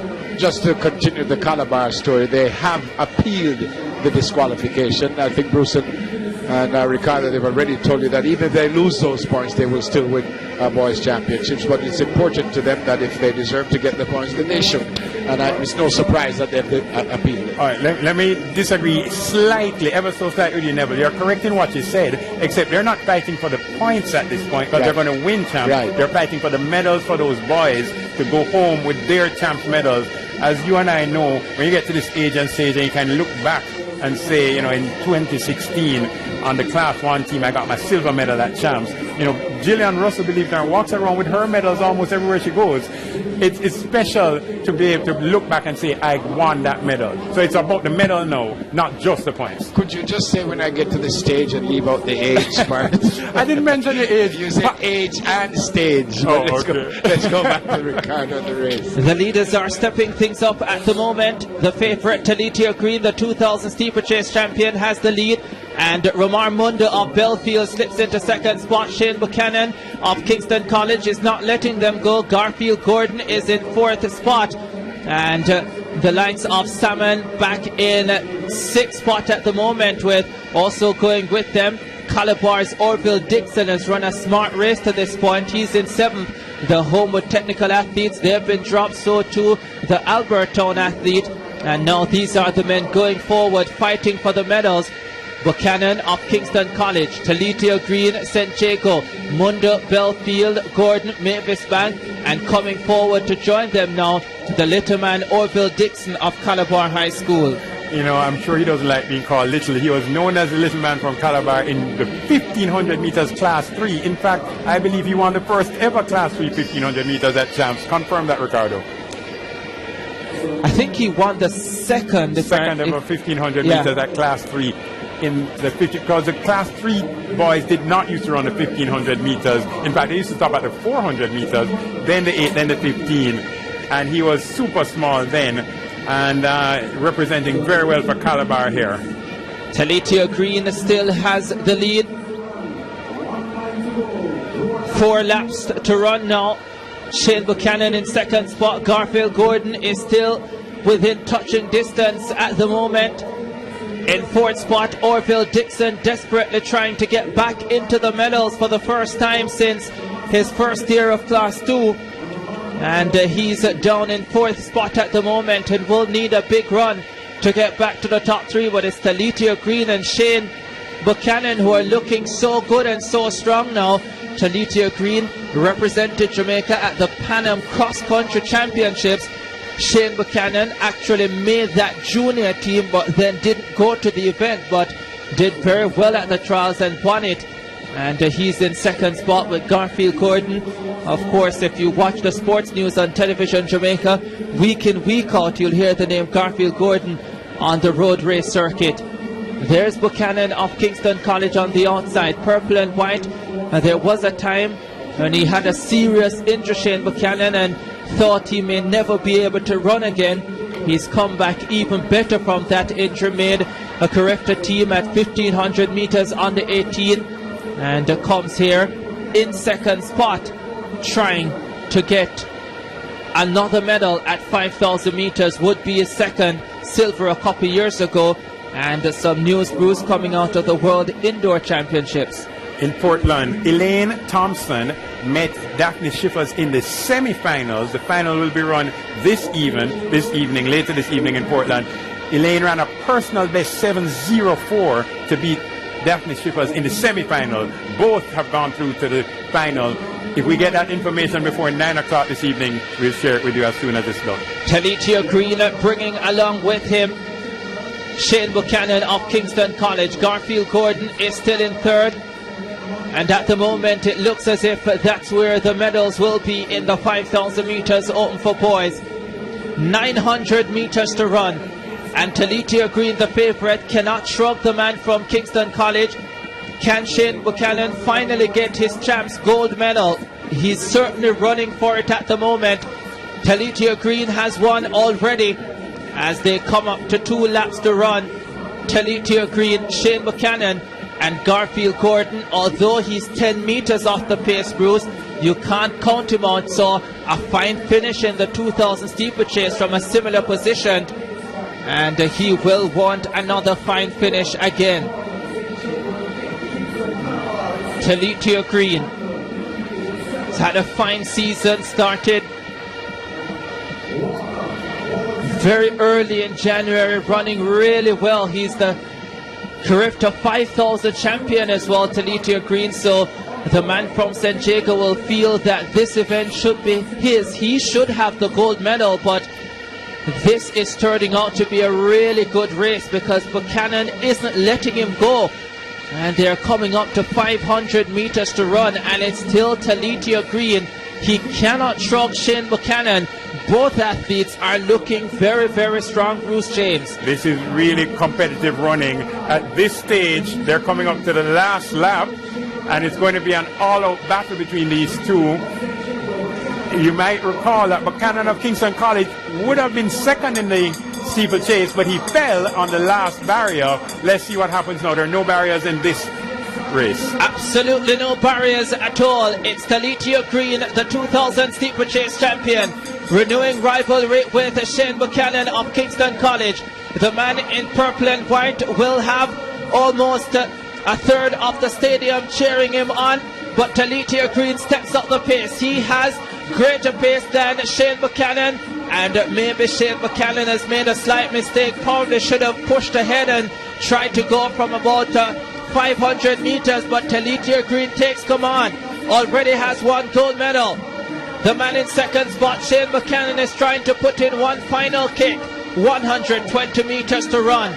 Talitia Green of St. Jacob is going to join a fine list of men who have won the 2000 steeplechase 5,000 double. It's not a long list, but Talitia Green is going to join it tonight. He steps away from Shane Buchanan. Talitia Green of St. Jacob, the Carifta 5,000 meters champion, becomes the Issa Grace Kennedy Boys champion at 5,000 meters, 15:55.43.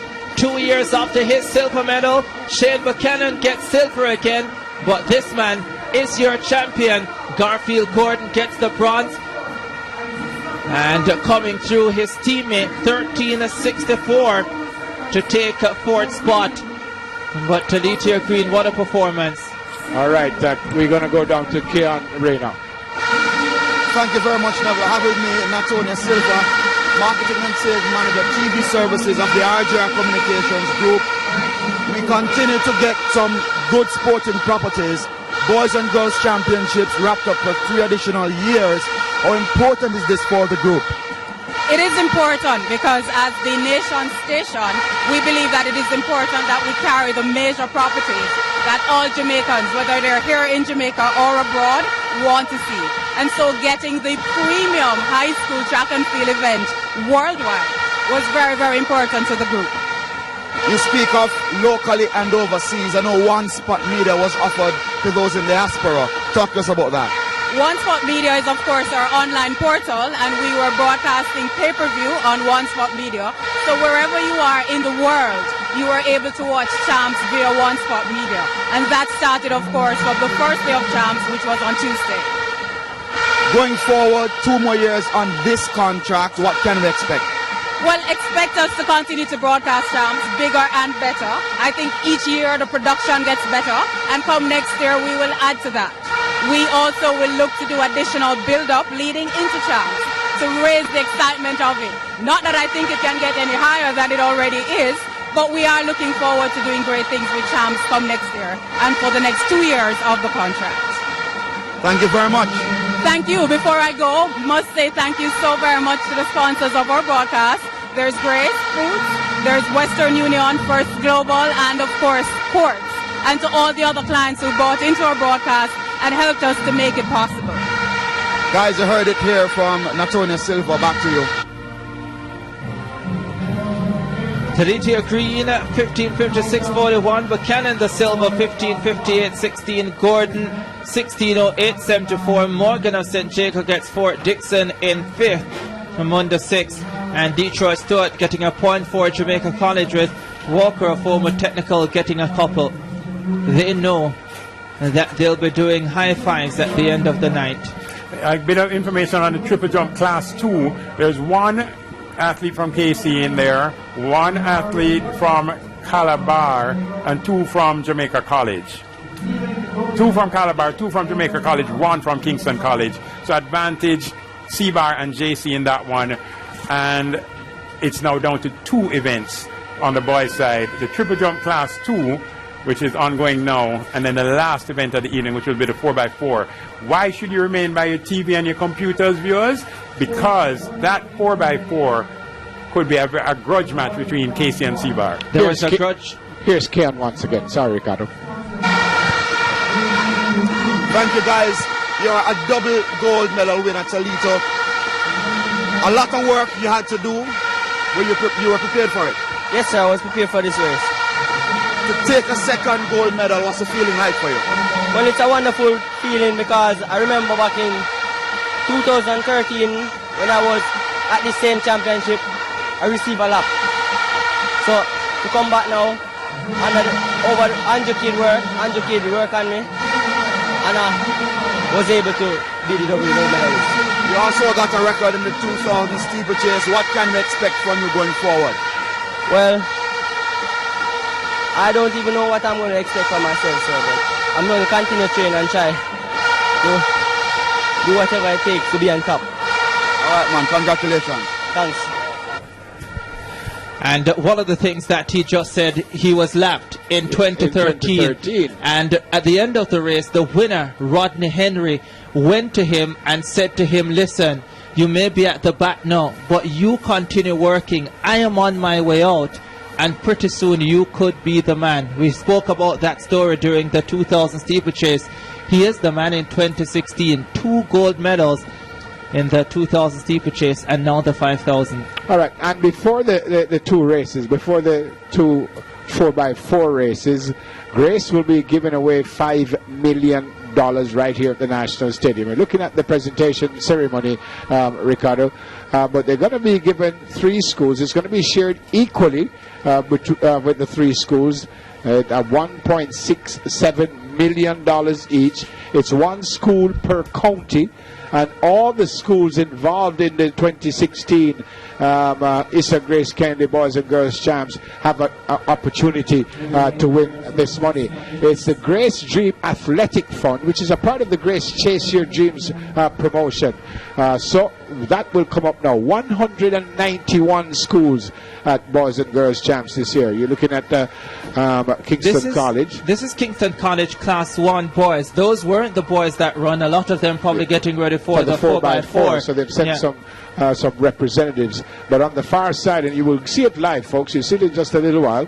Yeah, on the left of at the front, Kingston College. That's Rajay Ferran, super athlete at primary school, ran some great races with Raheem Chambers, got injured in his second year of Class 3 after making the final in his first, and he's just not been the same athlete since. Their supporters have been the same for many, many years. Yep, they have. You almost want them here at the National Championship. Almost. You definitely want them here. They come in on a late Friday afternoon and an early Saturday morning, and they go non-stop until the end. And this is whether they're winning or they're losing. It's a fantastic school. So is all the schools here.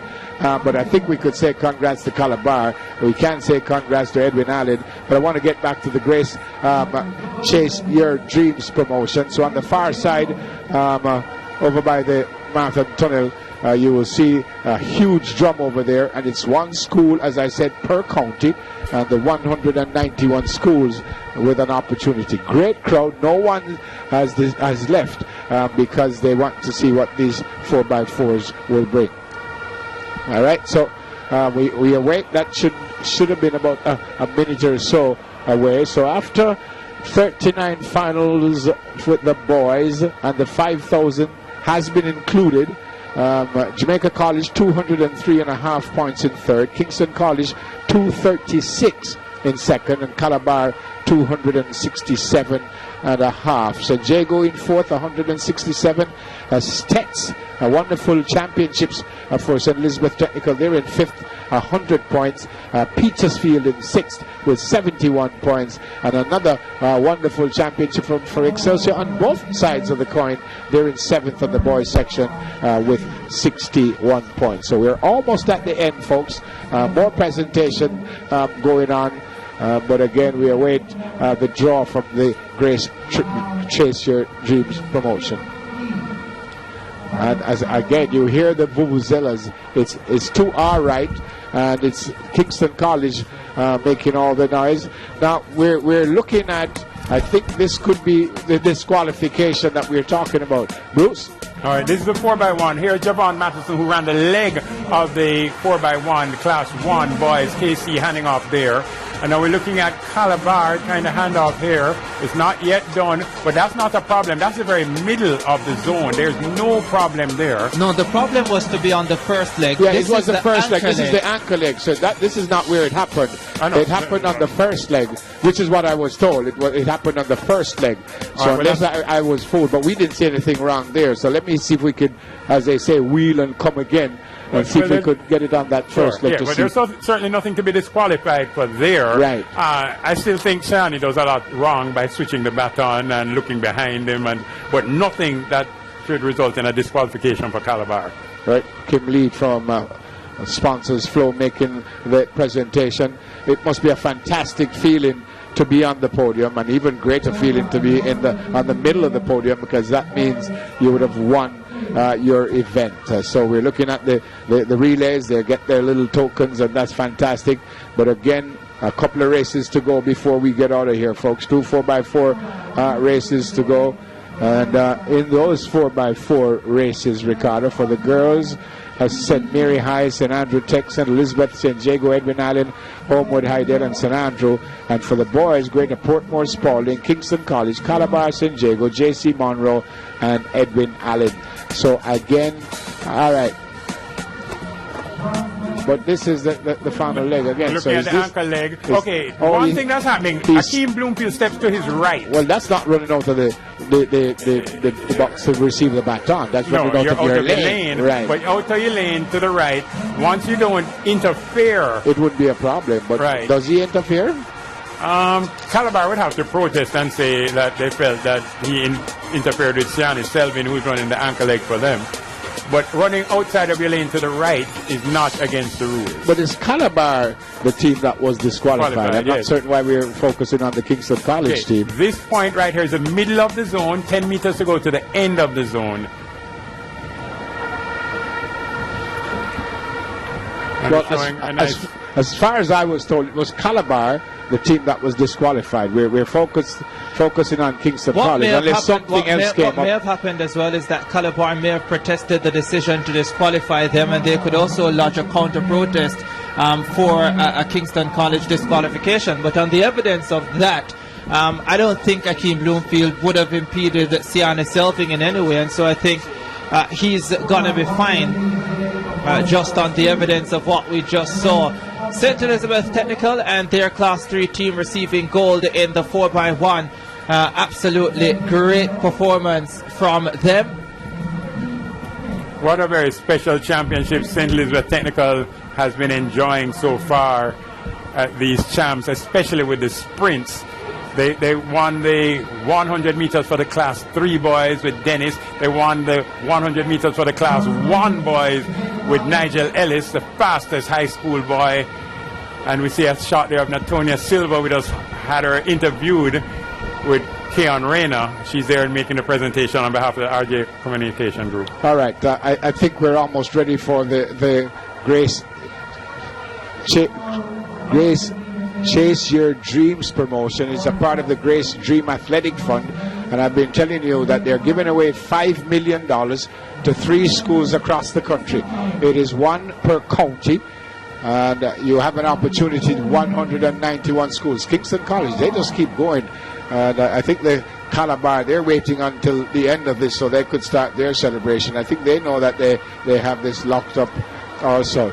All right, so let's throw across and watch the handing over of $1 million, $1.67 million to 3 schools.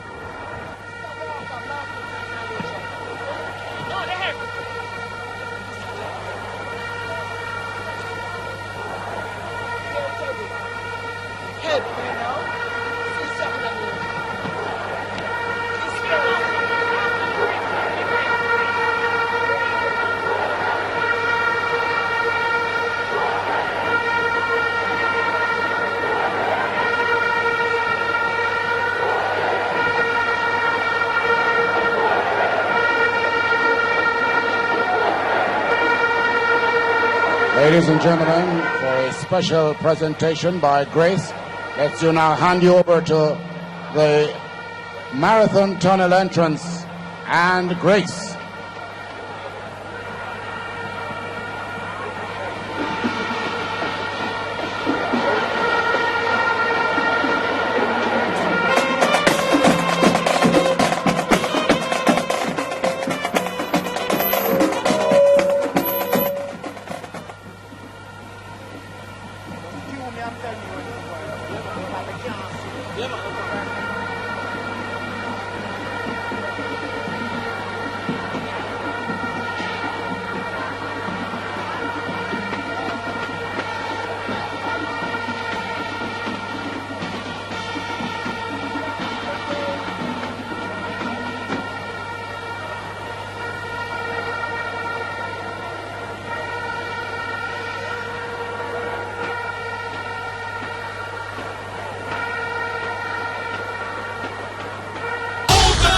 Your seats, it's custom groove summer mix. Get out your purse and buy them ticks. Come on,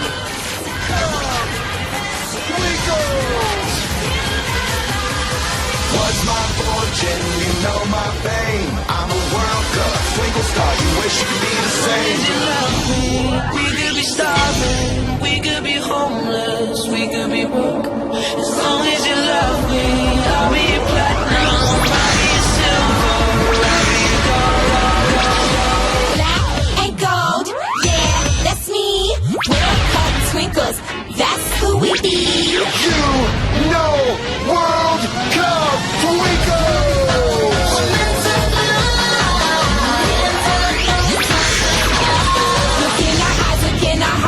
Come after that ring. Twinkle, twinkle, little star. That's how we show off our bling. I'm not too young to feel this way. I'm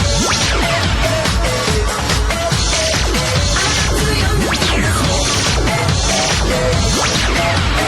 World Cup. They call little me. Here we go.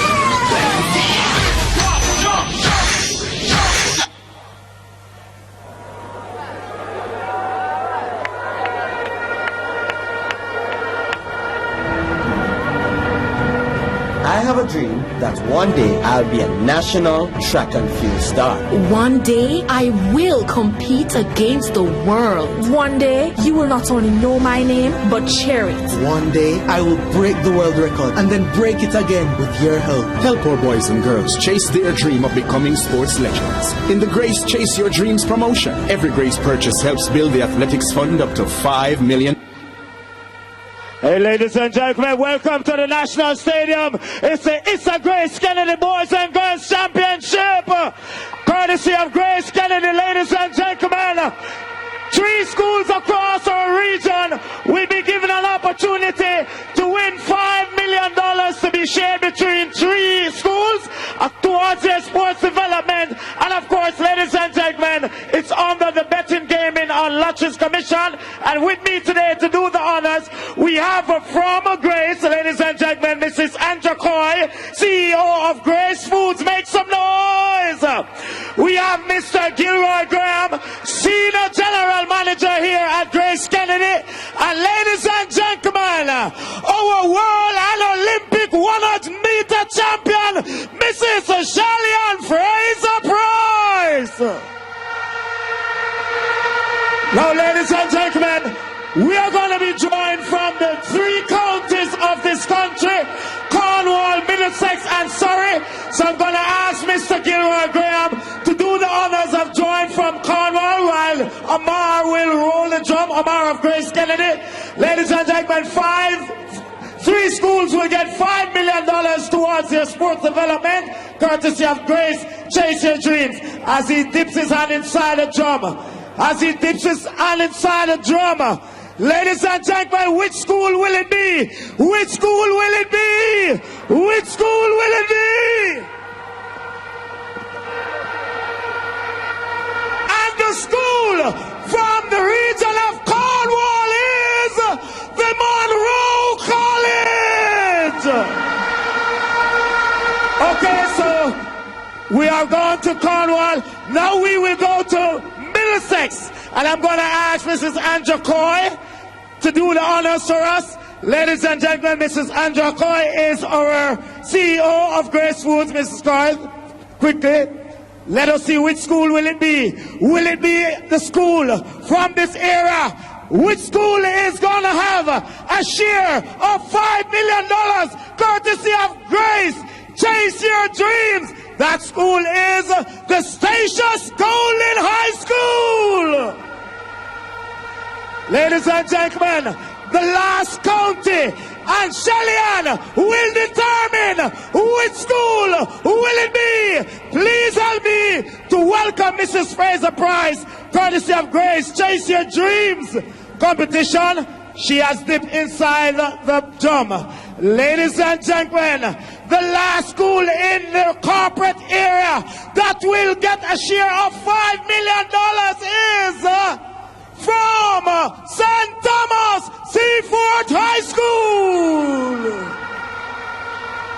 Ladies and gentlemen, we want to thank Grace for believing in our children. We want to thank them for believing in sports. We want to thank them for believing in their brand ambassador, Garcia, Mrs. Shelley and Fraser Price. Ladies and gentlemen, congratulations to all the schools, and make sure you make good use of that money, because Grace do a lot of things to put effort in it. So ladies and gentlemen, I want to thank you again. It's the ISA Grace Kennedy Boys and Girls Athletic Championship.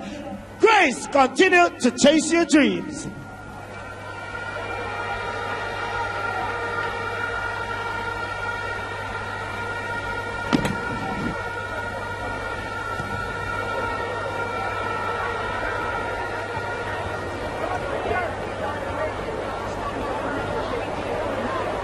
All right, so you heard the three schools, Monroe, Tatius Golding, and Seaforth High would have won $1.67 million. It's the Grace Dream Athletic Fund, which is a part of the Grace Chase Your Dreams promotion. One school per county, $5 million overall, and 191 schools at these Boys and Girls Championships would have had an opportunity to win 1.67. So congrats to Monroe. They are from Malvern in St. Elizabeth. Where's Tatius Golding? Is Tatius Golding in Clarion? Where's Tatius Golding? St. Catherine, I believe. That's where young Gonzalez. Right, and Seaforth High.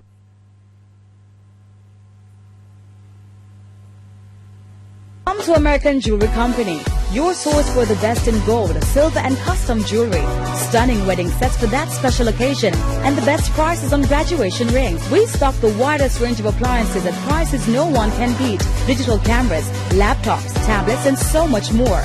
Visit our new spacious location at Shop 11 Mall Plaza, Halfway Tree. American Jewelry Company Limited, your manufacturing and service center where you can get quality for less.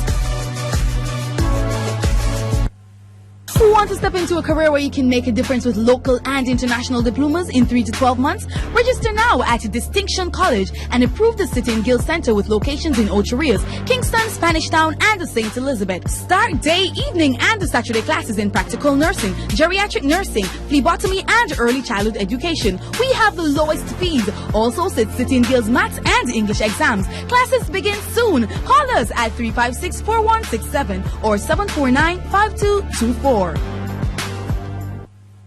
The circle starts with solid support and a smile. This is real life, with its ups and its downs. This is going the extra mile, and the feeling you get when you can help someone along their journey. Through the twists and turns, we're here. This is Western Union, making sure your support reaches its destination. This is Western Union, moving money for better. This is a grudge match between Homewood Technical and St. Elizabeth Technical. St. Elizabeth Technical has won all the 4x4s this year, and then they got to the Gibson Relays, and Homewood Technical did what in Jamaica we say, we set for somebody. Yep. They set Ashley Felix Williams. Her name is Ashley Williams. She calls herself Felix after Alison Felix, and they beat the Superwoman of Champs, unquestioned Superwoman of Champ, Janelle Bromfield, who has won the 400 meters, the 800 meters, the 1500 meters at this Champs. All right, St. Mary 1, St. Andrew Technical 2, St. Elizabeth 3, St. Jago 4, Edwin Allen 5, Homewood 6, Hydel 7, and St. Andrew 8. Now we're on our best behavior, folks, because the general manager is in the house.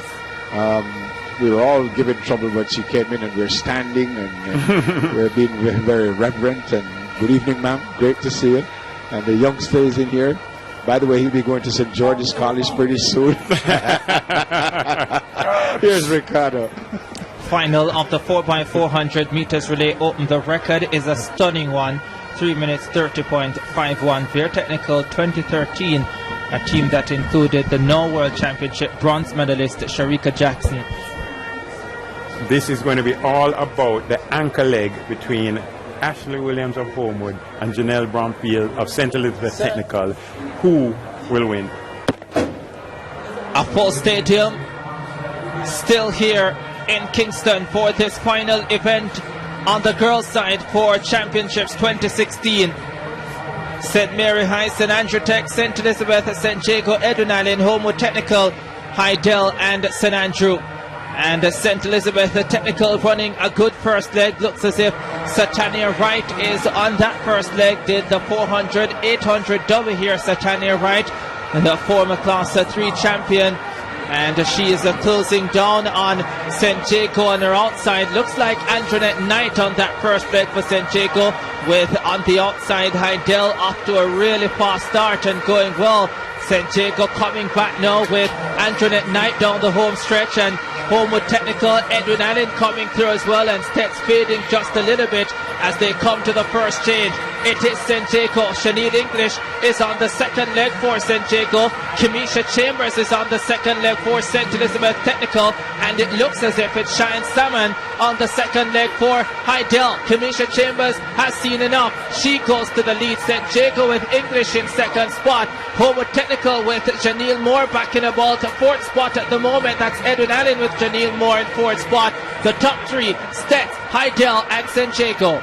It's a big battle at this point. 5 schools still in with a chance to win. The leader right now, St. Elizabeth Technical High School, they want to give Janelle Bromfield a lead, and she will win 4 gold medals here at Champs, but it's not over yet. Homewood Technical, I believe, is going to have a lot to say about this race. Heidel coming strong down the home stretch. St. Elizabeth Technical holding on. Fine run from Janelle Moore. She takes Edwin Allen into third spot. They come to the third changeover now. Heidel in command. St. Elizabeth Technical with Stacey and Williams. Big favorite for the Class 2 400, especially with Anna K. Allen out injured. Stacey and Williams, the Western champion, but lost to Sanique Walker of Fair Technical, and now she's flying down the back straight away. Stacey and Williams take St. Elizabeth Technical to the lead. Wow, what a run. St. Elizabeth Technical High School overperforming at this stage. This is absolutely fantastic running, viewers. This is exactly what they want. Stacey and Williams on the third leg. Homewood Technical with May way back in about fourth position at the moment. She's running a very good leg. It's Chrisana May, but Stacey and Williams has opened up a few meters on the rest of the field, and the 400 champion will get the baton in the lead this time around. Maybe for the first time this season, Janelle Bromfield doesn't have to chase 4 gold medals on the cards. Here comes Ashley Felix Williams in second. It's going to be a major battle because Janelle Bromfield has won every single race she has run at Champs, and it looks like she's on her way to her 4th gold medal, but it's not over yet. Also running very well looks like Simone Hemmings of Heidel there in second spot. And Ashley Felix Williams biding her time. 200 meters to run. They have closed down on Janelle Bromfield. She has run so many events here at Championships. 1500, 400, 800, and now she wants to finish it off with the 4x4. Janelle Bromfield turns to home. The Super Girl of Champs 2016 from St. Elizabeth Technical. Santa Cruz celebrates tonight with Janelle Bromfield and the Stets 4x4 team. 4 gold medals, a super performance from Bromfield. She crowns herself in Champs glory. Her team delivers big time. St. Elizabeth Technical, led by Janelle Bromfield, champions in the final event of Girls Champs 2016. You know, this performance, or should we say rather, these performances by Janelle Bromfield cannot be overstated. A fairly unique triple 4.8.15. And then the 4th gold medal on the last race of the meet. Amazing. But here we are. This is the first leg. Antoinette Knight running for St. Jago. Hands off first to Chanel English. At this point, we wondered, would St. Jago be a factor? But at this point, St. Elizabeth Technical, again, their strongest runner, their fastest runner, the 400-meter champion, who ran 51.7 at this meet, is on the anchor leg. And she's going to get the baton first. But here it is, a serious battle. Heidel thrilled to get the silver medal in this race. They were in it all along, but not giving up. Look at the determination on the face. You've got to love this sport. We've got to love what we do here in Jamaica with track and field. Look at this battle. That's Satania from Williams from St. Elizabeth running to the front. Remember, she's about to hand over to the superstar of Champs, 51.7, Janelle Bromfield. She bides her time. She's not worried about Samoy catching her. She's actually hoping that Ashley Williams of Homewood Tech would catch her, because she knows what she's going to do with 100 meters to go. She's going to give it her all. Shout out to Santa Cruz in St. Elizabeth. Your homegrown talent delivers for you once again. She cried after losing that 4x4 at the Gibson Relays, did Janelle Bromfield, but She took those stairs and went back to training, and she's destroyed everything at Champs 2016 now. Yeah, the moral of the story: don't let Janelle Bromfield cry. You should never make a girl cry. I tell you, with Janelle Bromfield, we need to check this out though. Anyway, 4-8-15, all goals, and then the 4x4. This is one of the medal performances, the gold medal performances for the history of Champs. We really have to check this one out. Yeah, it's not easy. St. Elizabeth 337.40, Hydel in second, Homewood third, Edwin Allen, St. Jago, St. Andrew, St. Mary, and St. Mary High, and St. Andrew Technical. I say that because I think there are three different. You have St. Mary Technical, you have St. Mary College, I think, and you have St. Mary High. Here's Karen. We have the winning 4x4 girls team, St. Elizabeth Technical. I'm going to be speaking with Stacey and Williams, who did that third leg. Stacey, and how important was it to hand over the baton to Janelle to ensure that she had a decent lead going into the ankle leg? Well, it was very important. I knew that I have to hand over before the other team so we could get ahead of them. That was the key thing. What will the celebrations be like in St. Elizabeth, you reckon? Well, everybody will be at us, so we are happy. Congratulations. Thank you. Brilliant performance from St. Elizabeth Bruce on both sides of the court. Boys and girls, they did beautifully, didn't they? No, simply amazing. And we do it every year, and each year we think this is the best ever, and then the student athletes come out and over-deliver. You're looking at Greater Portmore. This is the final race of boys champs. We've seen the final race of girls champs, and I think we can say congrats to Edwin Allen. So Greater Portmore in 1, Spalding in 2, Kingston College. You're looking at that's Greater Portmore. Yeah, they're in the 1. They have Terry Thomas on their team, and he a Carifta finalist from last year. That's Spalding, lane 2. Of course, Spalding, some fine middle distance runners. They have done very well to get to this 4x4 final. Kingston College in 3. Marka Do Not Sing on the first leg would have hoped to be in the medals at 400 flat. The former Kemps Hill man, he starts this 4x4. 2016 champions Calabar in lane 4. Anthony Carpenter gave a magnificent run up to about 360 in that 400 final. He starts off with them tonight. Christopher Taylor is on anchor. St. Jago in 5. St. Jago. Sean Bailey, the younger brother of Veronica Campbell-Brown, fantastic athlete, didn't look good at 400, though I wonder if he's fit. Jamaica College in 6. With Devon Baker part of their team, he got to the 400 final. They also had 2 400 hurdlers in the final. They will fancy their chances if the big names step up. One of the schools that just won $1.67 million courtesy of Grace Monroe. Again, I've done well. Plummer got to the Class 2 final, and we'll see how they do in this 4x4.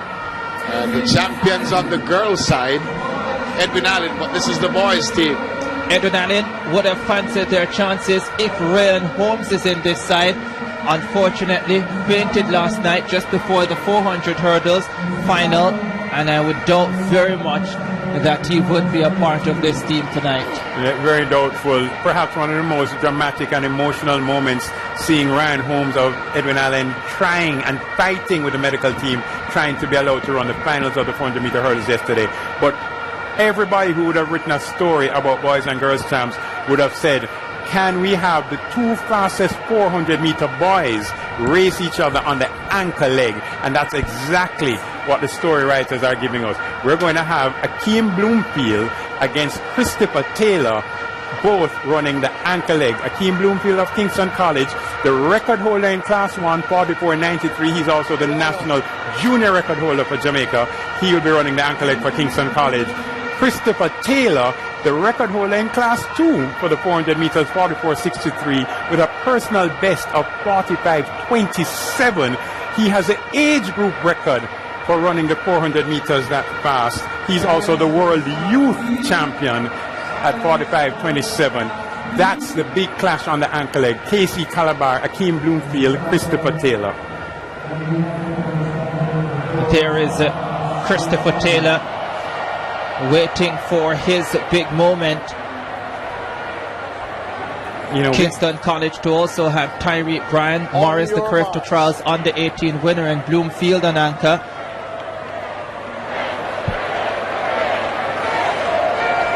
You know, let me just share quickly with the audience. The crowd here is so savvy. Someone was asking for the point standings before the final race. The crowd said, no, let them race. On their marks for the final event of Champs 2016. Away they go. Greater Portmore, Spalding, Kingston College, Calabar, St. Jago, Jamaica College, Monroe and Edwin Allen who've gone out very quickly on the outside in lane 8. St. Jago in that yellow strip in the middle of the track going ball 2.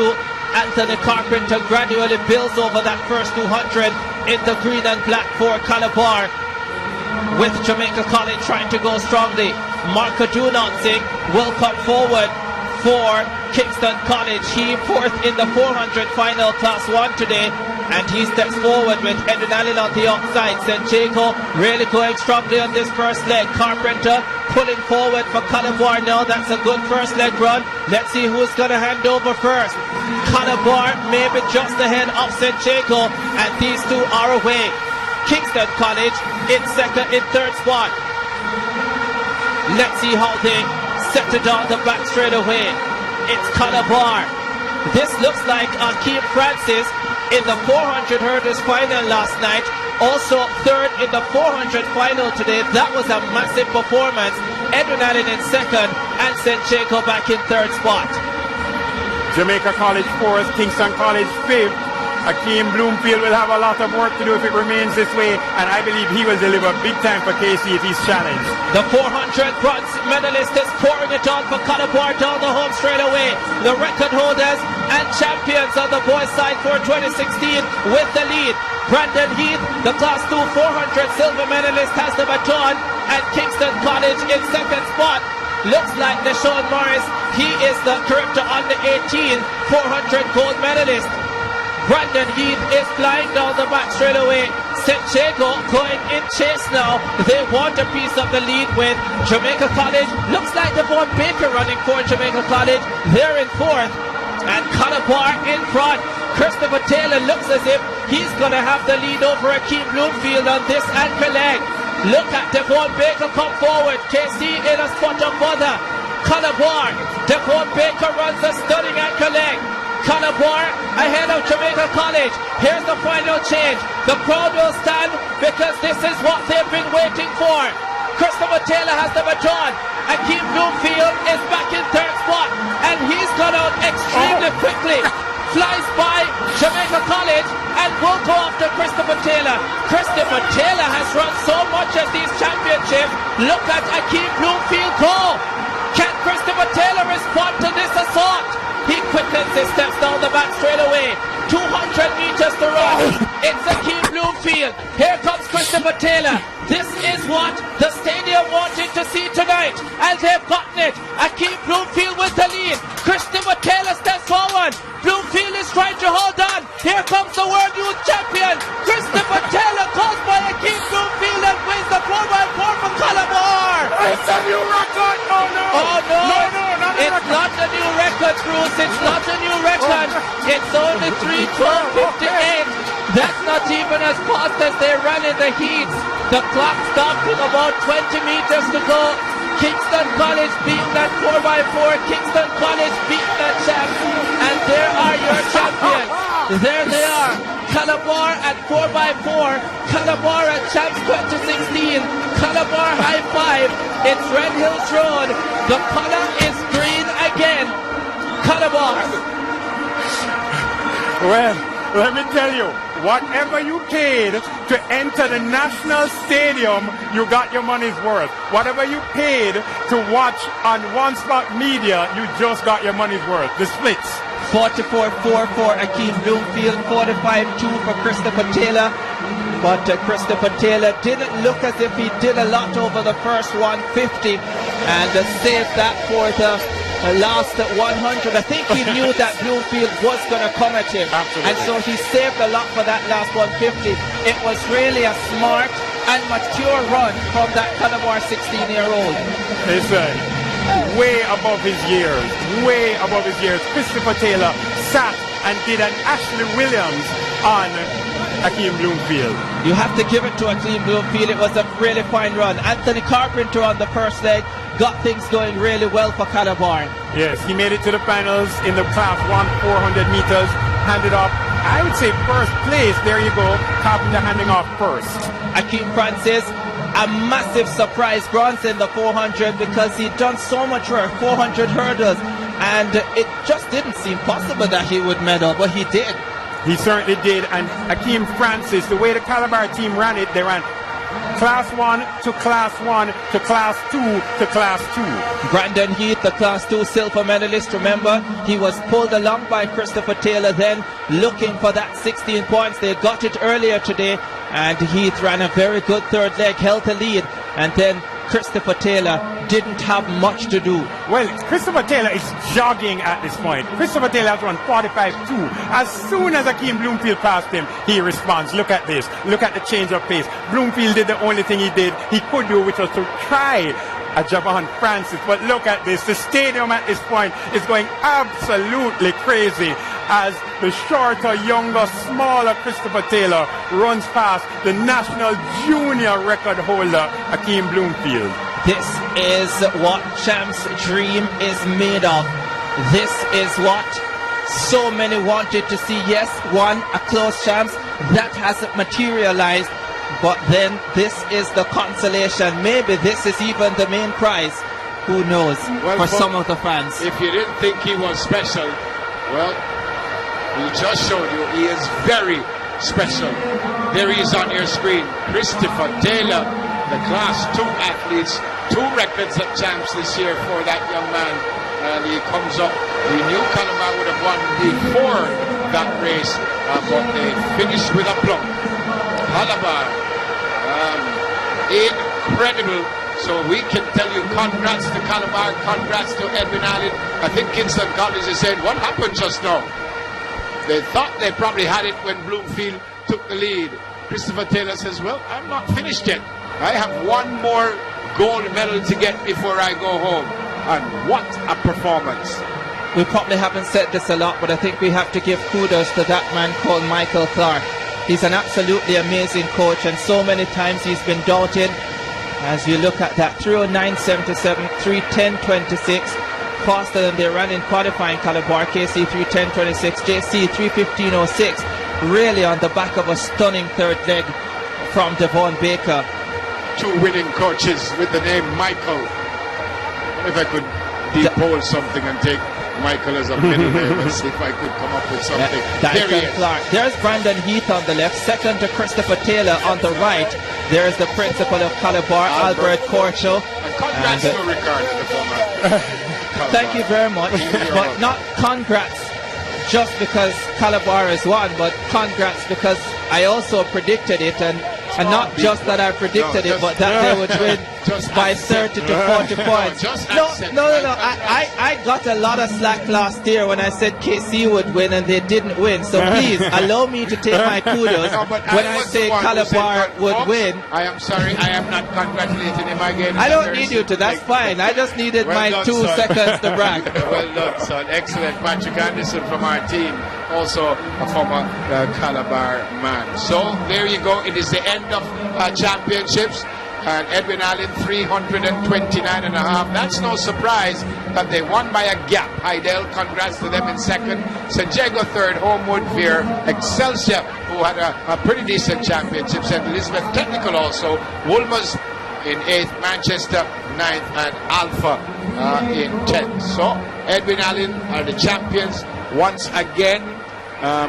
4 in a row, 3 in a row. And 4 overall, yeah. 3 in a row, and Calabar 5 straight, and now 26 overall. Calabar, KC, Jamaica College, St. Jago, St. Elizabeth, Petersfield, Excelsior, Monroe, Wolmer's, Herbert Morrison, and we will go down to one of the organizers of Champs, the principal of the Wolmer's Girls' School, Mrs. Montague. Thank you very much, Neville. Calabar retaining, Edwin Allen retaining, but it started from last October. How difficult was it to plan such an event? It's your 6th year in charge. How was it? It has been an awesome experience, one that to see today and this entire week has been beneficial a huge success as far as we are concerned. And it is something that the hard work of an entire group, the schools who started their training from in the summer, and to see the end result of their hard work, which is what this is all about, we are immensely pleased with it. A group of principals, really, Issa, and in addition to what you're doing at Wolmer's Girls, you're going to take this on from October last year. Is it becoming a bit too much for Issa to handle, or is it all about nothing and it's par for the course? No, it's all not about nothing. What we do is that we employ experts in every field. So we are guided by the experts. We never assume that we know anything. And so over the years, we have been including more and more persons to assist us in technical, even in the setup where main event is there to guide us in every aspect. So there are many persons who are on board. So it's not just the principals. We have selected the experts to guide us. Of course, TVJ partner, 3-year deal signed recently, but there are quite a number of other sponsors that make this possible. Yes, without the sponsors, we could not do this. Our title sponsor, Grace Kennedy, Flo, Lucozade, First Global, they have all been on Puma. Tremendous support over the years, and they continue. From year to year, we see getting better and stronger. So we are immensely pleased with what is happening.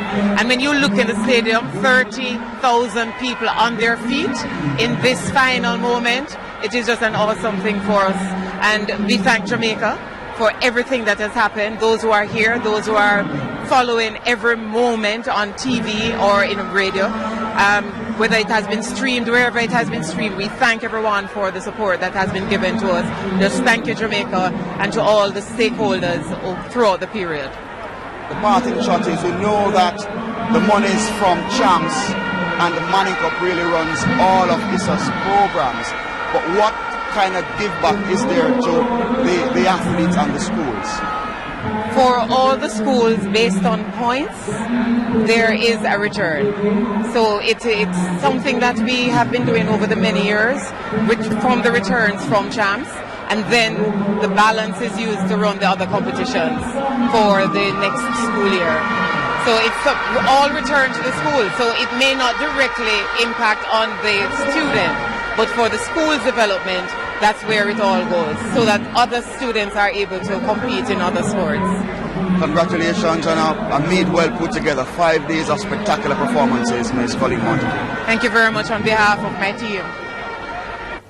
Incredible job by Intersecondary School Sports Association. 191 schools. Must be a nightmare to get this together, to run it as smoothly as they did. The very last race, even though they had the Grace Chase Your Dreams promotion, we were just about 6 minutes overtime, Ricardo. And that was important what Grace Kennedy did. 3 schools, Seaforth, Monroe and Tatius Golden, would have got themselves $1.67 million courtesy of the title sponsors, Grace Kennedy. So that was fantastic.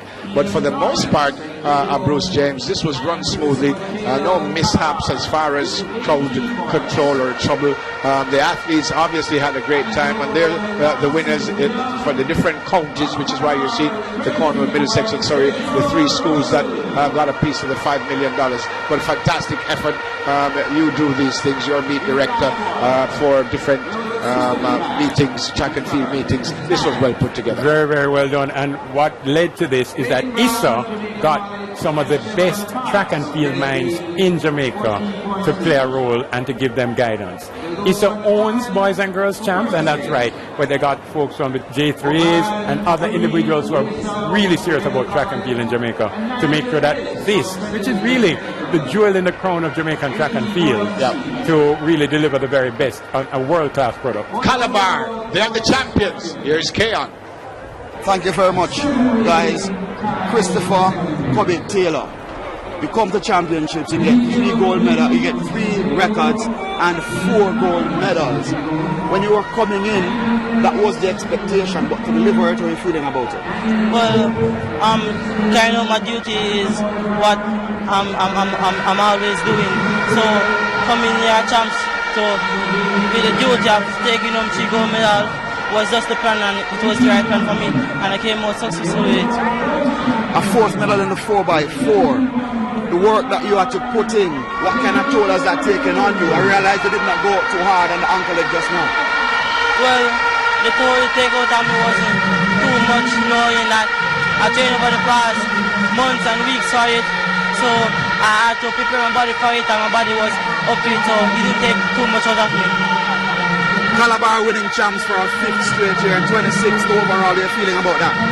Well, I'm feeling pretty excited knowing that I've been to Calabar 4 years now, and the 4 years now that I'm at Calabar, I'm on a ringing straight. This is the 5th one. All right, congratulations to you all. Thank you. Fantastic effort, fantastic athlete. Really, really outstanding. Bruce, how good is this young man?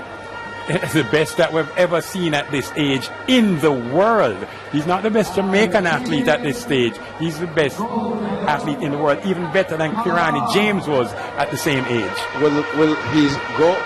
I mean, you're not one of the people who would choose the team. Will he go to the Olympics, you think? The top 6 finishers in Jamaica go. The Olympic standard for the 400 meters is 45.40 seconds. He ran that last year, so he's already qualified to go to the Olympics. The top 6 Jamaican men at the Olympic trials on the last weekend of June, first weekend of July, they go to the Rio Olympics. And we have one of the assistant coaches now from Calabar with Keon Rayner. Yes, Omar Oz, assistant coach. Calabar does it for 5 consecutive years. What's the secret? The secret is a great man called Michael Clark would have conditioned a lot of us as coaches. And we would have planned this along with the hierarchy of the school, old boys, the chairman, and put up a foundation in place some 6 years ago. And we spoke to you guys a few years ago to say it might be 5 or KC 6 that they had. Just now coming to fruition. So the foundation has been laid a few years ago. We're working on that to keep it and go as far as possible. The spread predicted that you would have won by a far margin, but you had some hiccups. What was done to get the boys refocused despite the hiccups? One of the hiccups would have been Benson, who got sick like 2 weeks before championships. That bad flu that goes on, it took a toll on his body. We did some work. Thought it was good enough for the 800. He still wasn't recovered as well, but we did some stuff afterwards, and he was a person who went back out to lift the team. So that was on the strategy that we used. He went down and he came back up, and that motivated the team a lot. So congratulations, sir. Thanks. Guys. Omar Hawes, their assistant coach. There's the Senator Don Webby making presentations. He's the Chief Executive Officer of the Grace Group of Companies, and we had a chat with him earlier on. And it's the end of boys' champs. I suspect we will get a word with the winning coach from the girls' side, Edward Allen. But I can't remember. I know my guys will tell me how many records we've had at championships this year. But we're going to show you a little package of some of the records that we had at championships. Record Breakers 2016. Take a look at this.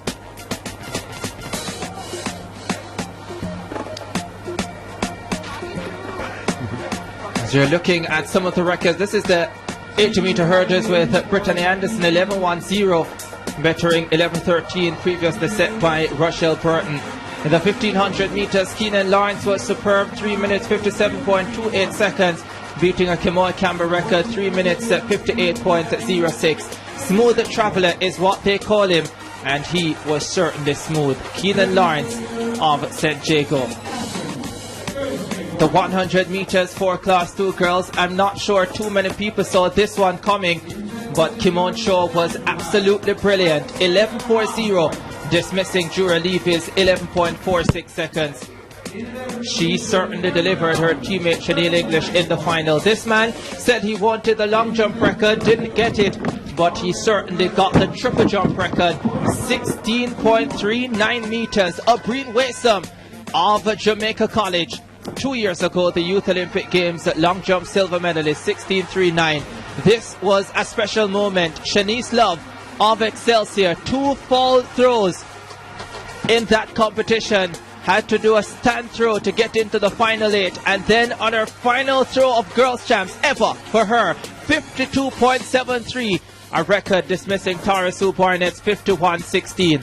Christopher Taylor of Calabar started it all up from the opening day of action. he decided he wanted to be the first athlete to break a record here, 46.33 in the heats of the 400 meters, dismissing Devon Baker's 46.64. And then he didn't feel happy just with the 400 record. He got the 200 as well, 20.80, beating Ramon McKenzie's 20.89 seconds. Fine performance by Christopher Taylor of Calabar, and they were tallying the points from then. 2000 steeplechase, Talitia Green of Senchego, lapped 2 years ago by the winner Rodney Henry. This time he is the champion and record holder, 5:53.14. That was a fine performance. The discus class 2 boys, Daniel Cope getting the job done. And in the 4x1 class 2 boys, Tejor Power Russell leading Calabar to victory, 40.29, beating Jamaica College's record of 40.54 in the 4x1 for class 2 boys. Record breakers 2016, absolutely stunning. They did it with grace. I think Ricardo's getting a bonus from Grace Kennedy for that one. Excellent. But what a boys and girls championships we've had 2016. The boys championships we told you starting all the way in 1910. And Calabar, they win their 26th. Let's look back at some of the field event finals that went today. This is the javelin throw open for boys, 64.08 the meet record. This is Delano Beckford of Happy Grove, and he finished third in this final. His best effort, 56.87 meters, and a fine moment for Happy Grove at the championships. Kevin Nidra, the National Youth Javelin record holder, took the early lead on his first attempt. He got out to 59.07 meters, and that was looking good for the gold medal. But then the silver medalist from last year, Adrian Mitchell of Calabar, stepped up and he produced something absolutely spectacular. He had the javelin flying up close to the record, didn't get it, but 63.39, and Calabar were on their way very, very early, 63.31. That was the javelin throw open final for boys, was one of the first finals of the day. Girls long jump class 3 final.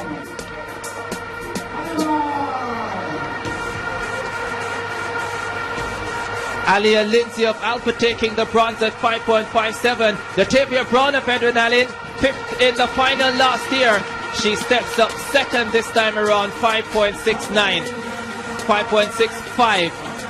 But there was no denying, and you're going to see in a little while, Brittany Anderson of Fair Technical has jumped over 6 meters this year, was doing the long jump class 3 round about the time that the 200 final was in progress, 5.78. She had the gold medal. The girls champions are celebrating. Just to give you some news, we told you earlier that Calabar was disqualified from the 4x1. Just hearing as you look at Calabar, just hearing a word that Kingston College was also disqualified from that race. So 2 teams disqualified from that race. Remember, we were looking at that final change in the King Bloomfield. So maybe that's where that happened from Kingston So College. the counter-protest work, and what the protest would have said is that by going over into the lane, Bloomfield impeded Siani Selving. Right. I don't know how it works, Bruce, because if you disqualify Calabar for an infringement on the first leg, you then go and can you disqualify KC for an infringement on the last leg against Calabar, who should have already been disqualified, who shouldn't be there? You know, you fellas are sounding like track gurus now. But, you know, if you do something wrong, you're going to be disqualified. That's what it really boils down to. So, you know, you can't say because Seabar technically could have been out already. And the disqualification wouldn't be just the fact he stepped over to his right. It would be the fact that he impeded. Right. Because had he stepped over to his right and did not impede anyone, he would be fine. Perfectly fine. So Calabar successfully argued that Akeem Bloomfield impeded Siani Selvin by moving over into Selvin's lane. We can tell you that no matter what about the disqualification, the champions are Calabar and Edwin Allen. And that's not going to change. That's not going to change. But we've had, you look at Excelsior, they have done beautifully this year on both sides. On the girls' side, Excelsior is what's known for the first in many years as the corporate area girls champs. That became a name in track and field because their technical took over, Homewood Tech took over, Edwin Allen has now taken over. So the last corporate area school to win champs did so in 1978, and that was the Queen's School. So now we have corporate area champs. Wilma's girls has been the most popular corporate area champ. Excelsior is the new corporate area champs for girls. David Riley, congrats to David Riley and his coaching staff and to the athletes. They've done beautifully. So it's a closing ceremony here at the National Stadium. We're finished with the 2016 boys and girls champs. The champion coach on the women's side would be Michael Dyke, and Ed is with Karen Madden. Coach Michael Dyke, you came into the champions with a favorite tag. You ran away with it basically. How were you able to motivate the young ladies to keep focused even though it seemed from about day 2 that the title was in the bag? Well, we came in as the overwhelming favorite, and we knew that regardless of, some of the things that was happening, we had enough depth that would be able to cushion those disappointments. So we had no doubt that we would have, pull it off in the end. One of those disappointments would have been, of course, your class 14 that failed to advance. Your captain, Shalise Clark, who had an injury. How were you able to move past those setbacks? Well, we knew about Shalise from before, so it wasn't that disappointing. In fact, we were proud of her able to finish, even though she did not won a medal. We were very disappointed about the class 4s, but we were sympathetic knowing that they were very young. But I think one of our major disappointments was Patrice Moody, who got disqualified in the 200. But we quickly rally around the girls, motivate and encourage them, and allow them to slide past those disappointments and continue our quest towards winning the championship. Congratulations, coach. Thank you very much. All right, we said that last year. Also, congratulations to that coach, Edwin Allen. Fantastic effort. And a brilliant 5 days of performances from all the athletes. I keep telling you, I've said it many times, 191 schools and so many athletes. You see Albert Corcho, the principal at Calabar. They also won the basketball, the senior basketball this year, All-Ireland champion Calabar. They've done beautifully. They have a new track up at Calabar. They have a new football field up there, so they're doing great things at the Redders school, and they are the champions deservedly. They worked hard for it, and you saw the assistant coach, but Michael Clark, the head coach, the only man to have won boys champs with 3 different schools. He won at San Diego, he won at Jamaica College, and now he's at Calabar. That's brilliant stuff. When we use terms like only in track and field, we have to think back to G.C. Foster.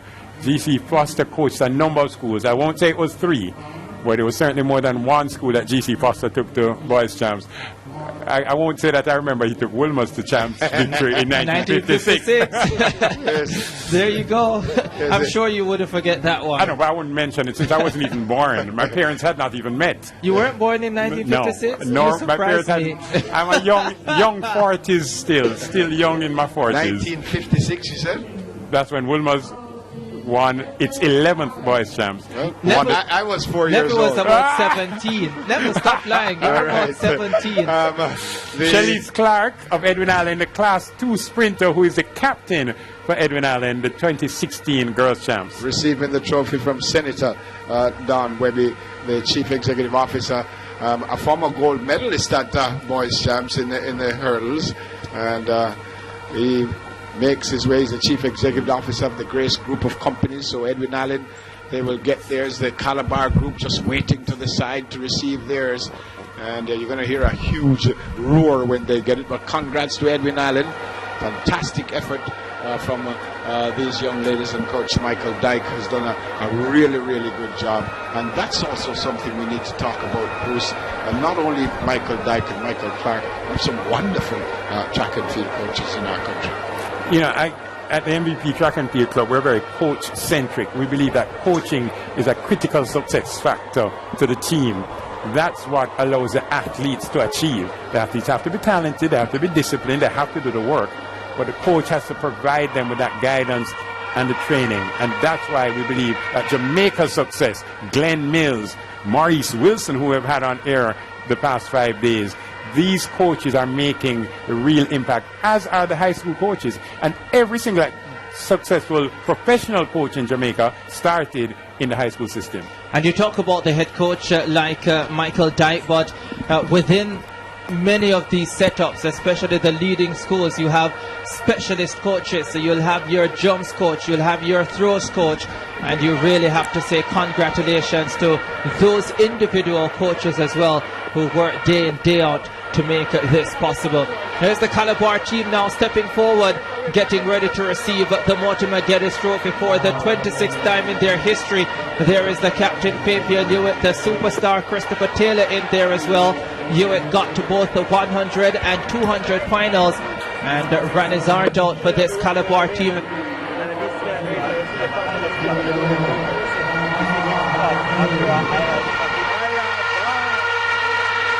Well, they're on the screen. That's Christopher Taylor. And Calabar, they will receive their trophy for the 5th consecutive year. And Senator Webby will still be there, I suspect, Ricardo. Yeah, first time ever that they've won 5 in a row. Last year when they went 4 in a row, that was the second time they were doing that, equaling their best. This is their best. And based on what we saw, especially in the final stages, you wonder how long they can continue this. Fabian Hewitt will receive the Mortimer Geddes Trophy from Don Webby. It's a fantastic smile for a man who started at Bogwalk. Maybe then he didn't have dreams of lifting this trophy, but once he got to Red Hills Road, those dreams he certainly did have, and now they are reality. Calabar, Mortimer Geddes Trophy winners again for the 26th time, the 5th year in a row. A stunning performance over the last 2 days, and they deliver in no uncertain manner. Fantastic. Brilliant stuff. Bruce James just told you that the professional athletes would have started at high school. Let's move from high school and go to the professional athlete. The professional coaches would have started at high school. Let's move from the high school and go to the professional athletes. Any news on the World Indoor Games? A couple of things happening so far. Stephanie Ann McPherson, 4th in the final of the 400 meters. Omar McLeod winning his heat in the 60-meter hurdles in a super fast 7.58. Qualifying with the second fastest time, though he won his heat. And then we're looking at the 60-meter final that will run off in another 23 minutes with Elaine Thompson. All right, for the final time for these boys and girls champs, let's get a word from Keon Ray. Yes, guys, I tell you, so the championships is over.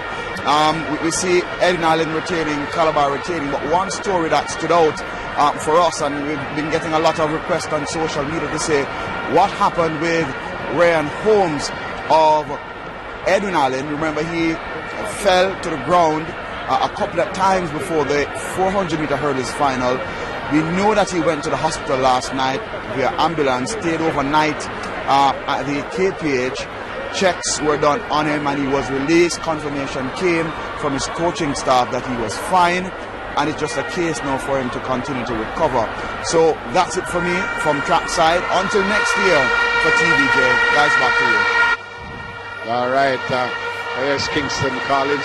The brave may fall but never yield. They're still having a great time. They haven't left. Calabar, the Calabar group over the far side, they haven't left. But Kingston College did not win. That team did win. Calabar High School from Red Hills Road, the high school of our former Prime Minister, the most honorable P.J. Patterson, high school of my former friend Ricardo Chambers. Just joking. Former friend. He's still my friend, just joking. And there's the Paul Volta Parchment getting in there as well. Would have helped this Calabar team with a few points last night that then seemed so crucial. At the end of it all, might not have mattered, but every single point, when it is close, Neville, every single point helps you going forward because it builds team morale, it builds confidence, and everything helps. Athletic Dream Fund, $5 million. Oh, that sounds like a lot of money. And 3 schools shared that $1.67 million each. Bruce and Ricardo, we've had mishaps, and we've always said, I think Coach Neil Harrison said last year, had Kingston College not had that many mishaps, he would have won. All things being equal, I don't know if anything would have hurt Kingston College this year that they didn't make it, but all things being equal, would we still have the end result that we have now?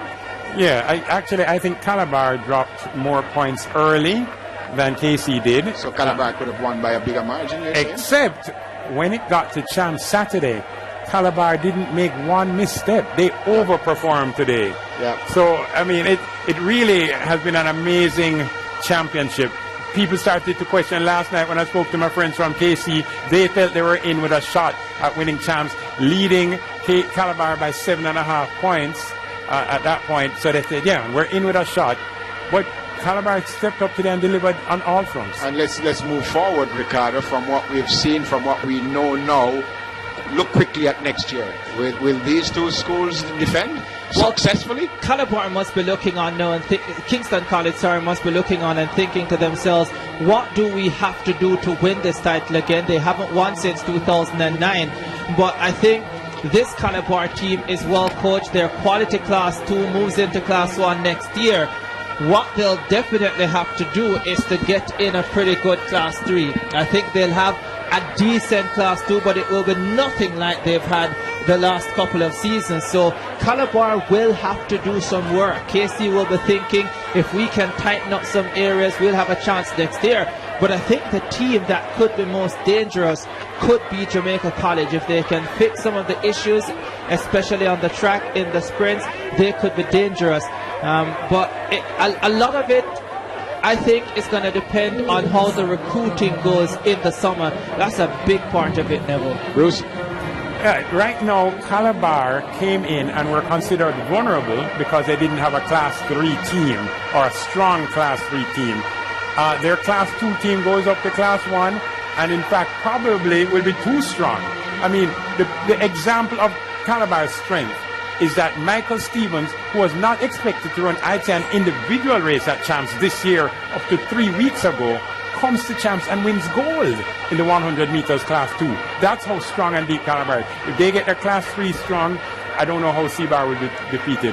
On the girls' side, Edwin Allen keeps winning by more than 100 points. They have such a cushion. They have a machinery now that's really approaching dynasty status. All right, so the green and black and the light blue, the winners, not St. George's College, light blue on the girls' side. Edwin Allen, they won, and Calabar, they're still having a great time. So we're going to be here for just a little while longer, but it is the end. In case you've just turned on, well, I think you realize what's happening. When you see the green and black celebrating, you would have known that they had won boys championships again. And we're going to have some fireworks in a little while. Here's Ed Bonds. He's going to turn off the lights. And watch this, folks. Watch this. This is like New Year's Eve almost, we expect. And you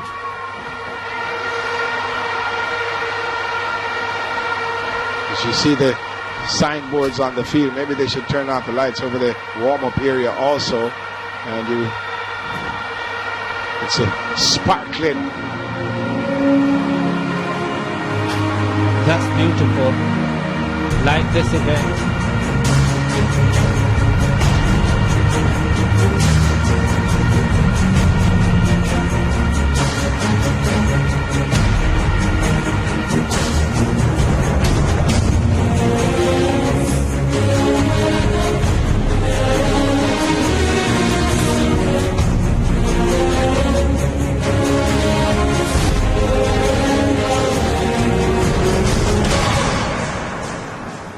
Massive and crew, welcome. It is that time for the dancing segment of the program. Make your way to the dance floor. Let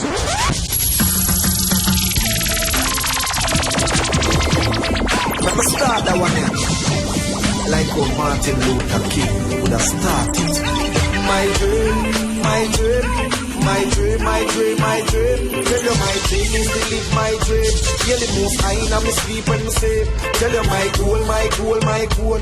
All of my goal is to reach my goal. Live a happy life, put it on me headstone. Nobody no fit cry over me dead. Look at me now, when them treat me less than gold. Put me in a box like a rectangle. Oh oh, look at me now, oh, look at me now, oh, look at me now. I mean, I tell you my life, for them used to go round me, go round. No one used to come round me. My life was so lonely. Look at me now, look at me now, look at me now. Alright, yeah, yeah, yeah, yeah, yeah, yeah, yeah, yeah, yeah, yeah, yeah, yeah, yeah, yeah, yeah, yeah, yeah, yeah.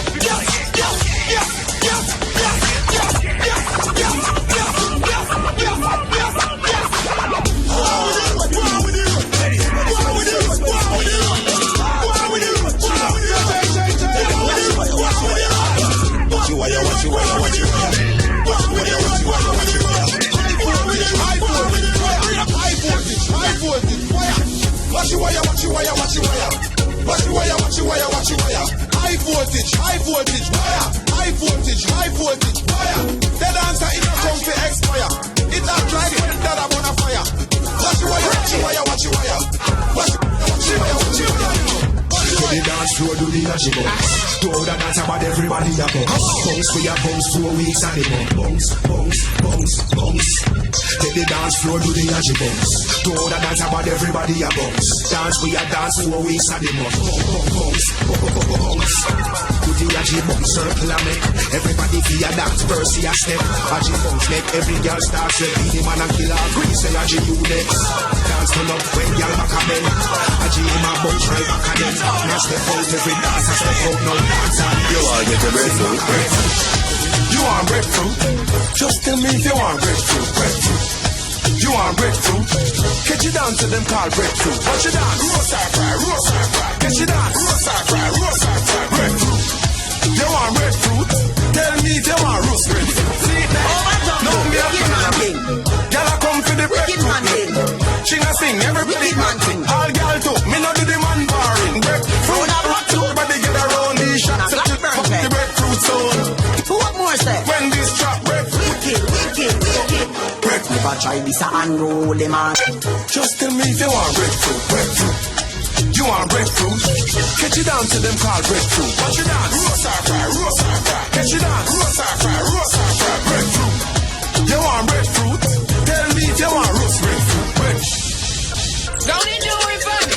Now watch me whip. Now watch me nay. Okay. Now watch me whip. Watch me nay. Now watch me whip. Watch me nay. Okay. Now watch me whip. Watch me nay. Watch me. Ooh. Watch me. Watch me. Ooh. Watch me. Watch me. Ooh. Okay. Watch me. Watch me. Ooh. Watch me. Watch me. Watch me. Do the stanky leg. Do the stanky leg. Do the stanky leg. Do the stanky leg. Do the stanky leg. Do the stanky leg. Do the stanky leg. Do the stanky leg. Break your legs. Tell them break your legs. Break your legs. Break your legs. Break your legs. Break your legs. Break your legs. Instagram.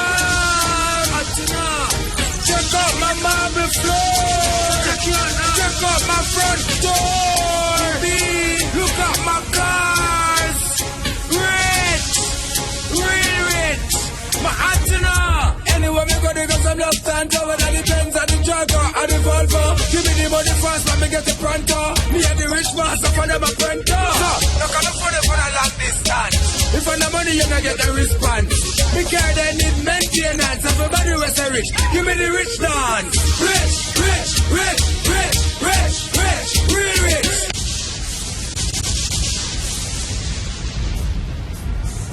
On your mark, get set, let's go. Step out on the field. Yeah. Go. Yo. Let's go. Yo, say like full athletes, them run like pro. Hey, we are champions. Can they beat us? No, no, no. At champs time, everybody feel fine, and I enter the stadium. What a long line! Every school turn up, them in a them prime, ready to go win the medal. Them with a shine. Stadium packed from bleachers to grandstand. Win coaches and teachers, cheerleaders with pam pam. Who know win a gold medal, a silver or a bronze one. Beat them bad like you seen in a London. The performance my school deliver. Down the flank like them a do on the river. Grandstand wave your school flag like a propeller. Bleachers signal your team, use your umbrella. Fans that get wild and nobody can calm them. Can't hear me if to the whistle and the hand them. When the fell off the soup and the can them. No more after champs war me I want them. It's a job, overtime, it's a job, boys and girls champs, overtime, it's a job, celebrate, it's a job, celebrate, it's a job, boys and girls champs, overtime, it's a job, we are win, we are win, boys and girls champs, overtime, it's a job, celebrate, it's a job, we are champions, boys and girls champs, overtime. Jamaicans represent for your team on the top. If you want to see your team, I come out on the top. If I relay, not delay, run alone. Dreadlock last place, we don't know about that. Mr. Summer move slow like a robot. Watch them and if you wonder if I slow about that. Real Jamaican win a feed pan, no donut. A straight your man coconut. Make we separate the talk of them from the walk of them. Action, no time for no talk again. From last year, no for them a chat. But when they come up, make we sit ocean. We school say they are the best of the best. Better than all the rest. 100% not less. Physical and mental stress. These are the ultimate test. Overtime, it's a job, overtime, it's a job, boys and girls job, overtime, it's a job, celebrate, it's a job, celebrate, it's a job, boys and girls job, overtime, it's a job, boys and girls job, overtime, it's a job, celebrate, it's a job, celebrate, it's a job. It's alright, my time, my time. We full up over stadium, yeah, pay your money and enter. Cheer for the school you represent for. Bleachers, grandstand, every representer. Boy, the champs vibes got me in a temper. Cause annually we go champs and go burn up that. Over at least them burn up trap. This are the first place in the city, the gold medal sitting next year we are turn up back. We are turn up. Step out on the field. Represent the color by keeping it real. Break a cards and win medal, that is the deal. Turn off the all the hard training reveal. Stay down full up on the front full of zeal. Ready for go eat off another school meal. Athletes and prepare all in the heel. Proud and excited so everybody feel. Fast, you will be able to pass. Cause I take to take off. Cause I take to take off. Just see how we fast. Like the plane never pass. Cause I take to take off. Cause I take to take off. Let's go. Overtime, it's a job, overtime, it's a job, boys and girls job, overtime, it's a job, celebrate, it's a job, it's a job, boys and girls job, overtime, it's a job, we are win, boys and girls job, overtime, it's a job, celebrate, it's a job, it's a job, boys and girls job, overtime, it's a job, it's a job, it's a job, boys and girls job, overtime, it's a job, celebrate, it's a job, it's a job, boys and girls job, overtime, it's a job, we are win, boys and girls job, overtime, it's a job, celebrate, it's a job, it's a job, boys and girls job, overtime, it's a job.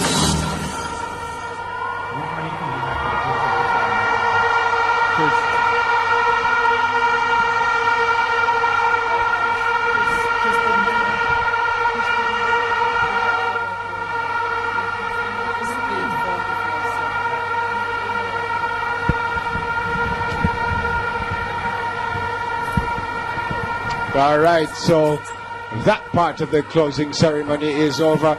And again, I suspect you know by now, but in case you've just joined, folks, Calabar are the champions, Edwin Allen are the champions. Calabar for the 5th year in a row, Edwin Allen for the 3rd year in a row, 4th overall, Calabar 26 overall, only Veer Technical, only Kingston College would have won more than Calabar. And as you are certainly going to show you now, Ricardo. This is the high jump for girls final. And that was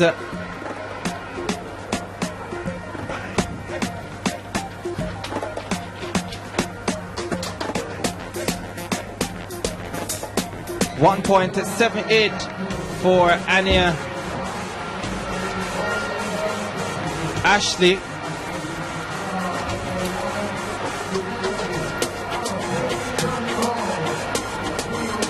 third attempt at clearance and delivering the gold medal. Also won the long jump. The girls shot put class 1. This is the discus champion, Sajay Stevens, the javelin champion, Sajay Stevens of Stead. She's the Caribta shot put champion, and she goes out to 13.17 meters there. Excelsior, what a fantastic championship they have had. Of course, the corporate area champions on the girls' side this year. That one over 14 meters. No, 13.44.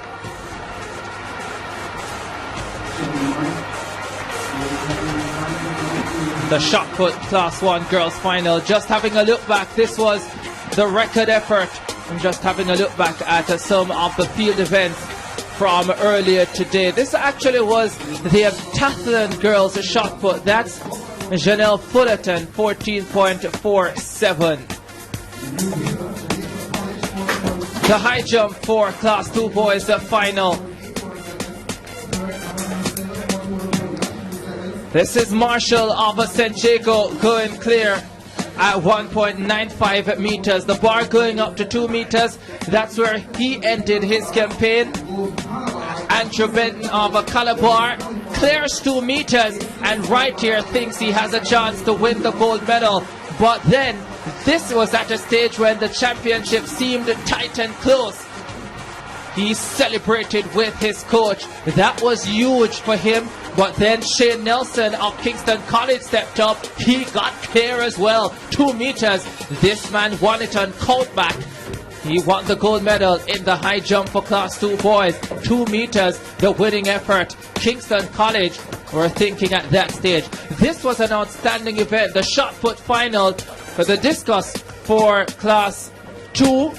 That's Travis Robinson of Jamaica College. And this throw over 45 meters, looking as if it's getting close to 50 as well. 45.53 got him third. Akeem Green of Calabar didn't score in the shot put. He returns in the discus. The coach Julian Robinson says he's better at this event. He's right close, 45.98. He's second in the discus for class 2 boys. And then this man broke the record in qualifying. Returns for the final. Daniel Cope of Petersfield didn't get the record in the final, but won the gold medal at 52.65 meters for Daniel Cope of Petersfield. There is a confirmation. That was the discus for class 2 boys final. This was an absolutely fantastic final. The shot put. This is Vashon McCarthy. Went over 18 meters a couple of times. He went into second place first with 18.12, and then this effort of 18.14 got him the bronze medal. Warren Barrett of Calabar came in as the favorite and led for most of the way. And when he did this 19.08 meters, he was still thinking record and also thinking the gold medal. But the man he trains with, or he has trained with every day for the last year, Kyle Mitchell, formerly of Wolmer's, now at Calabar, delivered the telling throw, 19.27 meters, not far off the record of 19.52. Kyle Mitchell, he had a big throw earlier that was a foul. This one, nothing foul about it. 19.27, gold medal. Calabar 1-2 in that event. Over to the high jump for class 1 boys. The bar at 2.05. Deshane Wilson, last year's class 2 champion, goes clear at 2.05 meters. That's his best. He has to set up a third in his first year of class 1. The bar up to 2.10. The defending champion, Romario Douglas, gets over at 2.10. Upset Clayton Brown last year. He was looking to do it again. But not in 2016, because with the bar up at 2.16 meters, just outside Brown's personal best, he came up big. Beaten last year, not this time around. Clayton Brown wins the gold medal and wins his first class 1 boys high jump title, having been beaten by Christoph Bryan. And then Douglas, he finally wins his gold medal, 2.16 meters. Also attempted the record and didn't get it. So there you have it. Just a look at some of the fantastic field event action we had throughout the day. All right, thank you, Ricardo. And that's it for us, folks. We thank you so very much for being a part of our broadcast, especially the folks overseas who would have joined us on OneSpotMedia.com. Want to remind you that the World Indoor Championships going on now. We have highlights for you every day while it goes on TVJ and TVJSN. We'll be back, I think it's May 7, the international meet here at the National Stadium. We'll be live with that one, and we're obviously going to show you the Olympic Games come August 5 to 21. So on behalf of our producer, Keisha Mealy, the rest of the group, Ricardo Chambers, Adrian Brown, Hubert Lawrence, Damian Gordon, Dwayne Extall, Jermaine Brown, Karen Madden, Spencer Darlington, Maurice Wilson, Gillian Russell Love, Patrick Anderson, Keon Rayner, Jordan Fort, Bruce James, and so many others. We've had production assistants. We've had so many volunteers that have kept us going for these 5 days. It was a complete team effort on behalf of all of us on TVJ and TVJSN. Thank you so much for watching, and we were also live on Hits, part of our group. Thank you for listening also. We're going to leave 2016 Boys and Girls Championships. Calabar, the winners on the boys' side. Edwin Allen, the winners on the girls' side. We leave you with some highlights. Have a great night, and you will see us soon again. Take care.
I'm a professional athlete. I was born for speed.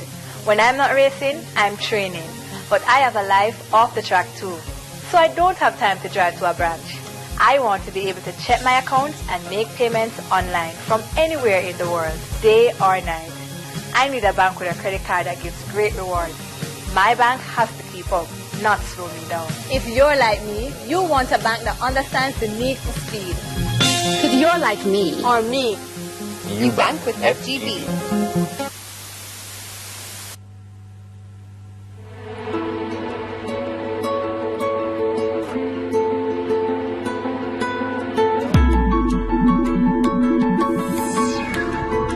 Welcome to Court's Digital World, where we have the widest range of digital products from the world's best brands, televisions, tablets, laptop computers, mobile phones, and much more. Connect, explore, engage.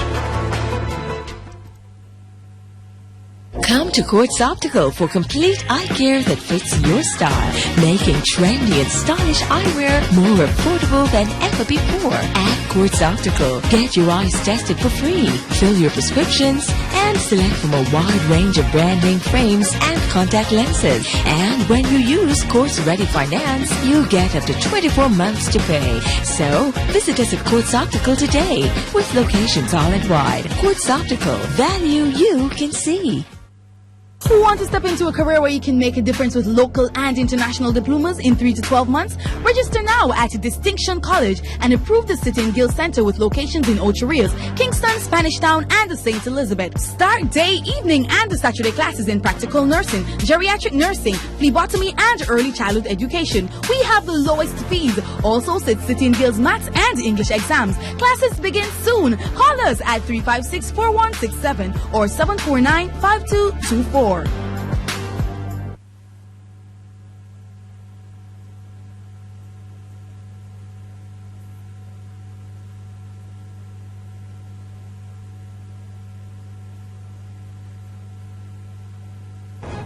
The IAAF World Indoor Championships, brought to you by... Now I know my way around. Don't stress it, east-west it. And make Highway 2000 east-west your easy way.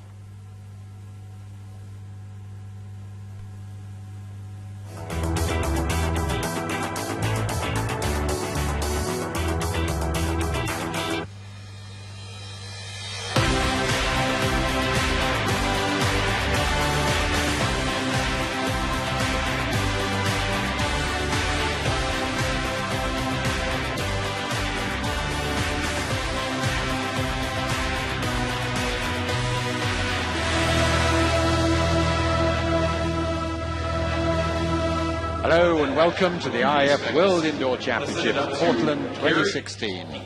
Well, this is the beginning of day 2 of the 4 days of these championships. We had a marvellous first evening last night coming up for the women's pentathlon. So the lights have dimmed here in the stadium, and we're going to have one by one an introduction to the athletes in the women's pentathlon. So fastens the field, just Kendall Williams, who's second in that lineup. Alcide, Williams, Tyson Eaton, Slack, Bokniuk and Kachova. Of course, this is a final, the first of the 5 events of the heptathlon. There's Kendall Williams, brilliant youngster, 21 years of age, and as I said, great pedigree at this particular event. Here, title.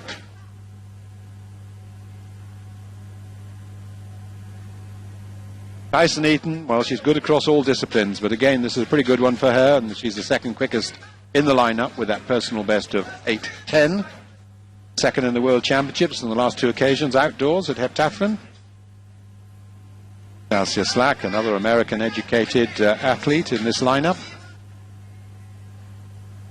Oknyuk, the Ukrainian, has got a personal best of 4:7.45 for the pentathlon, just behind Brianne Tyson Eaton, whose 4.768 makes her the highest scorer of the athletes in this lineup. Kendall Williams also last weekend was just over 4,700 points. Brianne Tyson Eaton running here in lane 4. She was the silver medalist 2 years ago in Sopot. That occasion, Nadine Brerson took the gold medal. She's not competing this indoor season, but she'll be a major contender when it comes to Rio and the 7-event discipline, the heptathlon, which of course they contest outdoors. So they take to their marks then. From lane 2, we've got Makeba, Alcide, Kendall Williams, Brianne Tyson Eaton, Dalcia Slack, Anastasia Moknyuk, Katerina Kachova.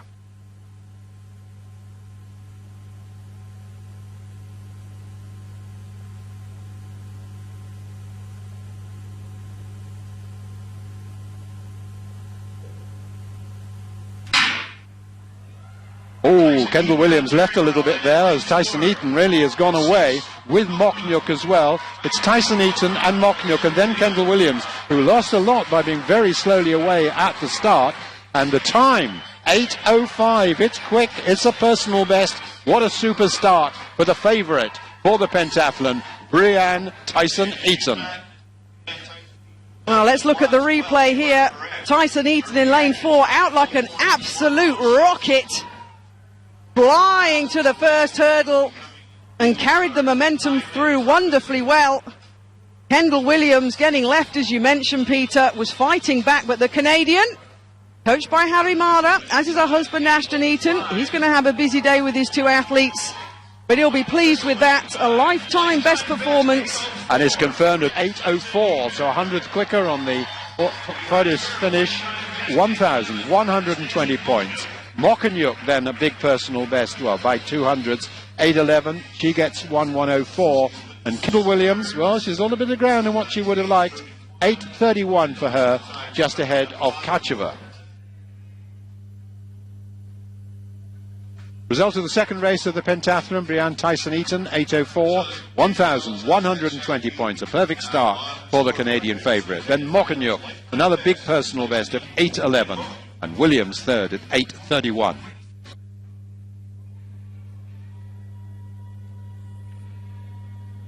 6 stitches in his head for Ashton Eaton here, lining up in lane number 5. Didn't have a particularly good day, he said, in those 3 events that he did at the trials, but even not in 100% form, is he just so far better than anybody else?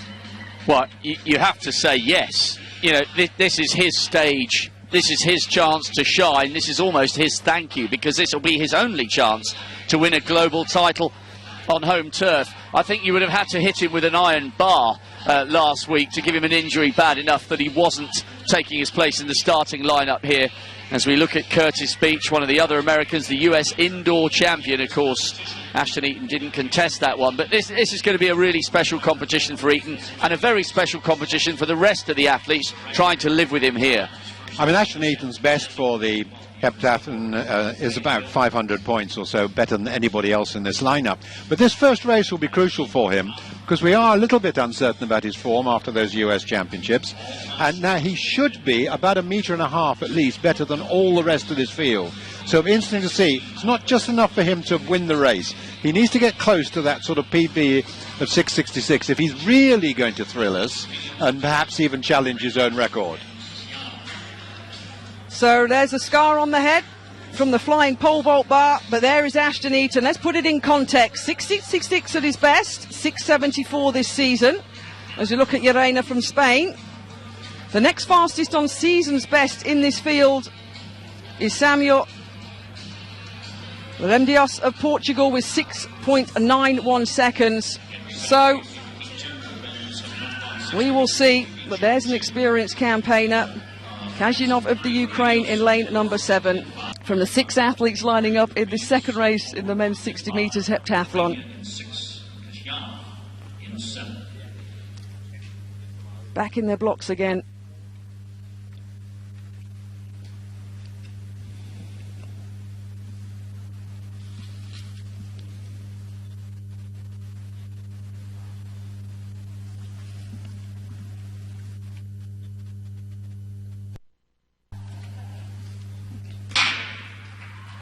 Well, a clean starter, not a good start by Eaton. He's looking to claw back. And he does. A little bit of a glance to his left. Unofficially, though, 6.81 seconds. Slower than his season's best of 6.74.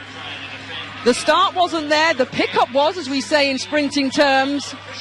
Solid is how I'd describe that. And maybe a little bit disappointing for Ashton Eaton. Yeah, I would go with the second of those. I think he knows he's capable of more, but he just wanted to get away safely. Good run from Kazyanov, who I think will have gone very close to his season's best, but Eaton had some ground to make up there. Then he starts to come through, but of course it's almost over before it's begun at just 60 metres. Kazyanov came through for second place. I think he knows he was capable of more there. It is solid, and if it was anybody else, you'd say it was a cracking start. But if he is going to go for the world record, he's got to do something pretty special in the remaining 6. I think this is a very special championship for Ashton Eaton, and one that I think he just wants to win. So maybe we'll see a lot more safe performances from Ashton Eaton. Kazyanov in the men's long jump in the heptathlon. 7.03 in the first round. Oh, that's better. Nearing that 7.5 metre line. 7.67, remember, at his best this year, over 8 metres as a lifetime best. Started this second event in the silver medal position, but Curtis Beach, well, he's going to move himself up with his jump of 7 metres and 37, and I can tell you it's come through at 7 metres and 49.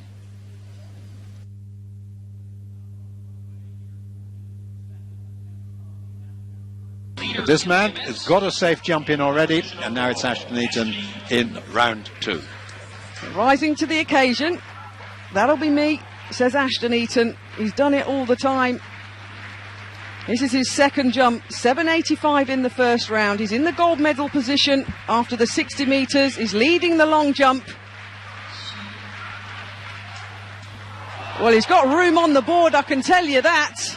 The white flag by the official enthusiastically raised. He loves it. An indoor personal best, remember, of 8 metres and 16. Outdoors, 8 metres and 23. He hasn't long jumped indoors as far as we know this winter. You talk about consolidating your lead. Oh, lovely. A little bit of space if he wants it. 8 meters and 8 centimeters is coming through. Only 8 centimeters shy of his lifetime indoor best. 26 foot 6 1/4 inches. And the sprayed is sand over the sand is sprayed over the photographers sitting so close to the pit, but that's a big lead. 2,032 points he leads this men's heptathlon now. Now Morgan Lake, her second attempt at 188 for the young, she's still a junior, Morgan Lake of Great Britain. That's why she's a top high jumper. She'll move up considerably from 12th place in the pentathlon with this fine high jumping. Just tickles that bar again, but this is 188, the only athlete to succeed at this height. But now we come to the longest distance on the track to take you through this. This prodigious junior, Cometh Kajelcha, I watched him win the Youth Olympic title. 2 laps to go in the first of the 2 heats of the men's 3,000 metres. Augustine Chogi just getting a little nudge in the back there from the prodigious junior Yomith Kajelcha. It's Kenya and Ethiopia with Yusuf Hispachir of Djibouti having a really good run in third. Ryan Hill, fastest man in this competition, second quickest in the world. He's in 4th place. Robinson 5th. Levines is 6th. And now the 2 East Africans really begin to pour it on. Yomith Kajelcha hits the front. He's the world junior champion, a world youth champion, the youth Olympic champion, and he's torn this field apart here. So tall, pulling away. He can afford to ease up. This is so impressive, especially when you remind yourself that he's still just 18 years of age. Kajelcha takes it, Chogi second, Bashir and Ryan Hill take the other automatic spots. The rest will have to wait to see if they go through as fastest losers.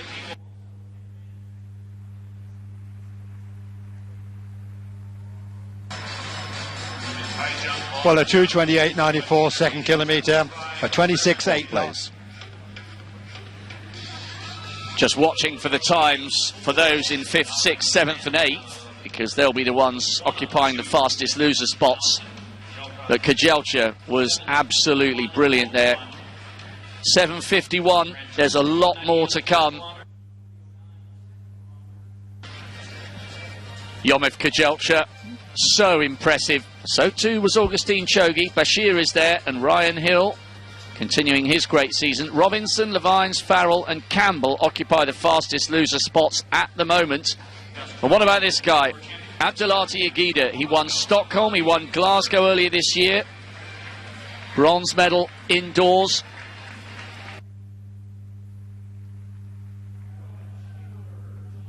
But the man who is well placed is Aguida, and they've now got 2 laps to go. Inside the last 2 laps then in this second heat of the men's 3,000 metres. Dramatic scenes a few moments ago as Caleb Ndiku, the defending champion, fell, but he's worked his way back up towards the leaders brilliantly here. Agida, the man in form, the brilliant 1,500 metre runner, is away and clear with 3 or 4 metres gap between himself, Isaiah Koech and Caleb Ndiku. Ali Maru, the 3rd fastest man in history over 3,000 metres, is off the back of these guys. And the Ethiopian's got problems here. He needs to work to get back into contention for an automatic spot. Really good running here from Agida. He looks very comfortable out front.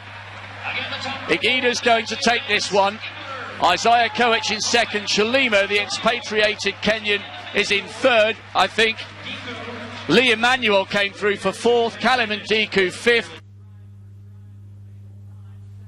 But how impressive did Agida look there? And Ndiku here. He's got Koech behind him. He gets a little shove in the back from his compatriot, and that cost him 15 or 20 metres at a key stage of the race.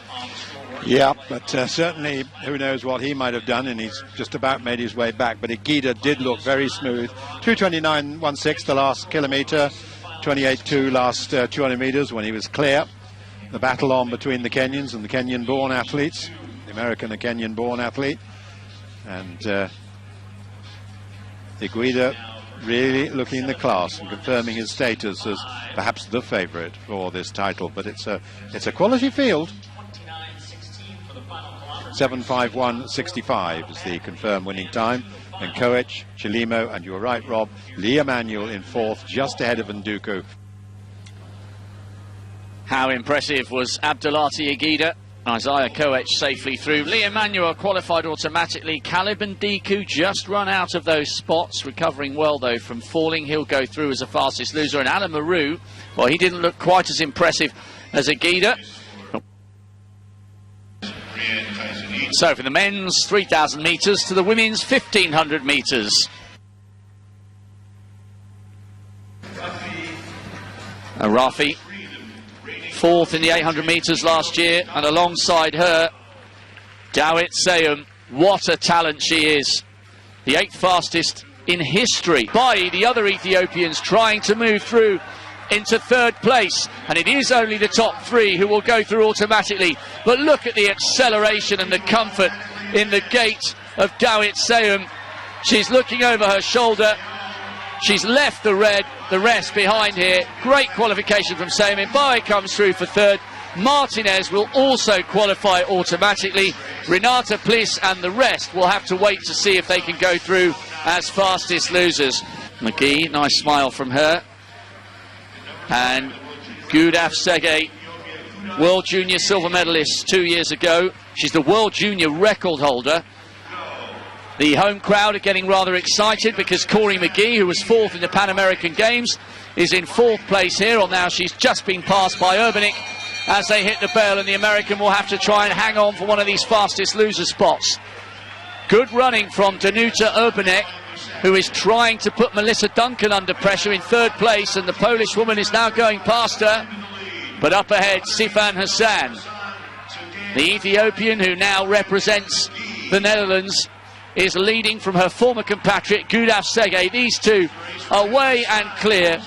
Good last lap from Urbanek of Poland, who's in 3rd place. Hassan takes it, Sege in 2nd, Urbanek 3rd, Melissa Duncan in 4th place. We'll have to wait to see if she goes through as the fastest loser. Well, if Dawit Seyum was impressive in taking the first of the heats, then certainly Sifan Hassan and the likes of Gudaf Sege have sent a message to the winner of the first heat that they're also in the mood for a world indoor title. The Australian there was hanging on in the mix in an automatic qualifying space, just run out of a little bit of gas, but remember, there's 3 fastest who will go through to that final tomorrow evening. So Seyum, Mbaye and Martinez automatically through in that first heat in the women's 1,500 metres, and Hassan Tesige and Urbanik of Poland with her season's best, the 3 from that heat.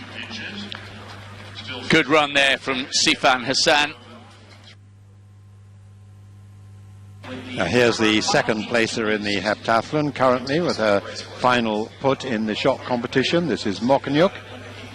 2 women already over 15 metres. Oh, make that 3. She's just about to hit that line, perhaps just over it. We'll see in a moment. So Anastasia Mokonyuk. Well, now, Fyodorova has 299 points and Mokonyuk's just behind, but a big improvement there. And it could be that we're going to have, well, we have a Ukrainian 1-2. And it could be that this woman has just moved ahead of her compatriot into the lead. Let's see. Yes, 15:01. So that takes her up to 3,007 points. And national indoor champion as well. So, Wu of China in 2, Scarlett Jamaica in 3, Rollins USA 4, Seymour Bahamas 5, Solomon Great Britain 6, Jenica Australia 7, Talai on the outside in 8. This should in theory be a stroll in the park for Brianna Rollins. She's one of the fastest hurdlers we've ever seen, indoors or out. Only the first 2 guaranteed to advance to tonight's big final. Rollins USA settling into her blocks in 4.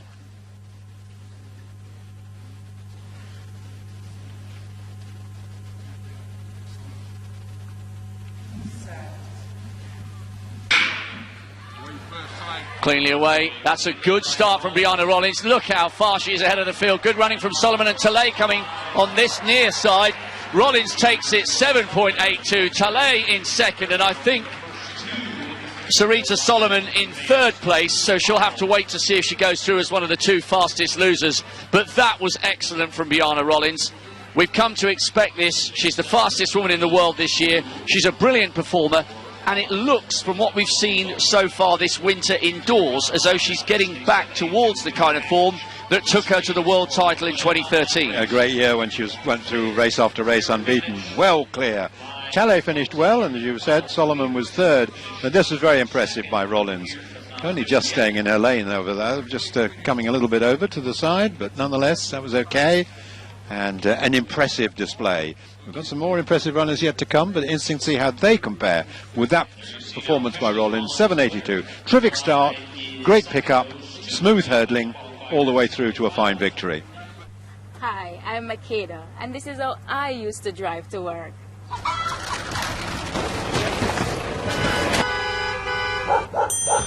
Then I found my way around all of that hassle. Highway 2000 East-West made my commute quicker with no potholes, less gas station stops, and almost no traffic. Now I know my way around. Don't stress it, East-West it, and make Highway 2000 East-West your easy way. Ara, just in front of us here in our commentary position, juggling between Brianne and Ashton in terms of coaching duties. Well, he gives it a roar. And it is an improvement. It's over 14 metres. 14 metres and 16 is what's coming through for Ashton Eaton. And he was the last thrower in this men's shot put. So he gives himself a little shake of the head. So the third heat in the women's 60-metre hurdles. And that's Kozak of Hungary. She'll start in lane number 2, the 19-year-old. Marina Tomic of Slovenia. The Balkan Indoor Champion in 2014. 12.94 outdoors over the 100-metre hurdles. That's her best.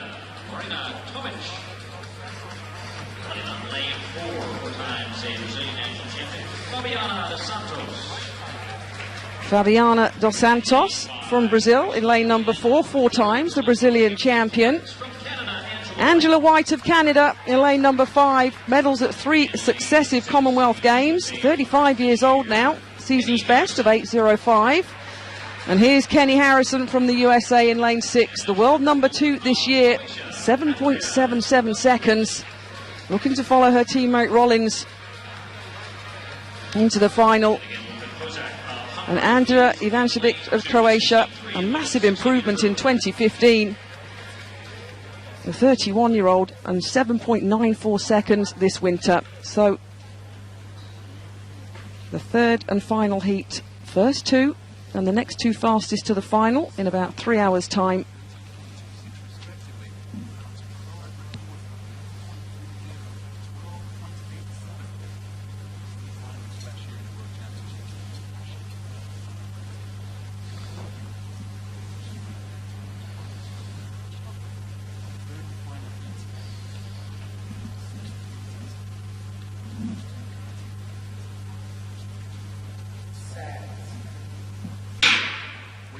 So a clean start and a good start by Harrison in lane number 6. White's trying to go with her, but Kenny Harrison laying down a marker. 7.80 seconds unofficially.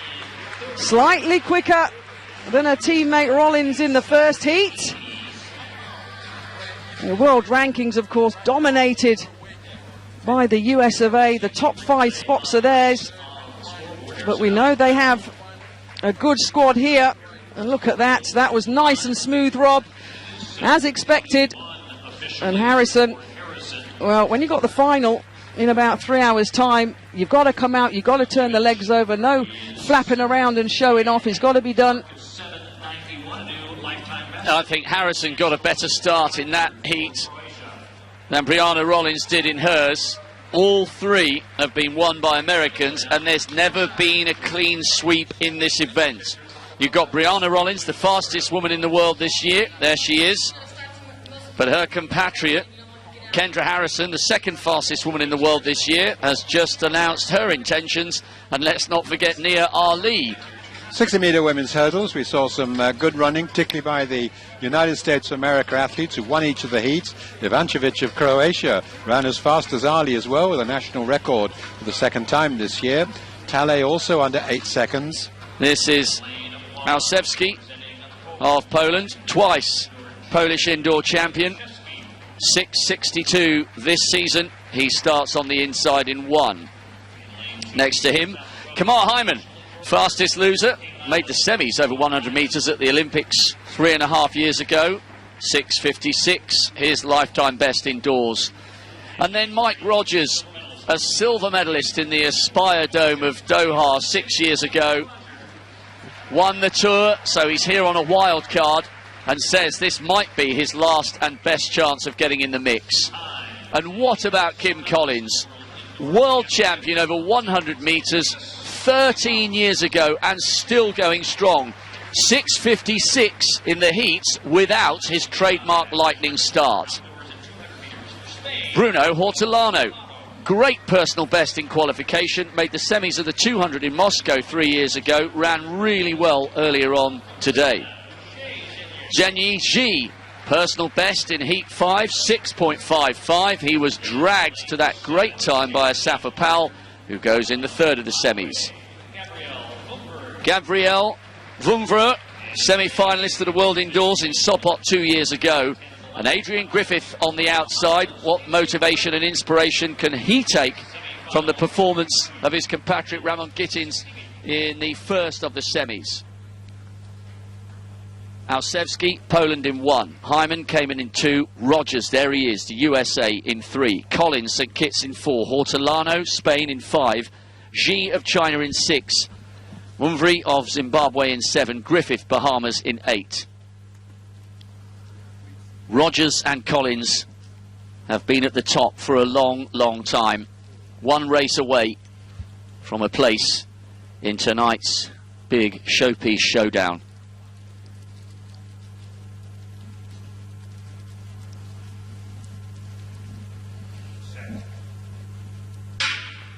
It's a long hold, and Collins gets a slightly better start than he did earlier on today. And it's going to be Collins from Rogers, and on the near side, Xi, I think, may have got in the mix for the third spot.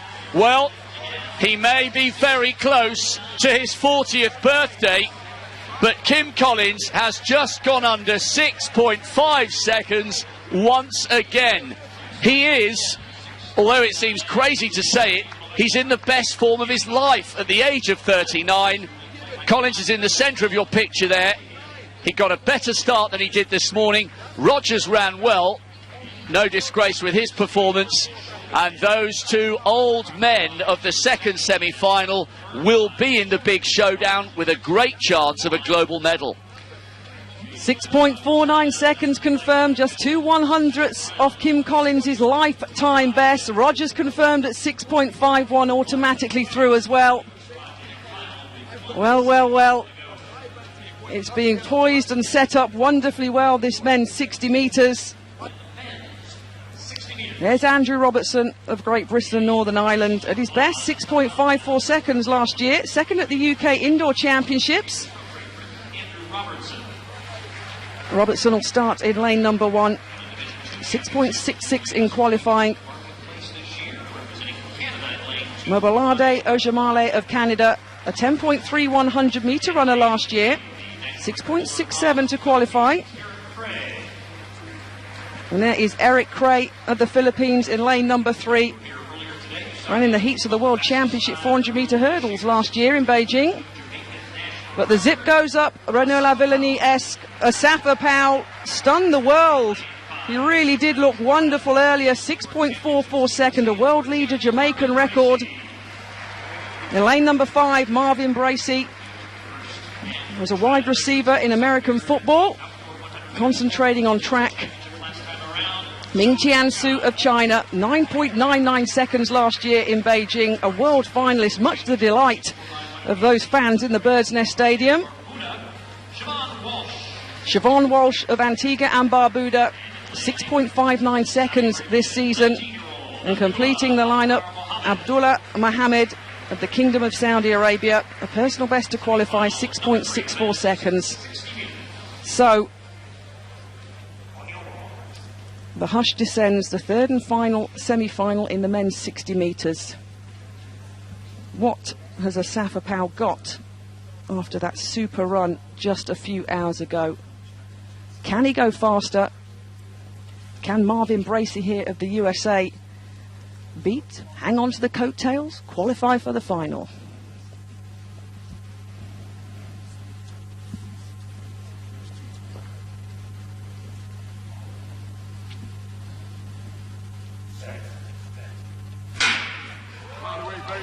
Well, it's a good start. Asaf Apau, Robertson going well on the inside, Sue going well. 6.43 seconds, very similar. In his heat, the clock stopped at 6.43 and was rounded up to 6.44. Well, he's backed up his form, Peter.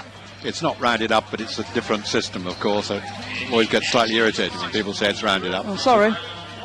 First is a photo cell, second is a photo finish, which is different measure. But in fact, exactly the same has happened. You're right. It's 6:44. Look at the power as he's exhibiting in the second half of the race. That was particularly impressive. Not especially good start, I didn't think. But look at that, 6:44. And Su of China has set an Asian record of 6:50 in second place. Marvin Bracey only third, but 6:54 will take him through. He dragged the rest of the field through to great times there. An area record 6.50. This is going to be a final of the very highest caliber.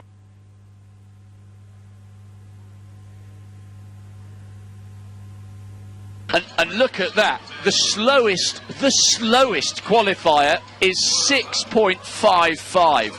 That is an outstanding strength in depth. 11/100ths of a second separating the top 8. And there's Matt Centrovitz. His dad was a great 5,000 metre runner, and Centrovitz soaking up the applause of the crowd. What a season it's been for him. Inside 2 laps to go then in this first heat of the men's 1,500 metres. It's Dawit Walde of Ethiopia leading. Bethwell Bergen's in second place. And listen to the noise from the crowd as Matt Centrovitz now comes up onto the shoulder of the East African, and they are beginning to wind this up in preparation for a big sprint. Only the first 3 guaranteed to advance to the final. Centrovitz takes it on at the bell. Walde's in second place, Bergen third, and then a little gap beginning to open up to those in 4th, 5th and 6th. Good stuff this from Matt Centrovitz. Holusa's coming wide on the outside as Bethwell Bergen surprisingly starts to go backwards. Centrovitz has got this all under control. He's glancing round, he's easing up. The wind doesn't matter. These 3 are away and clear. Centrovitz, Walde and Holusa are home and dry. Ivan Lopez of Chile came 4th. He'll have to wait to see if he goes through as the fastest loser. Well, Matt Centrovitz has had a great indoor season. There was a little bit of bumping and barging there. He showed great experience, great composure, and he must be a real danger man for the gold medal in the final. Certainly will be. He's tactically very astute. He's got the speed. Holusa, of course, as we expected, also finished very hard. It was quite interesting that those 3 got well away from the rest.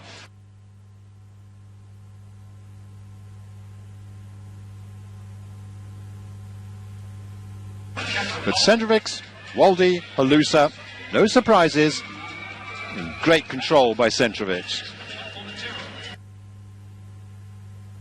There is Suleiman, the defending champion, and 5th 4 years ago. And then Aman Wote of Ethiopia, who's their national record holder out. So it's 2 laps to go now, and Wote leads. O'Hare tries to snatch a place on the inside lane, but Suleiman won't have it, and now Suleiman's going. Wote in second place, O'Hare in third, Andrews in 4th, Alcala in 5th, Willis has got a bit of work to do. He's back in 6th and Kibet in 7th. The pace has been stepped up. A 29.39 lap there. He looks strong though. Sulaiman coming up to the bell now. Sulaiman leads. O'Hare's run a fine race. He's in 2nd place. Andrews on the inside now of Amanwote, the early leader from Ethiopia. And they're stretching out for the final. Remember, it's 3 to go through, except it's almost certain to be 6. Alcala probably the one to miss out. Willis in 5th, Kibet in 6th. I'm sure they're going to go through. This is so much quicker than the first race. But, well, a lot of athletes show they want to have something to prove, and they may or may not know what they're doing. But O'Hare's coming through, and it's Sulaiman on the line. O'Hare in 2nd place. In 3rd place is Andrews. In 4th is Wout. In 5th place is Kibet. In 6th place is Willett. And 7th is Alcala. And the first 6 will go through. Only Alcala out of that big group misses out on a place in the final. Well, Wote leading, and then look at Suleiman hit the front. He's got so much gas and so much acceleration. Remember, as Peter was saying, he's become the world record holder over 1,000 metres. Really, really composed run. I was also impressed there with Nick Willis. When you watch the replays, as he comes into he's already looking around. He's very, very comfortable. There's nothing at all to be read into the fact that the man from New Zealand is 5th or 6th there towards the back of that group. Watch him, he's looking round. He just needed to make sure that Alcala didn't close him down towards the end of the race, and I think there's a lot more to come from the man from New Zealand in the final. I agree entirely. Very mature race from him. He knows exactly what he's doing. It's going to be a good race, I'm sure, in the final. I hope they run it strongly, positively. Don't leave it all too late, because sometimes then you can get some bunching and people falling over on these tight indoor tracks. Sulaiman, he deserves his place as favourite, but of course we also saw a terrific run from Centrovic in Heat 1. Now there's the qualifiers for the final of 1500 metres. Those first 6 on that list coming from Heat 2, led by Sulaiman, and then the other qualifiers, Centrovic, Svaldi and Holusa. Now Andrew Gag's had a very busy indoor season. He's competed just about a dozen times. He's got up to 20.96 personal best.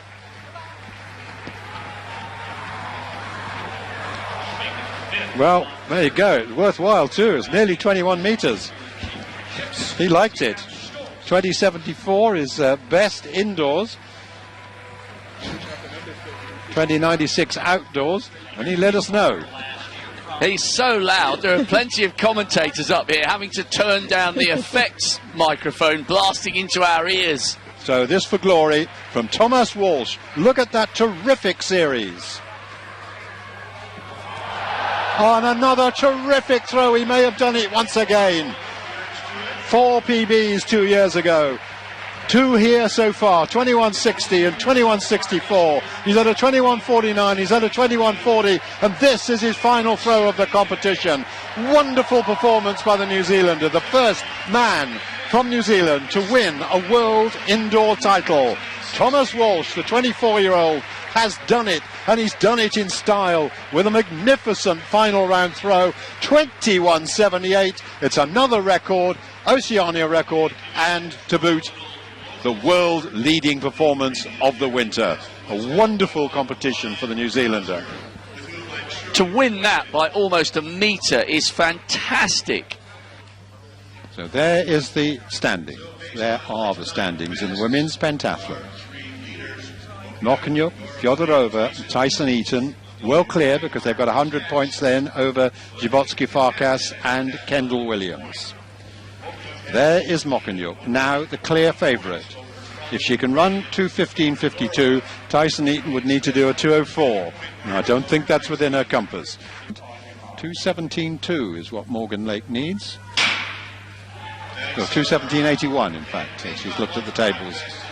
So we'll have to keep an eye on that. There's a lot of things to keep an eye on. The 2 Ukrainians, very well placed. They're in those blue and yellow strips.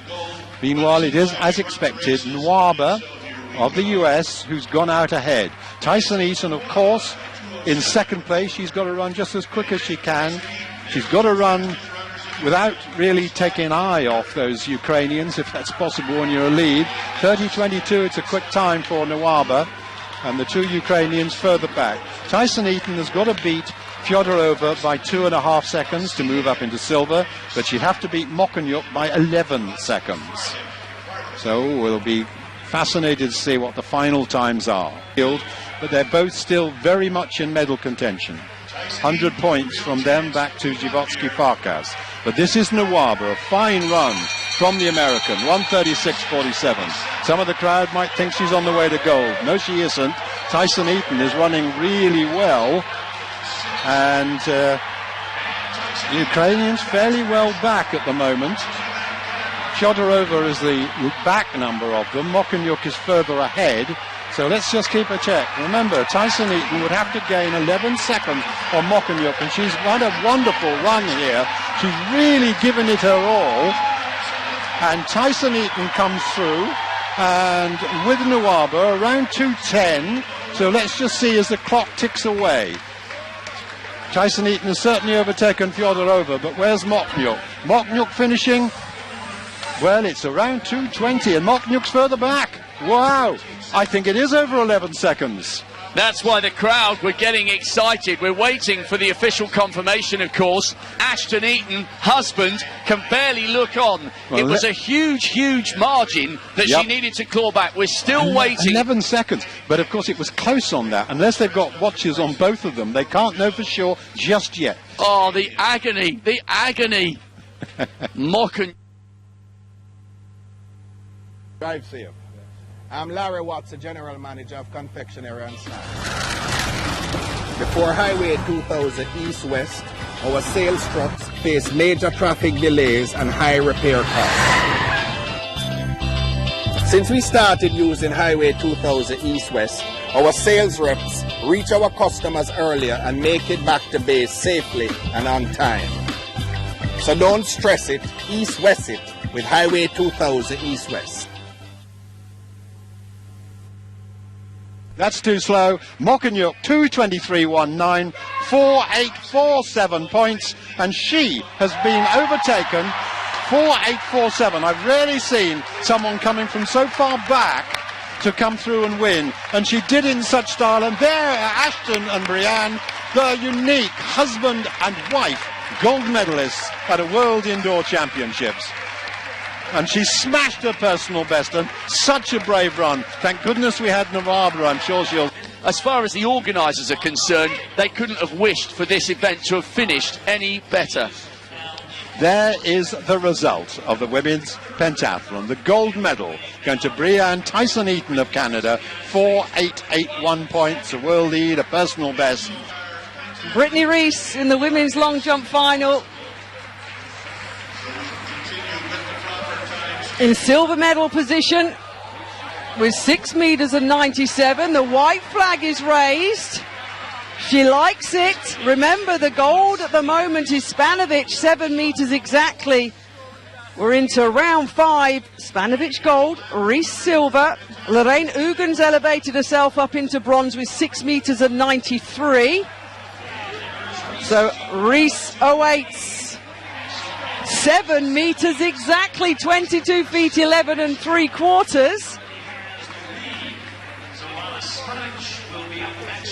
So Spanovic is up next. Brit, the World Indoor Wildcard winner. Here's Spanovic. What's she got? Oh, that's a big one. That's a big one. Oh, we're cooking on gas, as we say in England now, in this women's long jump final. Brittany Reese goes out to 7 meters. She has the lead because her second jump in the first round is 6.97. Spanovic in silver with 7 meters. She's gone further. 7 meters and 7 centimeters.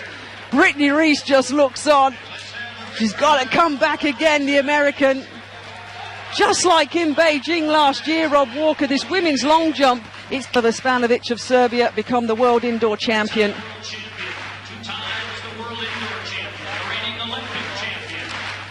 The USA have won gold in this event 4 times. This is an athlete that's won world titles in abundance. What's she got left? Oh! Cometh the hour, cometh Brittany Reese.